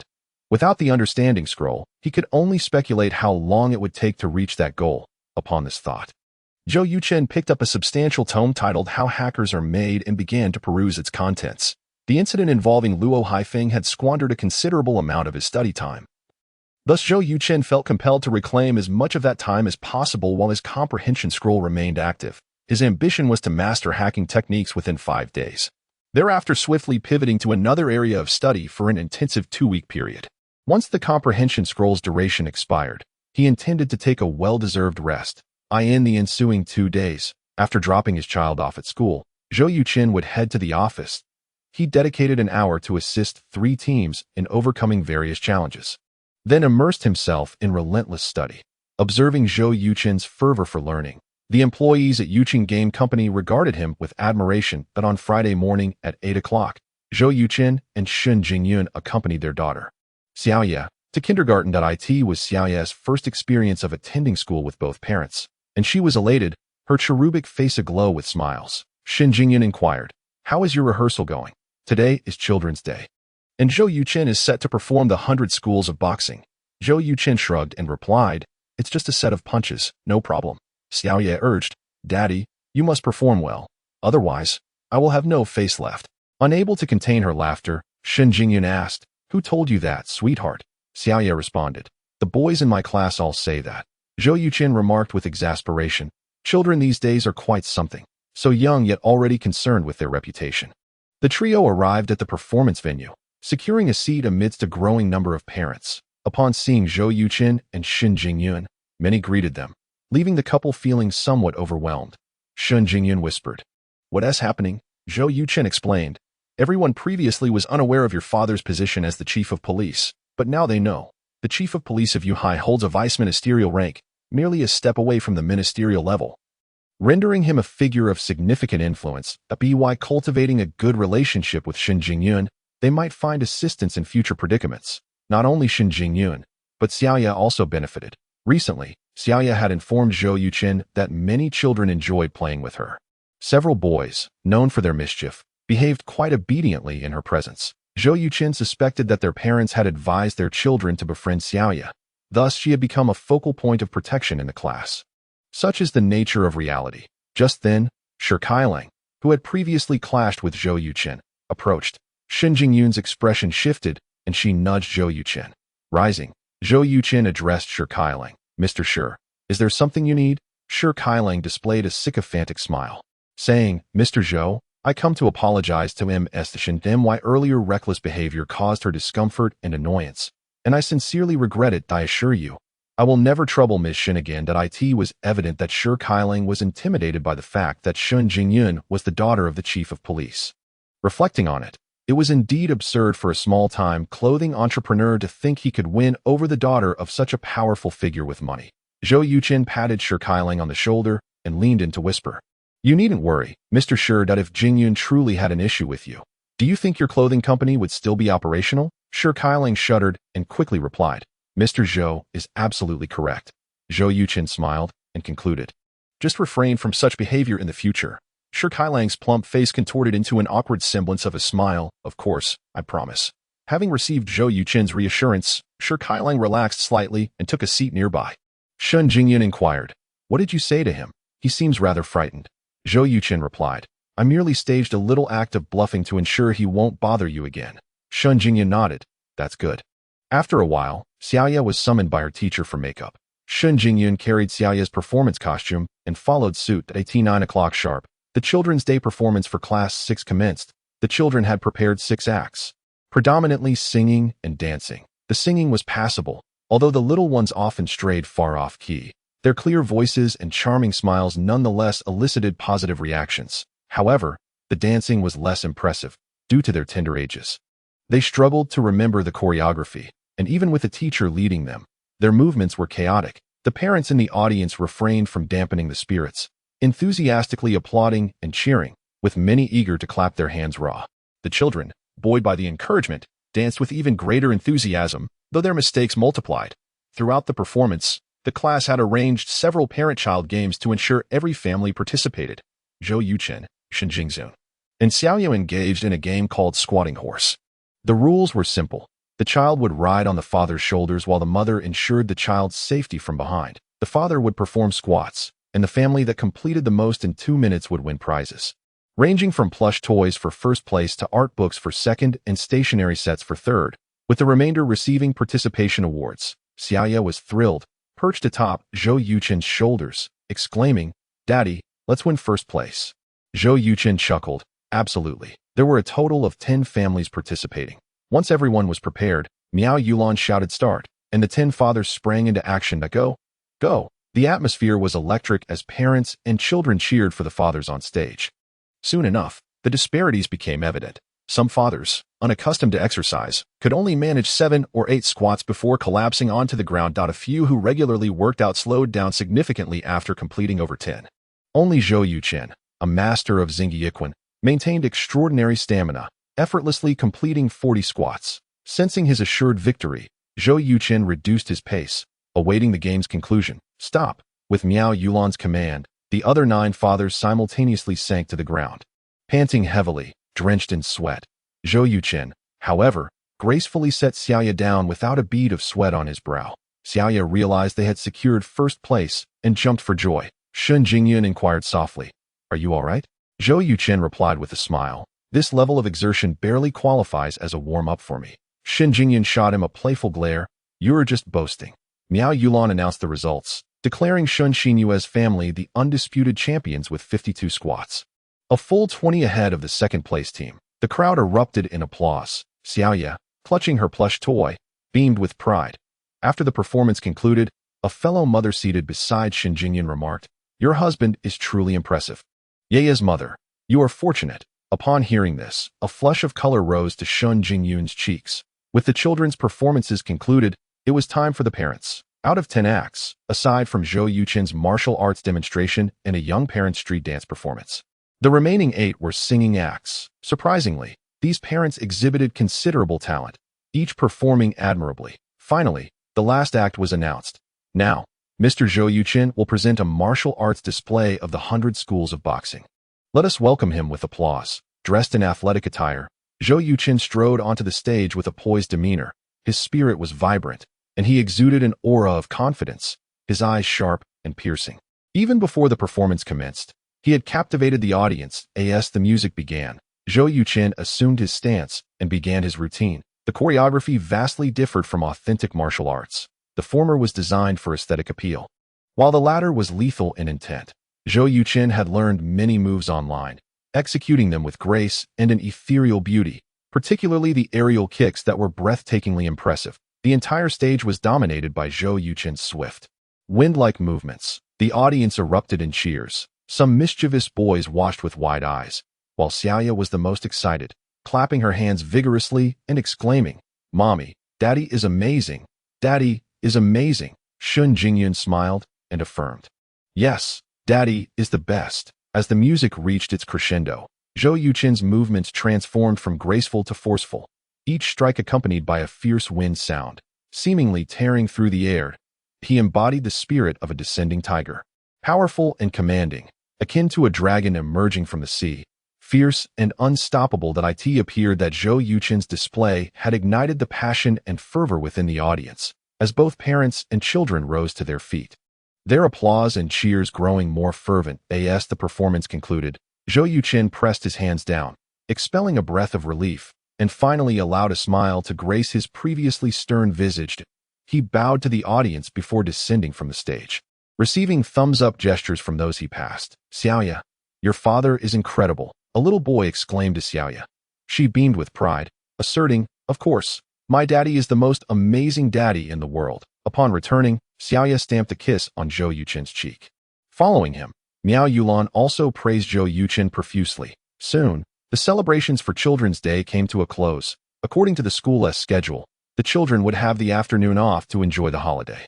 Zhou Yuchen noticed many parents appeared less than pleased. That it was unfortunate.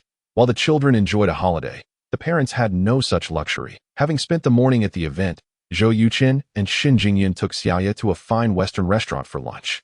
In the car, Xiaoya continued to express her excitement. "Daddy, Mommy, today is the happiest day of my life." Shun Jingyun chuckled. "Yes, we understand. You've mentioned it several times." Xiaoya continued, "My classmates must be so envious that I have a super amazing dad." Feigning indignation, Shun Jingyun asked, "What about Mommy? Don't you like Mommy anymore?" Xiaoya quickly replied, "They would also envy me for having a super beautiful mommy." Shun Jingyun kissed her on the cheek, saying, "Sweetheart, I have to go on a business trip tomorrow and cannot accompany you to your grandparents' house. Please listen to your father and be good. All right?" Xiaoya nodded. "Okay. Mommy, when will you be back?" Shun Jingyun replied, "In a week." Xiaoya pouted, looking forlorn. "I will miss you. What should I do?" Shun Jingyun reassured her, "I will call you every night at 9. How about that?" Xiaoya nodded enthusiastically. "Okay, but don't forget." Shun Jingyun tousled her hair. "I won't forget." Before long, they arrived at an upscale Western restaurant, a venue Zhou Yuchen had chosen for its high standards. Shun Jingyun glanced at the menu and gasped at the prices. So expensive. A salad was 220, while a New Zealand steak reached 650. It seemed as though money held no value here. Despite her family's comfortable means, it was Shun Jingyun's first experience at such a lavish establishment. In contrast, Zhou Yuchen was quite accustomed to it in his previous life. As a billionaire, Zhou Yuchen frequently brought women to Western restaurants without regard for the cost. Although he had not achieved entrepreneurial success in this world, he was still worth over 100 million, and dining at a fine restaurant was hardly a concern. After ordering a selection of child-friendly dishes, Zhou Yuchen asked, "Jingyun, what would you like to eat?" Shen Jingyun replied, "I am not familiar with Western cuisine. Please order for me."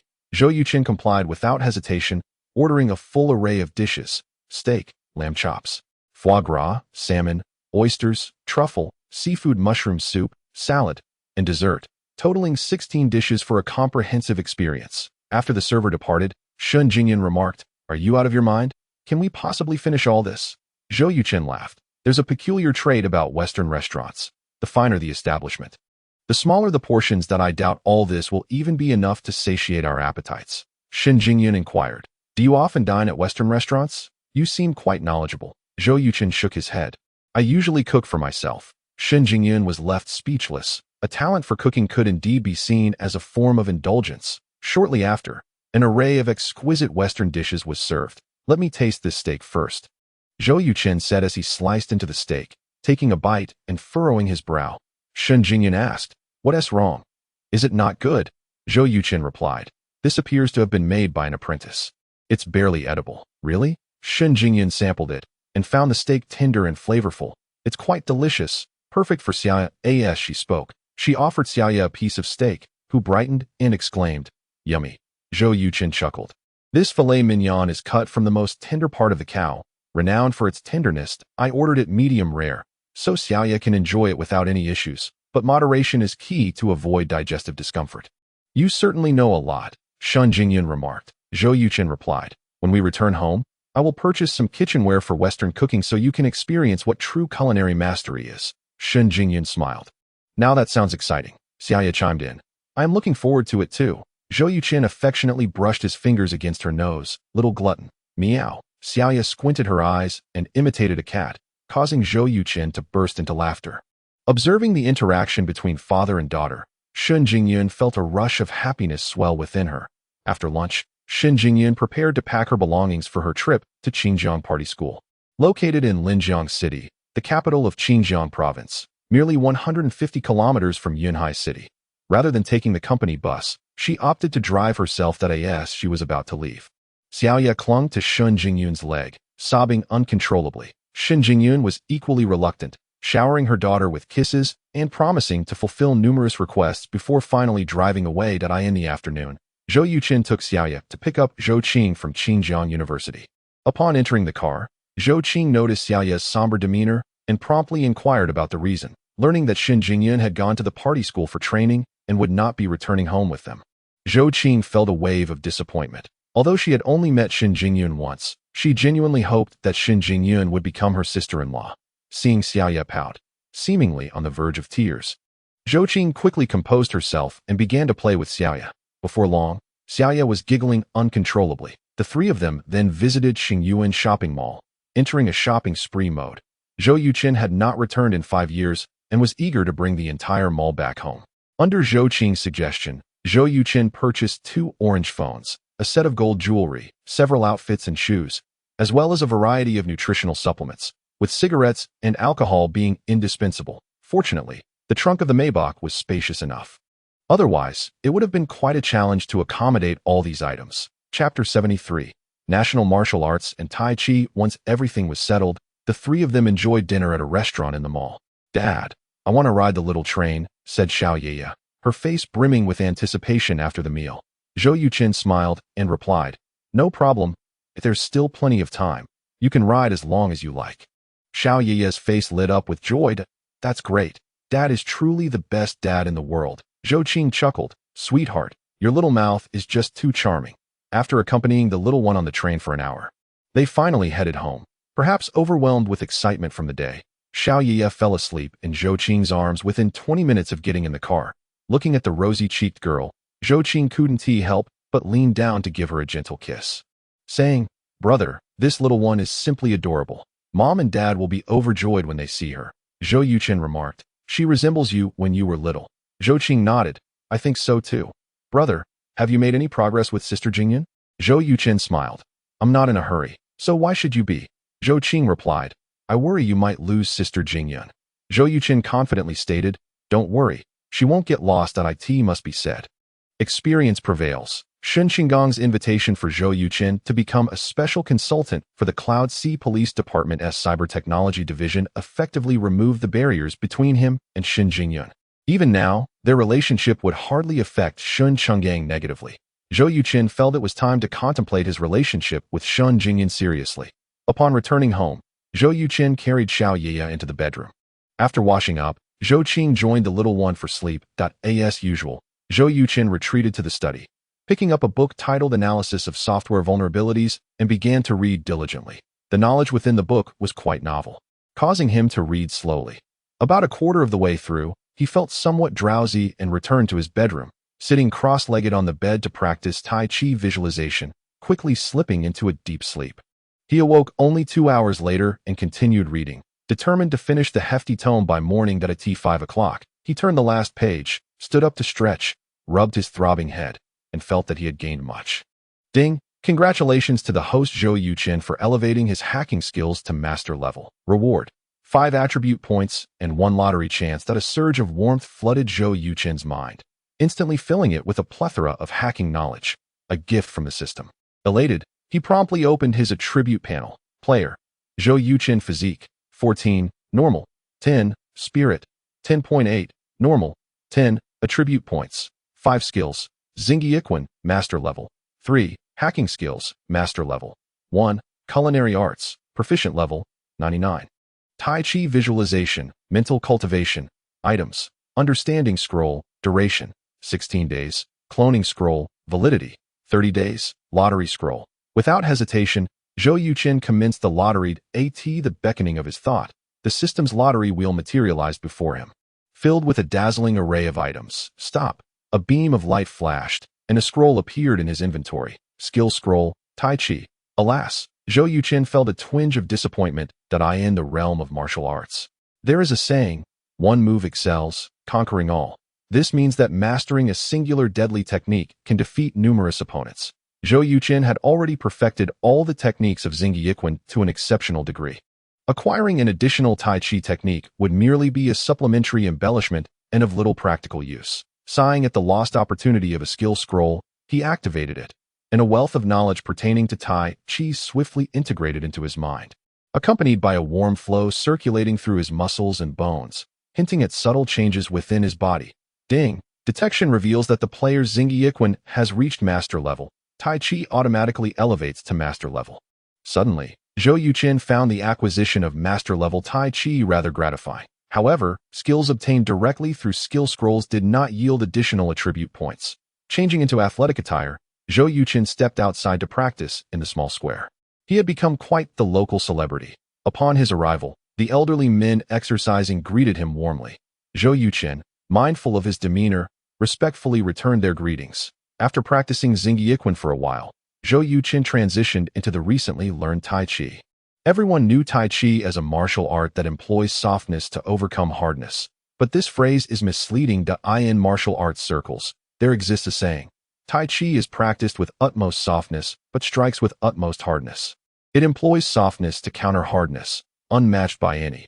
Achieving the effect of using soft strength to produce hard force is not something just anyone can accomplish, which is why there is a saying that a practitioner of Tai Chi might not leave their home for 10 years.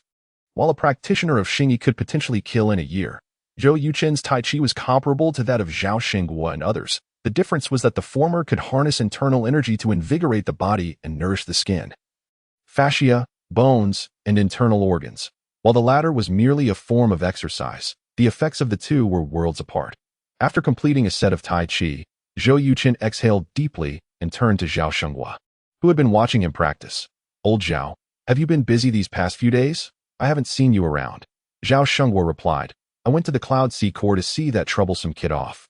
Zhou Yuchen raised an eyebrow and praised. Being able to keep promises shows he is a person of principles and integrity. After a few years of training in the military, perhaps he will make something of himself. Zhao Xinghua chuckled. I appreciate your kind words. Young Zhou, do you also practice Tai Chi? Zhou Yuchen responded, I know a little. Zhao Xinghua remarked, you don't just know a little. The Tai Chi you perform is a harmonious blend of softness and hardness. speed and slowness, possessing a unique rhythm. This is indeed national Tai Chi, isn't it? Zhou Yuchen nodded. Exactly. Zhao Shengwa sighed. What a pity that I am too old. Had I been younger, I would have certainly taken you as my master to learn national Tai Chi properly. A thought struck Zhou Yuchen. Old Zhao, I happen to have a set of Tai Chi 13 forms designed for ordinary people to strengthen their bodies. The effects should surpass your Tai Chi quite a bit.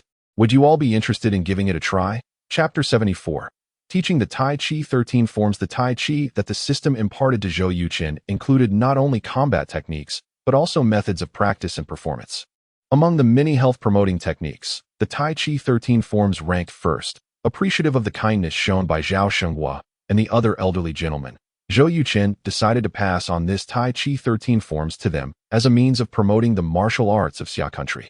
Upon hearing Zhou Yuchen's proposal, Zhao Shengwa's eyes lit up with excitement. That's fantastic. I'll call the other old fellows right away.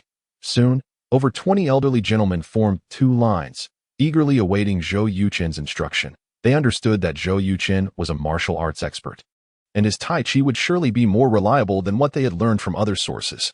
Zhou Yuchen announced loudly, "Gentlemen, my Tai Chi 13 forms are quite simple and pose minimal difficulty in learning. The difference lies in its ability to not only strengthen the body, but also detoxify and expel toxins." That he continued. Especially in the initial stages of practice, it shouldn't take more than a week for you to experience various symptoms, such as developing hard, red pimples, expelling dark and foul-smelling stool, and frequently coughing up slippery phlegm. These are all normal reactions, part of the detoxification process, so there's no need to be overly concerned. An elderly man exclaimed. Young Zhou, is your Tai Chi 13 forms really that miraculous? Zhou Yuchen, with an exceptional memory, had already memorized the surnames of these elderly men. He replied, Old son, there were many ancient health-promoting exercises with such effects. Unfortunately, the majority have not survived the passage of history. Old son sighed. Indeed, it's a pity. Zhao Shengwa interjected, Old son, it's getting late.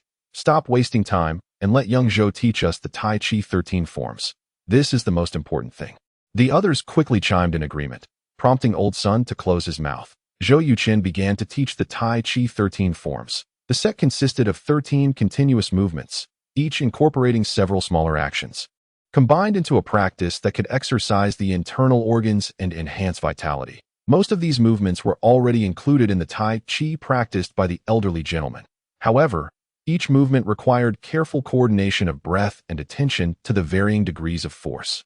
These two aspects proved to be challenging for them.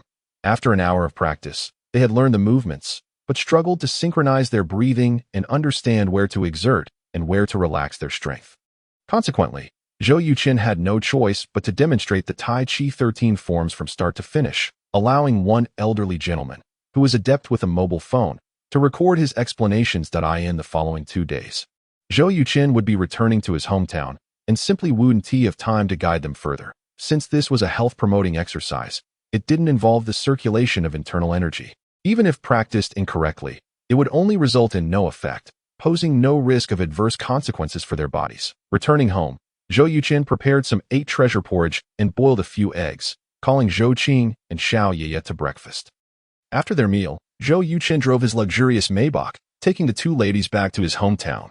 Luojian County was only 130 kilometers from Yuhai City, with half the journey on the highway and the other half on provincial roads, making it a 2-hour trip. Within the civil servant community, Su Xiaowan finished her breakfast and immediately began preparing lunch, her smile unwavering. Zhou Qingjian helped his wife wash the vegetables before heading to the entrance of the community, where he engaged in a game of chess with the local eatery owner, Lao Su, while awaiting the arrival of his son, daughter, and granddaughter. Zhou Qingjian was already aware of his son's license plate number. As soon as the car arrived, he would be able to spot it. Old Zhou, you seem a bit distracted. What are you looking at? Lao Su quickly noticed Zhou Qingjian's unusual demeanor and asked in confusion. Zhou Qingjian chuckled. My son and daughter are coming back? I just don't want to miss seeing them. Oh. Huh. Lao Su raised his head, surprised. Who did you just mention? Zhou Qingjian replied. My son and daughter, Lao Su asked. You mean Yuchen? Zhou Qingjian nodded, unable to contain his smile. Yes. Lao Su laughed heartily. Old Zhou, congratulations. Yuchen is finally back, Zhou Qingjian said. The Cloud Sea police have cleared his name regarding the incident that led to his imprisonment. Those two scoundrels are now behind bars. Lao Su slapped his thigh. That's wonderful. This is what we call karma, he lamented. It's a shame that Yuchen's college life was cut short because of them. Zhou Qingjian said, this child is resilient. Whether he attends school or not, he is still commendable. Lao Su inquired. What is he doing now? Zhou Qingjian felt a swell of pride, though he maintained a composed demeanor. He is in financial investment. Recently, he dabbled in oil futures and made some money. This kid is ambitious. Now that he has made something of himself, he is willing to come home. Lao Su praised.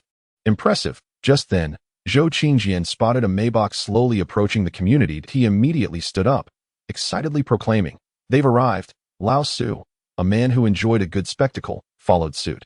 Zhou Yuchen spotted his father at a glance and promptly halted the car.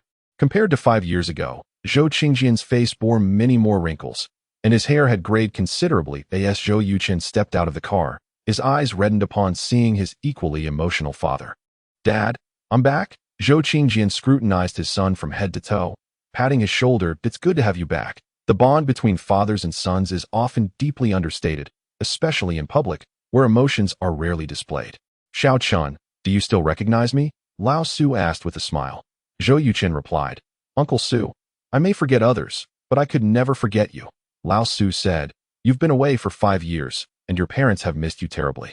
Zhou Yuchen sighed. I had no choice. The person who framed me had ties to the underworld. If they knew I was back, our family would be in jeopardy, so I had to stay away. Those people are truly despicable, Lao Su fumed, then turned to Zhou Yuchen's car. Fortunately, you've done well for yourself. Xiao Chun, is this a Maybach? I heard it's worth 2 to 3 million. Uncle Su. Your eyesight is remarkable. Zhou Qing opened the car door, cradling Xiao Yeye and smiling. Lao Su beamed. Indeed, while I can't afford one, I know many luxury cars that owe. Who is this little girl? Zhou Qingjian said. This is my granddaughter. Upon hearing that, Lao Su was momentarily dumbfounded. Chapter 75.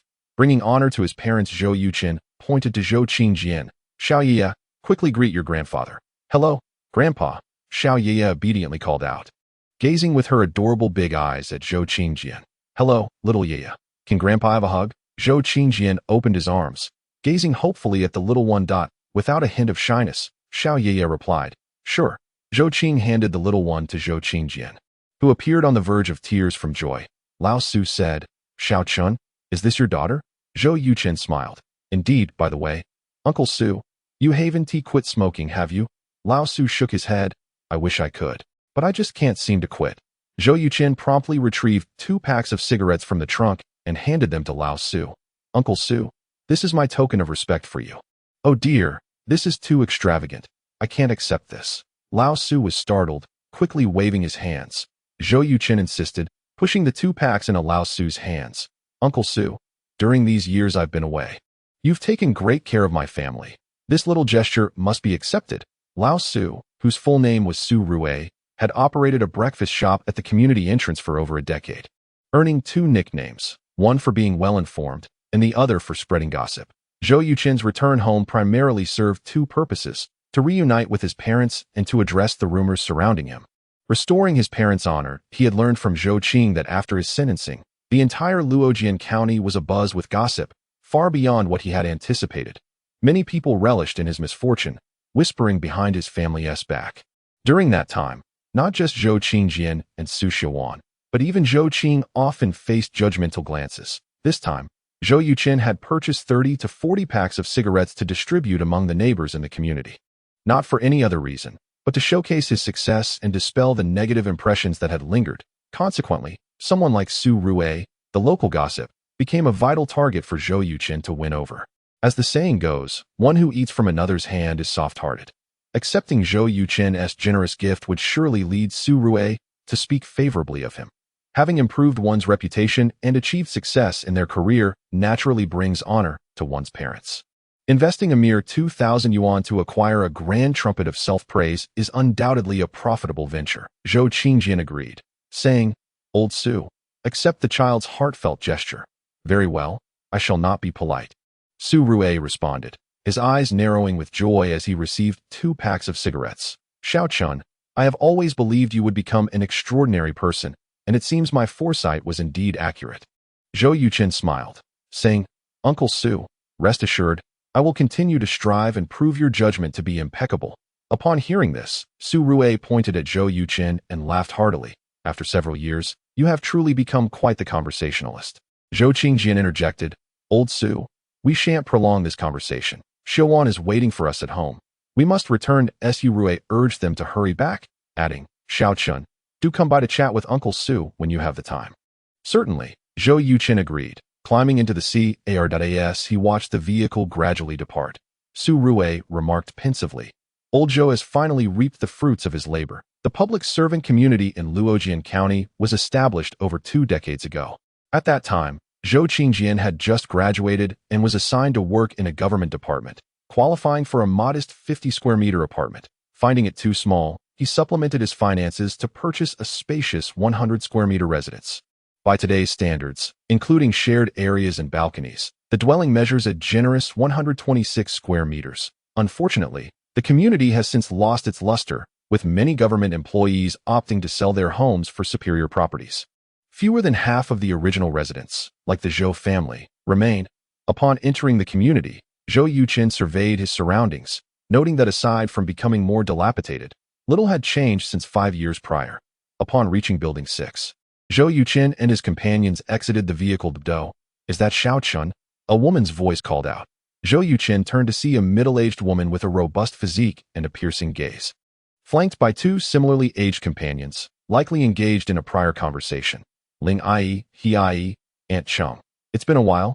Zhou Yuchen greeted them with a smile. Goodness, Xiaochun, is that really you? Have you been released? Aunt Cheng exclaimed, her words as thoughtless as ever. Zhou Qingjian interjected, Sister Cheng, the police have cleared Xiaochun of all charges, and those who wronged him are now in prison. He is now a specially appointed consultant in the Cyber Technology Department of the Yunhai Public Security Bureau. You mustn't speak carelessly. Astonished, Aunt Cheng exclaimed. Is that so impressive? Zhou Yuchen chuckled, producing 3 packs of cigarettes from the car. These past years, I have been away and greatly appreciate the care you 3 have shown my family.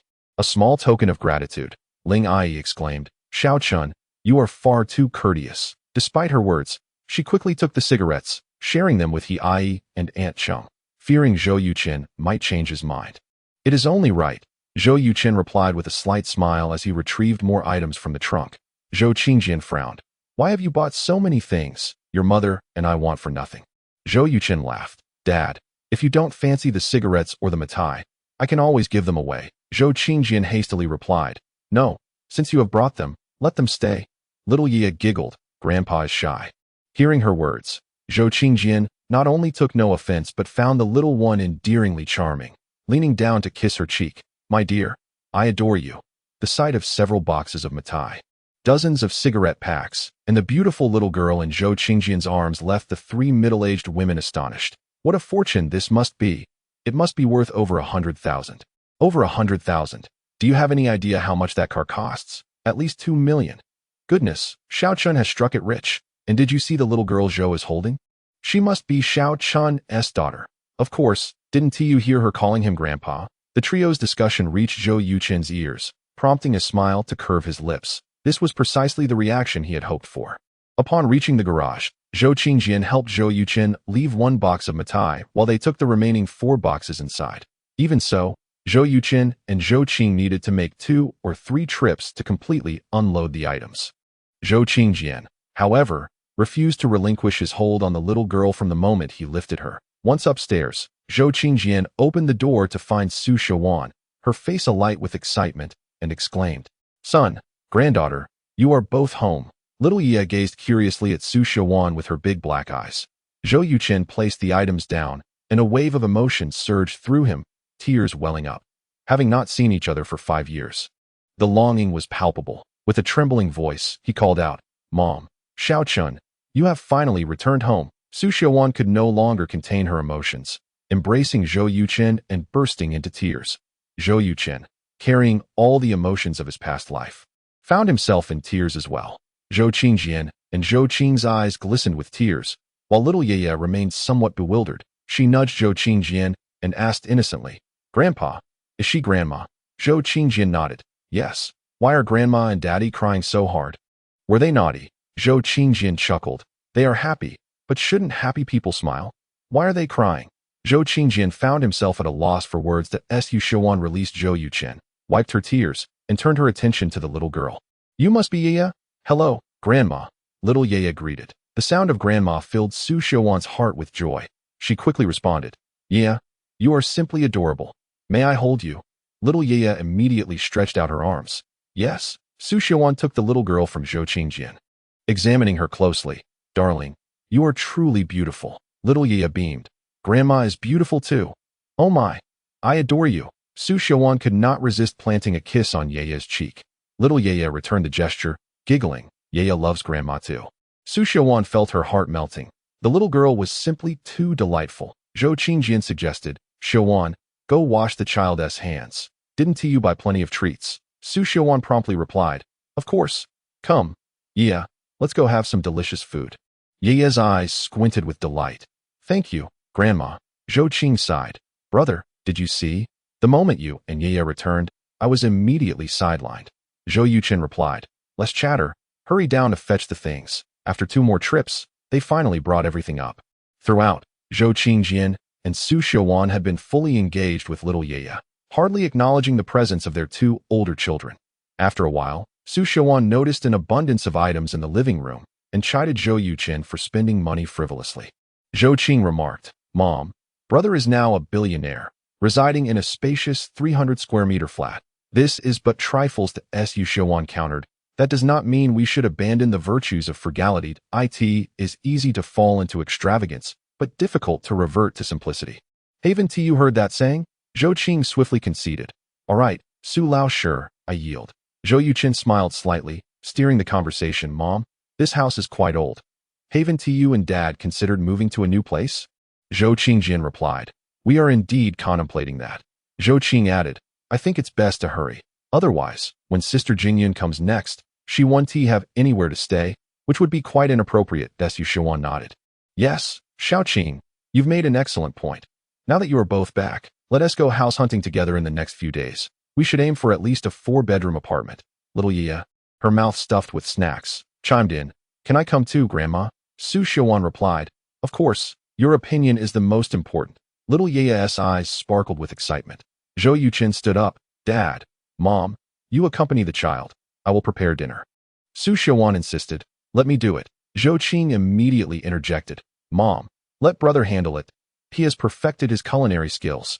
His dishes are far superior to yours. Su Xiaowan looked skeptically at Zhou Yuchen. Is that true? Little Yaya immediately endorsed her father. Grandma, Daddy cooks the best. He can make so much I could burst. Su Xiaowan laughed. Is that so? Then I must savor it. Zhou Qingjian rose. I'll lend a hand. In truth, there was little for him to assist with in the kitchen. Su Xiaowan understood that Zhou Qingjian merely wished to have a good chat with their son. Once in the kitchen, Zhou Yuchen found the chicken already stewing, with fish, shrimp, beef, and various vegetables prepped. He donned an apron, ready to begin cooking. Zhou Qingjian remarked, There's no rush to cook.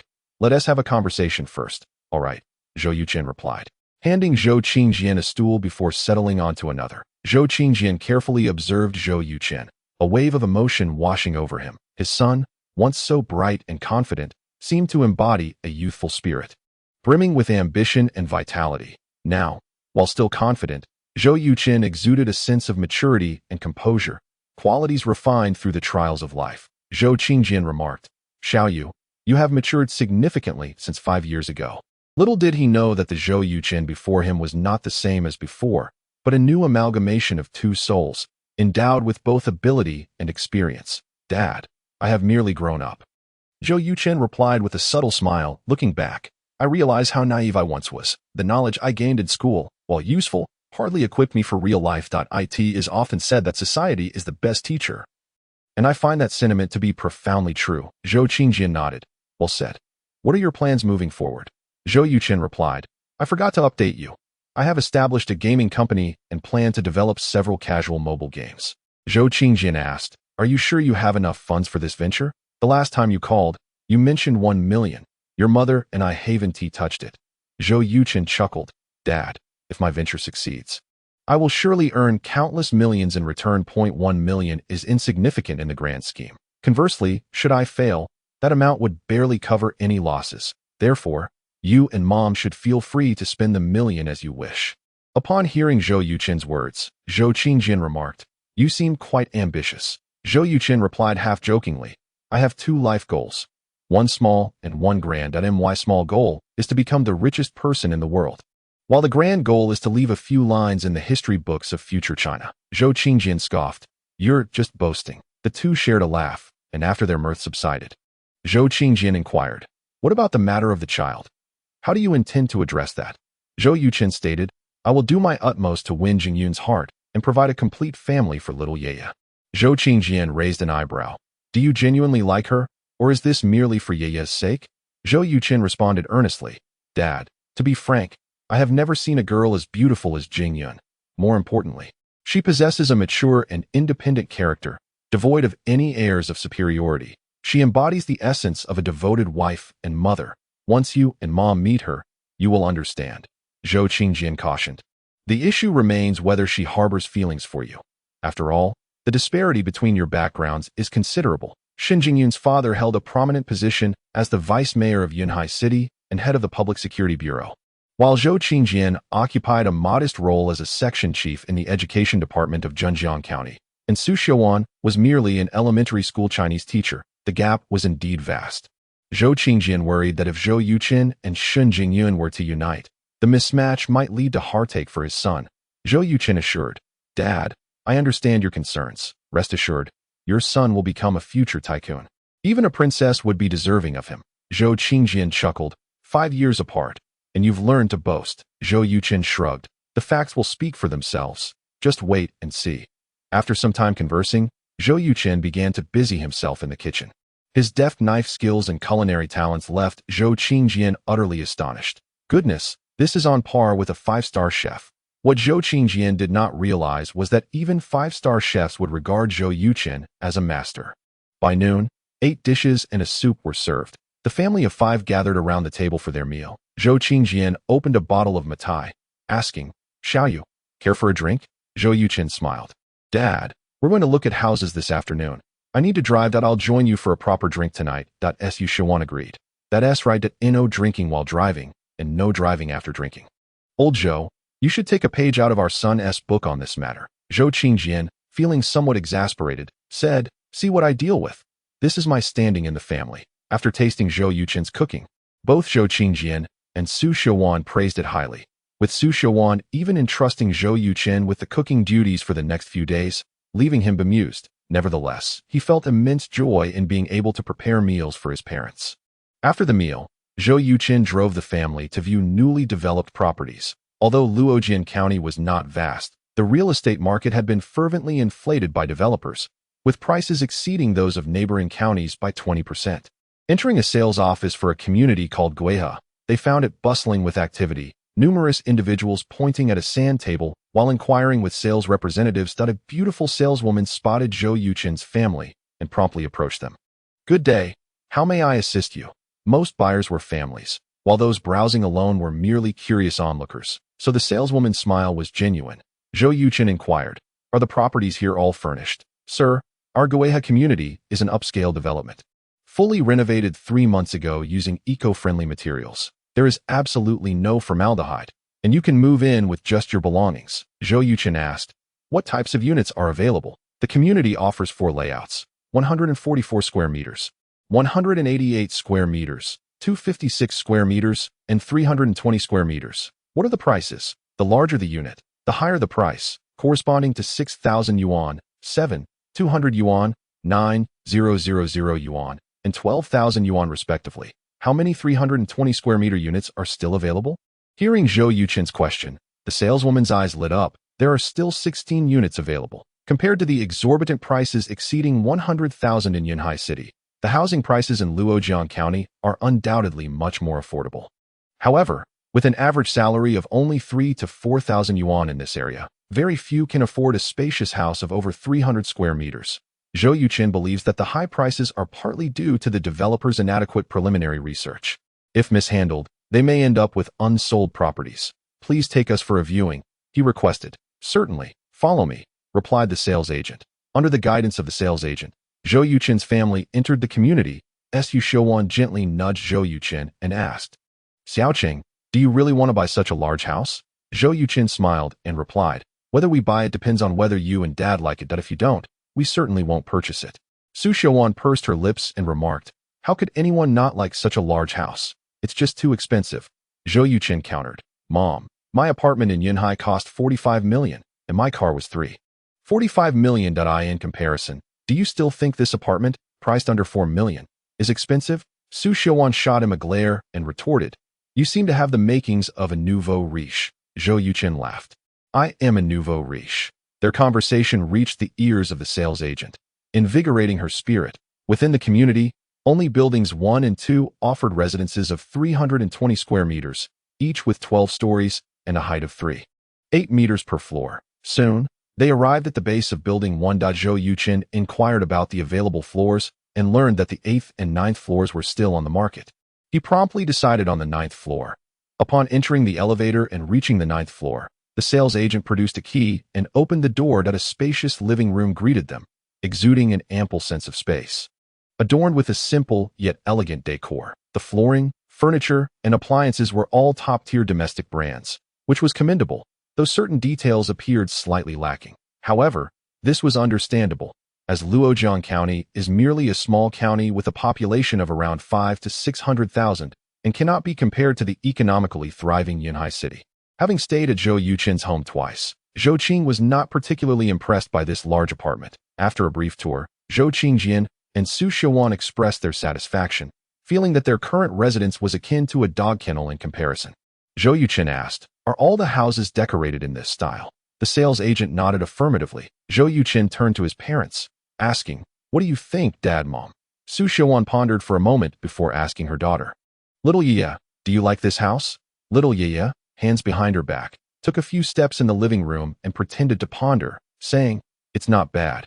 Her little adult-like demeanor elicited hearty laughter from everyone. Su Xiaowan scooped up little Yaya, showering her with kisses. Sweetheart, you are just too adorable. Little Yaya relished the compliments, beaming with delight. Zhou Yuchen inquired, how many parking spaces and storage rooms does this unit have?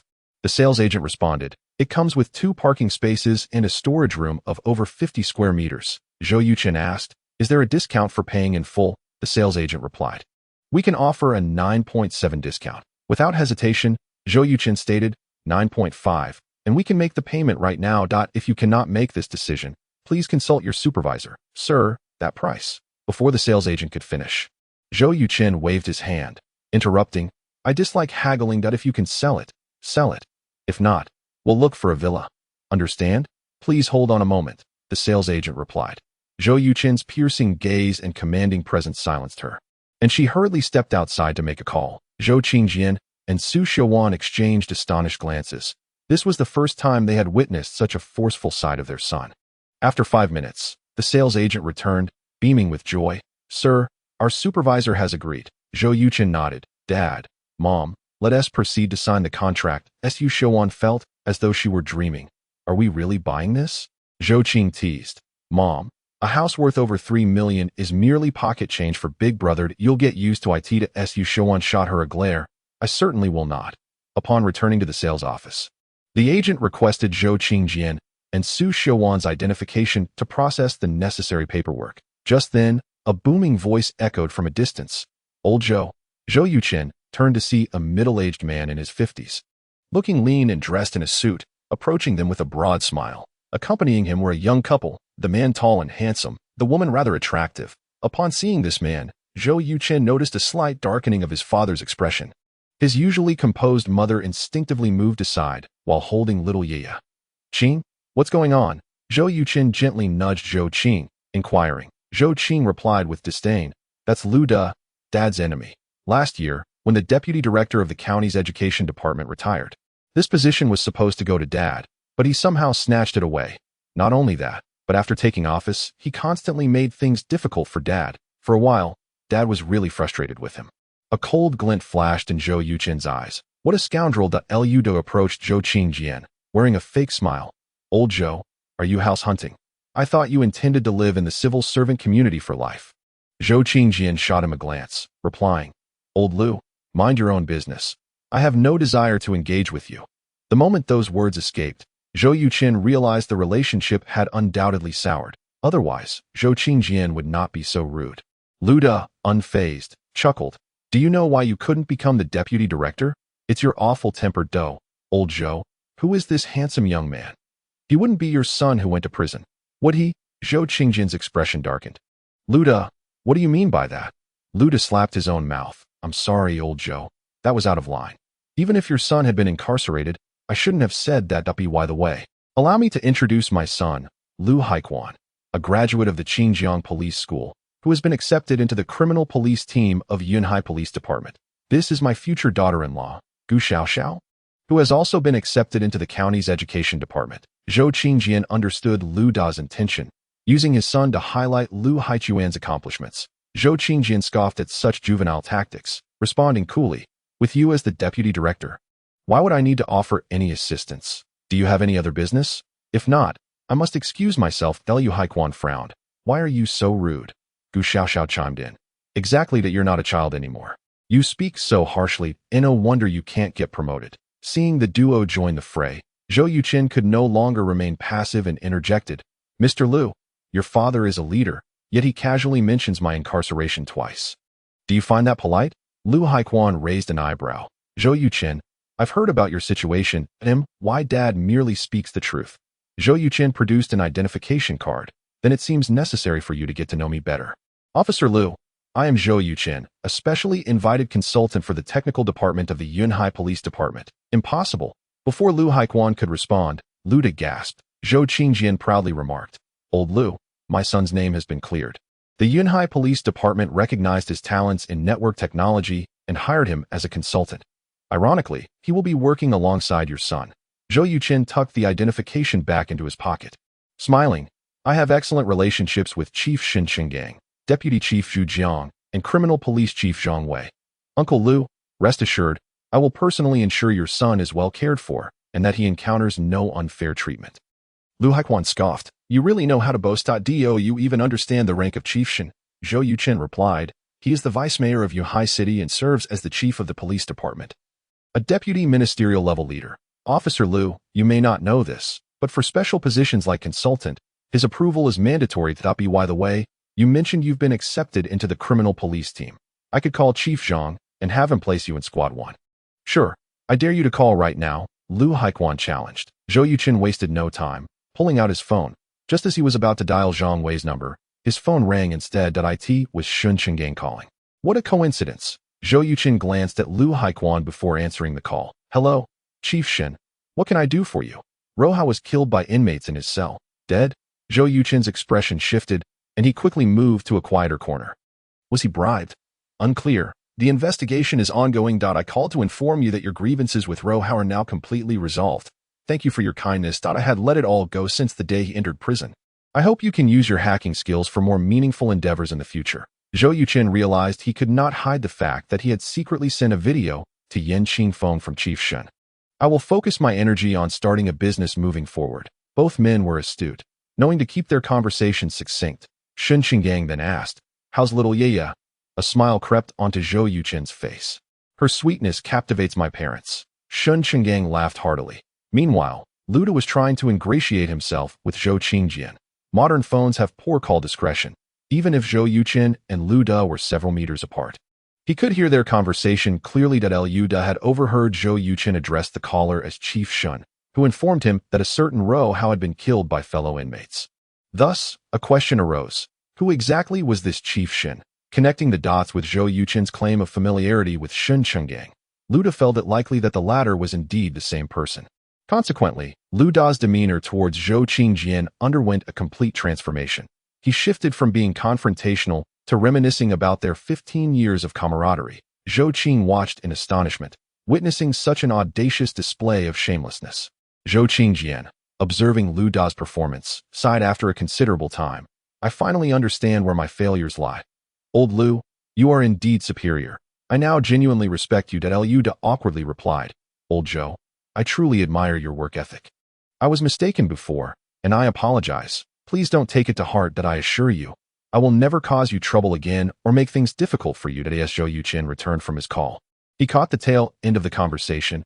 Uncle Lu, so you admit to having troubled my father and made things difficult for him, correct? Lu Da slapped his own face. That was entirely my fault. Lu Haiquan felt embarrassed by his father's behavior and seized his wrist. Dad, why are you acting like this? Even if they know the leaders of the Yunhai Police Department, what does it matter? Shut up. Lu Da snapped at his son before turning back to Zhou Yuchen with a smile. Young Zhou, I acknowledge my past mistakes with your father, but my son really has nothing to do with it. Please don't hold it against him. Zhou Yuchen replied with a gentle smile. Uncle Lu, you worry too much. Chief Xin and Deputy Chief Zhu are both upright leaders. How could they possibly make things difficult for someone without cause? Besides, I lack that influence, Lu Haiquan added. I think so too. To Lu Da quietly reprimanded. Be silent. Lu Haichuan's face flushed with anger, while Gu Xiaoxiao also felt her pride wounded. Had Lu Da not insisted on purchasing a 188 square meter marital home for them in cash, the couple would have likely left long ago. Zhou Yuchen leaned close to Lu Da, deliberately intimidating him. Listen carefully, Uncle Lu. Should I discover that my father is uncomfortable at work, I guarantee your son will become a glorious martyr. Lu Da's expression changed drastically. I understand. Zhou Yuchen smiled slightly, akin to a mentor, patting his shoulder. Good to know. Officer Lu has a good father. While this statement may have sounded like jest, it was genuinely heartfelt. Lu Da, despite his numerous shortcomings, being average in ability, skilled in flattery, and possessing a thick skin, was nonetheless AG Chapter 80. The comparison that infuriates on the other side, Zhou Qingjian curiously inquired. Xiao Chun, what did you say to Lu Da? He seemed quite frightened. Zhou Yuchen shrugged and replied, I mentioned that I have the capability to make his son a martyr. Zhou Qingjian was taken aback, exclaiming, You wouldn't actually do that, would you? Zhou Yuchen turned to him, his gaze intense, and asked seriously, What if I did? You must be aware that Xiaoya's grandfather is the commissioner of police. Achieving this is not difficult at all. Without hesitation, Zhou Qingjian responded, Absolutely not. Although old Lu and I have had our differences, and he has caused me some trouble, it would never reach such an extreme. Xiao Chun, you must not do this. Zhou Yuchen chuckled. Dad, I was merely scaring him. How could I possibly frighten you as well? Xiaoya's grandfather is known for his integrity. He would never allow such underhanded dealings to occur. Zhou Qingjian breathed a sigh of relief and said, That's good to hear. Zhou Yuchen remarked helplessly, Dad, your temperament truly isn't suited for government work. I think you've chosen the wrong path. Zhou Qingjian laughed. If I've chosen wrongly, then so be it. Regardless of the job. As long as I have a clear conscience, that suffices. Haha. Xiao Chun. To be honest, seeing old Lu's submissive expression just now has released the pent-up frustrations from the past 2 years. One word. Refreshing. Zhou Yuchen couldn't help but smile. After waiting for nearly half an hour, the saleswoman finally completed all the paperwork. At Zhou Yuchen's insistence, Zhou Qingjian and Su Xiuwan signed their names on the property sale contract, with Su Xiuwan covering the payment. Zhou Yuchen did not contest this. As they exited, they happened to encounter Lu Da and his companions again. The ingratiating expression returned to Lu Da's aged face. Old Zhou, what size property did you purchase? Zhou Qingjian waved the purchase agreement and replied, The one that is 320 square meters. Lu Da was genuinely astonished, asking, Did you pay in full? Zhou Qingjian nodded, affirming, Yes. Lu Da inquired in disbelief. Where did you get so much money? Zhou Qingjian pointed to Zhou Yuchen, saying, This kid works in finance. Recently, he made over 100 million. So, on his first day back, he insisted on buying us a new house that we had no choice but to come. Lu Da asked, So, the property deed is in your names? Zhou Qingjian sighed. I intended for it to be in his name. But this kid absolutely refused. Sigh, we are practically halfway in the grave. Why should our names be on it? Lu Da felt genuinely uneasy this time. Both being fathers, he couldn't help but compare his son's actions with Zhou Yuchen's. While other sons bought houses for their parents, he was exhausting a lifetime of savings for his own son. The disparity was staggering. Initially proud that his son had entered the Yunhai Police Department, Lu Da's joy evaporated in that moment. Old Zhou, you have a wonderful son. Lu Da forced a smile. Zhou Qingjian waved his hand, saying, Honestly, this house business is nothing. I'm contemplating whether to resign. Lu Da quickly interjected, Old Zhou, I admit my past mistakes. I promise I will never cause you trouble at work again. Zhou Qingjian chuckled, Don't misunderstand. The main issue is that this kid, after making money, directly handed us 10 million, insisting we retire early and travel the world. Sigh, I'm at a loss for words. That's not being at a loss for words. That's clearly showing off. Lu Da silently cursed. Lu Haiquan's expression was also grim. Su Xiuwan nudged Zhou Qingjian, saying, "It's getting late. Xiaoya is hungry." Zhou Qingjian acknowledged. "Oh, old Lu, we are leaving Lu to forced a smile, saying, goodbye." Watching their retreating figures, Lu Haikuan spat softly. What are they bragging about? Lu shot him a glance, but said nothing. However, just a few steps later, they saw Zhou Qingjian's family getting into a luxury Mercedes Maybach worth over 3 million, delivering another heavy blow to both Lu Da and Lu Haikuan on the way home. Su Xiaowan grumbled, "At their age, is this amusing?" Zhou Qingjian grinned. "Of course it is. Did you see Lu Da's expression? It was simply exquisite. After working with him for so many years, it was my first time witnessing such a sight." "Delightful, truly delightful," that Su Xiaowan remarked. "You're just showing off your wealth." Zhou Qingjian nodded. "Indeed, I am flaunting it at our age. What matters is two things: our health and whether our children are successful, that I haven't lost on the former. And I've won on the latter." Su Xiaowan facepalmed, exclaiming, "I truly admire you." Little Xiaoya seemed to find it amusing and mimicked Su Xiaowan, saying, "I truly admire you." Laughter erupted in the car. Zhou Yuchen's return home stirred a tempest within the civil servant community, reaching a magnitude of at least 8 or 9 on the Richter scale. Upon learning that Zhou Yuchen had become wealthy and was generously offering gifts to acquaintances, that very evening, Zhou Qingjian and Su Xiaowan's colleagues and friends began to arrive in droves, ostensibly to offer congratulations, though the true motive was quite evident. By 8 o'clock, the living room was filled with guests, punctuated by bursts of laughter and chatter. Everyone lavished praise upon Zhou Yuchen, and naturally, Zhou Qingjian and Su Xiaowan were hailed as the most successful parents. This was precisely what Zhou Yuchen desired. When he had been imprisoned, his parents had lost face. Now that he had returned, he aimed to reclaim that lost honor. Though it might seem a bit vain and foolish, it was a son's duty to restore his parents' dignity. The trivial matter of 30 or 40,000 in cigarette money was of no concern to Zhou Yuchen. Seated on the sofa, Zhou Qingjian engaged in casual conversation with several older gentlemen while smoking. Casually, he mentioned his plans to move soon. After repeated inquiries, he reluctantly shared that Zhou Yuchen had purchased a spacious flat for him and Su Xiaowan in Gueha community. The news sent a wave of astonished admiration crashing down upon Zhou Qingjian and Su Xiaowan, with heartfelt compliments pouring in, accompanied by envy gleaming in their eyes, for individuals of their age. Witnessing their children's success and filial piety was the most gratifying sight. Clearly, Zhou Yuchen embodied both traits. Chapter 81. Shen Jingyun's call. While the elderly couple entertained guests, Zhou Yuchen only stayed for a short while before excusing himself to take Zhou Qing and little Xiaoya out for some fun. Approximately an hour later, the three returned home, only to find Xiaoya fast asleep. Su Xiaowan quickly took the child and placed her on the bed in Zhou Qing's room. The guests, understanding the situation, rose to take their leave. Zhou Yuchen promptly offered cigarettes while reminding them that he had run out. After bidding farewell to their guests, Zhou Qingjian patted Zhou Yuchen on the shoulder and stated, "I know why you gave old Su and the others cigarettes this morning. You had it all planned out to give your mother and me face, didn't you?" Zhou Yuchen calmly replied, "A small token of goodwill can alter people's attitudes and prevent them from gossiping about us behind our backs. Isn't that a good thing?" Zhou Qingjian said, "Xiao Chun, your mother and I don't mind."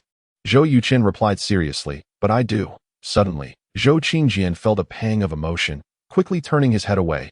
Zhou Yuchen chuckled, "Dad, you're not going to get all teary-eyed, are you? We're both men. That's unnecessary." Zhou Qingjian retorted, "I'll cry for you, you big-headed ghost." Despite his words, he managed to conceal his red eyes from Zhou Yuchen throughout their journey up the stairs. The next day, under a radiant sun, Zhou Yuchen and his family ventured to Tianyang Mountain for a day of leisure. The mountain's name was quite grand, yet its highest peak barely reached 1,000 meters. However, it spanned over 800 square kilometers and boasted the longest cable car in Xinjiang province. Ranking among the top 5 in the country, little Xiaoya, riding the cable car for the first time, was utterly enchanted, making 6 round trips in one morning. Zhou Yuchen felt nauseated from the rides, yet she remained exuberantly eager, insisting on more. After lunch, Zhou Qingjian and Su Xiaowan accompanied the little girl on one final ride, after which she was content to return home with Zhou Yuchen.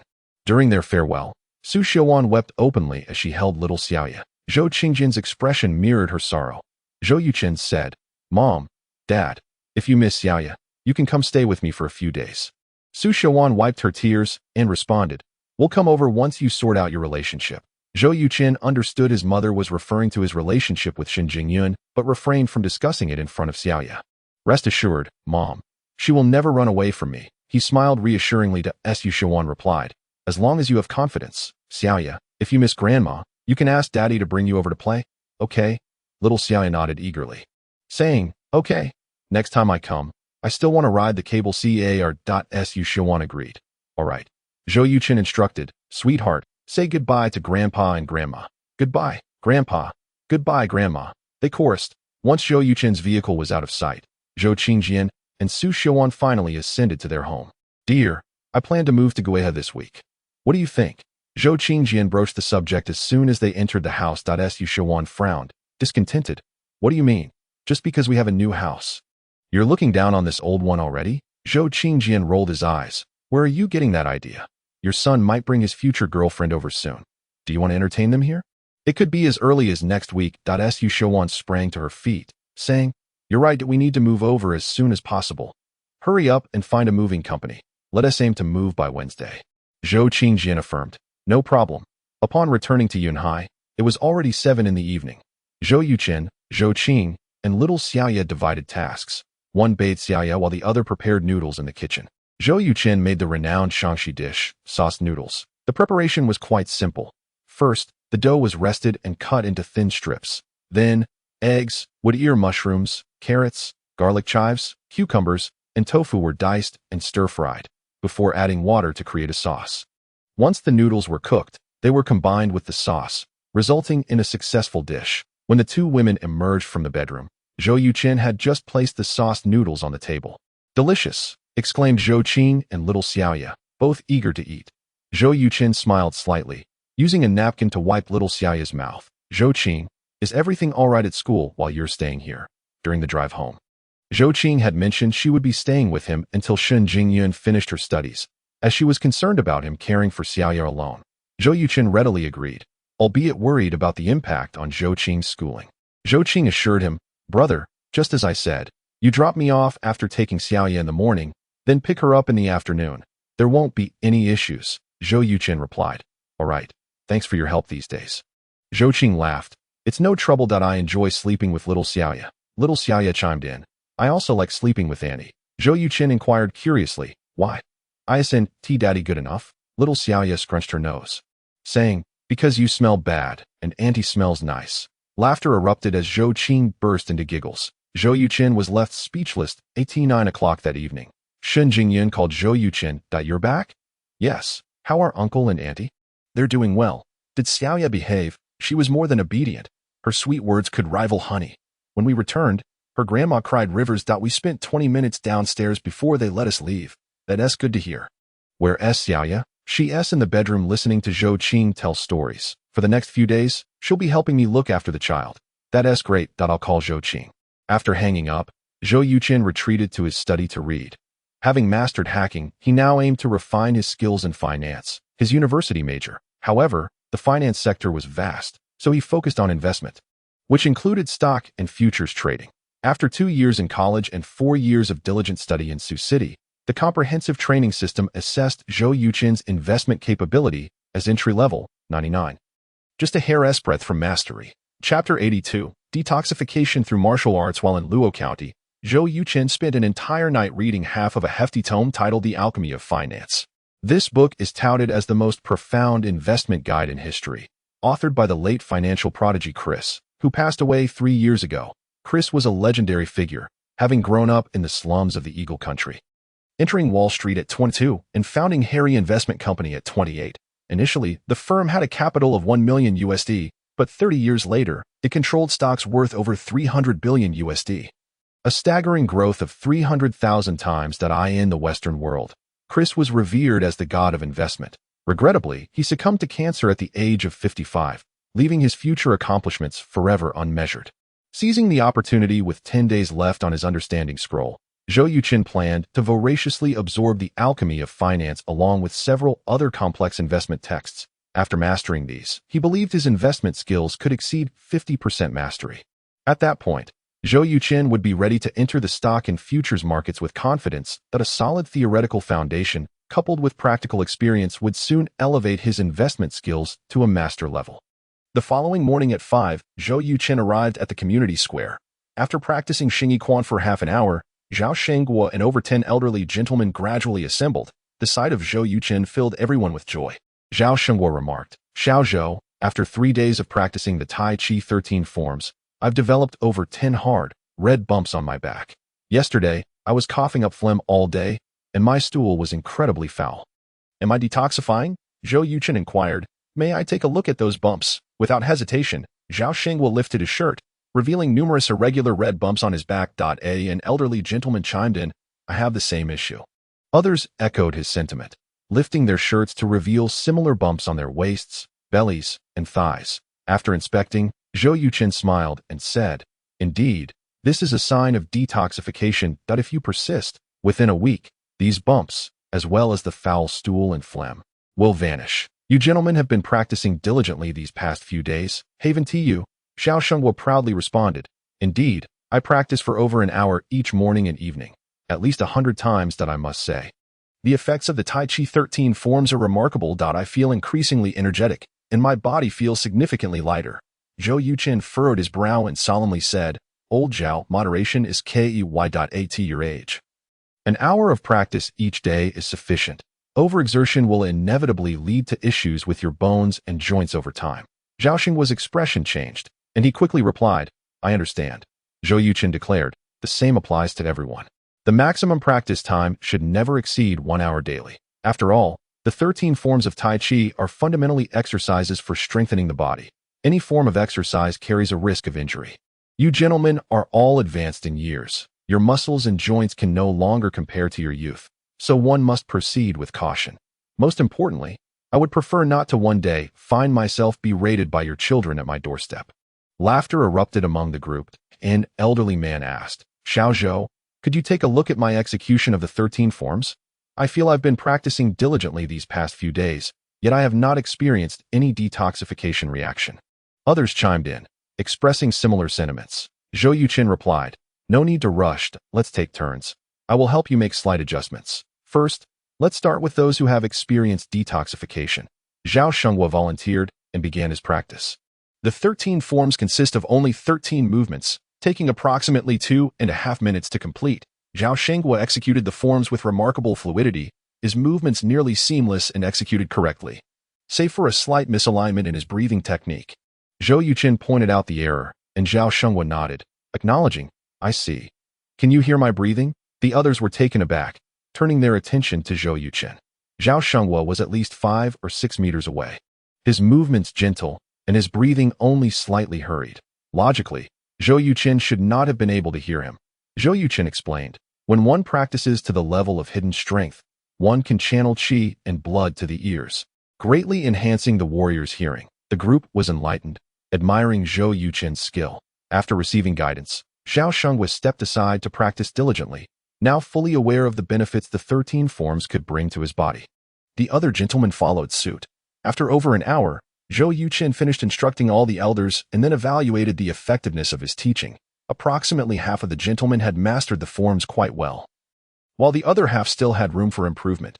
Thus, Zhou Yuchen divided them into groups of 4, pairing the more proficient elders with those who needed assistance. Noticing the time, he prepared to return home to cook.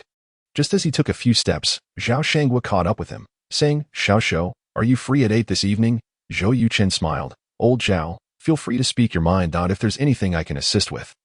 "I am at your service," Zhao Shengguo replied. "My eldest son is quite dedicated to his work, but his health has deteriorated even more than mine.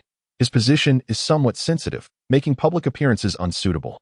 Would you be able to spare some time this evening to teach him the 13 forms?" Zhou Yuchen inquired. "Is your son nearly 60? Xiao Shengguo was taken aback, asking, "Did you investigate my background?" Zhou Yuchen laughed. "Why would I do that? I have no need to seek anything from you. However, now that you mention it, I might just look into who you and your son really are." Zhao Shengguo asked, "Does that mean you agree?" Zhou Yuchen replied, "Such a trivial matter is certainly no problem. Old Zhao, let's exchange contact information. Just give me a call tonight." Zhao Shengguo nodded. "All right." They exchanged phone numbers and parted ways.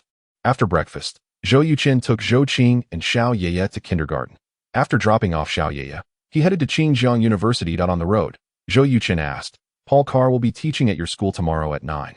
Can you get me a ticket? Zhou Yuchen made an okay gesture, saying, don't worry that I found a classmate willing to sell a ticket for 3,000 yuan. You just need to give me 6,000. Zhou Yuchen chuckled. They asked for 3,000, and you, the middleman, are charging me double the. I think you should be called Zhou Bapai instead.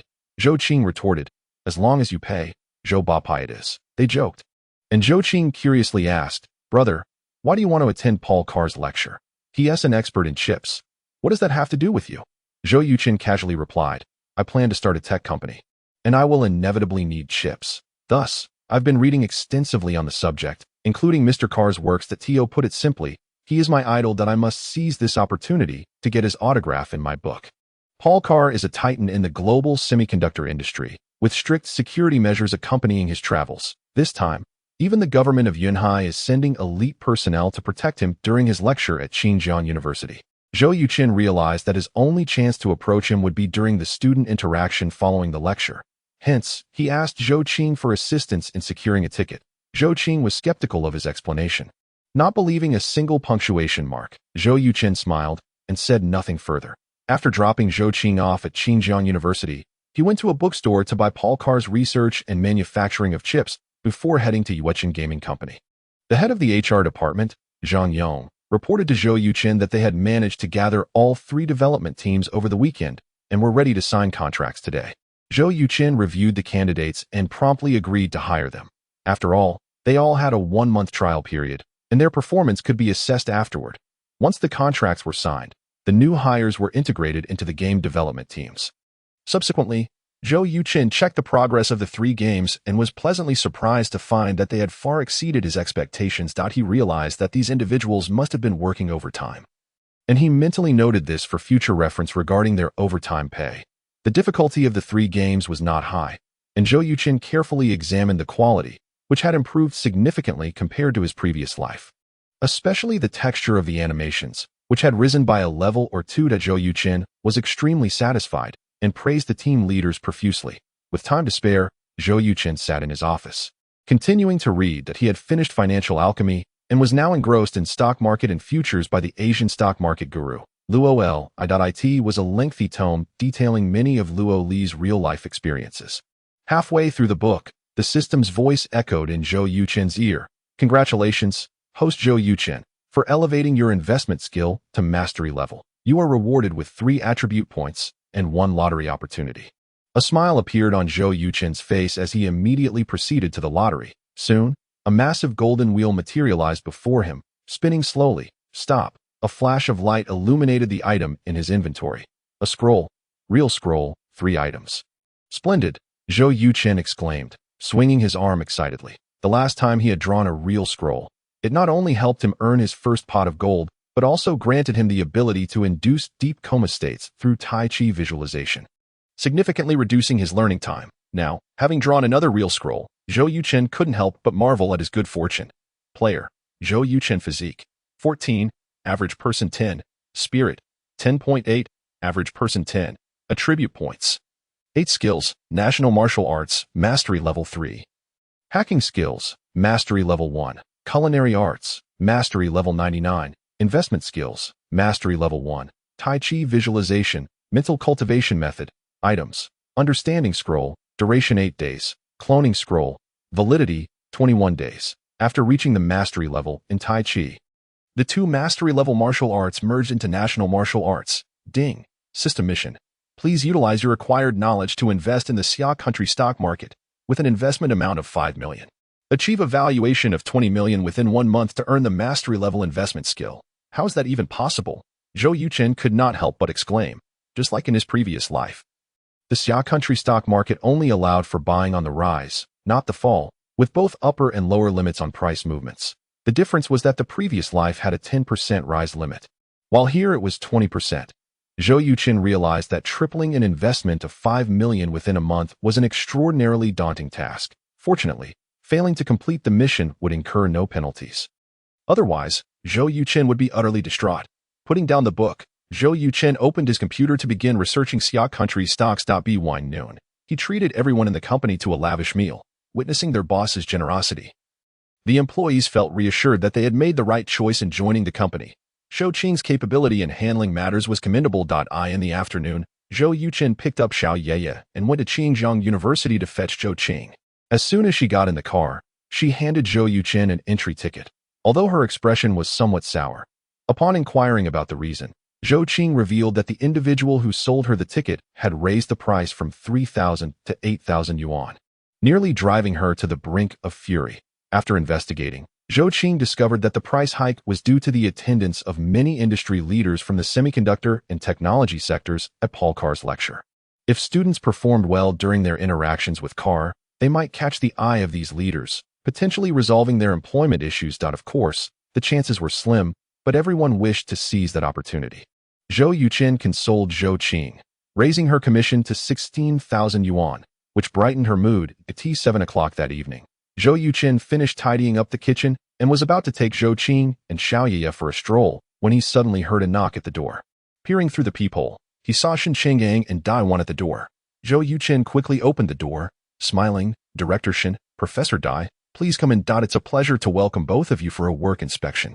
Dai Wan chuckled. "Is it so difficult to call us uncle and aunt?" Zhou Yuchen shrugged. "Without your prompting, I lack the courage to change my address." Shen Chenggang shot him a glance, saying, "Are martial artists not brave?" Zhou Yuchen replied with a smile, "It seems not." "All right then. I'll change it in the future." Chapter 84. Shen Chenggang shocked as he welcomed them into his home. Zhou Yuchen called out, "Xiao Yeye, your grandparents are here." Xiao Yeye, who had been playing with Zhou Qing in the bedroom, immediately dashed out.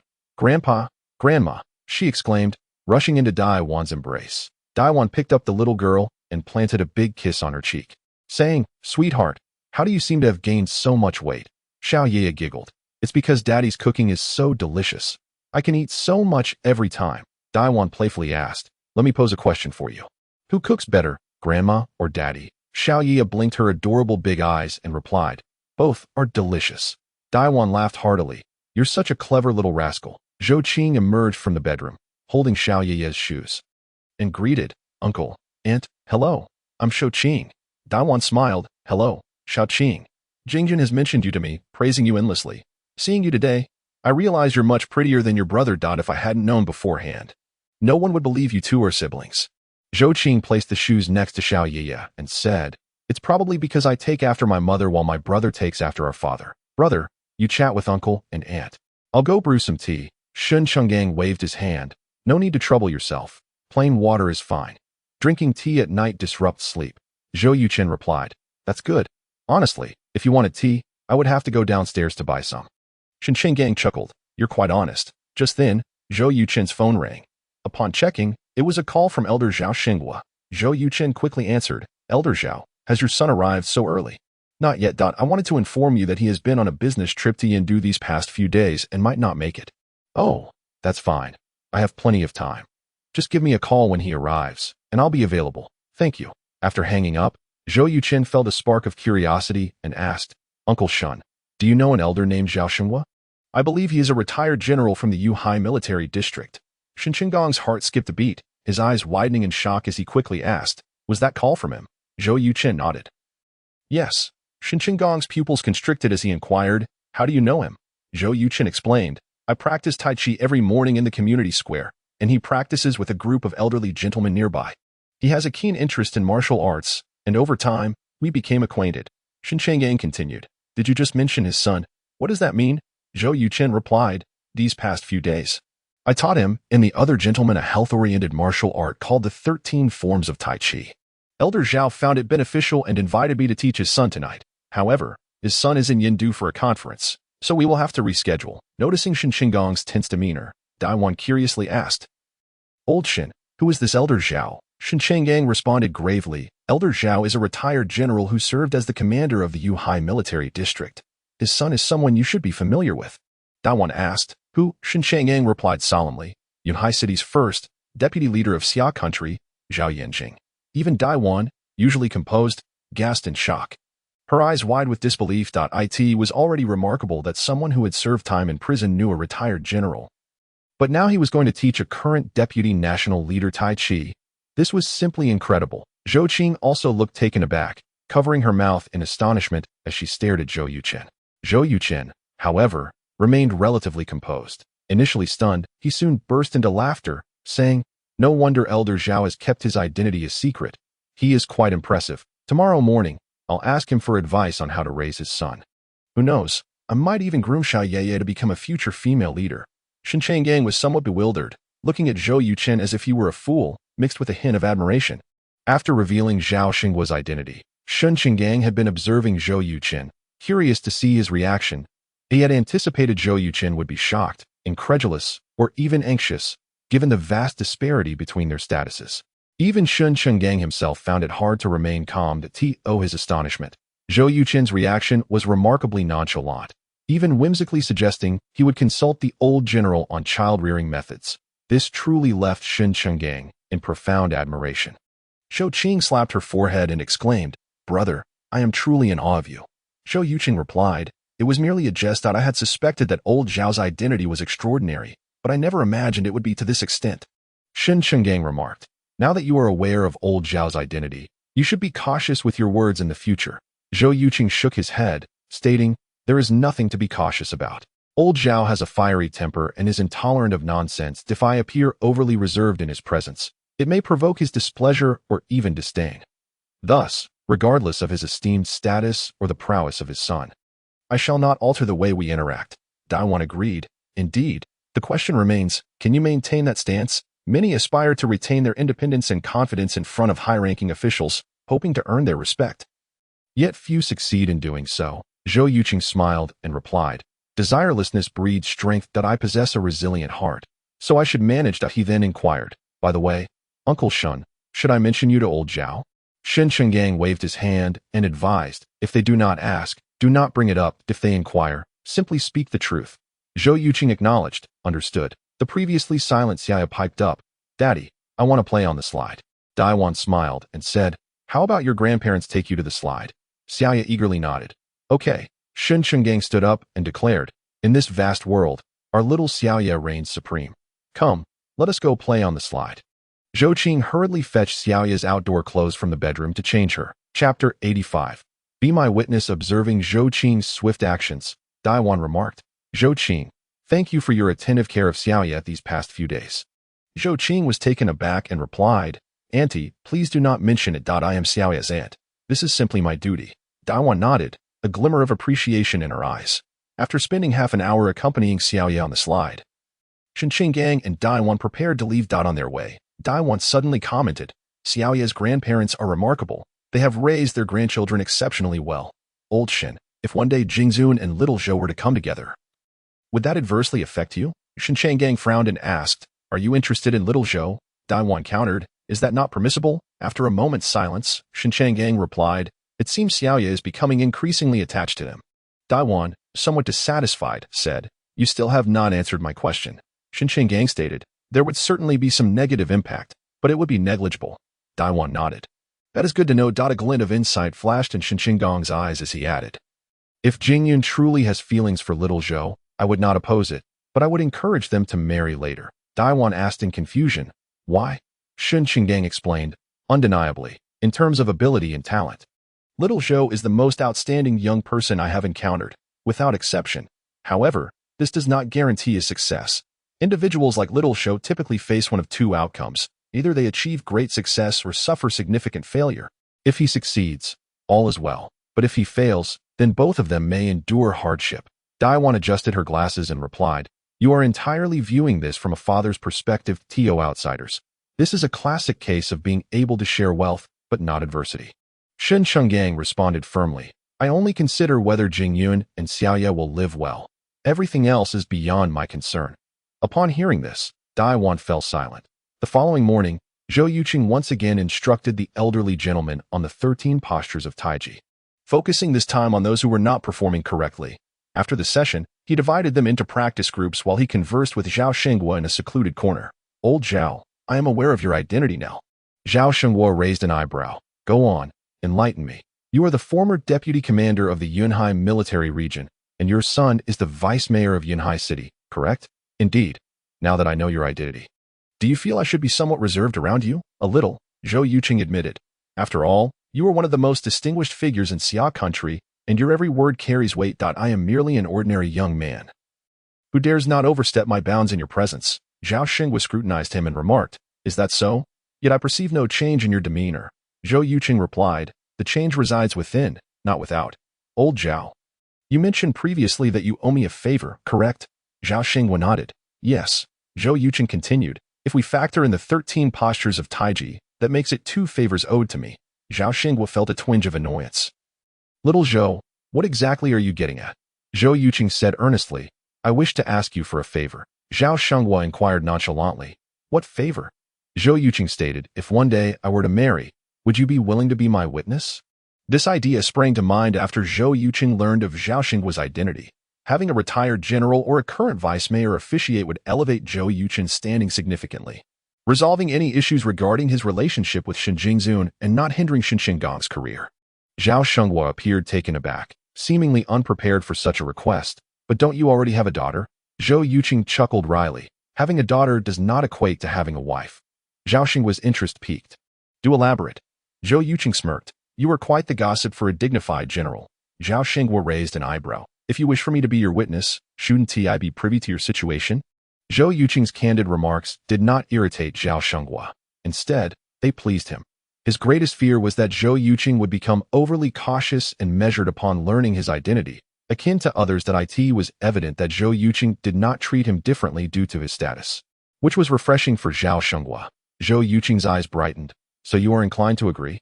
Zhao Xinghua replied, I will consider it after hearing your tale of premature fatherhood. Thus, Zhou Yuchen recounted his story with Shen Jingyun, omitting the detail that her father was Shen Changgang, merely stating she hailed from a family of police officers. Upon hearing Zhou Yuchen's narrative, Zhao Xinghua was left speechless. So, you and the mother of your child are not even in a relationship? Zhou Yuchen nodded, correct. Zhao Xinghua retorted, then what is your hurry? Zhou Yuchen rubbed his nose. I am merely planning to pursue her. Zhao Xinghua laughed. Merely speaking won't suffice. You must take action. Zhou Yuchen countered.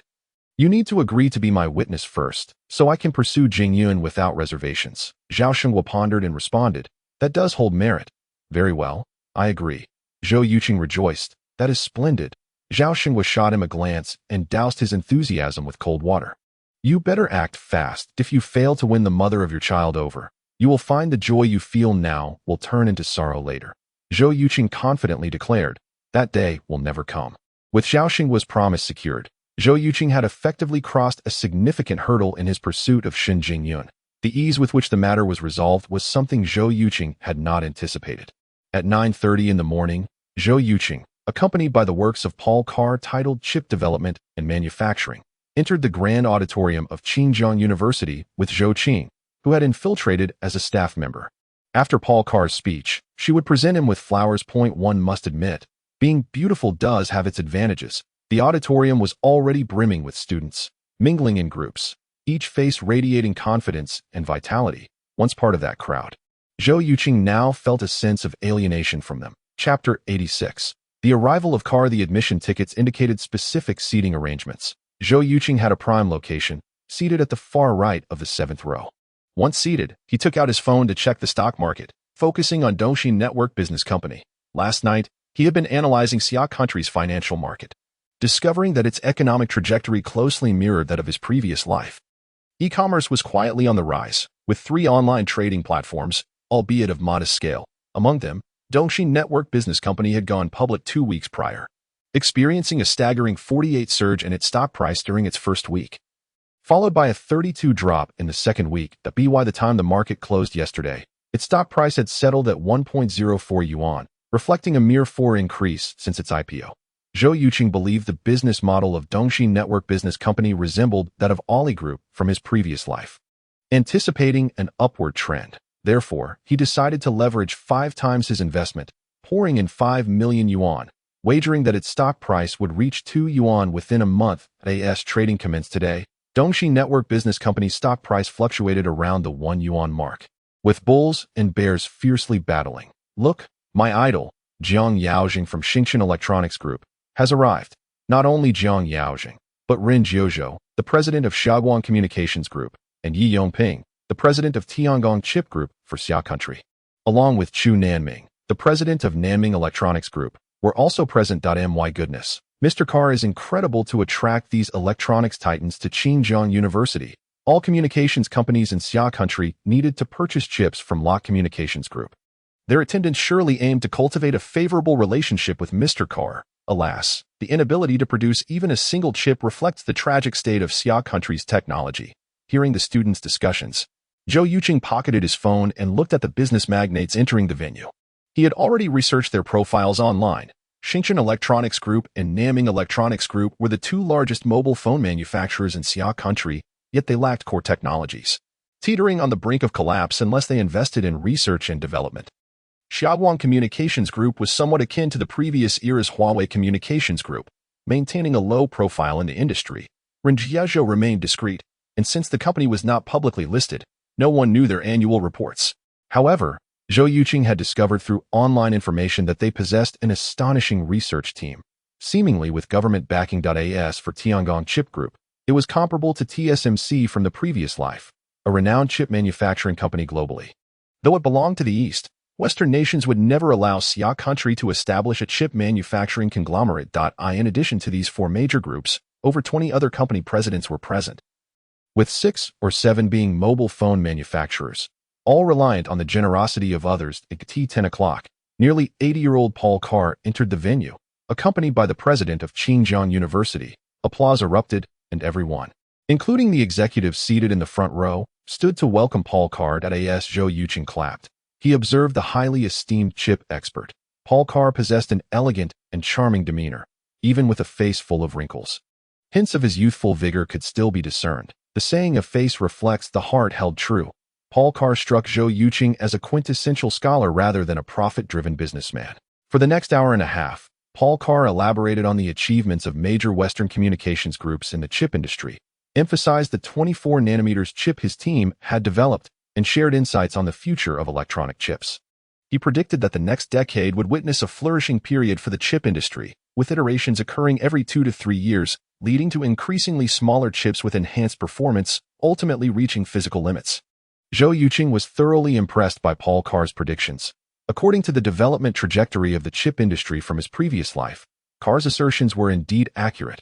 Over a span of more than a decade, mobile phone chips had advanced from 24 nanometers to 3 nm. By the time Zhou Yuchen traversed to this world, some chip companies had even developed 2 nanometers chips, nearly hitting physical limits. When Paul Carr concluded his speech, thunderous applause filled the auditorium. Zhou Yuchen approached with a cheerful step, presenting flowers to Paul Carr. Finally, it was time for the QA session. As soon as the host finished speaking, Zhou Yuchen stood up, raising Paul Carr's book high. Paul Carr chuckled. "I believe I see my own book." The students' questions had been predetermined, but Zhou Yuchen's presence completely disrupted the school's arrangements. The host, unable to ignore him, invited Zhou Yuchen to pose his question first. Zhou Yuchen stood and, with fluent American English, said, "Mr. Carr, you are my idol. Before I ask my question, would you mind signing my book?" Paul Carr laughed heartily. "Your English is excellent. Come up." Zhou Yuchen's heart leaped with joy as he quickly approached the podium with his book. Paul Carr signed his name with a pen. "Thank you, Mr. Carr." Zhou Yuchen tucked the book away and extended his hand. Paul Carr graciously shook it. Their amiable handshake garnered enthusiastic applause from the audience. Zhou Yuchen promptly activated the cloning scroll, causing Paul Carr's name to appear. An abundance of chip-related knowledge flowed into Zhou Yuchen's mind like a warm current. As he returned to his seat, the system's voice resonated in his ear, congratulating him on acquiring Paul Carr's chip development skills, which the system assessed as expert level 99. Upon receiving this information, Zhou Yuchen felt elated. In any other setting, he would have jumped for joy. The host announced, "You may now ask your questions."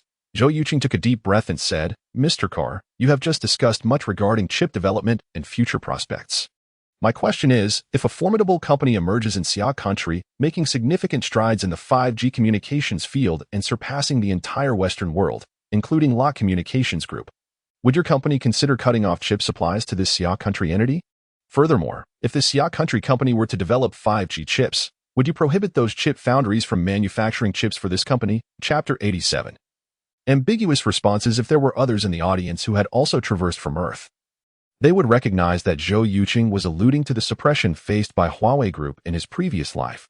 He posed this question primarily to alert the executives of the electronics and communications groups present, urging them to strategize in advance to avoid finding themselves helpless and sorrowful as Huawei had been. As Zhou Yuchen's question echoed through the auditorium, an eerie silence enveloped the room. Many students regarded Zhou Yuchen with admiration, While the executives seated in the front row straightened their spines, their eyes fixed intently on Paul Carr, not missing any of his subtle expressions that it can be said that this question struck a chord with them. Paul Carr was clearly caught off guard by Zhou Yuchen, his brows furrowing tightly. After a full half-minute, he finally spoke, but instead of answering, he posed a counter-question. What do you think of the phrase "science knows no borders"? Without hesitation, Zhou Yuchen replied, "Indeed, science knows no borders, but scientists do. And so do tech companies." Mr. Carl, you did not answer my question. Once again, Paul Carl fell silent, eventually sighing and saying, "I don't know." The audience erupted in astonishment. This ambiguous response undoubtedly implied that what Zhou Yuchen had said was likely to occur at some point in the future. The prevailing theory in the tech industry of Xia country that buying is better than building could very well become a sword that interrupts the country's technological progress. The thought of potentially being cut off from chip supplies left the faces of those tech company presidents increasingly grim. Zhou Yuchen smiled and remarked, "Mr. Carl, your answer deserves everyone's respect." Paul Carl responded, "I am merely a chip expert, not a capitalist. I cannot predict the decisions they will make, so I can only say I do not know." Zhou Yuchen continued, "The Western world venerates the jungle law of the survival of the fittest.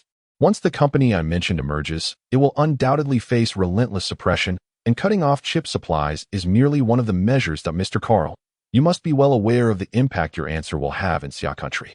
I initially thought you would lie or simply evade the question, but you chose to speak the truth." Paul Carl said, "You must not be a student of Xinjiang University, right?" Zhou Yuchen chuckled, "I am an ordinary young entrepreneur from Xia country."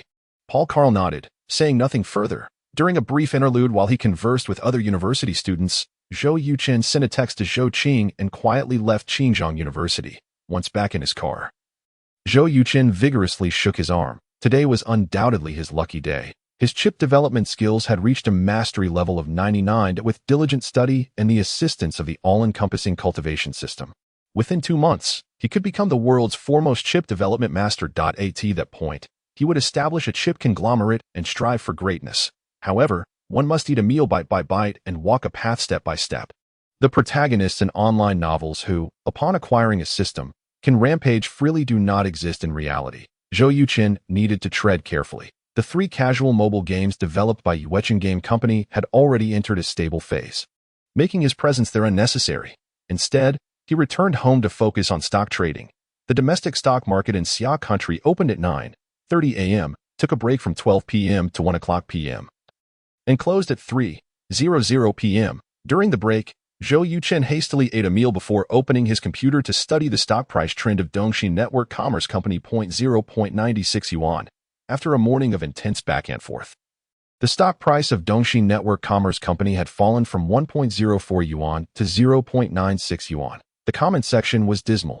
Zhou Yuchen observed that the majority of those fleeing today were retail investors, while the truly astute investors remained steadfast. This indicated that capital still held a favorable view of Dongxi Network Company. Without hesitation, Zhou Yuchen entered the Xiaotai financial platform, investing 30 million yuan and applying for a 5-fold leverage with a target profit of 40. The reason for investing 30 million rather than 5 million was due to Zhou Yuchen's confidence in his analysis. If he succeeded, not only would he fulfill his task, but he would also gain tens of millions in profit.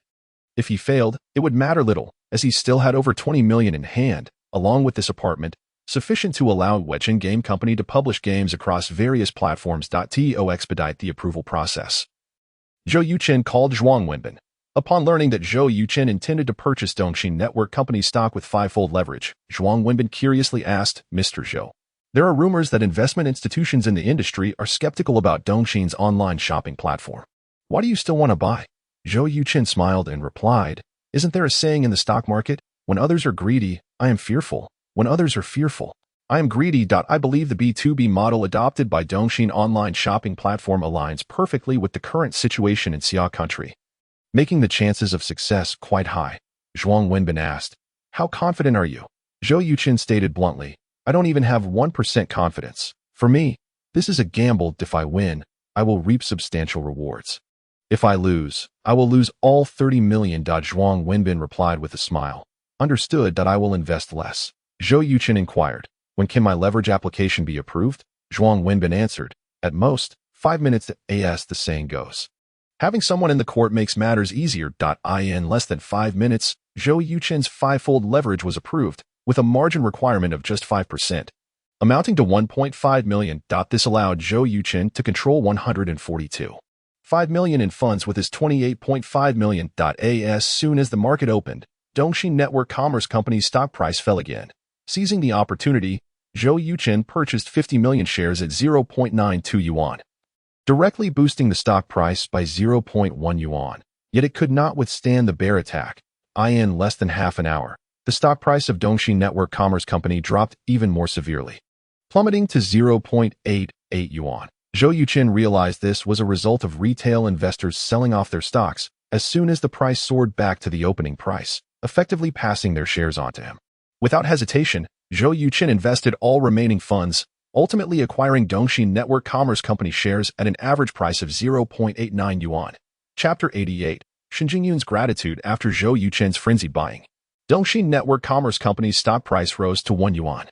However, it quickly fell again. By the time the market closed, the stock price stood at 0.86 yuan, resulting in significant losses from Zhou Yuchen's operations. Nonetheless, he remained unperturbed. In such circumstances, unless the shareholders of Dongxi Network Commerce Company maliciously drove the price down, a halt in trading was unlikely, and shareholder manipulation is a criminal act that no one would be foolish enough to commit. Therefore, Zhou Yuchen's funds remained quite secured. In the following 2 days, Dongxi Network Commerce Company's stock price fluctuated between 0.8 yuan and 0.85 yuan. Zhou Yuchen invested another 10 million with 5-fold leverage, reducing his average cost to 0.87 yuan. During this period, Zhuang Wenbin called Zhou Yuchen 3 or 4 times to discuss matters concerning Dongxi Network Commerce Company. This fellow had followed Zhou Yuchen's lead and invested 2 million. Growing increasingly concerned that this money might go to waste. It wasn't until the last half hour of Friday afternoon that Dongxi Network Commerce Company's lethargic stock price suddenly soared, achieving a trading halt within 5 minutes, astonishing all investors. Zhuang Wenbin was overjoyed and rushed online to find the reason for the surge, discovering that at 2 p.m. that afternoon, Dongxi Network Commerce Company had secured a staggering investment of $6 billion from the Dongying-based Shangji Venture Capital Company. At that moment, Zhou Yuchen was reading at Yuchen Game Company. Upon learning this news from Zhuang Wenbin, Zhou Yuchen finally broke into a radiant smile. It seemed we had won our bet. To be precise, we had won big. Zhuang Wenbin was extremely excited, his voice trembling as he exclaimed, with such a substantial investment, it would be impossible for Dongxi Network Commerce Company not to multiply 2 or 3 times. As long as we hold our shares, it would be difficult not to profit greatly. Mr. Zhou, you are simply remarkable, truly a modern-day stock god. Zhou Yuchen chuckled. If I were a stock god, I wouldn't be investing just 30 million this time. After hanging up, Zhou Yuchen checked the situation online. Confirming Dongxi Network Commerce Company's massive investment, he gathered information on its 2 competitors. He did not believe those 2 companies would sit idly by while Dongxi grew stronger. The reason was simple. If they could not devise a counter-strategy in a short time, death awaited them. However, even if they devised countermeasures, it would no longer halt the skyrocketing stock price of Dongxi Network Commerce Company. Its upward momentum had been unleashed, and Zhou Yuchen predicted at least 3 consecutive trading halts, with the price hitting the ceiling right at market open. Ordinary retail investors would likely be unable to buy in, as no one would be willing to sell. At 5 p.m., Zhou Yuchen picked up the little girl and then busied himself in the kitchen. Today, Shen Jingyun, who had gone to Qingjiang Party School for studies, was returning, and Zhou Yuchen planned to prepare a seafood feast for her. Initially, he wanted to invite Shou Qing to join them, but she stubbornly refused, insisting she did not want to be a third wheel for their family of 3. Half an hour later, the door opened. Little Yeye, who had been listening intently to the sounds outside, dashed out from the bedroom. Mommy. Upon seeing Shen Jingyun entering with her suitcase, little Yeye called out while rushing towards her with her short little legs. Shen Jingyun quickly set down her luggage and stepped forward to pick up little Yeye. My darling, did you miss Mommy? I missed you so much. Boo-hoo. Little Yeye began to cry as she spoke. Shen Jingyun hastily reassured her. Oh dear, why are you crying? Little Yeye, sobbing uncontrollably, replied. Mommy, please don't be gone for so long next time. Yeye misses you. Shen Jingyun's eyes reddened as she said. All right, Mommy promises you. After a warm embrace between mother and daughter, little Yeye calmed down considerably. Zhou Yuchen placed a large platter filled with various seafood on the table and, looking at the stunningly beautiful Shen Jingyun, smiled and asked, back home. Shen Jingyun approached him, suddenly extending her arms for a hug. softly saying, "Thank you." Zhou Yuchen was taken aback by this unexpected gesture and was about to reciprocate, only to find Shen Jingzun had already released him and stepped back as if avoiding a plague. Zhou Yuchen felt somewhat helpless and remarked, "You hugged me, yet I didn't hug you back. I feel like I've suffered a great loss." Shen Jingzun laughed. "A loss can be a blessing." Zhou Yuchen, recalling the warmth of her embrace, nodded and agreed. "Indeed, it is a blessing." Shen Jingyun, fully aware of Zhou Yuchen's somewhat inappropriate thoughts, felt a flush of crimson wash over her cheeks. Having just seen Zhou Yuchen, she was grateful for his attentive care of little Yaya over the past few days. And in a moment of impulse, she had hugged him. Realizing the inappropriateness of her action, she quickly withdrew, narrowly escaping Zhou Yuchen's advances. The atmosphere between them grew somewhat awkward, tinged with a hint of ambiguity. Zhou Yuchen, having a thick skin, felt no embarrassment whatsoever, his bright eyes fixated intently on Shen Jingyun.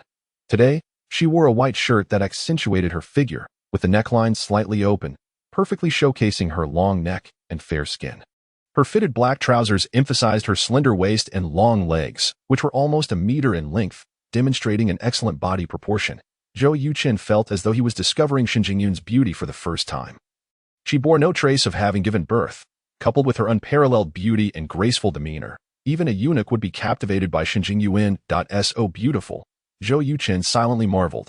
Shen Jingzun, feeling embarrassed under Zhou Yuchen's gaze, shot him a fierce glare before hastily retreating with little Yeye into their bedroom. When Shen Jingzun reemerged, she had changed into comfortable home attire that concealed her alluring figure entirely. Zhou Yuchen's expression shifted to one of disappointment as he sighed. "What a pity," Shen Jingzun retorted playfully. "Go away." The moment those words left her lips, she sensed a touch of flirtation in her tone, causing her face to redden again. Zhou Yuchen laughed. "All right, let us eat." Chapter 89. Be my girlfriend. As before, after dinner, Zhou Yuchen and Shen Jingzun took little Yeye for a walk downstairs. While little Yeye played on the slide, Shen Jingzun turned to Zhou Yuchen and said, "I plan to take little Yeye to my parents' house tomorrow, so we won't be coming over this weekend." Zhou Yuchen nodded. "No problem." Shen Jingzun glanced at him and asked, "Do you want to come along?" Zhou Yuchen answered without hesitation. No. Shen Jingyun's brows furrowed slightly. "Why not?" Zhou Yuchen explained. "They come here to see the child. While I would be visiting them as a future son-in-law, I must prepare adequately for that. At the very least, I should wait until my business is successful before making such a visit." Shen Jingyun chuckled. "Zhou Yuchen, are you overthinking this?" Zhou Yuchen looked into her eyes seriously and stated, "What I just said was sincere. Jingzun, we have known each other for nearly a month. Initially, I didn't think much of it when we saw each other every day, but after this week apart, to be honest, I really missed you." Inside, Shen Jingyun felt a surge of joy. In truth, during their brief separation, aside from worrying about little Yeye, Zhou Yuchen often crossed her mind. Otherwise, she wouldn't have reacted so emotionally upon seeing him again. And then, Shen Jingyun asked, maintaining her composure. Zhou Yuchen boldly declared, "Be my girlfriend." Shen Jingyun questioned, "Didn't you say there were many obstacles between us?" Zhou Yuchen replied, "I have resolved them." Shen Jingyun was taken aback. "How did you resolve them?" Zhou Yuchen was candid. "I found a wedding officiant. This officiant is a retired commander of the Yuhai military region, and his son is the current deputy mayor of Yuhai City. With this old gentleman involved, the obstacles between us are no longer barriers." Shen Jingzun exclaimed happily. "That's wonderful." Zhou Yuchen, with a half-smile, observed her. "What exactly is wonderful?" Shen Jingzun quickly composed herself. "I am happy for you. How do you know this old gentleman?" Zhou Yuchen countered. "Don't try to change the subject with me. Jingyun, be my girlfriend." Shen Jingyun raised an eyebrow. "I'll think it over." Zhou Yuchen pressed. "Do you even need to consider? A man like me, rich, good-looking, skilled in the kitchen, and devoted, is as rare as finding a lantern in the world." Shen Jingyun burst into laughter. "Zhou Yuchen, how have I never noticed you were so cocky before?" Zhou Yuchen replied. "This just shows you haven't fully appreciated my virtues." Shen Jingyun shook her head.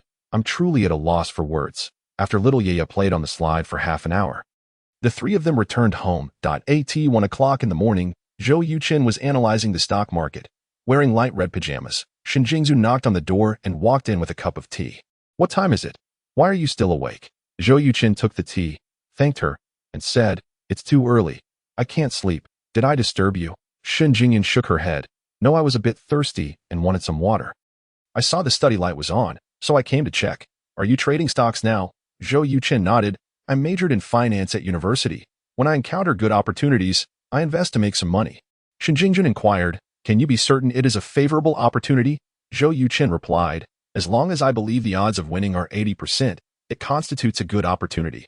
Shen Jingyun's interest was piqued, and she asked, "How many times have you encountered such opportunities?" Zhou Yuchen responded, "Twice. Once with crude oil futures, and this time with the stock of Dongxi Network Commerce Company." Shen Jingyun gave a thumbs up, exclaiming, "Impressive." Zhou Yuchen chuckled, "Rest assured, once you marry me, I promise you will never lack for money." "Dream on," Shen Jingyun retorted, her cheeks flushed as she exited. Zhou Yuchen murmured, "This pajamas is quite appealing, though a tad conservative." It seemed Shen Jingjun heard him, as her footsteps quickened considerably. In the morning, Zhou Yuchen went to the small square for his morning exercises. The elderly men had already begun their Tai Chi routine. Over the past week, these gentlemen had mostly experienced detoxification symptoms, with many suffering from diarrhea, requiring multiple trips to the restroom, and producing extraordinarily foul stools. A few others developed red rashes or suffered from mouth ulcers. Zhou Yuchen strictly prohibited them from taking medication and insisted they practice at least 10 forms of Tai Chi daily. Those who had entered the detoxification phase were fully recovered, and the conditions of the others were gradually improving. Everyone could distinctly feel their physical and mental strength increasing, resulting in invigorated practice. Zhou Yuchen stood for half an hour in the San Ti posture, followed by another half hour in the Wu Ji stance, and concluded with 20 minutes of Xing Yi and Tai Chi. After bidding farewell to the elderly men, he returned home to prepare breakfast. It was undeniable that Zhou Yuchen had developed a penchant for culinary excellence. Since mastering his cooking skills, 99, even dishes he once found delectable now tasted bland. He had lost all desire to savor even the finest meals at upscale restaurants, let alone simple home-cooked fare. Shen Jingyun's cooking, while commendable among ordinary folk, was rather unpalatable to Zhou Yuchen, compelling him to cook for himself whenever possible. After preparing breakfast, Zhou Yuchen noticed that Shen Jingyun and their daughter, Xiaoya, had yet to rise, so he began eating alone. Just then, Shen Jingyun emerged from the bedroom, cradling little Xiaoya, who rubbed her eyes and asked, "Daddy, what delicious food have you made?" Zhou Yuchen smiled, "Your favorite beef buns that if you don't come eat soon, I might finish them all." Hearing this, Xiaoya quickly exclaimed, "Mommy, let us hurry and wash our hands. I want to eat beef buns." Shen Jingyun agreed. After relishing a delightful breakfast, Shen Jingyun took Xiaoya to her grandparents' home. With some free time on his hands, Zhou Yuchen made his way to Yuchen Game Company. Surprisingly, even though it was Saturday and Zhou Yuchen had not required anyone to work, his team had already arrived. The sound of keyboards filling the air. "Brother Chun, we completed Fruit Hero," said He-jun, whose eyes were red from exhaustion. Among the 3 games, Fruit Hero was the simplest, hence He-jun's team completed it the fastest. Zhou Yuchen frowned, asking, "You haven't slept all night?" He-jun replied, "We were all excited when we saw we were close to finishing, so we worked through the night. Now, it's finally done." Zhou Yuchen inquired, "Why push yourselves so hard?" He-jun sighed, "Brother Chun, the employment pressure is immense. Your salary is nearly the highest in the industry. We simply do not want to lose this job." Hearing He-jun's words, Zhou Yuchen reminisced about his own experiences with the grueling 996 work culture, resonating deeply with the sentiment. He clapped He-jun on the shoulder, reassuring him, "Rest assured, regardless of whether this game succeeds, Yuchen Game Company will not dissolve." He-jun gleefully responded, "That's wonderful. Does this mean we are officially hired?" Zhou Yuchen replied, "You know your 40 team members best. The decision to make them permanent rests with you." Without hesitation, He-jun declared, "I believe their work ability, professionalism, and work ethic are exceptional. Not a single person has lagged behind." Zhou Yuchen smiled, "Then let us make them all permanent." Cheers erupted from the members of Team 3, who had been eavesdropping on their conversation. Zhou Yu declared loudly, "Brother Chun, our Team 1 is just as capable as Team 3. That the reason we didn't finish the game isn't due to laziness. It's that developing Angry Birds is far more challenging than Fruit Hero. You mustn't show favoritism." Hua Haiyang immediately chimed in, "Our Team 2's leisurely match is the most challenging. My brothers are exhausted too." Zhou Yuchen waved his hand, interrupting them, "I have acknowledged the hard work and efforts of all 3 development teams. Whether the brothers become permanent employees will be decided by you 3 team leaders." Upon hearing this, Zhou Yu promptly announced, "Our Team 1 is exemplary. Everyone is now permanent." Hua Haiyang quickly followed suit, stating, "Our Team 2's brothers are also ready. All are permanent." A cheer erupted from the crowd, and Zhou Yuchen beamed with delight. After testing Fruit Hero, Zhou Yuchen managed to identify 5 or 6 minor bugs in under half an hour, leaving He Jun blushing with embarrassment. These bugs were not significant issues and would be hard for seasoned players to detect. Yet bugs are bugs and must be corrected. Thus, He Jun and his team spent the entire day addressing them, only finishing around 4 in the afternoon, once Zhou Yuchen confirmed everything was in order. He announced, "I declare the company's first mobile game, Fruit Hero, a success. The members of Teams 1 and 3 will have 5 days off. Return on Thursday to assist Teams 1 and 2 in developing Angry Birds and Leisurely Match. Furthermore, from now on, Teams 1 and 3 will also rest to recharge, returning on Tuesday. Remember, health is paramount. Our game company does not adhere to the 996 schedule." Applause and cheers erupted in response. Zhou Yuchen raised his hand, stating, "All right, now I command you all to lock the doors and head home." "Yes," the crowd replied in unison. Shen Jingxun and Xiaoye returned on Sunday afternoon. Zhou Yuchen prepared a simple meal of 3 dishes and a soup, which left Xiaoye with grease on her chin. Shen Jingxun remarked teasingly, "I didn't see you eat this well at your grandparents' house." Xiaoye responded, "Grandma's cooking isn't as good as Daddy's." Zhou Yuchen quickly said, "Sweetheart, please don't say that in front of your grandmother." Xiaoye laughed. "Daddy, I'm not that silly. When Grandma asks, I say it's all delicious." Zhou Yuchen gave her a thumbs up, praising her cleverness. Shen Jingyan sighed. "I must admit, your cooking is indeed delicious. Not just Xiaoye. Even I have become a bit picky." Zhou Yuchen replied, "That's not an issue. I can cook for you both for a lifetime." Shen Jingxun, ever perceptive, understood Zhou Yuchen's implication and said, "Could you refrain from speaking like that? It's quite unfamiliar." Zhou Yuchen asked, "Have you given it any thought?" She replied, "Not yet." Zhou Yuchen shrugged, "No rush. Take your time to consider." Under Xiaoye's persistent insistence, Shen Jingyun finally relented, agreeing to stay over at Zhou Yuchen's that night. Zhou Yuchen felt a surge of joy. Shen Jingyun's concession made him believe that living together as a family of 3 was drawing nearer. The following day, as Shen Jingyun headed to work, Zhou Yuchen dropped Xiaoye off at kindergarten before hurrying to Yuchen Game Company. Just because the RD department was on break didn't mean the administrative department was as well. During this time, the RD team was the busiest, while the administrative team had little to do. Since game development was stalled, administrative work couldn't proceed. Now that the first game, Fruit Hero, was completed, they had plenty to occupy themselves. Zhou Yuchen aimed to launch the game internationally, necessitating game approval from both the Lighthouse country and the European Union. After conducting some research, Zhou Yuchen discovered that obtaining a game approval in the shortest time possible was not difficult. It boiled down to one thing: money. That if one was willing to spend, the approval process would be expedited. Conversely, if one opted for the free route, it could take 3 to 5 months. What was particularly exasperating was their tiered fee structure for legal compliance. For instance, in the Lighthouse country, there were categories such as standard, fast, super fast, and ultra fast. The standard option required no payment and followed the regular process, guaranteeing completion within 6 months. The fast option cost 50,000 and promised completion within a month. The super fast option was 100,000 for a week's turnaround, while the ultra fast option cost 200,000 for a 24-hour completion. The European Union had a similar structure. Simply converting dollars to euros, Zhou Yuchen planned to secure domestic approvals first, followed by international ones, aiming for a simultaneous launch. Originally, Zhou Yuchen intended to release all 3 games at once, but this was met with staunch opposition from the operations department, which deemed it a foolish move that could lead to self-sabotage. They advised a staggered release, suggesting that if one game succeeded, it would significantly boost the chances of the others. Zhou Yuchen agreed with their reasoning, convening a meeting to assign tasks to everyone, after which they all got to work. After receiving a 5 billion investment, Dongxi Network Commerce Company indeed opened up a surge in their stock performance. For 3 consecutive days, within just minutes of opening, their stock hit the limit. Investors were frantically trying to buy shares, but the market had already run dry. Those like Zhou Yuchen who had boarded the ship were not about to jump overboard. The 4 limit ups resulted in a 75% increase in Zhou Yuchen's earnings, netting him a staggering 130 million after deducting fees. The system had set a task to grow an initial capital of 5 million to 20 million within a month. Zhou Yuchen had invested a total of 40 million. As long as his principal surpassed 160 million, he would complete the task.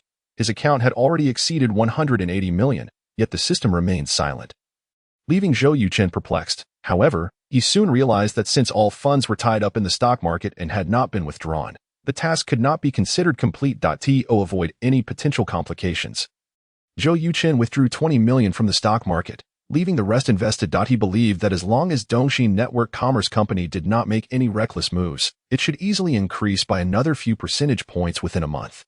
The moment the 20 million hit his bank account, the system finally sent him a notification. Congratulations, player, you have completed the task. In 1 month, you turned 5 million into 20 million in the summer country stock market. You have been rewarded with master-level investment skills. Congratulations, player, for exceeding the task with your investment prowess, completing it in 9 days. You were rewarded with 1 lottery chance. Zhou Yuchen felt a rush in his mind as he absorbed a wealth of investment knowledge transmitted by the system. Without hesitation, he proceeded to the lottery. The enormous golden wheel reappeared before him, and even after seeing it more than a dozen times, Zhou Yuchen still felt a profound sense of awe. Stop. The golden wheel came to a halt, and a book fell from it, entering Zhou Yuchen's item inventory. What is this? Zhou Yuchen opened his inventory, discovering the book titled Mobile Battery Technology of the Summer Country. This was likely a product exclusive to the system store. Ecstatic, Zhou Yuchen realized that his original entrepreneurial plan was to establish a gaming company, accumulate capital over 2 years, and then acquire a chip company to manufacture graphics cards. Emulating NVIDIA's path.by then, he would undoubtedly possess master-level chip development skills, making this route feasible. However, relying solely on profits from gaming to purchase a chip company was a mere fantasy, as chip development required well over $1 billion. Now, with mobile battery technology in hand, Zhou Yuchen could acquire a battery factory to develop mobile batteries and chargers that surpassed anything in this world, selling them to global mobile companies. As long as he maintained a technological edge, wealth would be inevitable. Without further ado, Zhou Yuchen clicked on Mobile Battery Technology of the Summer Country, and the book transformed into a golden light, entering his mind. In an instant, Zhou Yuchen understood how to develop and manufacture mobile batteries. Player, Zhou Yuchen Physique, 14, Ordinary Person 10, Spirit, 10.8, Ordinary Person 10, Attribute Points, 8 Skills, National Martial Arts, Master Level 3, Hacking Techniques, Master Level 1, Culinary Arts, Proficient Level 99. Investment Skills, Master Level 1, Chip Development Technology, Proficient Level 99, Tai Chi Visualization, Mental Craft, Items, Understanding Scroll, Duration 3 days, Reality Scroll, 3 times. Looking at the Master Level skills in his attribute panel, Zhou Yuchen felt an overwhelming sense of satisfaction. In a comprehensive development game, the focus lies in cultivation. It does not mean that once you become the game system's host, you can whimsically navigate modern society like the protagonists in web novels. To become a master in multiple fields, Zhou Yuchen had endured immense effort, known only to him, and now he had finally reaped the rewards. If it were someone else, achieving even a single master-level skill in 4 years would be improbable. Of course, this was also built upon the foundation laid by his previous life. Not to mention, his photographic memory had given Zhou Yuchen a significant advantage. Hello, Zhou Yu. What's the matter? Zhou Yuchen answered a call from Zhou Yu. Brother Yu, Angry Birds is complete. I'll be there shortly. In the past couple of days, Heejin's development team had neither rested nor assisted Hua Haiyang with leisurely match. They had devoted themselves entirely to Angry Birds. This was not due to any rift between Heejin and Hua Haiyang, but rather that Zhou Yu required a large number of hands to assist with the animations, which were all repetitive tasks. More hands meant quicker progress. Zhou Yuchen had anticipated that Angry Birds would be completed the following week, but to his surprise, it was finished in just 2 days. Upon entering the game company, Zhou Yuchen immediately began testing Angry Birds. Similar to Fruit Hero, he found over a dozen bugs. Zhou Yu was exasperated but had to acknowledge Zhou Yuchen's capabilities. Heejin let out a sigh of relief, saying, "Thank goodness there are bugs. Otherwise, I would have been humiliated." Zhou Yu shot him a glance, remarking, "Heejin, you seem a bit too gleeful." Heejin chuckled, as the saying goes, "Sharing joy is better than solitary enjoyment. If our brothers have bugs, we all have bugs. How wonderful." Hua Haiyang interjected, "You 2 teams can enjoy yourselves however you wish. Our team 2 takes pride in our meticulous work. Once we finish, I will conduct a thorough inspection to ensure no bugs remain." Zhou Yu retorted, "Don't dream. Under Brother Chen's discerning eye, you won't escape." Zhou Yuchen stood up, stating, "All right, enough of the banter. Zhou Yu, take a few brothers to fix these bugs. The rest will assist Team 3 in completing leisurely match within a month." The crowd replied in unison, "No problem." Another day passed, and the administrative department of the company brought forth splendid news. They had secured the gaming license for Fruit Night in the Lighthouse Nation and the European Union. Simultaneously, the Orange Gaming Platform, the Excellence Gaming Platform, and the Sea Swallow Gaming Platform all consented to distribute Fruit Night internationally. Among them, the Orange Gaming Platform was the most demanding, requesting a 40% revenue share along with a guarantee of $500,000. The other two platforms were slightly more lenient, requiring only a 30% share and €300,000 in guarantees, adding the $200,000 and €100,000 for the expedited licensing application. Based on the current exchange rate, Zhou Yuchen had already expended $10 million on Fruit Night. The game had yet to be launched, yet he had already spent $1 million, a testament to Zhou Yuchen's financial prowess. Had it been another smaller gaming company, they likely would not have been able to afford such an expense. Zhou Yuchen did not summon them back, but instead continued to work on Angry Birds. At 8 o'clock on Saturday morning in the Lighthouse Nation, Fruit Night launched simultaneously on the three major gaming platforms in Europe and America, priced at $1.99 and €1.99, making it the most affordable option among casual mobile games. In its previous life, Fruit Night had achieved global acclaim, surpassing 1 billion downloads and yielding immense profits for its development company. The circumstances in this world were quite similar, with mobile gaming just beginning to gain traction, leading Zhou Yuchen to harbor high hopes for Fruit Night. However, rather than monitoring the download statistics at the office, he accompanied Shen Jingzun and the little one to the amusement park, having done all that was necessary. His presence at the company would not alter the eventual outcome. Thus, he preferred to remain blissfully unaware. On the drive home, Zhou Yuchen received a call from Zhen. Brother Chen, the 24-hour download figures for Fruit Night in the Lighthouse Nation have come in. Zhou Yuchen raised an eyebrow and inquired, how many? Shen Jingzun, seated in the back, perked up her ears, knowing well that Zhou Yuchen's game had launched in the Lighthouse Nation today. Initially, she had suggested he go to the company while she took Xiao Yeye to the amusement park. But Zhou Yuchen had insisted that nothing could compare to spending time with Xiao Yeye. Now that the results were in, both Zhou Yuchen and Shen Jingyan felt the tension rise, their hearts racing. Zhen cleared his throat and excitedly announced, 136,000 downloads. It ranks 5th on the Orange Gaming Platform and is also in the top 10 on the other two platforms. Brother Chen, we have succeeded. Zhou Yuchen chuckled.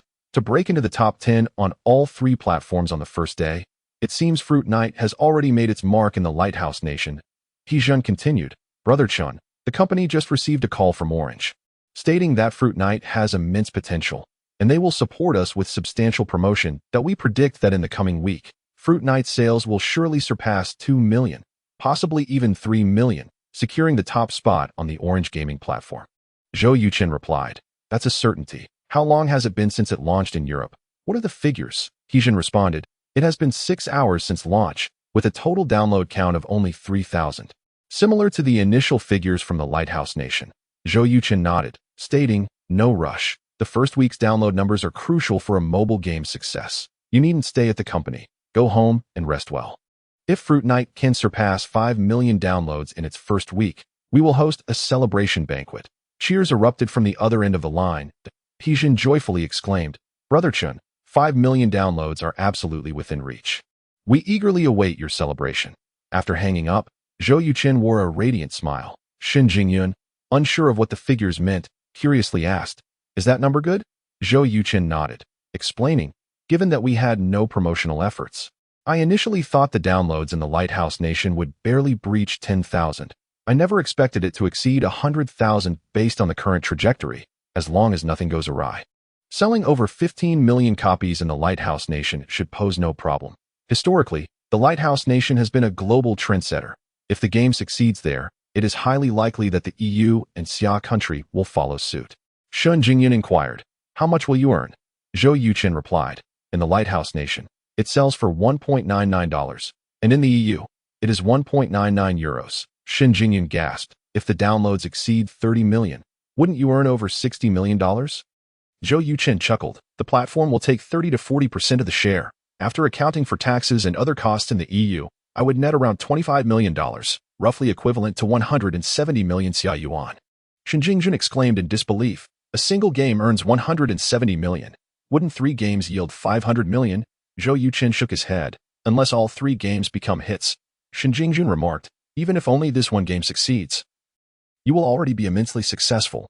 Zhou Yuchen responded with a smile, thank you for the compliment. Once I have the means, I plan to go to Hong Kong and set up a trust fund of 1 billion for Xiao Yeye. Shen Jingyan replied, aren't you starting a business? Setting aside such a large sum for a trust fund might significantly impact your finances, Zhou Yuchen stated, precisely because I cannot guarantee my future success. I want to ensure that Xiao Yi's future is secure while I am still capable. Shen Jingyan felt deeply moved, replying, "You truly needn't go to such lengths." Zhou Yuchen insisted, "It is my responsibility." Shen Jingyan glanced down at the sleeping Xiao Yi in her arms, thinking, "Sweetheart, you have a wonderful father." The following morning, after dropping Xiao Yi off at school, Zhou Yuchen promptly arrived at the Yuchen Game Company. Upon entering the office, a loud bang echoed, and confetti flew as everyone erupted in applause and cheers. Zhou Yuchen, amused, asked, "What is all this?"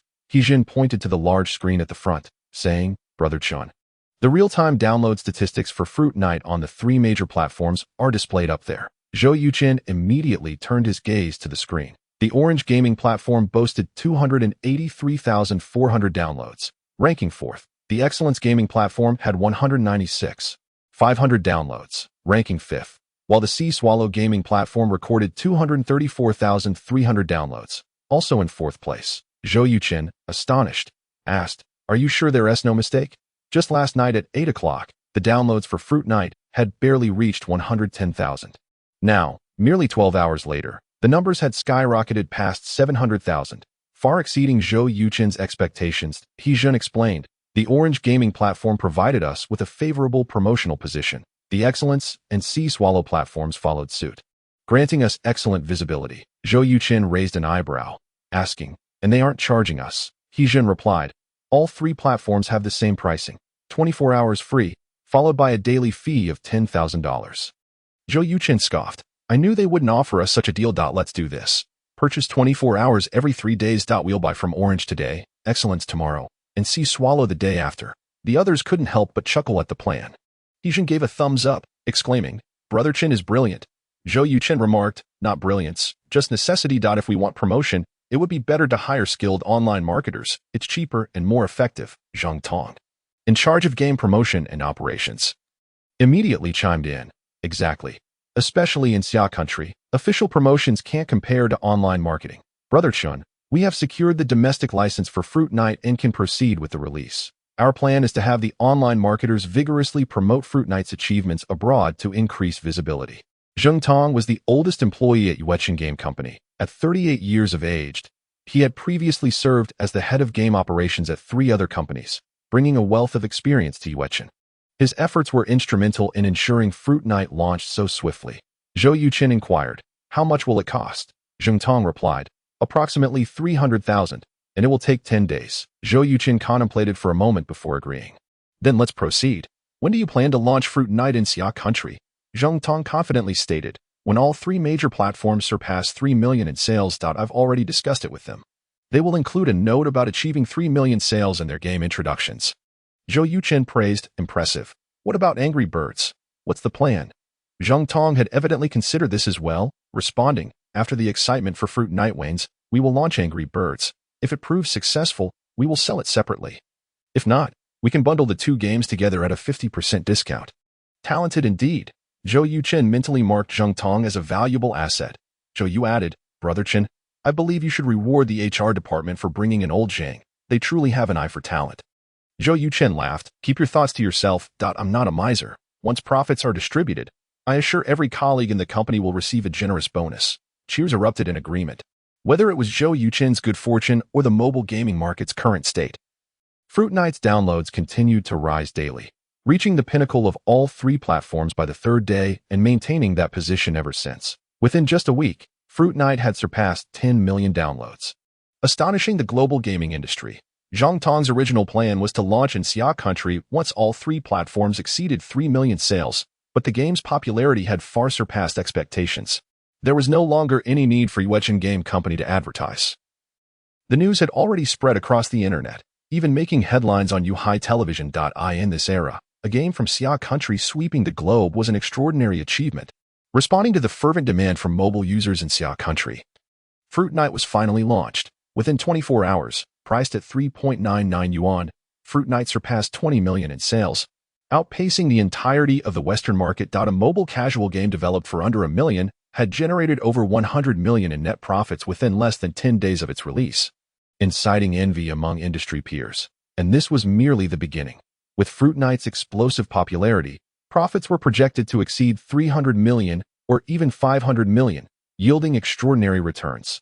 Zhou Yuchen, who preferred to avoid the limelight, unhesitatingly delegated the daunting task of addressing the horde of journalists outside the company to Zheng Tong. Through careful observation, Zhou Yuchen recognized Zheng Tong as a capable and experienced manager, intending to cultivate him for the position of CEO.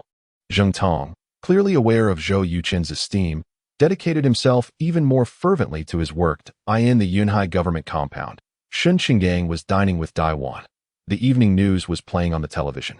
This was a daily ritual for the Shin family, alongside the upcoming Yangshe news. Daiwan remarked, Xiaozhou's Yuchen game company has developed a mobile game that is reportedly making quite a bit of money abroad. Have you heard? Shin Qinggang paused, responding, why would I pay attention to such matters? Frankly, I disapprove of Xiaozhou engaging in activities that could be harmful to the youth. Daiwan rolled her eyes, retorting, you old fossil, you have no understanding of modern society's youth. Shin Qinggang, slightly indignant, countered, and you do. Daiwan replied with pride, of course. Just consider the employment opportunities in the gaming industry. Do you have any idea how many college graduates are working in gaming-related fields? Over 1 million. Experts predict that in the next 3 years, that number could reach 3 million. Old Shun, if you dare to claim that gaming is detrimental to the youth, I guarantee you'll be immediately besieged by over 1 million industry professionals and tens of millions of gaming enthusiasts. Shin Qinggang responded, I only express my views at home. Last year, the government report for Yuhai City revealed that tax revenues from the gaming industry reached 52 billion. It truly astonished me. Daiwan huffed. You must be joking. Shin Qinggang sighed. I genuinely believe gaming can erode one's willpower, especially for children lacking self-control, which can be quite harmful, Daiwan asserted. Xiaozhou is developing mobile casual games targeting adults who own smartphones. Just then, the television mentioned Yuchen Game Company, immediately capturing their attention. According to several foreign media outlets, Fruit Knight, developed by Yuhai City's Yuchen Game Company, had created quite a sensation in Europe and America, achieving over 3 million downloads in a single day, setting a new record for mobile game downloads. To date, Fruit Knight has surpassed 30 million downloads in Europe and America and over 50 million in Xia country, ranking first among the 3 major gaming platforms. Mr. Zheng Tong, the head of the operations department at Yuchen Game Company, was interviewed by our station. The screen flashed to reveal Zheng Tong, clad in a suit with slightly thinning hair. Appearing on screen that he wore a smile, his eyes shining with vigor, exuding an air of confidence. Mr. Zheng, did your company anticipate Fruit Knight achieving such success? No, many of our developers considered this game too simplistic, believing it had no chance of success. Only our president, who is also the creative director of Fruit Knight, was confident enough to invest heavily in its international release, which led to today's results. Some predict that Fruit Knight's global sales could reach 100 million. What are your thoughts? 100 million is not our goal. We believe that in the next 3 years, Fruit Knight sales could potentially reach 300 million or even higher. Mr. Zhang, can you share your company's upcoming plans? In the near future, we will release another mobile game titled Angry Birds, hoping it will also resonate with gaming enthusiasts worldwide. After watching the news about Yuchen Game Company, Shin Qinggang chuckled. I never imagined this young man would truly make a name for himself. He must have earned quite a bit. Daiwan nodded. According to your precious daughter, Zhou Yuchen has already made over 2 billion from this game. Shin Qinggang exclaimed, good heavens! Has he paid taxes? Daiwan rolled her eyes. Exasperated, he speaks of post-tax profits. By the way, I must inform you that Xiaozhou intends to set up a trust fund of 100 million for Xiaoyaya in Hong Kong. Shin Qinggang's expression turned grave as he set down his chopsticks, asking, when? Daiwan shook her head. I'm not quite sure. Shin Qinggang pressed, why is he doing this? A glimmer of admiration flashed in Daiwan's eyes as she explained. Xiaozhou has expressed his concerns to Jingyun. He fears that if his entrepreneurial ventures fail in the future, he won't be able to provide a good life for Xiaoyaya. Thus, in a state of vigilance amidst comfort, the intention arose to ensure that Xiaoyaya would have a substantial sum of 100 million saved for her while fortune still favored them. Shin Qinggang expressed his discontent, asserting, is he implying that he does not trust us? Will we not provide Xiaoyaya with a good life in the future? Daiwan cast a sidelong glance at him and retorted, can you truly offer Xiaoyaya 100 million? Shin Qinggang was momentarily rendered speechless. Daiwan continued, from the beginning, I believe that Xiaozhou was a person of great responsibility, and it appears my judgment has not faltered. Lao Shun, if he proceeds in this manner, will it affect you? After a contemplative pause, Shen Changgang shook his head and replied, "It cannot be allowed. They are not legally recognized as father and daughter. The act of establishing a trust fund of 100 million for a child, despite lacking legal ties, would unambiguously appear as bribery from Zhou Yuchen to Shen Changgang in the eyes of outsiders." Daiwan suggested, "Then perhaps we should wait." Shen Changgang inquired, "What is the current relationship between Jingyun and Xiao Zhou?" "They are not together, are they?" Daiwan replied, "I am uncertain. However, I can assure you that even if they are together, I would not oppose it." Shen Changgang lapsed into silence for a moment, uttering no further words, and began to eat with his chopsticks. "Hello, is this Lao Shou?" That noon, Zhou Yuchen received a call from an unfamiliar number, with the caller directly addressing him as Lao Zhou, a term reserved for his former dormitory brothers. After a moment of reflection, a handsome yet somewhat unsavory-looking young man came to mind. "You must be Wu Liang." "Ha, indeed. It's a good brother, 5 years apart, and I can recognize your voice in an instant. Even if you turn to ashes, I would not forget you." Wu Liang was Zhou Yuchen's best friend and roommate from Yunhai University. His family was in the hotel business, wealthy and generous, often treating Zhou Yuchen and others to drinks and karaoke. His only flaw was a penchant for women. Within 6 months of entering university, he had already dated 4 different girlfriends, only to end up in a chaotic situation, beaten black and blue by all 4. Had it not been for Zhou Yuchen's past, it was uncertain whether he would have emerged alive. Despite Wu Liang's numerous romantic entanglements, his approach resembled that of Duan Zhengchun from Demigods and Semi-Devils, flirtatious but never lewd, treating each girlfriend with utmost kindness. Even when his indiscretions were revealed, none of his girlfriends spoke ill of him. Afterwards, he compensated each with an expensive set of cosmetics and a mobile phone. Such gestures made Wu Liang a trailblazer at Yuhai University. "Lao Zhou, since you have already been released, why haven't you come to find me? Luo Hao is associated with the underworld. Your family runs a hotel. Seeking you out would only bring trouble. So, have you pursued further studies or inherited the family business after graduation with my academic performance?" "Pursuing further studies is out of the question. I am now the deputy general manager of Longhu Hotel, tethered by my father." "Humph, you've certainly had your share of fun with the waitstaff, haven't you? I am not so indiscriminate as to chase after those within my own territory. When are you free? I would like to invite you over for a gathering." Dahua and Dezhong are also in Yunhai. Wu Liang referred to Chun Dahua and Sun Zhong, their fellow roommates. The former dormitory consisted of 4 members, Zhou Yuchen as the leader, Sun Zhong as the second, Wu Liang as the third, and the youngest, Chen Dahua, as the fourth. During their university years, the 4 shared an inseparable bond. After Zhou Yuchen's incarceration, the other 3 had attempted to visit him multiple times but were consistently rebuffed. "Set a time. How about tonight at 7 at my Longhu Hotel?" "Sounds good." Zhou Yuchen agreed. In the afternoon, he picked up Xiao Ye and returned home to prepare a meal for the mother and daughter.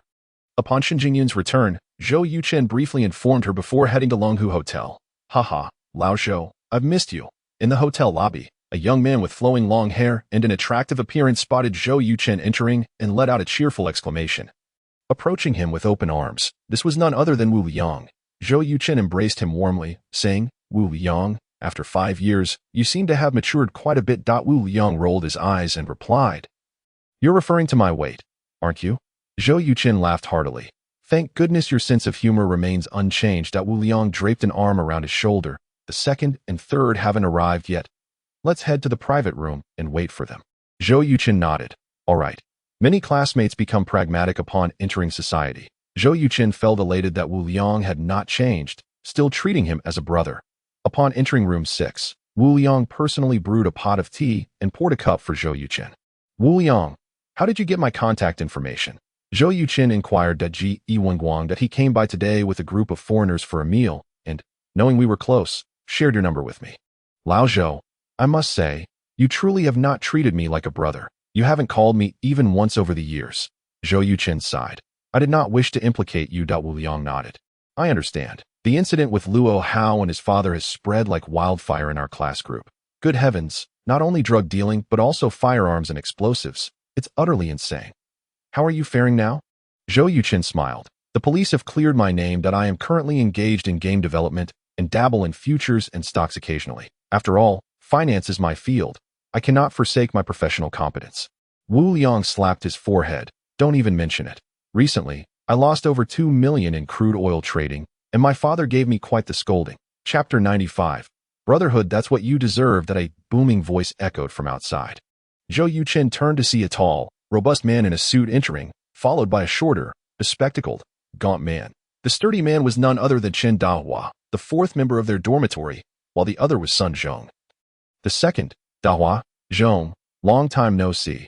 Zhou Yuchen rose, smiling. Lao Zhou, you finally decided to show your face, Chen Dahua exclaimed, embracing him excitedly. Zhou Yuchen pretended to speak in a hoarse voice. If you don't let go, I might suffocate.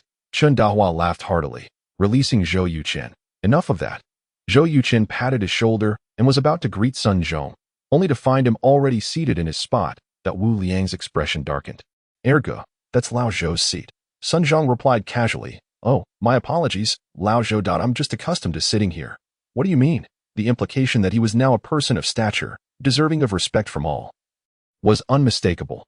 Having navigated society for several years, they could easily discern the underlying message. The previously vibrant atmosphere in the room instantly chilled. Zhou Yuchen fixed a deep gaze on Sun Zhong and said, It's all right. You can stay seated. To be honest, I am quite unaccustomed to sitting in the host position. With that, Zhou Yuchen took a seat to Wu Liang's right. Wu Liang, with a stern face, passed Zhou Yuchen the cup he had used. Chen Dahua, sensing the tension, quickly interjected, We are all brothers. What's the difference in seating? Zhou Yuchen added, Dahua is right. Wu Liang, hurry and serve the dishes. I am famished. Got it. Soon, an array of dishes and drinks adorned the table.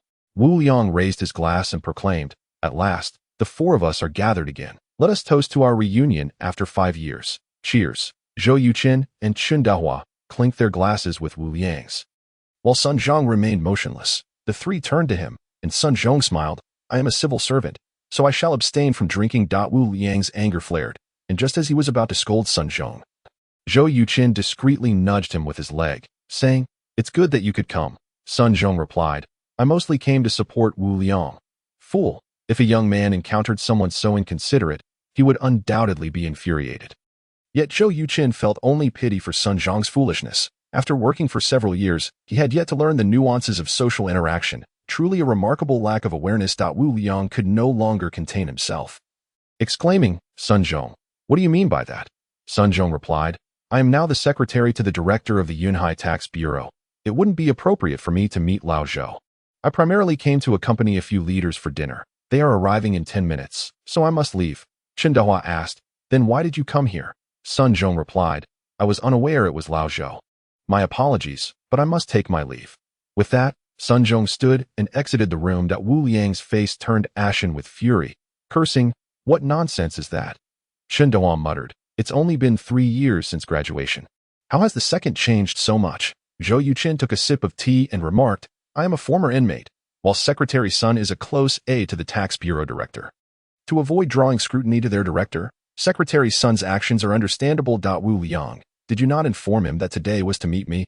Upon hearing Zhou Yuchen refer to Sun Zhong as Secretary Sun instead of De Zhong, Wu Liang realized that Zhou Yuchen had already excluded Sun Zhong from the Brotherhood. Wu Liang replied, When I called you, Dahua was right next to me. We initially planned to surprise Zhong, so we didn't inform him in advance. Little did we know. Zhou Yuchen teased, Weren't you too worried that I might bring you trouble? Wu Liang's expression shifted. What are you implying? We are brothers. We share both fortune and adversity. Chen Dahua slammed the table in agreement. Exactly. Zhou Yuchen felt a warmth in his heart, raising his glass. Come, let's drink to that. That. With the unwelcome presence of Sun Zhong gone, the atmosphere in the private room transformed dramatically after several rounds of drinks and dishes. Zhou Yuchen inquired, Dahua, what work are you engaged in now? Chen Dahua opened his arms. Lao Zhou, take a guess. Zhou Yuchen sized him up and replied, Banking. Chen Dahua, surprised, asked, How did you guess? Zhou Yuchen smiled. Bankers wear uniformed high-end suits. Chen Dahua gave him a thumbs up. Impressive. Zhou Yuchen remarked, Studying finance aligns well with a career in banking. Wu Liang scoffed. Lao Zhou, do you know who his father is? The head of the Yunhai branch of the Summer National Commercial Bank. If I hadn't overheard him calling Chen the bank president dad while handling some business at the bank last month, I would have never known. Chen Dahua sighed. Wu Liang, this is the 6th time you've complained about me. Wu Liang shot back. I'm angry that you don't treat me like a brother. Chen Dahua sighed. I never intended to hide it from you, nor was I afraid you would use my father for favors. To be honest, my parents divorced over a decade ago, and I've always lived with my mother, which is why I never mention my family. Damn! Wu Liang quickly slapped himself on the cheek. Dahua, I apologize. That was my mistake. I will drink a cup as punishment. Shen Dahua waved his hand. Let it go. I'm 25 now. If I still can't get over it, I consider myself overly sentimental. By the way, Lao Zhou, what are you doing now? Wu Liang interjected. He is involved in game development and also dabbles in stocks and futures. Shen Dahua responded. The stock market is treacherous, and futures are even more perilous. I've worked at the bank for 3 years and have seen countless people lose money in stocks and futures. Those who profit are nearly non-existent. Wu Liang, losing 2 million is already quite fortunate. Every year, Yunhai sees a dozen or so people who lose everything and end up jumping off buildings. Wu Liang turned to Zhou Yuchen and asked, Lao Zhou, are you losing or making money? Zhou Yuchen chuckled. Perhaps I am just lucky. I have consistently made profits. Wu Liang queried. How much have you earned? That was a matter of absolute privacy, one that only the carefree Wu Liang would dare to ask. Had it been anyone else, Zhou Yuchen would not have offered them a pleasant demeanor. Chapter 96. The shock of the crowd. Over $1 billion. Zhou Yuchen had gained over $1 billion from crude oil futures and another $1 billion from stocks in Dongxi Network Business Company, totaling around $2.5 billion. He mentioned over $1 billion primarily to appear modest, but to Wu Liang and Shen Dahua, it sounded utterly preposterous. Wu Liang laughed. Lao Zhou, not bad at all. 5 years apart, and you've learned to boast. Shen Dahua added. The problem is, this boast lacks any credibility. If you had said hundreds of thousands or millions, we might have believed it, but over $1 billion, we would never believe that. Zhou Yuchen took a bite of food and retorted, if you don't believe it, then so be it. Seeing Zhou Yuchen's nonchalant demeanor, Shen Dahua suddenly realized something. His face filled with shock. Lao Zhou, did you really earn over $1 billion? Zhou Yuchen replied irritably. Am I going to lie to you for some candy? What the hell? Wu Liang exclaimed excitedly. Lao Zhou, you are on the path to becoming a stock god. Zhou Yuchen chuckled. Let's not get ahead of ourselves. Not long ago, I also bought crude oil. I only made some money after shorting it when the price rose above $40. It was all just luck. Wu Liang stated, others may attribute their success to luck, but I refuse to believe that your fortune is mere chance. Back in school, you were the top of the class, completing 4 years of courses in under 2 years, truly the pinnacle of excellence. A top student earning over $1 billion through luck. I cannot accept that. Lao Zhou, how about you take me under your wing? Shen Dahua chimed in immediately. Count me in as well. I'm looking to buy a house and still need quite a bit of money. Zhou Yuchen inquired, how much do you need? I can lend it to you. Shen Dahua paused, a warm feeling flooding his heart. Wow. Lao Zhou, with that statement, I might just shed a tear. However, while we can trade stocks and futures together, I would prefer not to borrow money. Once I borrow from you or Wu Liang, I would feel inferior to you, and I wouldn't be able to bear it psychologically. Zhou Yuchen greatly admired Shen Dahua's integrity. Nodding, understood. How about this? When I discover a good opportunity, I will definitely let you know. You can choose to join or not. Wu Liang asserted. Of course I will join. If I can't trust anyone else. How can I not trust you? Right, Dahua? Shen Dahua nodded. Exactly. After a hearty meal, Wu Liang bid farewell to Zhou Yuchen and Shen Dahua as they exited. They happened to encounter Sun Zhong, who was accompanying several imposing middle-aged men. At that moment, he was slightly hunched over, his face plastered with a smile, resembling a courtier from ancient times. Lao Zhou, what brings you here? A familiar voice called out. Zhou Yuchen turned to see the speaker was none other than Shen Qinggang. Dressed in casual attire. Uncle Shen, I'm just gathering with a couple of college classmates. Shen Qinggang replied. Oh, I see you've had quite a bit to drink. Would you like me to give you a ride? At the same time, Sun Zhong's expression changed dramatically. He could hardly fathom that a man once incarcerated could be so closely connected to Shen Qinggang, the deputy mayor and head of public security in Yunhai. Zhou Yuchen glanced at Sun Zhong with intention, smiling. No need. My classmates have arranged for a designated driver. Lao Shen, who is this young man? To have you personally see him off. A middle-aged man standing to the left of Sun Zhong inquired. Shen Qinggang chuckled and said, This is Zhou Yuchen, a junior of mine. Little Zhou, this is Director Zhang Yiming from the Yuhai Tax Bureau. Zhou Yuchen promptly extended his hand, greeting with respect. Director Zhang, it's a pleasure to meet you. Zhang Yiming appraised Zhou Yuchen for a moment, shook his hand, and inquired. So, you are Little Zhou? What line of work are you in? Before Zhou Yuchen could respond, Shen Qinggang interjected. Old Zhang, weren't you planning to thoroughly investigate the taxes of the Yuchen Gaming Company at the end of the year during our meal? Zhang Yiming, a perceptive individual, immediately grasped Shen Qinggong's implication and laughed heartily. So, you are the owner of the Yuchen Gaming Company. Young man, impressive. Your game is a source of pride for our summer nation. Zhou Yuchen replied modestly, Director Zhang, you flatter me. It's merely a game, and I still have a long way to go. However, I firmly believe I am not far from truly bringing honor to my country. Upon hearing Zhou Yuchen's words, Zhang Yiming expressed his admiration, patting him on the shoulder. Ambitious, I will remember you. If one day you truly achieve that, I will invite you here for a meal, and let old Shen accompany us. Shen Qingang laughed. No problem. Zhou Yuchen assured, I will certainly strive for it.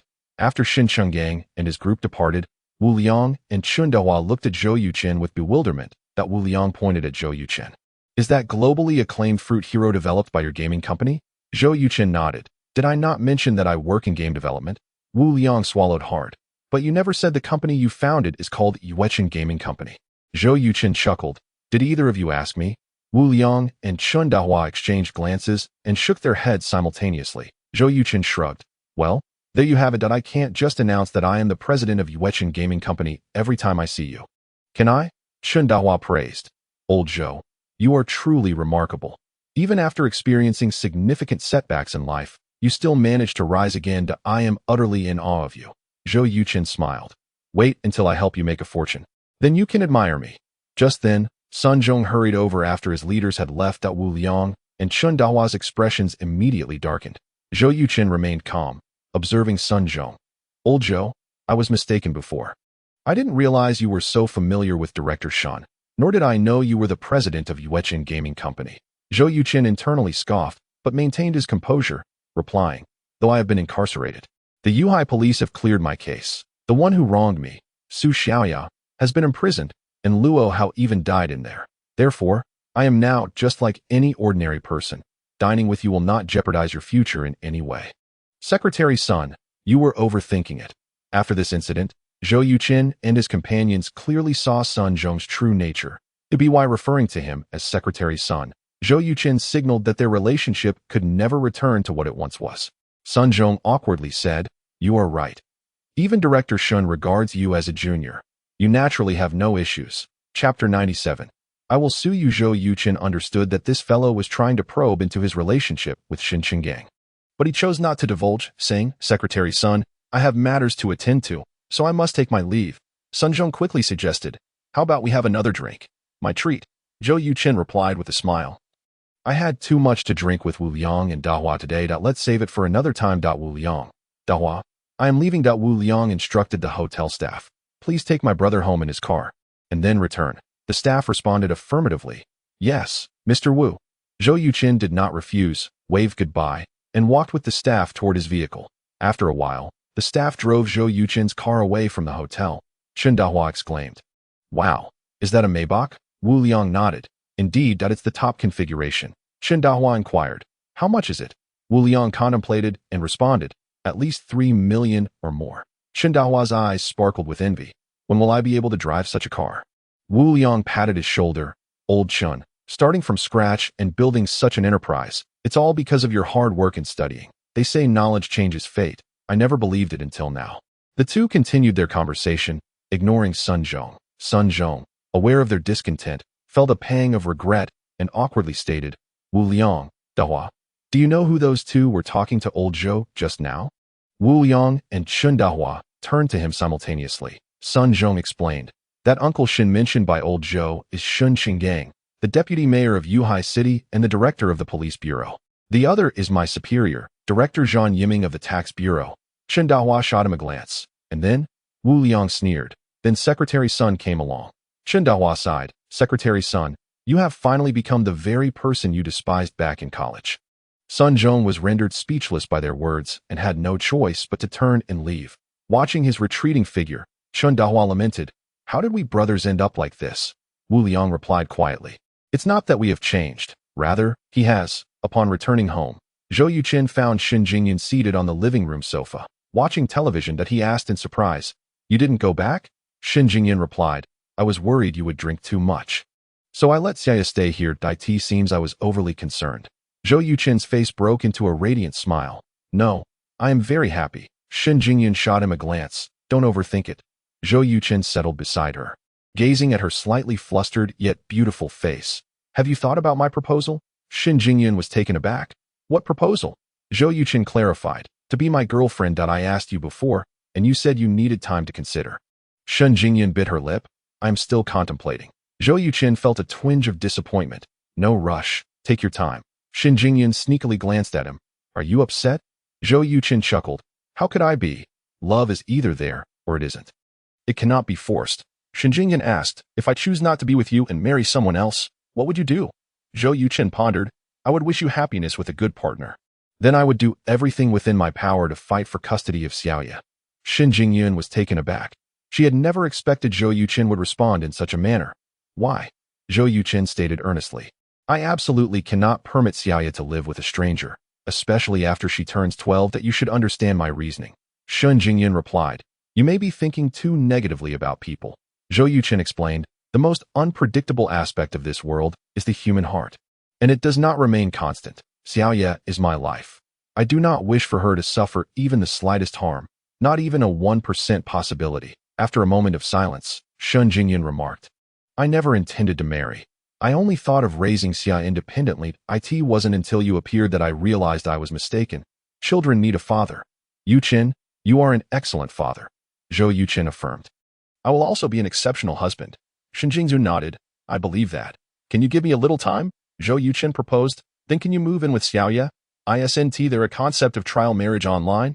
We could try living together for a while. Shen Jingyun laughed. You want me to cohabit with you before I am even your girlfriend? What if you unleash your primal instincts? Zhou Yuchen reassured. Living together is the best way to nurture feelings to as for any primal instincts. That is something that will never happen. Shen Jingyun contemplated. I will think about it. Zhou Yuchen sighed. You people who eat government salaries really love to think things over. Don't you? Shen Jingyun burst into laughter. Her smile was like a blooming flower, rendering Zhou Yuchen momentarily entranced. Shen Jingyun, feeling a bit shy under his gaze, playfully asked, Have you looked enough? Zhou Yuchen shook his head. Not at all.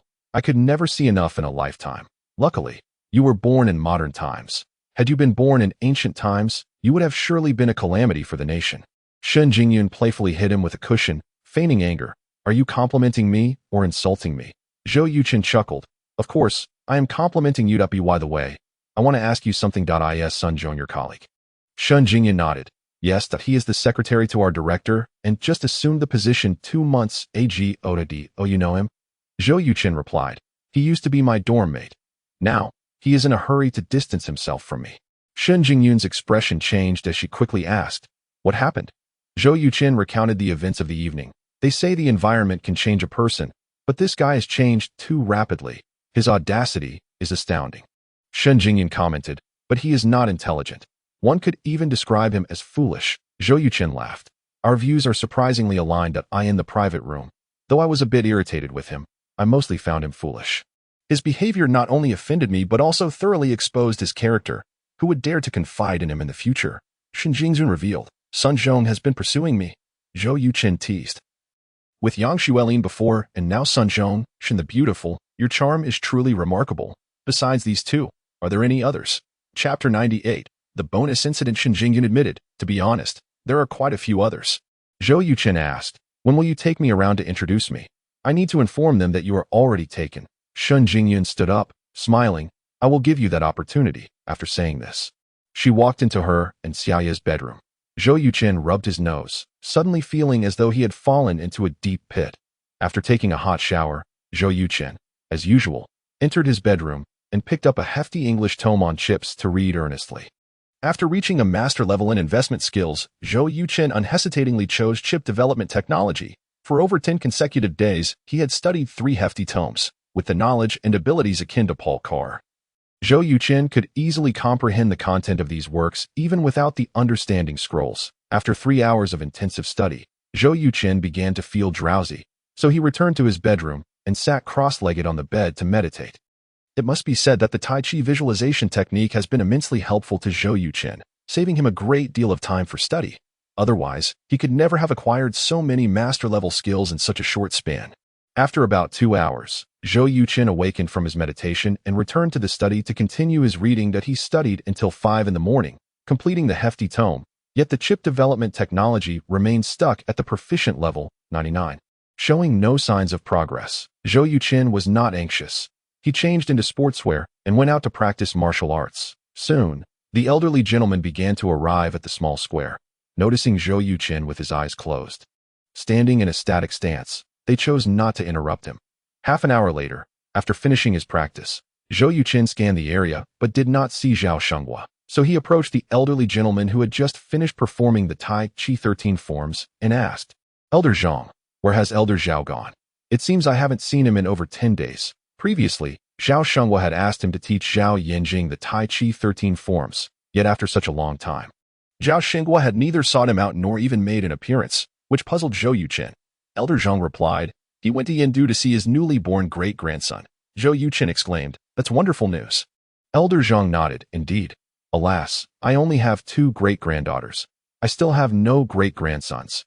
Zhou Yuchen reassured, "Don't worry. I believe you will have one soon." Elder Zhang said, "May your words bring me good fortune." Returning home, Zhou Yuchen entered the kitchen. After preparing breakfast, Shun Jingyun attended to the child to have breakfast.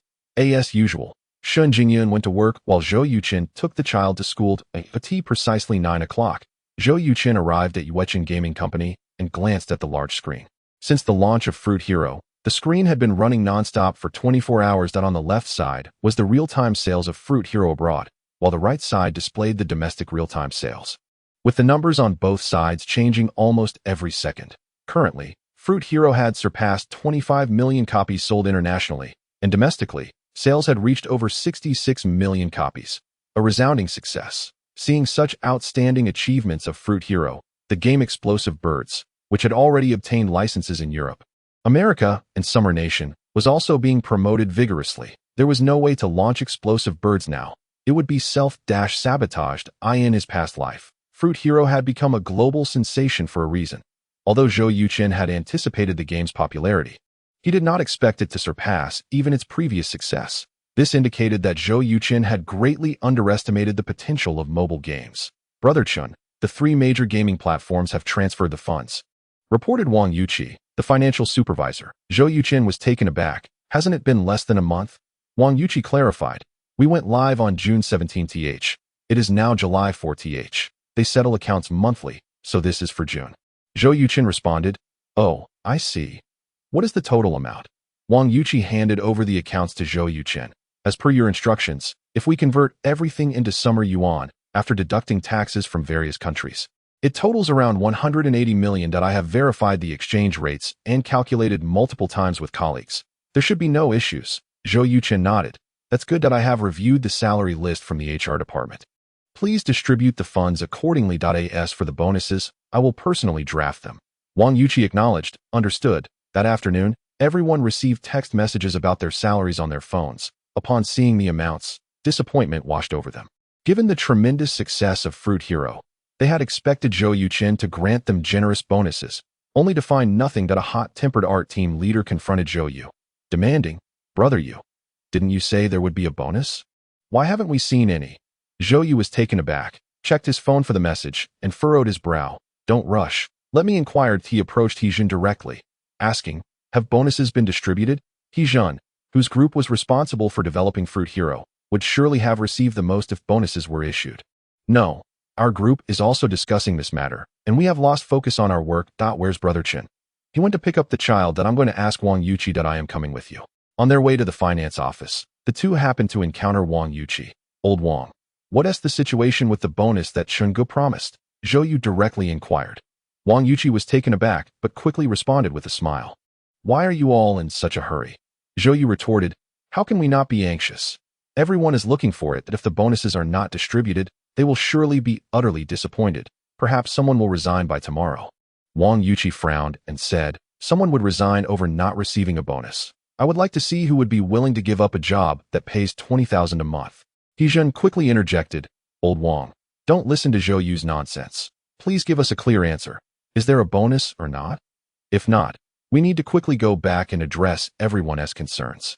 Wang Yuqi, somewhat annoyed, replied, "After all this time, don't you know Yugu's character? Rest assured, everyone in the company will receive bonuses, and your group will have the highest amount." Chapter 99. First encounter with a superstar, Zhou Yu's expression brightened at this news and asked, "How much?" Wang Yuqi waved the list in his hand and replied, "Each member of your and Haiyang's group will receive 50,000, while each member of Hezhun's group will receive 80,000.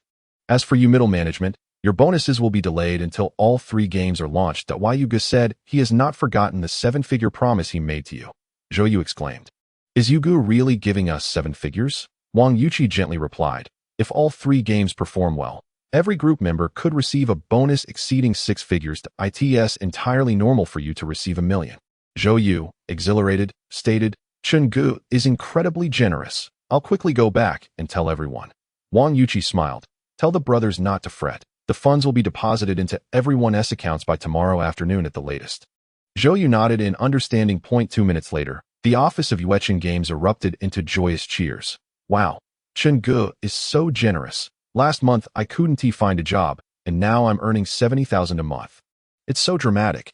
70,000. The members of Group 3 are each getting 100,000. Don't worry. Once Angry Birds launches next month, we can also earn 100,000. Working for such a generous boss gives us motivation." After a while, the members of Groups 2 and 3 also learned of the news, and the cheers grew even louder. In his past life, Zhou Yuchen grasped a crucial principle.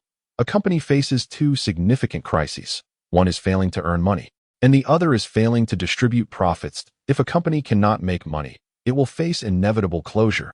There is nothing to debate. However, if it does earn money but encounters issues during distribution, the blame rests squarely on the owner. Why was Huawei able to become the most formidable tech company in the summer country and even the world? It was because its founder entrusted the majority of the company's shares to the workers' union, retaining less than 1% for himself. This instilled a sense of ownership among employees, leading to significant cohesion and loyalty. While Zhou Yuchen may not possess the same magnanimity as Huawei's founder, he certainly could provide his employees with salaries that far exceed those in the industry. Moreover, Fruit Hero is projected to yield an income of at least 300 to 400 million, while the total salaries and bonuses he provides to employees amount to less than 30 million. The disparity is significant enough to evoke a sense of embarrassment in Zhou Yuchen. On his way home with Xiaoya, Zhou Yuchen received a call from Shun Jingyun. "Hello, Jingyun. What's up? Have you picked up Xiaoya?" "Yes, I have. Could you go to Mingda Community and pick up a friend of mine? She's waiting downstairs, but I'm tied up. Please give me your friend's contact information. I'll call her once I arrive. Her identity is special. I can't share her number without her permission. Once you arrive downstairs, just bring Xiaoya down. She'll know you're the person she's waiting for." So mysterious. "All right, I understand." Half an hour later, Zhou Yuchen's car slowly stopped in front of Shun Jingyun's building. He opened the door and carried Xiaoya out.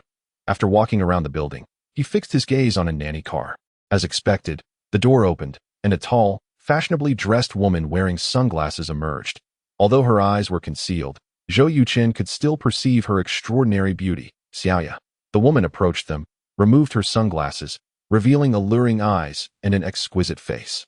"Aunt Yang," Xiaoya called out obediently. The woman pretended to be angry. "Didn't we agree you'd call me Yang Mama?" Xiaoya, with a clever twinkle in her eye, asked, "Did you bring me a toy?" The woman laughed. "You little rascal are so clever. The toy is in the car. I'll get it for you shortly." Xiaoya immediately switched her tone, saying, "Thank you, Yang Mama." The woman gently stroked her cheek and turned to Zhou Yuchen, asking, "You must be Xiaoya's father, Zhou Yuchen?" Zhou Yuchen nodded. "Yes." The woman introduced herself. "I'm Yang Lei, Jingyun's best friend and Xiaoya's godmother." "Yang Lei?" Zhou Yuchen felt the name was somewhat familiar. "You're the singer Yang Lei, aren't you?" Yang Lei joked. "I suppose I'm not famous enough." Zhou Yuchen replied, "I'm not very familiar with the entertainment industry. I can only recall 5 or 6 names, and you are indeed well known." Yang Lei inquired, "What did Jingyun arrange?" Zhou Yuchen explained, "She's at work and couldn't make it, so she asked me to bring you to my place. She should be back around 6. Yang Lei responded, "All right, I'll go with you." Waving to the nanny car, Yang Lei picked up Xiaoya and followed Zhou Yuchen to his car. Zhou Yuchen opened the door and took Xiaoya from Yang Lei, placing her inside the car. Once Yang Lei got in, he closed the door. From Zhou Yuchen's actions, Yang Lei could tell he was a thoughtful and perceptive person, and a glimmer of appreciation flashed in her eyes. In less than 5 minutes, Zhou Yuchen arrived at the entrance of his community. After speaking to the security guard and registering the license plate of Yang Lei's nanny car, he returned to his vehicle and drove in. Yang Lei exclaimed, "You and Jingyun live so close." Zhou Yuchen replied. I moved to Yunhai 2 months ago to conveniently care for and pick up the child. I bought a house nearby. Yang Lei nodded. You're quite considerate. Zhou Yuchen parked the car and opened the back door. Yang Lei stepped out with Xiaoya in her arms. Following them, a middle-aged woman emerged from the nanny car, holding a teddy bear, presumably Yang Lei's manager. She glanced at Zhou Yuchen with a hint of caution and said, Mr. Zhou, I'm Yang Lei's manager, Li Hui. May I come in for a glass of water? Zhou Yuchen nodded with a smile. Of course, that's no problem. To be honest, I'd rather not have any rumors with Miss Yang. Zhou Yuchen was not offended by Li Hui's mistrust, if he were in her shoes. He would also hesitate to send a female artist to a stranger's home. Li Hui's expression softened. Then I'll take you up on your offer. Chapter 100. I'm testing him taking the elevator. Zhou Yuchen carried Xiaoya while leading Li Hui and Yang Lei into his home. Wow, your place must be over 300 square meters, Yang Lei exclaimed in astonishment, gazing at the luxurious living room. Zhou Yuchen poured water for her and Li Hui, saying, It's 320 square meters. This must have cost several million. Did you pay in full? Yang Lei asked. Zhou Yuchen nodded. Yes, it totaled 45 million. Yang Lei inquired. Is your family wealthy? As a rising star in the music industry, Yang Lei had earned over 100 million in her 2 to 3 years of work, and she found it hard to believe that Zhou Yuchen, so young, could have earned over 40 million. Zhou Yuchen chuckled. My family isn't rich. I earned it all by myself. Miss Yang, are you about to ask what my profession is? I work in finance and game development. Yang Lei replied. I apologize for being so inquisitive. It's just that Jingyun hasn't told me anything about you. If it weren't for my surprise visit, I wouldn't even know you existed. Zhou Yuchen said, No problem. Miss Yang and Ms. Li, please entertain Xiaoya for a while. I'll go cook in the kitchen. Li Hui stood up. Do you need any help? Zhou Yuchen waved his hand. No, I can manage on my own. Xiaoya hugged her teddy bear and said, Yang Mama, Dad's cooking is delicious. Yang Lei laughed. Really? Who cooks better? Your mom or your dad? Xiaoya whispered. Of course my dad, but you can't tell Mom. Yang Lei playfully pinched her nose. You little clever one. Perhaps due to her friend's visit, Shun Jingyun returned home half an hour earlier than usual.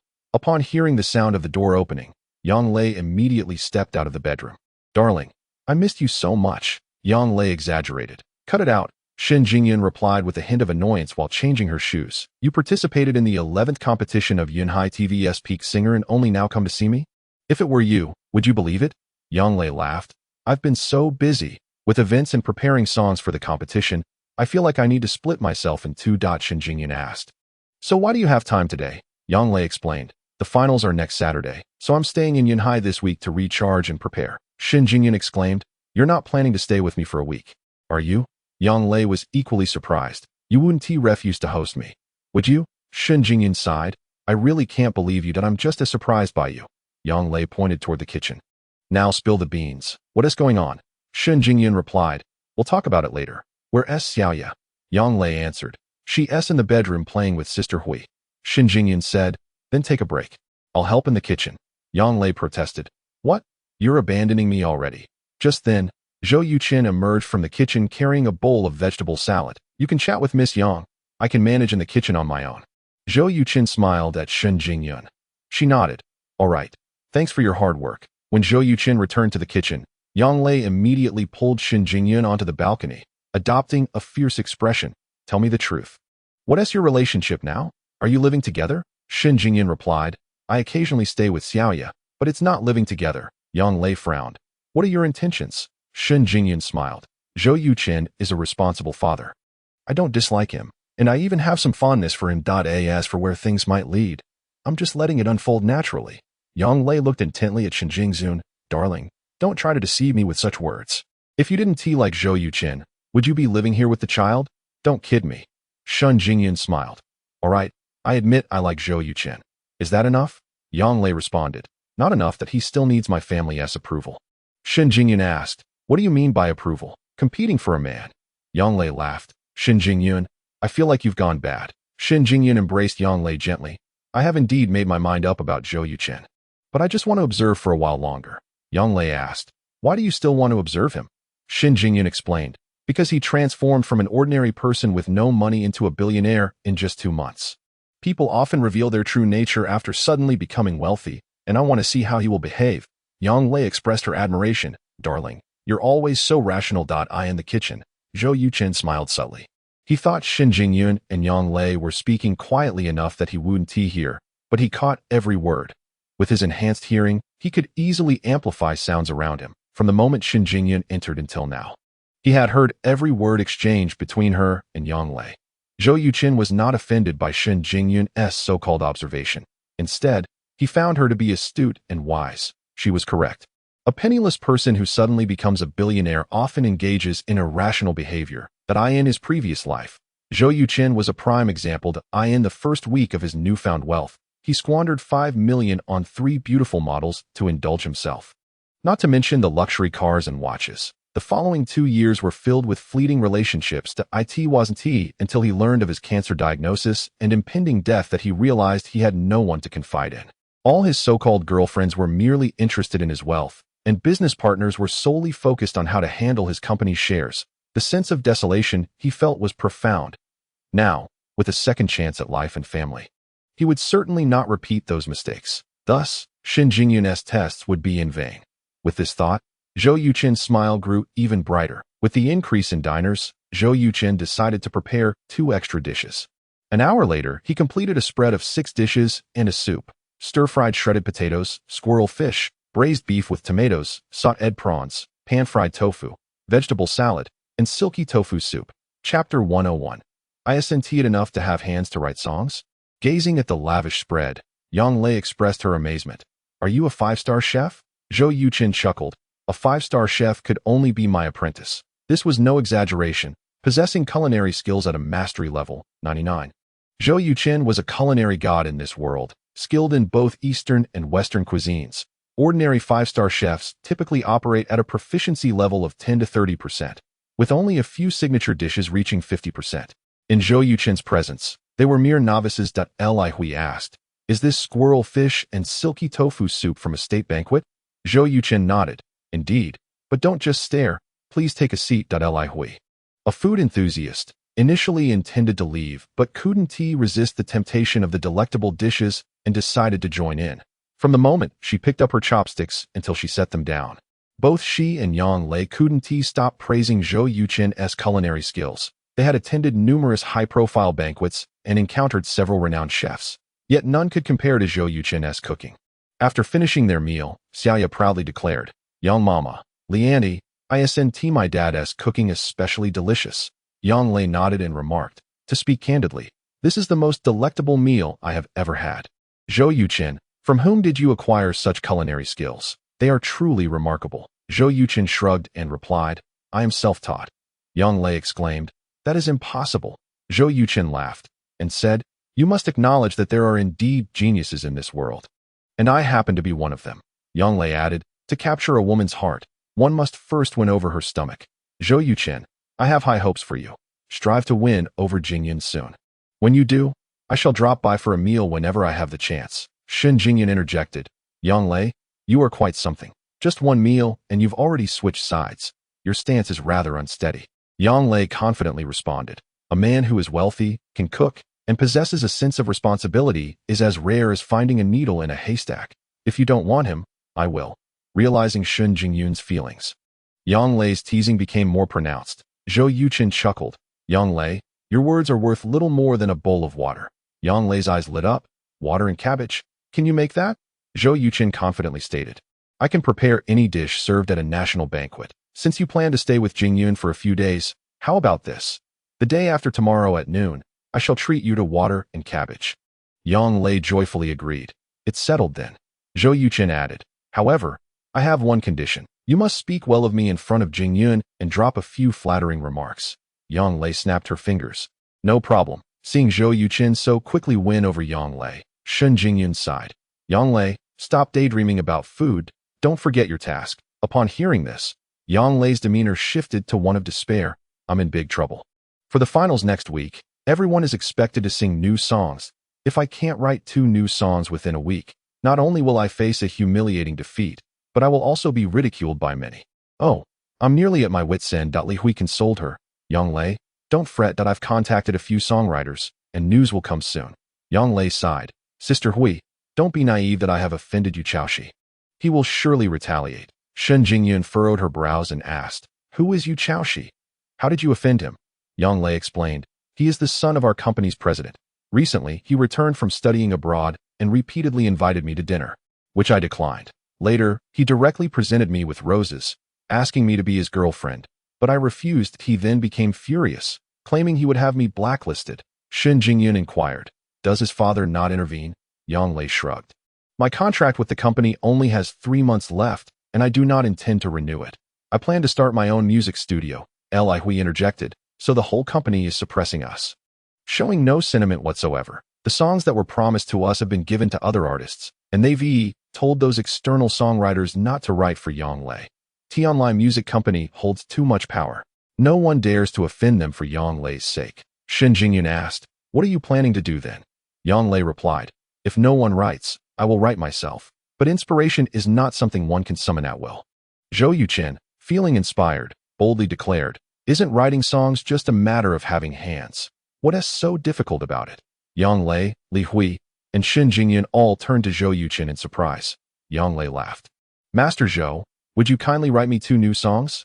Zhou Yuchen nodded earnestly, "Certainly." Yang Lei was taken aback. "You really can write songs?" Zhou Yuchen explained, "For years ago, I was quite impoverished to earn some money. I began learning to write songs that in 6 months. I composed dozens of them. I offered one for sale, but the buyer only offered 50,000. I refused, so I sold the rights for 3 years instead. Earning 30,000. I found this profession unreliable and ceased my endeavors. In his previous life, Zhou Yuchen was acknowledged as the king of karaoke, capable of singing 200 to 300 songs. After traversing into this world, he sold a classic song for merely 30,000, deeming it a disgrace to the classics of earth, thus abandoning the thought of selling songs and dedicating himself to practicing Xingyi Quan. His boast that one merely needs hands to write songs and his claim of composing dozens in 6 months were primarily to establish a foundation for presenting his songs, ensuring Yang Lei would not perceive him as an oddity.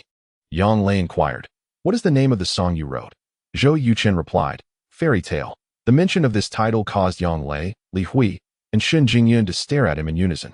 Fairy Tale had become one of the most classic songs in the music scene of Xia country, and the singer Huang Xiangfei ascended to stardom due to it, performing no less than 500 times in 4 years and profiting immensely. The trio was astonished that such an impressive song was penned by Zhou Yuchen. Li Hui, aware of the significance of a top-tier creator, swallowed hard and asked, "Are you teacher Zhou Wuming?" Zhou Yuchen was taken aback. "Who is Zhou Wuming?" Yang Lei hurriedly explained. "He is the creator of Fairy Tale. You aren't referring to another fairy tale, are you?" Zhou Yuchen smacked his forehead. "How could I forget, when they asked me what name to publish under? I casually said Zhou Wuming. 4 years have passed, and I nearly forgot." Yang Lei, skeptical, asked, "Are you truly Zhou Wuming? Do you have a contract?" Zhou Yuchen stood up. "Let me check the study. I believe I have it tucked away in a book." 5 minutes later, Zhou Yuchen returned with an agreement for the sale of song rights and handed it to Yang Lei. After she reviewed it, she passed it to Li Hui. A glimmer of excitement flashed in Li Hui's eyes as she asked, "Teacher Zhou, have you renewed the rights agreement with Huang Xiangfei?" Upon learning Zhou Yuchen was Zhou Wuming, Li Hui's manner of address changed. Zhou Yuchen shook his head. "No," Li Hui noted, "the 3-year rights have long expired. Yet Huang Xiangfei continues to perform it. This is a blatant breach of contract." Yang Lei seethed. "Huang Xiangfei is just Yu Chaoshi's lackey, constantly causing me trouble. If I were to throw this agreement in his face, he would surely weep like a dog. Zhou Yuchen, could you entrust the copyright issue of Fairy Tale to me? Rest assured, I will secure the best price for you." Zhou Yuchen pointed to Shen Jingyun. "If she agrees, then it's settled." Shen Jingyun replied, "This is your matter. You handle it yourself. It has nothing to do with me." Zhou Yuchen smiled. "Everything I have is yours, especially the rights to this song." Shen Jingyun was rendered speechless, yet inwardly delighted. Yang Lei gave Zhou Yuchen a thumbs up. "You can utter such cheesy lines. Your audacity is commendable." Zhou Yuchen shrugged. "I like Jingzun. There's no shame in admitting it." "Yang Lei, can we discuss the new song now?" Yang Lei's eyes sparkled. "Of course, that if the songs you write satisfy me, I can offer 3 million, which is already the top price in the domestic music industry." Zhou Yuchen replied nonchalantly, "For the first 2 songs, I will not accept payment." "What do you want then?" The smile vanished from Yang Lei's face, for she understood that things offered for free are often the most expensive. "Indeed," Zhou Yuchen stated, "I own a game company that has finished developing 2 mobile casual games. The first has already launched and performed quite well. The second will be available next Thursday, called Angry Birds. I would like to exchange 2 songs of quality no less than fairy tale for you to feature the game prominently on your personal WeChat for half a month. What do you think? WeChat serves a role akin to that of blogs in the previous life, providing celebrities with a platform to share their schedules and work. While preparing meals, Zhou Yuchen had researched Yang Lei's situation and discovered she had over 30 million followers on WeChat. With active users exceeding 500,000, if Angry Birds could be pinned on her WeChat for half a month, it would undoubtedly boost the game's sales tremendously. Yang Lei's expression shifted. You want me to help promote your game? Zhou Yuchen, your calculations are rather shrewd. Zhou Yuchen replied. Angry Birds is a casual game. I assure you it will not harm your reputation. Yang Lei scoffed. Are you under the impression that because Fruit Ninja became a global hit, your game will achieve similar success? Zhou Yuchen, you are dreaming. The success of a game depends on various factors. Promotion is merely one aspect. The primary consideration is whether it is enjoyable. Shen Jingyun cleared her throat. Yang Lei, Fruit Ninja is his creation. What? Yang Lei looked at Zhou Yuchen in shock. You truly are a treasure of a man. Zhou Yuchen corrected her. I am not a boy. I have a daughter. Yang Lei could not help but laugh. You are quite humorous, Sister Hui. What do you think? Li Hui pondered for a moment and said, after the success of Yuchen Game Company's Fruit Ninja, it has been hailed as a domestic hero by countless players. Helping promote it should not negatively impact you. On the contrary, if Angry Birds achieves global success, you may benefit from it. Yang Lei agreed. All right, I will take on this matter. Zhou Yuchen, when will you provide me with the songs? Zhou Yuchen responded. Now that I have heard your voice, it is versatile, resonant, and ethereal, with high notes reaching E6. Truly impressive. Generally, to score well in a singing competition, one must either shock the audience with high notes or touch their hearts with emotion. Which do you prefer? Yang Lei was astonished. I can choose the songs. Zhou Yuchen nodded. Of course. Didn't I mention? I have written dozens of songs, and their lyrics and melodies are all in my mind. I can select songs based on your needs. Yang Lei considered. The finals will have 2 rounds. The first song is a duet, requiring a partner. The second song is the final song of the entire competition. I hope it can be one filled with emotion. Zhou Yuchen inquired. Is it a female-female duet or a male-female duet? Yang Lei replied. Most participants are male-female duets, but if possible, I would prefer a female-female duet. Zhou Yuchen stood up. Wait for me 10 minutes. Returning to the study, Zhou Yuchen sat down, his mind racing as he searched for suitable female-female duet songs for Yang Lei in his previous life. Such songs were scarce, with most being male-female duets. However, many stunning female-female duets had appeared in various music competitions. Zhou Yuchen immediately thought of the renowned high-pitched song Left Hand Points to the Moon, which could easily be transformed into a duet, albeit it would require both female singers to possess exceptional vocal prowess. Should either falter, the performance would fail. However, if both could flawlessly deliver the high notes, securing first place would be a certainty. For the second emotional song, Zhou Yuchen chose As Desired, which praises the dedication of the older generation and expresses pride in the nation's growing strength. Once this song is released, it would overshadow all others. 10 minutes later, Zhou Yuchen emerged with the sheet music for Left Hand Points to the Moon and As Desired. Yang Lei swiftly took the songs. First examining As Desired, after reading it, her eyes brimmed with astonishment. Zhou Yuchen, you are incredible. The lyrics and melody are fantastic. I doubt I could ever write such a great song in my lifetime. Zhou Yuchen responded nonchalantly. It's just a song. It's nothing special. Shen Jingyun asked. May I take a look? Yang Lei immediately handed over the sheet music for As Desired. Zhou Yuchen was surprised. You understand music as well? Yang Lei laughed. Not only do I understand music. In high school, Jingyun was particularly fond of singing and could reach E6 high notes. She understands 6 musical instruments, which even stunned Yunhai Music Academy.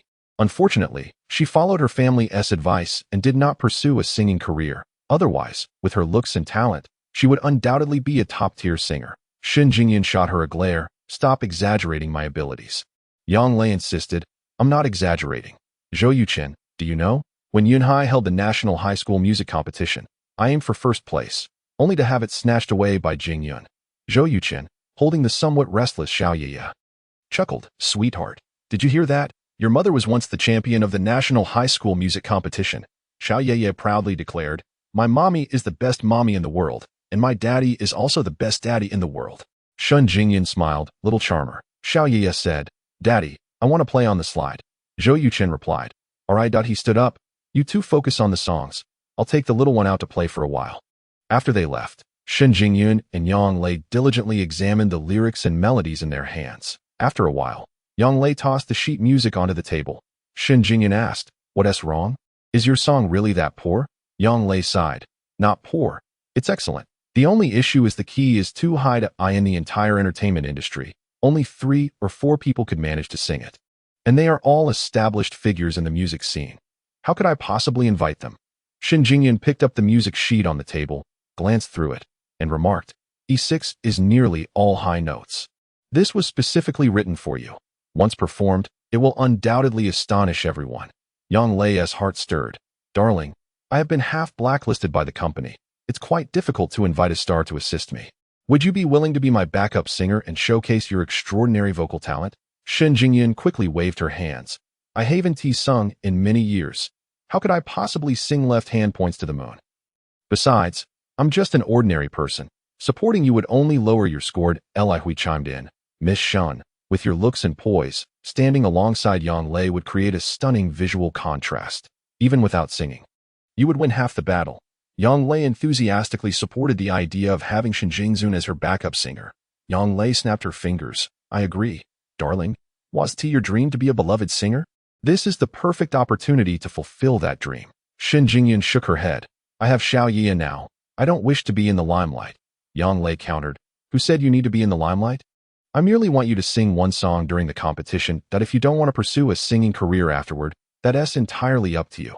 Sweetheart, possessing the skills to slay dragons, but lacking a dragon to slay. Surely you can't be content with that." Shen Jingyun fell silent. Since elementary school, she had harbored a love for singing, waking early each morning to practice her vocal skills. She had not ceased even as the college entrance exams approached. Eventually, her dream of singing was forcibly extinguished by Shun Chenggang and Dai Wan, leading her to enroll in the finance program at Qinjiang University. Nevertheless, she continued to take music electives throughout her college years. It was only after she unexpectedly spent the night with Zhou Yuchen and gave birth to Xiao Ye that she completely abandoned that dream. Now, Yang Lei's words began to waver Shen Jingyun's resolve. Indeed, why couldn't she sing just once? Even if it were only once, it would fulfill her dream. Upon witnessing Shen Jingyun's expression, Yang Lei realized that her dear friend was smitten. Thus, she pressed on, saying, "Isn't your fantasy novel Magic Witch slated for publication? We could certainly promote it on television." "Absolutely not," Shen Jingyun hurriedly replied. "I cannot afford to lose face. The mere fact that Magic Witch is being published fills me with immense joy. Its sales figures do not concern me. If children enjoy it, they will buy it. And if they do not, there is no need for aggressive marketing." It turned out that, in addition to her professional endeavors, Shen Jingyun dedicated 2 years to penning a fantasy novel, Magic Witch, perfectly suited for readers aged 8 to 18. With Dai Wan's assistance, she submitted Magic Witch to Xiaohua Publishing House. Following their review, Shen Jingyun made 2 revisions before it met the publication criteria. Next Wednesday marks the day Magic Witch will be available in major bookstores nationwide. A promotional spot on Peak Singer would undoubtedly enhance its sales prospects. Zhang Lei sighed, remarking, "You are too traditional. We live in an age where even fine wine fears being overshadowed. Good works require promotion. Otherwise, who will recognize their merit? You ought to take a leaf out of Zhou Yuchen's book. His games have become immensely popular, and he employs 2 soon-to-be hits to garner attention, demonstrating his understanding of marketing's significance." Shen Jingyun replied, "He is he, and I am I. Please do not conflate us." Zhang Lei chuckled. "Once you two become a couple, it will be difficult to keep your identities separate." Returning to the matter at hand, she inquired, "So, will you or will you not agree?" After pondering, Shen Jingyun responded, "I can be a guest vocalist for Yun, but Left Hand Points to the Moon is too challenging for me to perform." Zhang Lei beamed. "No problem. We will sing Ryun together, and I will handle the solo for Left Hand Points to the Moon. Today is indeed my lucky day. Not only have I secured 2 new songs, but I have also found a duet partner." Shen Jingyun picked up the sheet music for Yun and exclaimed, "To be honest, I truly adore this song. The patriotic sentiment it conveys is deeply moving." Zhang Lei nodded in agreement, stating, "I share your sentiments that we must acknowledge that Zhou Yuchen is a musical genius. If he chose to enter the entertainment industry, just with Fairy Tale, Rin, and Left Hand Points to the Moon, He could easily become a top producer at a few more songs of similar caliber, and we would witness the emergence of yet another musical prodigy in our nation. Shen Jingyan laughed. Perhaps he has no interest in such pursuits. Zhang Lei asked. Why is that? Shen Jingyan replied. His study is filled with hundreds of books, primarily on science, finance, and the internet, that I have not seen a single book on music. How could someone like him possibly delve into music? Zhang Lei sighed. What a shame, Shen Jingyan remarked. But for you, it is a blessing that if Zhou Yuchen becomes a prominent figure in music, many artists will seek his compositions. At that point, whether he has time for you is uncertain. Conversely, if he chooses not to pursue that path, he will write songs solely for you. Wouldn't that be a windfall for you? In Chapter 104. New tasks, Zhang Lei exclaimed. Exactly.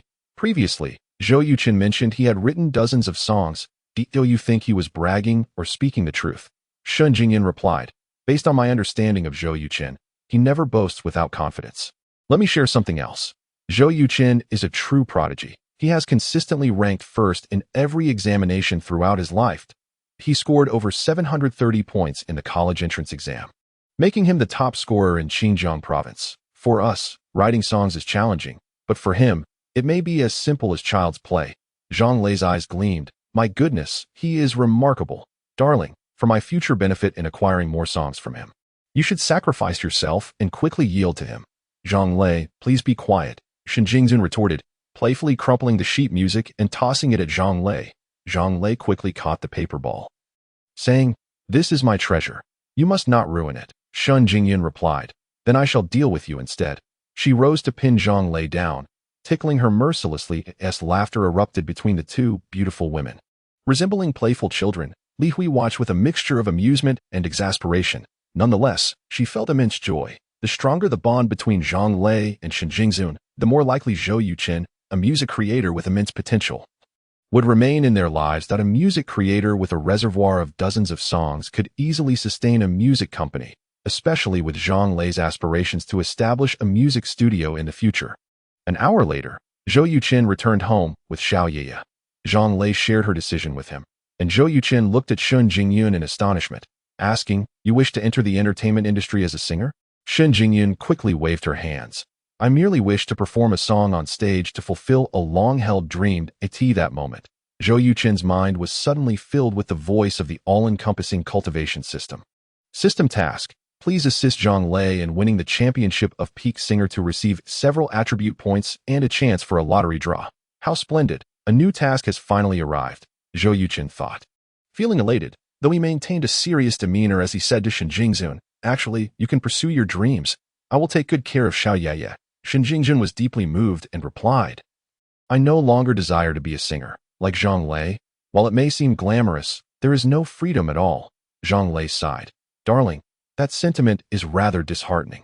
Zhou Yuchen remarked, To gain something, one must inevitably lose something.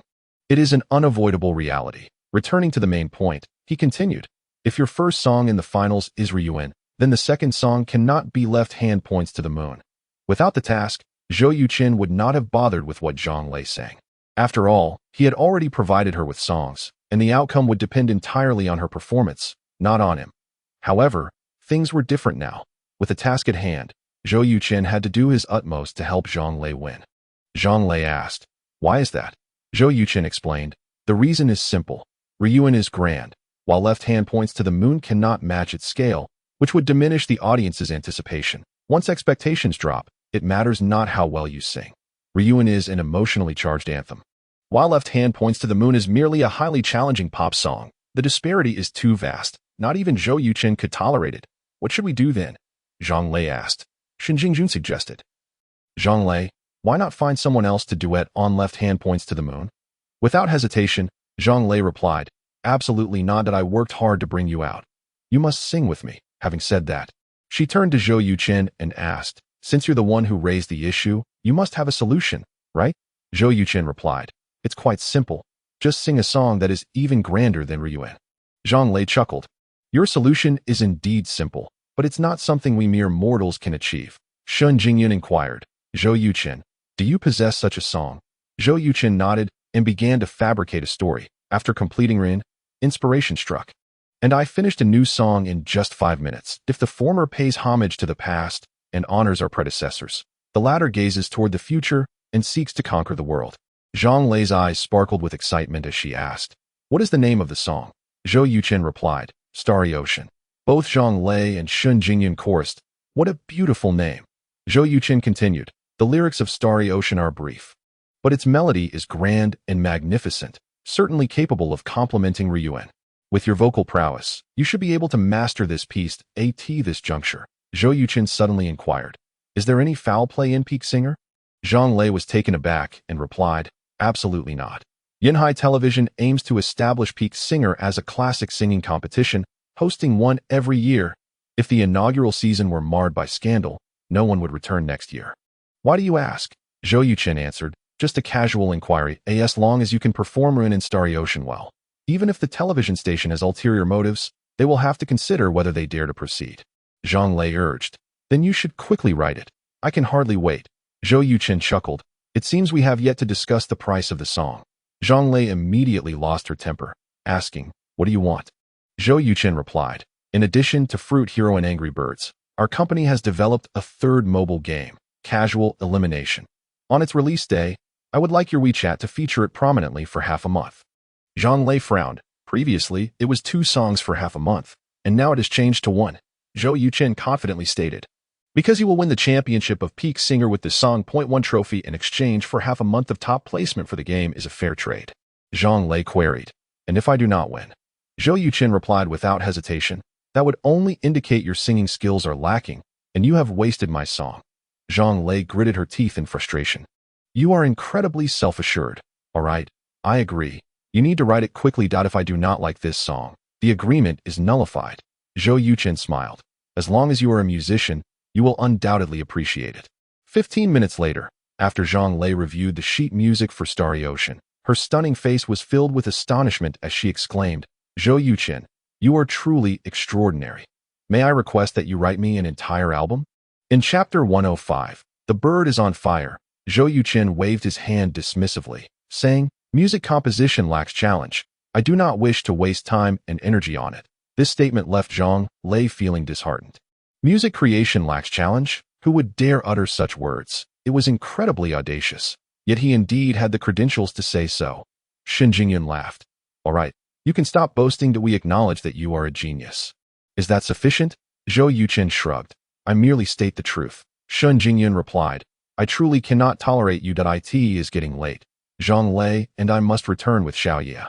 Tomorrow is Saturday. Please rest well and do not prepare breakfast." Zhou Yuchen nodded. Understood. In the days that followed, Zhang Lei and Shun Jingyun busied themselves. Zhang Lei primarily focused on arranging Ryuan and left-hand points to the moon, while Shun Jingyun practiced singing Yuan daily. By Wednesday, Shun Jingyun's fantasy novel Magic Witch finally hit the shelves at Xiaohua bookstores. Zhang Lei, being a loyal friend, promptly featured Magic Witch at the top of her WeChat. Thanks to Zhang Lei's promotion, Magic Witch remarkably sold over 10,000 copies on its first day. The following afternoon, during lunch, Zhou Yuchen learned of this news from Zhang Lei and exclaimed in astonishment, "You are also an author?" Shin Jingyun appeared slightly embarrassed, replying, "This is my first attempt at writing a fantasy novel. I dare not call myself an author." Zhou Yuchen said, "To achieve sales of 10,000 copies on the first day of your debut work is quite impressive. For any author, selling 10,000 copies is a significant achievement. Works that surpass 100,000 or 200,000 copies are rare classics. It is a feat even established authors with legions of fans struggle to accomplish." Shun Jingyun remarked, "I owe my success to Zhang Lei's promotion on WeChat." Zhou Yuchen shook his head. While promotion can draw attention, the decision to purchase ultimately hinges on the quality of the book. "Jingyun, you have inherited the legacy of your grandmother." Zhang Lei interjected, "Please spare me. Professor Dai wrote traditional novels, whereas Jingyun's work is a fantasy novel for children. The two are vastly different." Zhou Yuchen clarified, "What I meant is that both she and Professor Dai published through traditional routes, rather than online. In that sense, they share a lineage." Zhang Lei nodded in agreement. "That is true." Zhou Yuchen, "Did your Angry Birds launch today?" Zhou Yuchen confirmed, "It will go live globally at 8 o'clock tonight." Zhang Lei posed a dilemma. "Here lies the issue. According to your plan, I need to promote Angry Birds on WeChat, but Magic Witch is already featured. What do we do?" Zhou Yuchen smiled. "Then let us continue promoting Magic Witch. When my 4th casual game launches, you can help me feature it then." Zhang Lei rolled her eyes. You certainly refuse to take any losses. Zhou Yuchen replied, your support for Magic Witch is a much-needed boost, while promoting Angry Birds is merely an addition that if given a choice, I would certainly choose the former. Zhang Lei teased, what if both are equally beneficial? Zhou Yuchen replied without hesitation. Still Magic Witch. It takes 1 or 2 years to write a book, whereas my game is completed in less than a month. In comparison, Magic Witch holds greater importance. Zhang Lei scoffed. You mean Jingyun is more important, right? Zhou Yuchen chuckled. Absolutely. In my heart, Jingyun is more important. Shun Jingyun felt a warm flutter in her heart, her lips curling into a smile. Xiao Yiya chimed in. Daddy, what about me? Zhou Yuchen gently patted Xiao Yiya's head, saying, you are Daddy and Mommy's little angel. Naturally, you are the most important. Xiao Yiya beamed, then returned to her meal of boiled cabbage. After dinner, Zhou Yuchen took Xiao Yiya outside to play, while Zhang Lei and Shun Jingyun headed to the rehearsal room. With only 2 days remaining until the competition, they needed to make the most of their time to practice. Over the past few days, they returned home late, often around 11 or midnight, leaving Zhou Yuchen to tuck Xiao Yiya into bed. At 8 o'clock sharp, Angry Birds, developed by Yuchen Game Company, launched across the 3 major mobile platforms worldwide. Since the release of Fruit Hero, 3 million copies had already been sold abroad, while domestic sales surpassed 100 million. Overnight, Yuchen Game Company, previously an obscure firm, became one of the most renowned and influential game companies globally. The success of Fruit Hero shifted the focus of countless game companies toward mobile gaming across the globe. Many skilled game developers emerged, and within a month, they produced numerous mini-games. Over 40 titles launched on the Orange platform, yet all failed without exception. The best among them only managed 500,000 copies sold, a mere fraction of Fruit Hero's success. Leading up to Angry Birds' launch, Zhengtong had already initiated a promotional wave online, with both players and game companies eager to see if Angry Birds could replicate Fruit Hero's glory and achieve another milestone. In line with Fruit Hero's pricing, Angry Birds retailed for 1.99 and 1.99 abroad, while costing 3.99 yuan domestically. In just 1 hour, Angry Birds surpassed 3 million downloads internationally and exceeded 5 million downloads within the domestic market. In the realm of the Summer Kingdom, a game company has emerged, capturing global attention, and domestic players are unwavering in their support.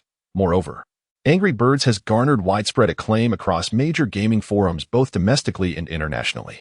Zheng promptly reported the remarkable achievements of Angry Birds, leaving numerous industry insiders in astonishment. The headquarters of Hello Game Company. The office was ablaze with light, including General Manager He Changxing. Over a dozen executives downloaded Angry Birds and began playing on their mobile devices. After half an hour, He Changxing set down his phone. Noticing that everyone was still engrossed in the game, he cleared his throat, took a sip of water, and as the others raised their heads and put away their phones, he said in a measured tone, do you know how much Fruit Ninja has earned for Yuchen Game Company? Without waiting for a response, he continued, after taxes, over 300 million, and the development cost of this game was less than 500,000. With a development cycle of just over half a month. In other words, they made over 300 million in just a bit more than half a month. At this point, He Changxing slammed his hand on the table, exclaiming, what about us? With over 3,000 development personnel, we have produced 4 mobile casual games that have met with failure, with sales figures insufficient to cover game costs and employee salaries. Just today, when I went to the headquarters, the president berated me for over half an hour. If the next casual game does not succeed, I will have to pack my bags and leave, and none of you will enjoy any benefits. The room fell silent, heads bowed, not a word spoken. Chapter 106. Breaking sales records. He Changxing vented his frustration for 10 minutes, finally calming down to ask, having played Angry Birds, let's discuss where we stand in comparison to them. The director of the game creativity department, Lu Chong, remarked, both Fruit Ninja and Angry Birds share a commonality. Their simple controls make them highly accessible, and both effectively allow players to vent their emotions. The presentation differs. One involves slicing fruit, while the other uses a slingshot to hit pigs. The head of the development department added, additionally, their soundtracks are well-crafted, and the design elements are striking. Others chimed in, praising both Fruit Ninja and Angry Birds. If Zhou Yuchen had been present, their accolades would certainly have caused him to blush. He Changxing, noticing their thorough analysis, questioned, if your insights are so profound, why did our previous 4 casual mobile games fail so miserably? This query left everyone momentarily stunned, and once again, heads were bowed in silence. In a parallel world on Earth, during the early days of smartphones, only a handful of games captured global popularity. Countless companies aspired to replicate their success, yet none succeeded. Sometimes, the gap between knowing and doing appears trivial. Yet in reality, it spans an insurmountable chasm. Have we recruited any talent from Yuetian Game Company? He Changxing pressed, seeing the silence linger. The head of the development team, Fang Qingxian, replied. No, He Changxing retorted. Are we not the leading company in the nation? Can we not even attract a mere programmer? Fang Qingxian, unyielding, responded. Mr. He, the lowest monthly salary for the most ordinary programmer at Yuetian Game Company last month was 70,000. He Changxing opened his mouth. Momentarily speechless, the monthly salary for Hello's development personnel averages around 12,000, which is not insignificant in this era, but pales in comparison to Yuetian Game Company. The discord between Fang Qingxian and He Changxing primarily stems from salary disparities. A 12,000 monthly salary with a demanding work schedule is hardly sustainable. Those who sought to recruit programmers from Yuetian found that upon learning of the salary, they not only failed to attract talent, but even considered joining Yuetian themselves. He Changxing argued. Their success with Fruit Ninja has led to such high bonuses. Fang Qingxian countered. We have also developed several successful online games. Yet the highest bonus was only 30,000. Mr. He. The basic monthly salary for ordinary employees at Yuetian is 20,000. Not 12. With a loud thud, He Changxing erupted in anger. Fang Qingxian, what do you mean? Fang Qingxian clarified. My meaning is quite clear. The company's salary structure needs reform. We need to see a path for promotion and salary increases within the development department. He Changxing retorted sharply. If you are unhappy, you may leave. Fang Qingxian coldly replied. I await your dismissal. When an employee resigns voluntarily, Hello Game Company incurs no financial obligation. However, if the company dismisses an employee, it must adhere to labor laws and provide compensation. Fang Qingxian was no fool. He would not resign willingly. Vice President Luo Weijin attempted to mediate, stating, Mr. He, this issue cannot solely be attributed to Minister Fang. I have heard that both Fruit Ninja and Angry Birds are the brainchildren of Yuetian Game Company's president Zhou Yuchen. The skill level of their programmers is comparable to ours, if not inferior, He Changxing declared. Therefore, the crux of the matter lies in game creativity. Lu Chang, I give you 1 week to present 3 viable mobile game concepts. Should you fail, you will have to pack your bags. Liu Chang internally cursed but maintained a neutral facade, replying, Yes, we will do our utmost. He Changxing rose, saying, The meeting is adjourned. After the meeting, everyone filed out of the conference room. Luo Weijin approached Fang Qingxian, saying, Old Fang, at 33, can't you temper that fiery temper of yours? Must you embarrass Mr. He in front of so many people? Fang Qingxian sighed. Old Luo, you may not know. After news of Yuetian Game Company's salaries leaked, over 30 technical backbone members came to my office, stating that if their salaries were not raised, they would resign. Luo Weijin exclaimed, Goodness, Yuetian Game Company is truly a formidable adversary. Fang Qingxian shot him a glance.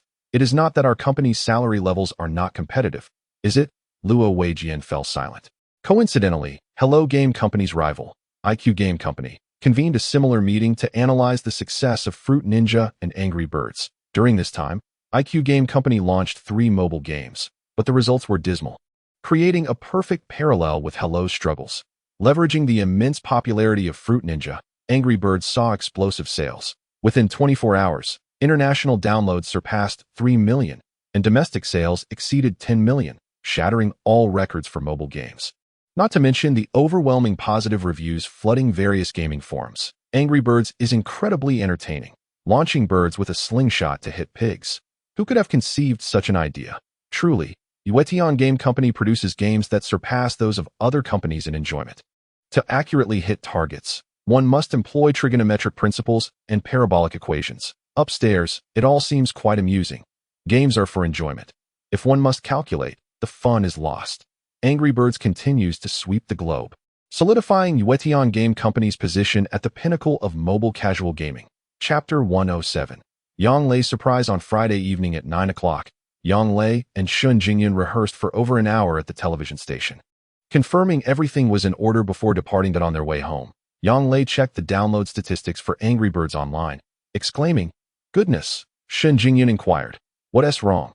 Yang Lei replied, Your esteemed partner's Angry Birds has reached an astonishing 13 million downloads within 24 hours, once again taking the world by storm. Some predict that Angry Birds could surpass Fruit Ninja with global downloads exceeding 300 million, or even 500 million. Shen Jingyun glanced at the online reports, chuckling. I knew it would turn out this way. Yang Lei sighed. I toil for a year, yet it pales in comparison to what your partner earns in a week. How can there be such disparities between individuals? Li Hui, seated in the car, interjected. Someone online did the math. Fruit Ninja has already brought Yuetian Game Company at least 230 million in net profits, and it is likely to surpass 400 million before the year ends. Angry Birds is priced identically to Fruit Ninja, if the download figures are similar. Then Mr. Zhou's net worth could reach 800 million. The most alarming aspect is that these two games are akin to two hens laying golden eggs, continually generating income for Mr. Zhou, Yang Lei remarked. If his third game also succeeds, it would be even more remarkable. Darling, stop testing Zhou Yuchen. If you continue, I fear you will lose him. Shen Jingyun smiled. What I adore is the person, not the wealth. If he is mine, he will not be lost. If he departs, it simply indicates he is not my true match. Yang Lei, a person who cannot withstand external temptations after acquiring wealth will inevitably face troubles. I seek someone with whom I can grow old together, not someone who might abandon me midway. Yang Lei rolled her eyes, retorting, that is a quintessentially literary perspective. If you like someone, you stay. If not, you part ways. Why complicate matters? Besides, just because he can resist temptation now does not guarantee he will in the future. No one can assure that. Shen Jingyun quipped, I am not anxious. Why are you? Yang Lei replied, I feel you are not seeing the bigger picture. Just then, Shen Jingyun's phone rang. Upon answering, she found it was Zhou Yuchen calling. Hello, Mom. Are you home yet? Shen Jingyun glanced at the time. It was already 9:30. Almost home. Mommy, why aren't you asleep yet? Came the voice of little Yi. I miss you. Sob, sob, sob. Shen Jingyun's heart ached. She quickly reassured, Sweetheart, don't cry. Where's Daddy? He's right next to me. But I want you to hold me to sleep. Okay. Mommy will come find you once I get home. Sweetheart, let Daddy take the phone. Soon, Zhou Yuchen's voice came through. Jingyun, I'm really at my wit's end. This little girl started crying after hearing the story. She probably misses you since you haven't seen her for a few days. I'm heading over now. Thank you for your efforts these past few days. You should refrain from using such courteous language. It makes it sound like I'm merely babysitting. Shen Jingyun laughed. All right, my mistake. See you soon. After hanging up, Yang Lei remarked, Your dynamic resembles that of a married couple. Shen Jingyun replied, Truthfully, since Zhou Yuchen entered our lives, I feel significantly more at ease. Yang Lei laughed. That goes without saying. Zhou Yuchen is talented, wealthy, cooks well, and has a pleasant temperament, no matter whose child he takes care of. The mother will find it easier. Jingyun, I advise you not to be overly confident. If you ever do lose him, I bet you will regret it. Shen Jingyun remained silent for a moment before nodding. I know what I should do. 20 minutes later, Shen Jingyun and Yang Lei arrived at Zhou Yuchen's home. Zhou Yuchen was taken aback to see Yang Lei, momentarily stunned. Yang Lei announced, Tonight, I'm here to cuddle little Yi with Jingyun. What? Am I not welcome? Zhou Yuchen replied, I was just wondering how much to charge you for lodging. Yang Lei laughed, You're a billionaire. Why do you keep talking about money? Zhou Yuchen shrugged. Perhaps it's because I was once broke. He offered the bedroom to Shen Jingyun and Yang Lei, retreating to his study, where he picked up a hefty book and began to read intently. The two women took to the bed to lull the little girl to sleep. Exhausted from crying, little Yi soon fell asleep in Shen Jingyun's arms. I'll take you to bathe first, Shen Jingyun whispered. Yang Lei nodded. Following Shen Jingyun out of the bedroom they passed Zhou Yuchen's study. Yang Lei noticed the door ajar and paused to peek inside. She discovered Zhou Yuchen was deeply engrossed in his reading, surrounded by a staggering collection of hundreds of books, leaving her in quiet astonishment. Darling, does he read every night? Shen Jingyun nodded. Yes, Yang Lei gasped. He has no time for entertainment. For him, reading might be the very definition of entertainment. Yang Lei remarked with admiration. It seems success is not easily attained. Shen Jingyun smiled. You are not unlike him. Everyone sees your brilliance on stage, but not the sweat and tears you shed behind the scenes. Yang Lei chuckled. Your words are quite self-affirming. They took turns bathing before finally settling down for the night. In the early hours, Yang Lei heard some movement outside and quietly got out of bed to investigate.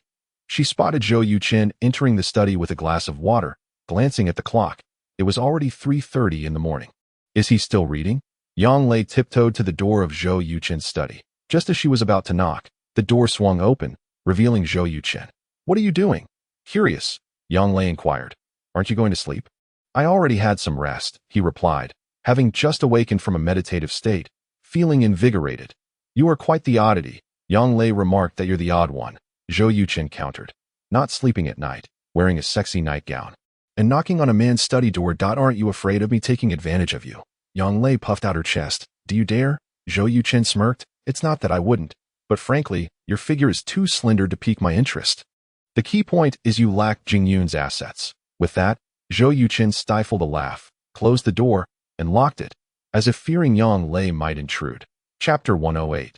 Zhou Qing's excitement. Yang Lei's face flushed with anger as she spat towards the study and turned to return, only to find Shen Jingyun standing at the bedroom door, watching her. Feeling a bit embarrassed, Yang Lei softly said, Darling, please don't misunderstand. Shen Jingyun chuckled. Are you curious about why he isn't sleeping? Yang Lei nodded. Yes, it's already 3:30. Why isn't he resting? Shen Jingyun explained. He practices a Taoist meditation technique that allows him to enter deep states of sleep. 2 hours of meditation equates to 8 hours of regular sleep. He must have just concluded his meditation and resumed reading. Yang Lei commented, Your partner certainly is a remarkable person. Shen Jingyun replied, All right, enough chatter. We need to sleep. Tomorrow's competition awaits. Wait, Yang Lei said, reaching out to touch Shen Jingyun's chest. Shen Jingyun jumped back, startled. What are you doing? Nothing, just sleep, Yang Lei thought to herself, contemplating how much older Shen Jingyun appeared. The following morning, Zhou Yuchen, Shen Jingyun, and Yang Lei gathered for breakfast. Little Yia was still sleeping soundly in bed, and Shen Jingyun chose not to wake her. Yang Lei asked, I have 2 family tickets that allow entry to the television station studio for the live broadcast of Peak Singer. Would you like to join? Zhou Yuchen's eyes sparkled with excitement as he said, I want to. Shen Jingyun raised her delicate brows and asked, Are you planning to take Xiaya to the venue? It's too noisy there, Zhou Yuchen replied. Of course, I can't take Xiaya with me. I intend to drop her off at your parents' place after lunch for a while, and then take Zhou Qing to the competition.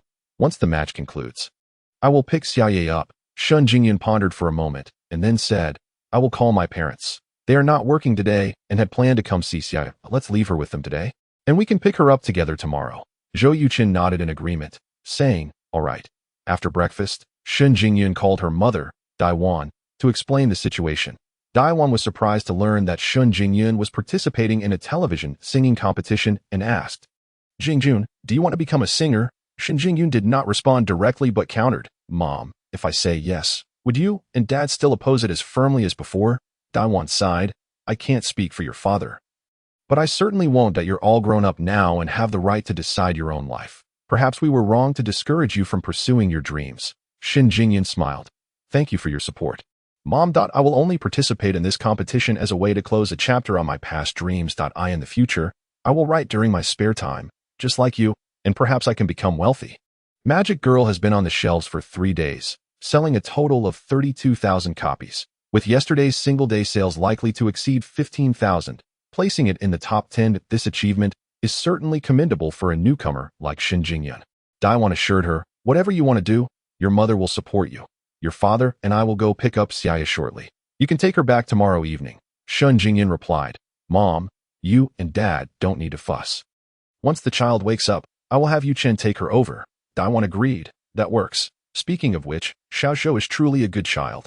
You and he, Mom, Shen Jingyun quickly interrupted, Zhang Lei, and I need to head to the television station. We can discuss this later. After hanging up, Shen Jingyun noticed Zhou Yuchen smiling and asked, What are you smiling about? Zhou Yuchen replied, I'm just happy. It seems that Aunt Dai doesn't dislike me. Shen Jingyun shot him a look and said, Since you heard that, I won't repeat myself. Zhou Yuchen made an okay gesture, assuring her, Don't worry. Once the little girl wakes up, I will have her eat breakfast and safely take her to Aunt Dai. Shen Jingyun said, Then Zhang Lei and I are off. Zhou Yuchen nodded. Go ahead. After the 2 women left, Zhou Yuchen called Zhou Qing to ask if she wanted to attend the live taping of Peak Singer.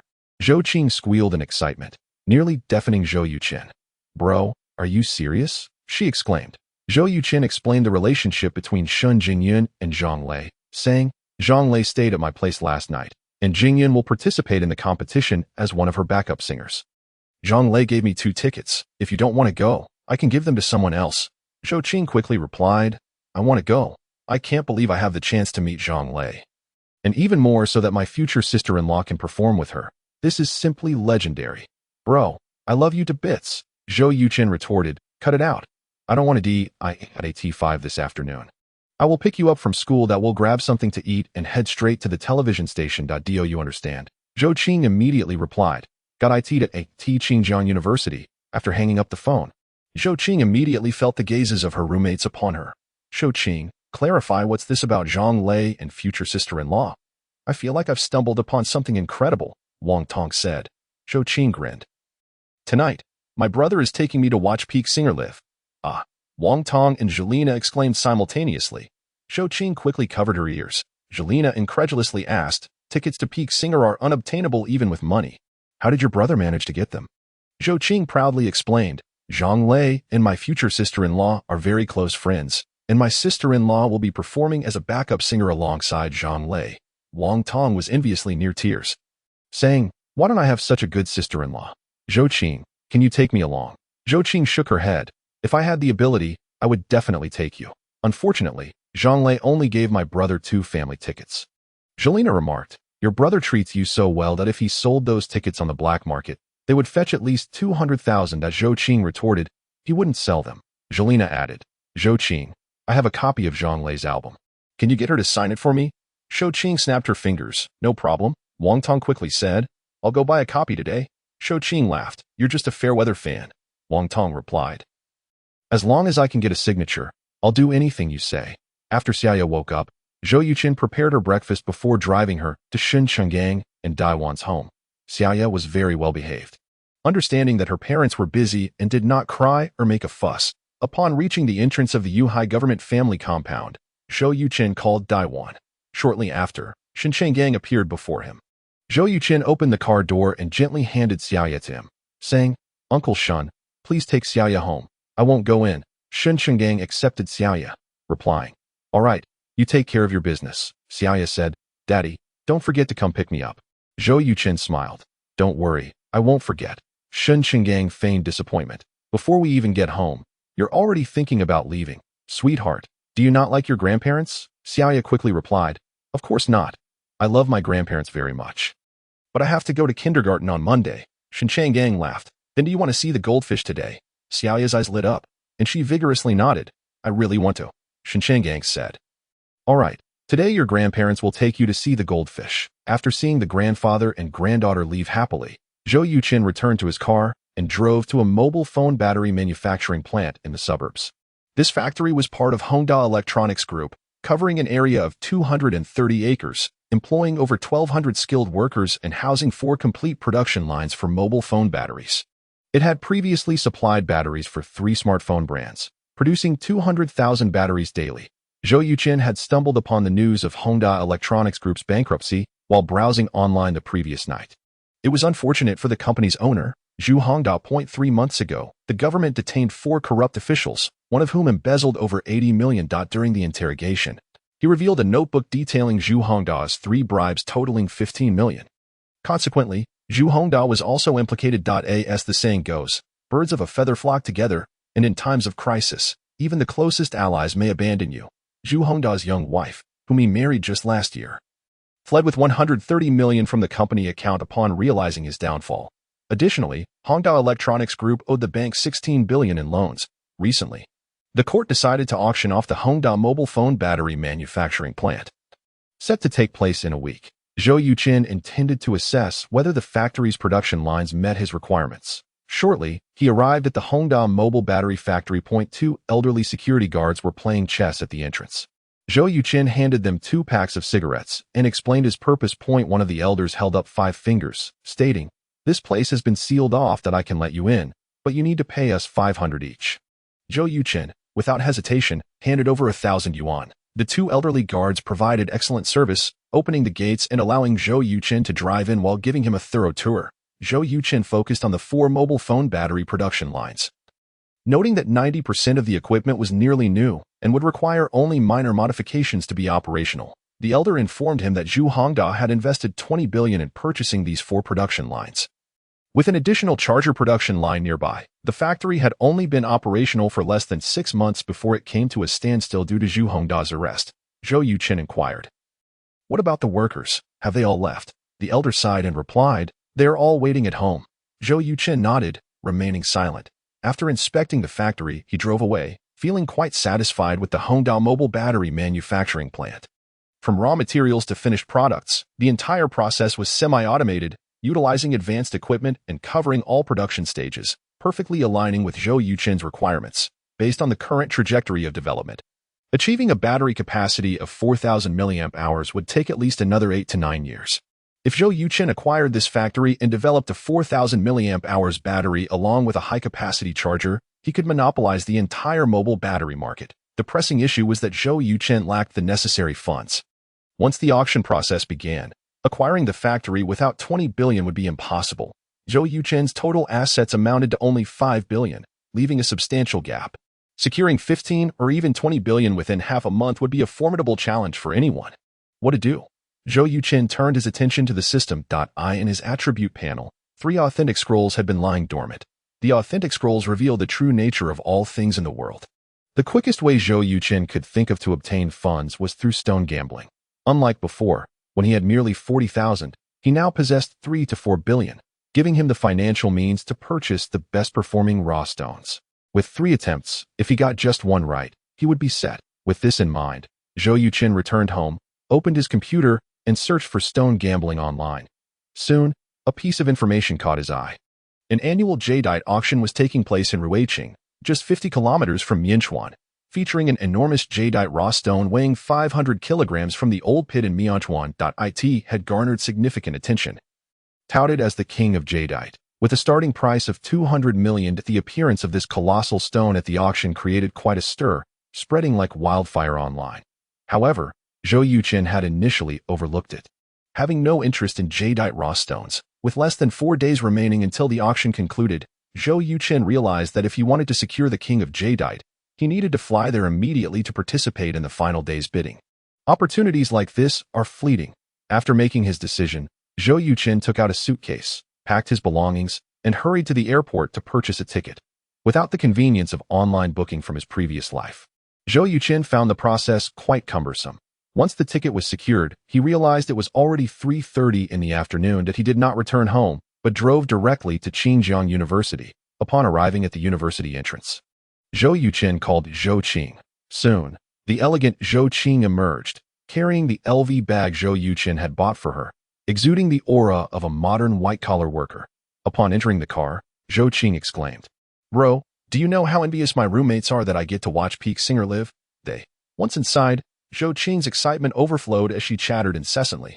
When she finally finished, Zhou Yuchen pointed to the storage compartment in the front passenger seat and said, "The 2 tickets are in there. Choose one." Zhou Qing wasted no time opening the compartment and pulling out 2 tickets. After inspecting them, she exclaimed, "Oh my gosh, these are premium seats in the 3rd row." Zhou Yuchen sighed. "Zhou Qing, can you please not be so dramatic?" Zhou Qing put both tickets in her bag and replied, "I can't help it. I haven't experienced much in life." Zhou Yuchen shot her a look and teased, "And yet, you still have the audacity to say that. Whenever there's something tasty or fun at home, do mom and dad not cater to you? Take movie outings, for instance. They only take me occasionally. Meanwhile, you must have seen at least 10 to 20 films a year. I've only been to visit our grandparents in the Northeast twice my entire life. Can you even count how many times you've gone? In comparison, I am the one who has seen so little of the world." Zhou Qing giggled. "Bro, those are just trivial matters. No need to get so worked up." Zhou Yuchen rolled his eyes and said, "I'm not worked up. I'm criticizing your irresponsible remarks." Zhou Qing replied, Yes, Boss Zhou, you are the king. Whatever you say is correct. May I ask where we are dining?" Zhou Yuchen suggested. "There's a northeastern private kitchen not far from the television station." "Shall we try it?" Zhou Qing agreed. "Sounds good. How long will it take to get there?" Zhou Yuchen estimated, about 40 minutes. Zhou Qing responded with an O and took out her orange phone, saying, "Then I'll play a little bit of Angry Birds." Soon, Zhou Yuchen heard the familiar music of the game. "Are you playing Angry Birds?" he asked. "Yes, and also Fruit Ninja. Bro, have you heard of these games?" Zhou Yuchen was quite familiar with them. Do you think they're fun? Absolutely. They were developed by our country's Yuchen game company and have become a global sensation. Do you know the global sales figures for Fruit Ninja? Without waiting for Zhou Yuchen to respond, Zhou Qing continued. "It's nearly 80 million abroad and 120 million domestically, practically capturing the entire smartphone user market. Some netizens calculated that Yuechen Game Company has earned at least 300 million from Fruit Ninja with a development cost of less than 100,000. Now that Angry Birds is out, it continues the success of Fruit Ninja. In just 3 days, sales have approached 30 million. It's an incredible profit. Zhou Yuchen replied coolly, I think you should focus on your studies rather than games. Zhou Qing pouted, have you heard of work-life balance, bro? Speaking of which, you're in the same field. Why can't you develop such successful games? Zhou Yuchen was momentarily at a loss for words. Although he had mentioned that he owned a game company, he hadn't revealed its name, so Zhou Qing was unaware that her brother was the owner of Yuechen Game Company. Just then, Zhou Yuchen's phone rang. It was a call from Zheng Tong. Old Zheng, what's up? Brother Yu, I have 2 good pieces of news to report. First, Angry Birds has surpassed 30 million downloads. Second, an ad agency from Lighthouse Country wants to insert ads into our Fruit Ninja and Angry Birds games. They'll be coming to negotiate with us the day after tomorrow. While Zhou Yuchen was speaking, Zhou Qing, who was still playing the game, miscalculated the angle, causing one bird to fly far off the mark. Oblivious to the mishap, she turned to Zhou Yuchen with her mouth agape, looking utterly bewildered. Zhou Yuchen spoke lightly, you've traveled thousands of miles to reach our Yuechen Game Company. It seems you were quite earnest. Lao Zhang, I need to embark on a long journey tomorrow. I will leave the negotiations with those foreigners in your capable hands. Angry Birds has yet to take flight, making it unsuitable for advertisements. Lest we provoke player aversion. Even the advertisement for Fruit Hero must not exceed 15 seconds, and we will only sell exclusive rights for 1 year. 1 advertisement, 150 million views. This price requires careful consideration. Zhou, shouldn't we consider hiring more personnel to bolster our various administrative departments? Please provide a detailed organizational structure for me to review. Very well. Lao Zhang, my plan is to develop a mobile version of Leisure Elimination, followed by a PC version. With all transactions conducted through in-game purchases, I possess a strong intuition that this game holds immense potential. Once it gains popularity, it could thrive for 7 to 8 years, generating revenue in the tens of billions. Perhaps even surpassing 100 billion. In my previous life, Leisure Elimination achieved global acclaim. I distinctly remember that the year prior to my transmigration marked the 10th anniversary of Leisure Elimination, reaching a staggering profit of 14 billion. During the task allocation, I entrusted the game's development to Hua Haiyang, primarily due to his steadiness and patience. Zhou Yuchen designed a total of 2,000 levels for Leisure Elimination, of which 1,200 have been completed. Should the sales perform well, thousands of additional levels await eager players. If the reception is poor, we could merely add 200 high-difficulty levels before concluding. However, I am confident in Leisure Elimination. If Fruit Hero and Angry Birds can succeed in this world, there is no reason for Leisure Elimination to falter. Brother Yu, I never expected you to have the most faith in Leisure Elimination among the 3 games. Fruit Hero and Angry Birds will only be popular for 3 to 4 years at most. Once the development of 4G or 5G communications is completed, the era of mobile gaming will truly arrive. At that time, these 2 games will undoubtedly falter. Only Leisure Elimination may endure. At this point, Zhou Yuchen's eyes sparkled with remarkable brilliance. Next, I intend to develop 2 more games, each with both mobile and PC versions. My goal is to monopolize the global mobile gaming market with these 5 casual games while also capturing a portion of the PC market. By then, we will possess the capital to create a true gaming empire belonging to Yuechen. Lao Zhang, I share this with you to emphasize the importance of your role. The future of Yuechen Game Company will be in your hands. Chapter 111. The singers backstage upon hearing this. Zhou is greatly encouraged. Thank you, brother Yu. I will not disappoint you. I believe in you. After hanging up the call, Zhou Yuchen glanced at the dazed Zhou Qing and smiled. What, do you think I can't develop a few globally popular games? Zhou Qing came to her senses and replied, Of course you can. It's just a bit hard to believe. Brother, are you really the president of Yuechen Game Company? Zhou Yuchen rolled his eyes. Use your brain and think about the origin of the name Yuechen. Zhou Qing silently repeated the name Yuechen twice and exclaimed, Yu is for Xiao Yeye, and Chen is for Zhou Yuchen. The name is derived from one character from both you and your daughter, Zhou Yuchen said. Not too foolish, Zhou Qing asked, Brother, did you really earn 3 billion? Zhou Yuchen affirmed, Indeed, I made 3 billion from the games. Zhou Qing, astute as she was, quickly detected the underlying issue. Do you have other businesses? Zhou Yuchen replied, less prying. Zhou Qing playfully insisted, Come on, tell me. How much money do you have now? Zhou Yuchen shook his head. I haven't calculated, but it should be no less than 5 billion. In the stock market. Zhou Yuchen's shares in Dongxin Network Business Company had reached $230 million. However, the fastest-growing asset was not Dongxin Network Business Company, but the over 10,000 coins he held. After purchasing coins, Zhou Yuchen had not monitored them for a long time. Recently, he stumbled upon news about coins surging for half a month, prompting him to check his account, revealing that the price had soared to 18,100 yuan, with his account balance reaching an astonishing 202 million. The momentum of coins seemed even more explosive than the virtual currencies of his previous life. Nevertheless, Zhou Yuchen had no intention of liquidating these funds. In his previous life, the most powerful Bitcoin reached $60,000 at its peak. Now, it was merely over $2,000, hardly significant. 0.5 billion.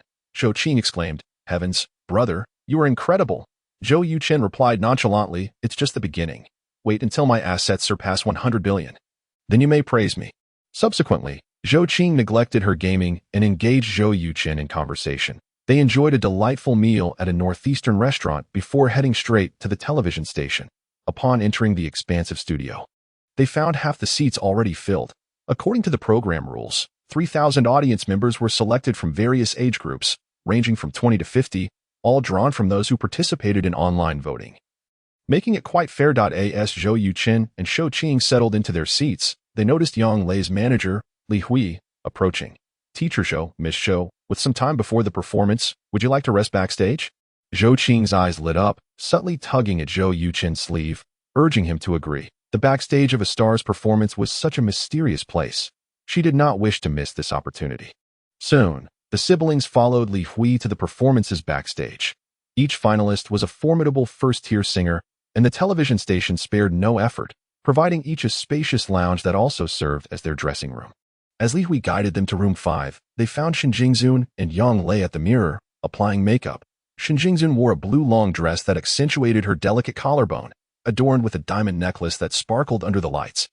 Although seated, she emanated an air of grace and elegance, a vision that could only be admired from afar. Yang Lei donned a matching red long dress, also adorned with a diamond necklace, suggesting that both were styled by the same clothing and jewelry brands that Yang Lei endorsed. Zhou Qing, long time no see, Shen Jingyun greeted with a smile.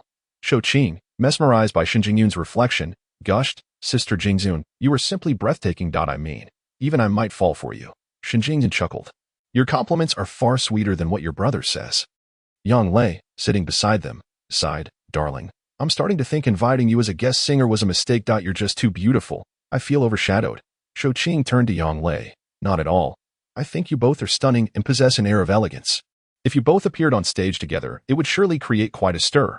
Yang Lei laughed. "Jingzun, you were right. Zhou Qing speaks more charmingly than her brother."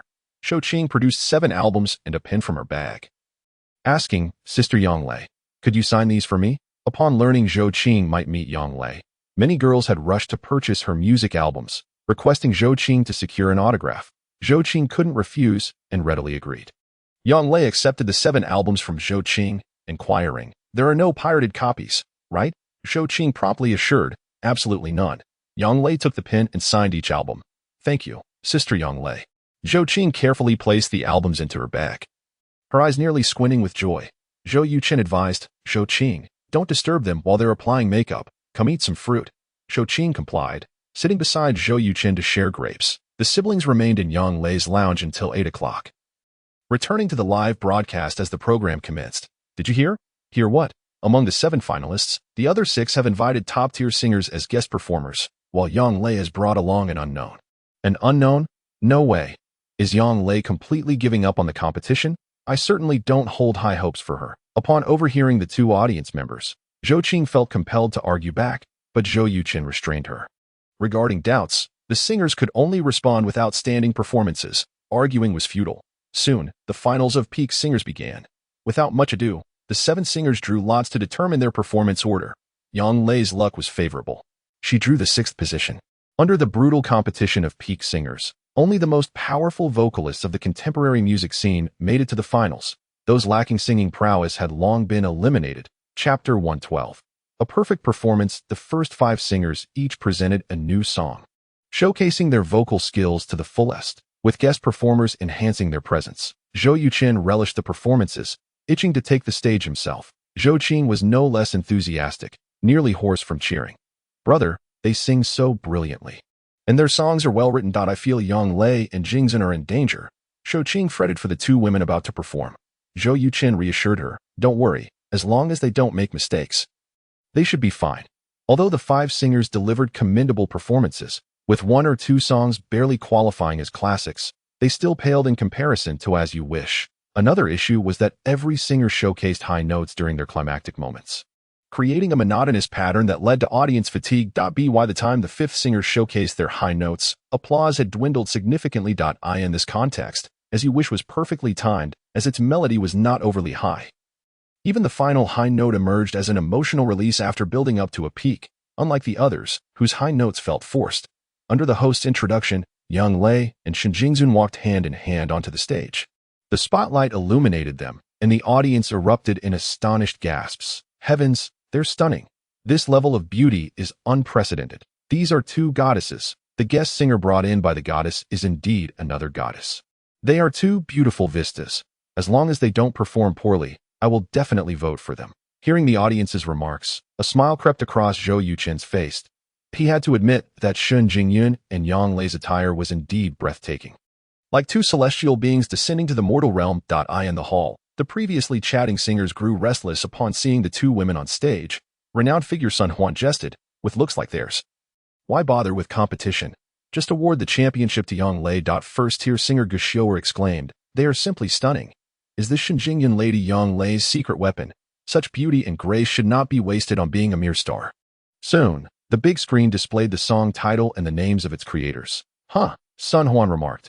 Look at the lyricist and composer of this song. First-tier singer Zhang Yang frowned. Zhou Wuming, that name rings a bell. Gu Xiu'er slapped her thigh, exclaiming, I remember now. Zhou Wuming is the lyricist and composer of Fairy Tale. My new song was ranked second that year, overtaken by his Fairy Tale. Zhang Yang echoed, exactly. That year, Fairy Tale dominated the music scene, and Zhou Wuming gained immense recognition within the industry. However, he has been quite mysterious, disappearing from the public eye for years. That I didn't expect him to make a return. Sun Huan straightened up. Let us see how it goes. Perhaps he will surprise us today. The discussion about Zhou Wuming among the singers was broadcast live, and the unique name quickly resonated with viewers at home. After a melodious introduction, Shen Jingyun was the first to take the microphone.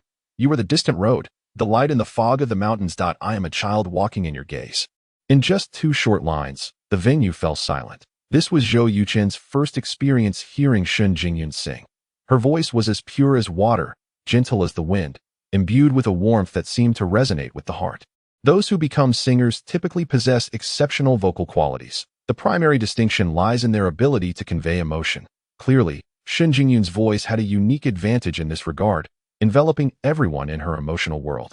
It was no wonder Yang Lei entrusted her with the opening lines. In contrast to Shen Jingyun's voice, Yang Lei's was ethereal yet clear, evoking vivid imagery. The two exchanged lines, brilliantly expressing everything encapsulated in As You Wish.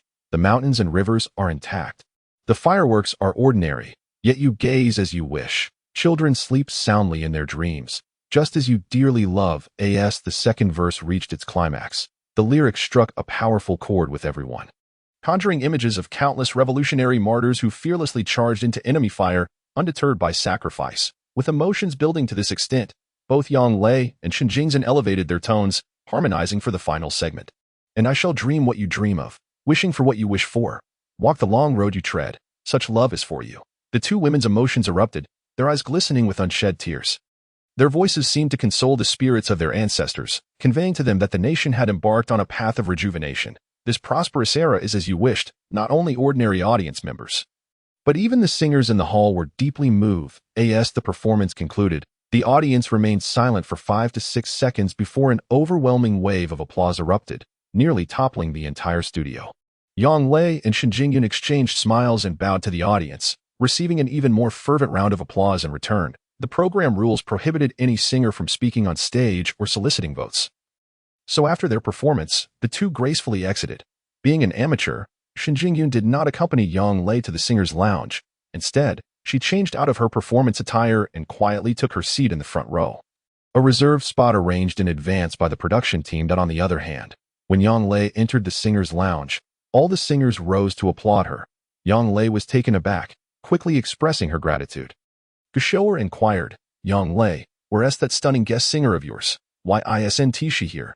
Yang Lei replied, Jingyun isn't fond of being in the spotlight, that I mainly invited her because she loves this song.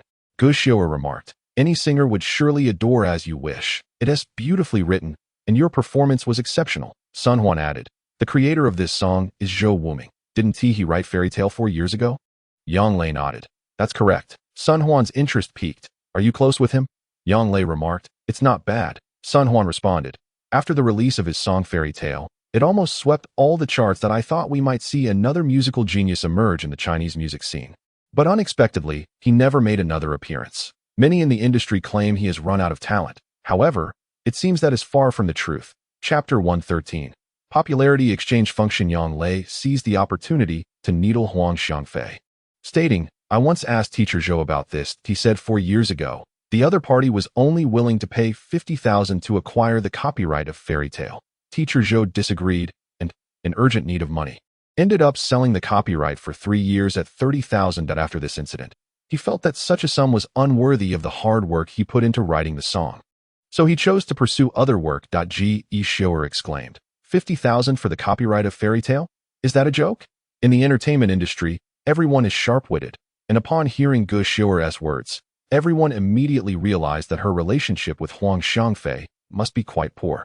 Yang Lei understood Gu Xiu'er's insinuation, shrugged, and replied, that was indeed the situation back then. I even saw the contract they signed. Sun Huan felt that discussing this matter live was inappropriate and shifted the topic, asking, is your next song titled Starry Sea?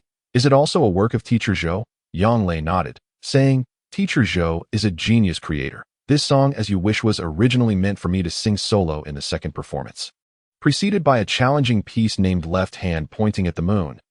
As I couldn't find a suitable duet partner and Jingyun favored As You Wish, I decided to place it in the first performance. Upon learning of my decision, Teacher Zhou opined that As You Wish was a song imbued with great sentiment and should be followed by another song of equal grandeur. Hence Starry Sea was born. In his words, if As You Wish is a tribute to predecessors, affirming that the current prosperous era aligns with their wishes, then Starry Sea encourages everyone to conquer the boundless future. Everyone gasped in astonishment. Goodness. What kind of creator could produce 2 such grandiose songs in one breath? Sun Huan remarked, I am now filled with anticipation for your song Starry Sea.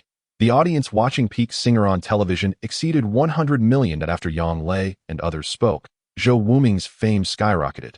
Ding! A notification sounded in Zhou Yuchen's ear. Congratulations, player. Your popularity in reality has surpassed 100,000. The system has activated the popularity exchange function. Popularity value.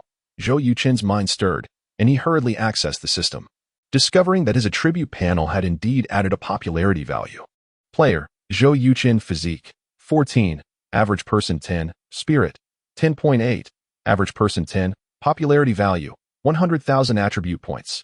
8 skills. National art, master level 3. Hacking skills, master level 2. Culinary skills, proficient level 99. Investment skills, master level 2. Chip development technology, proficient level 99. Tai Chi visualization method, mental practice. Items, real scroll, 3 times. What exactly is this popularity value? Zhou Yuchen wondered. And the system promptly provided an answer. The popularity value can be exchanged for all items in the system mall. Every 10,000 popularity points equate to 1 item attribute point, which cannot be added to the player's personal attributes. After hearing the system's explanation, Zhou Yuchen understood that the so-called popularity value was essentially currency for purchasing items in the mall. As long as there is sufficient currency, players can acquire anything within. So, this is how the game mall operates. Zhou Yuchen felt elated, realizing that handing over his song to Yang Lei for her television performance was indeed a wise decision, revealing the true method of exchange in the system store.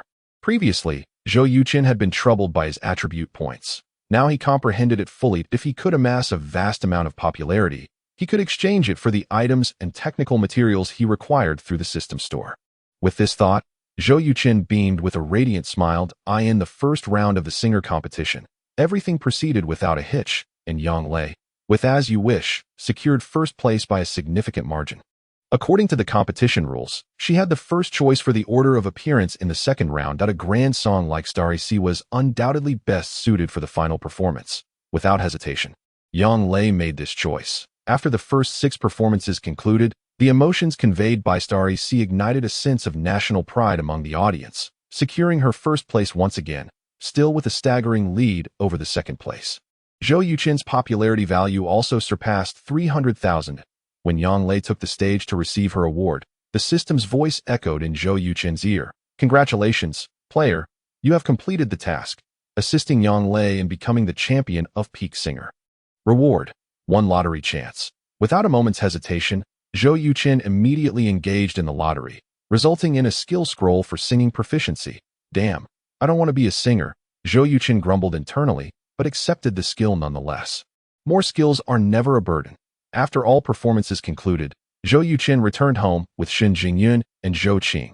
Yang Lei needed to dine with the other singers, so she did not accompany them. "Sister Jingyun, your singing is exquisite, not a bit inferior to Sister Yang Lei," Zhou Qing exclaimed excitedly on the way. Shen Jingyun smiled. "It's because your brother writes well, perfectly suited to my vocal range." Zhou Qing paused, asking, "What do you mean by writes well?" Shen Jingyun replied, "Didn't you know? Your brother is the creator of As You Wish and Starry Sea." Zhou Wuming Dada? Zhou Qing gasped, "Brother, when did you learn to write songs?" Zhou Yuchen replied nonchalantly, "After I got out of prison, I learned many money-making skills. Songwriting was merely one of them." Zhou Qing pouted, "Sometimes you really know how to irritate with your words that is it just because you're a bit smarter and learn quickly? What is so impressive about that?" Shen Jingyun chuckled. "Zhou Qing, why do I feel like your words are actually a compliment?" Zhou Qing smacked her forehead. "It really is," Zhou Yuchen said. "That's the sign of lacking both intelligence and emotional intelligence." Zhou Qing, do you know that Sister Jingyun has written a fantasy novel titled Magical Girl, which was published by Xiaohua Publishing 3 days ago? Zhou Qing's eyes widened in shock. Xiaohua Publishing? Goodness, Sister Jingyun, you're incredible. Shen Jingyun said, "Your brother is just flattering me. Can't you tell?" Zhou Qing retorted, "That's no flattery. That a book that catches the eye of Xiaohua Publishing is certainly no ordinary work." Shen Jingyun replied, "To be honest, I didn't expect my first book would be favored by Xiaohua Publishing." Chapter 114. Urgent visit to the Jade Auction. Zhou Yuchen's interest peaked. He asked, "Do you have any ideas for your next book?" Shen Jingyun shook her head. "Not so soon." Zhou Yuchen began to ramble. "You might find it amusing, but 3 years ago, I intended to write a Western fantasy novel, aiming for international publication, that I had the story all figured out. But unfortunately, my writing skills were lacking. Jingyun, what if I share my story idea with you, and you write it?" Shen Jingyun inquired, "What is the title of this story?" Zhou Yuchen uttered 4 words, "Harry Potter." In the previous life, every Earth inhabitant knew of Harry Potter. This book is arguably the most successful fantasy work in Western history, translated into over 70 languages, selling 500 million copies worldwide. The author, Rowling, became a billionaire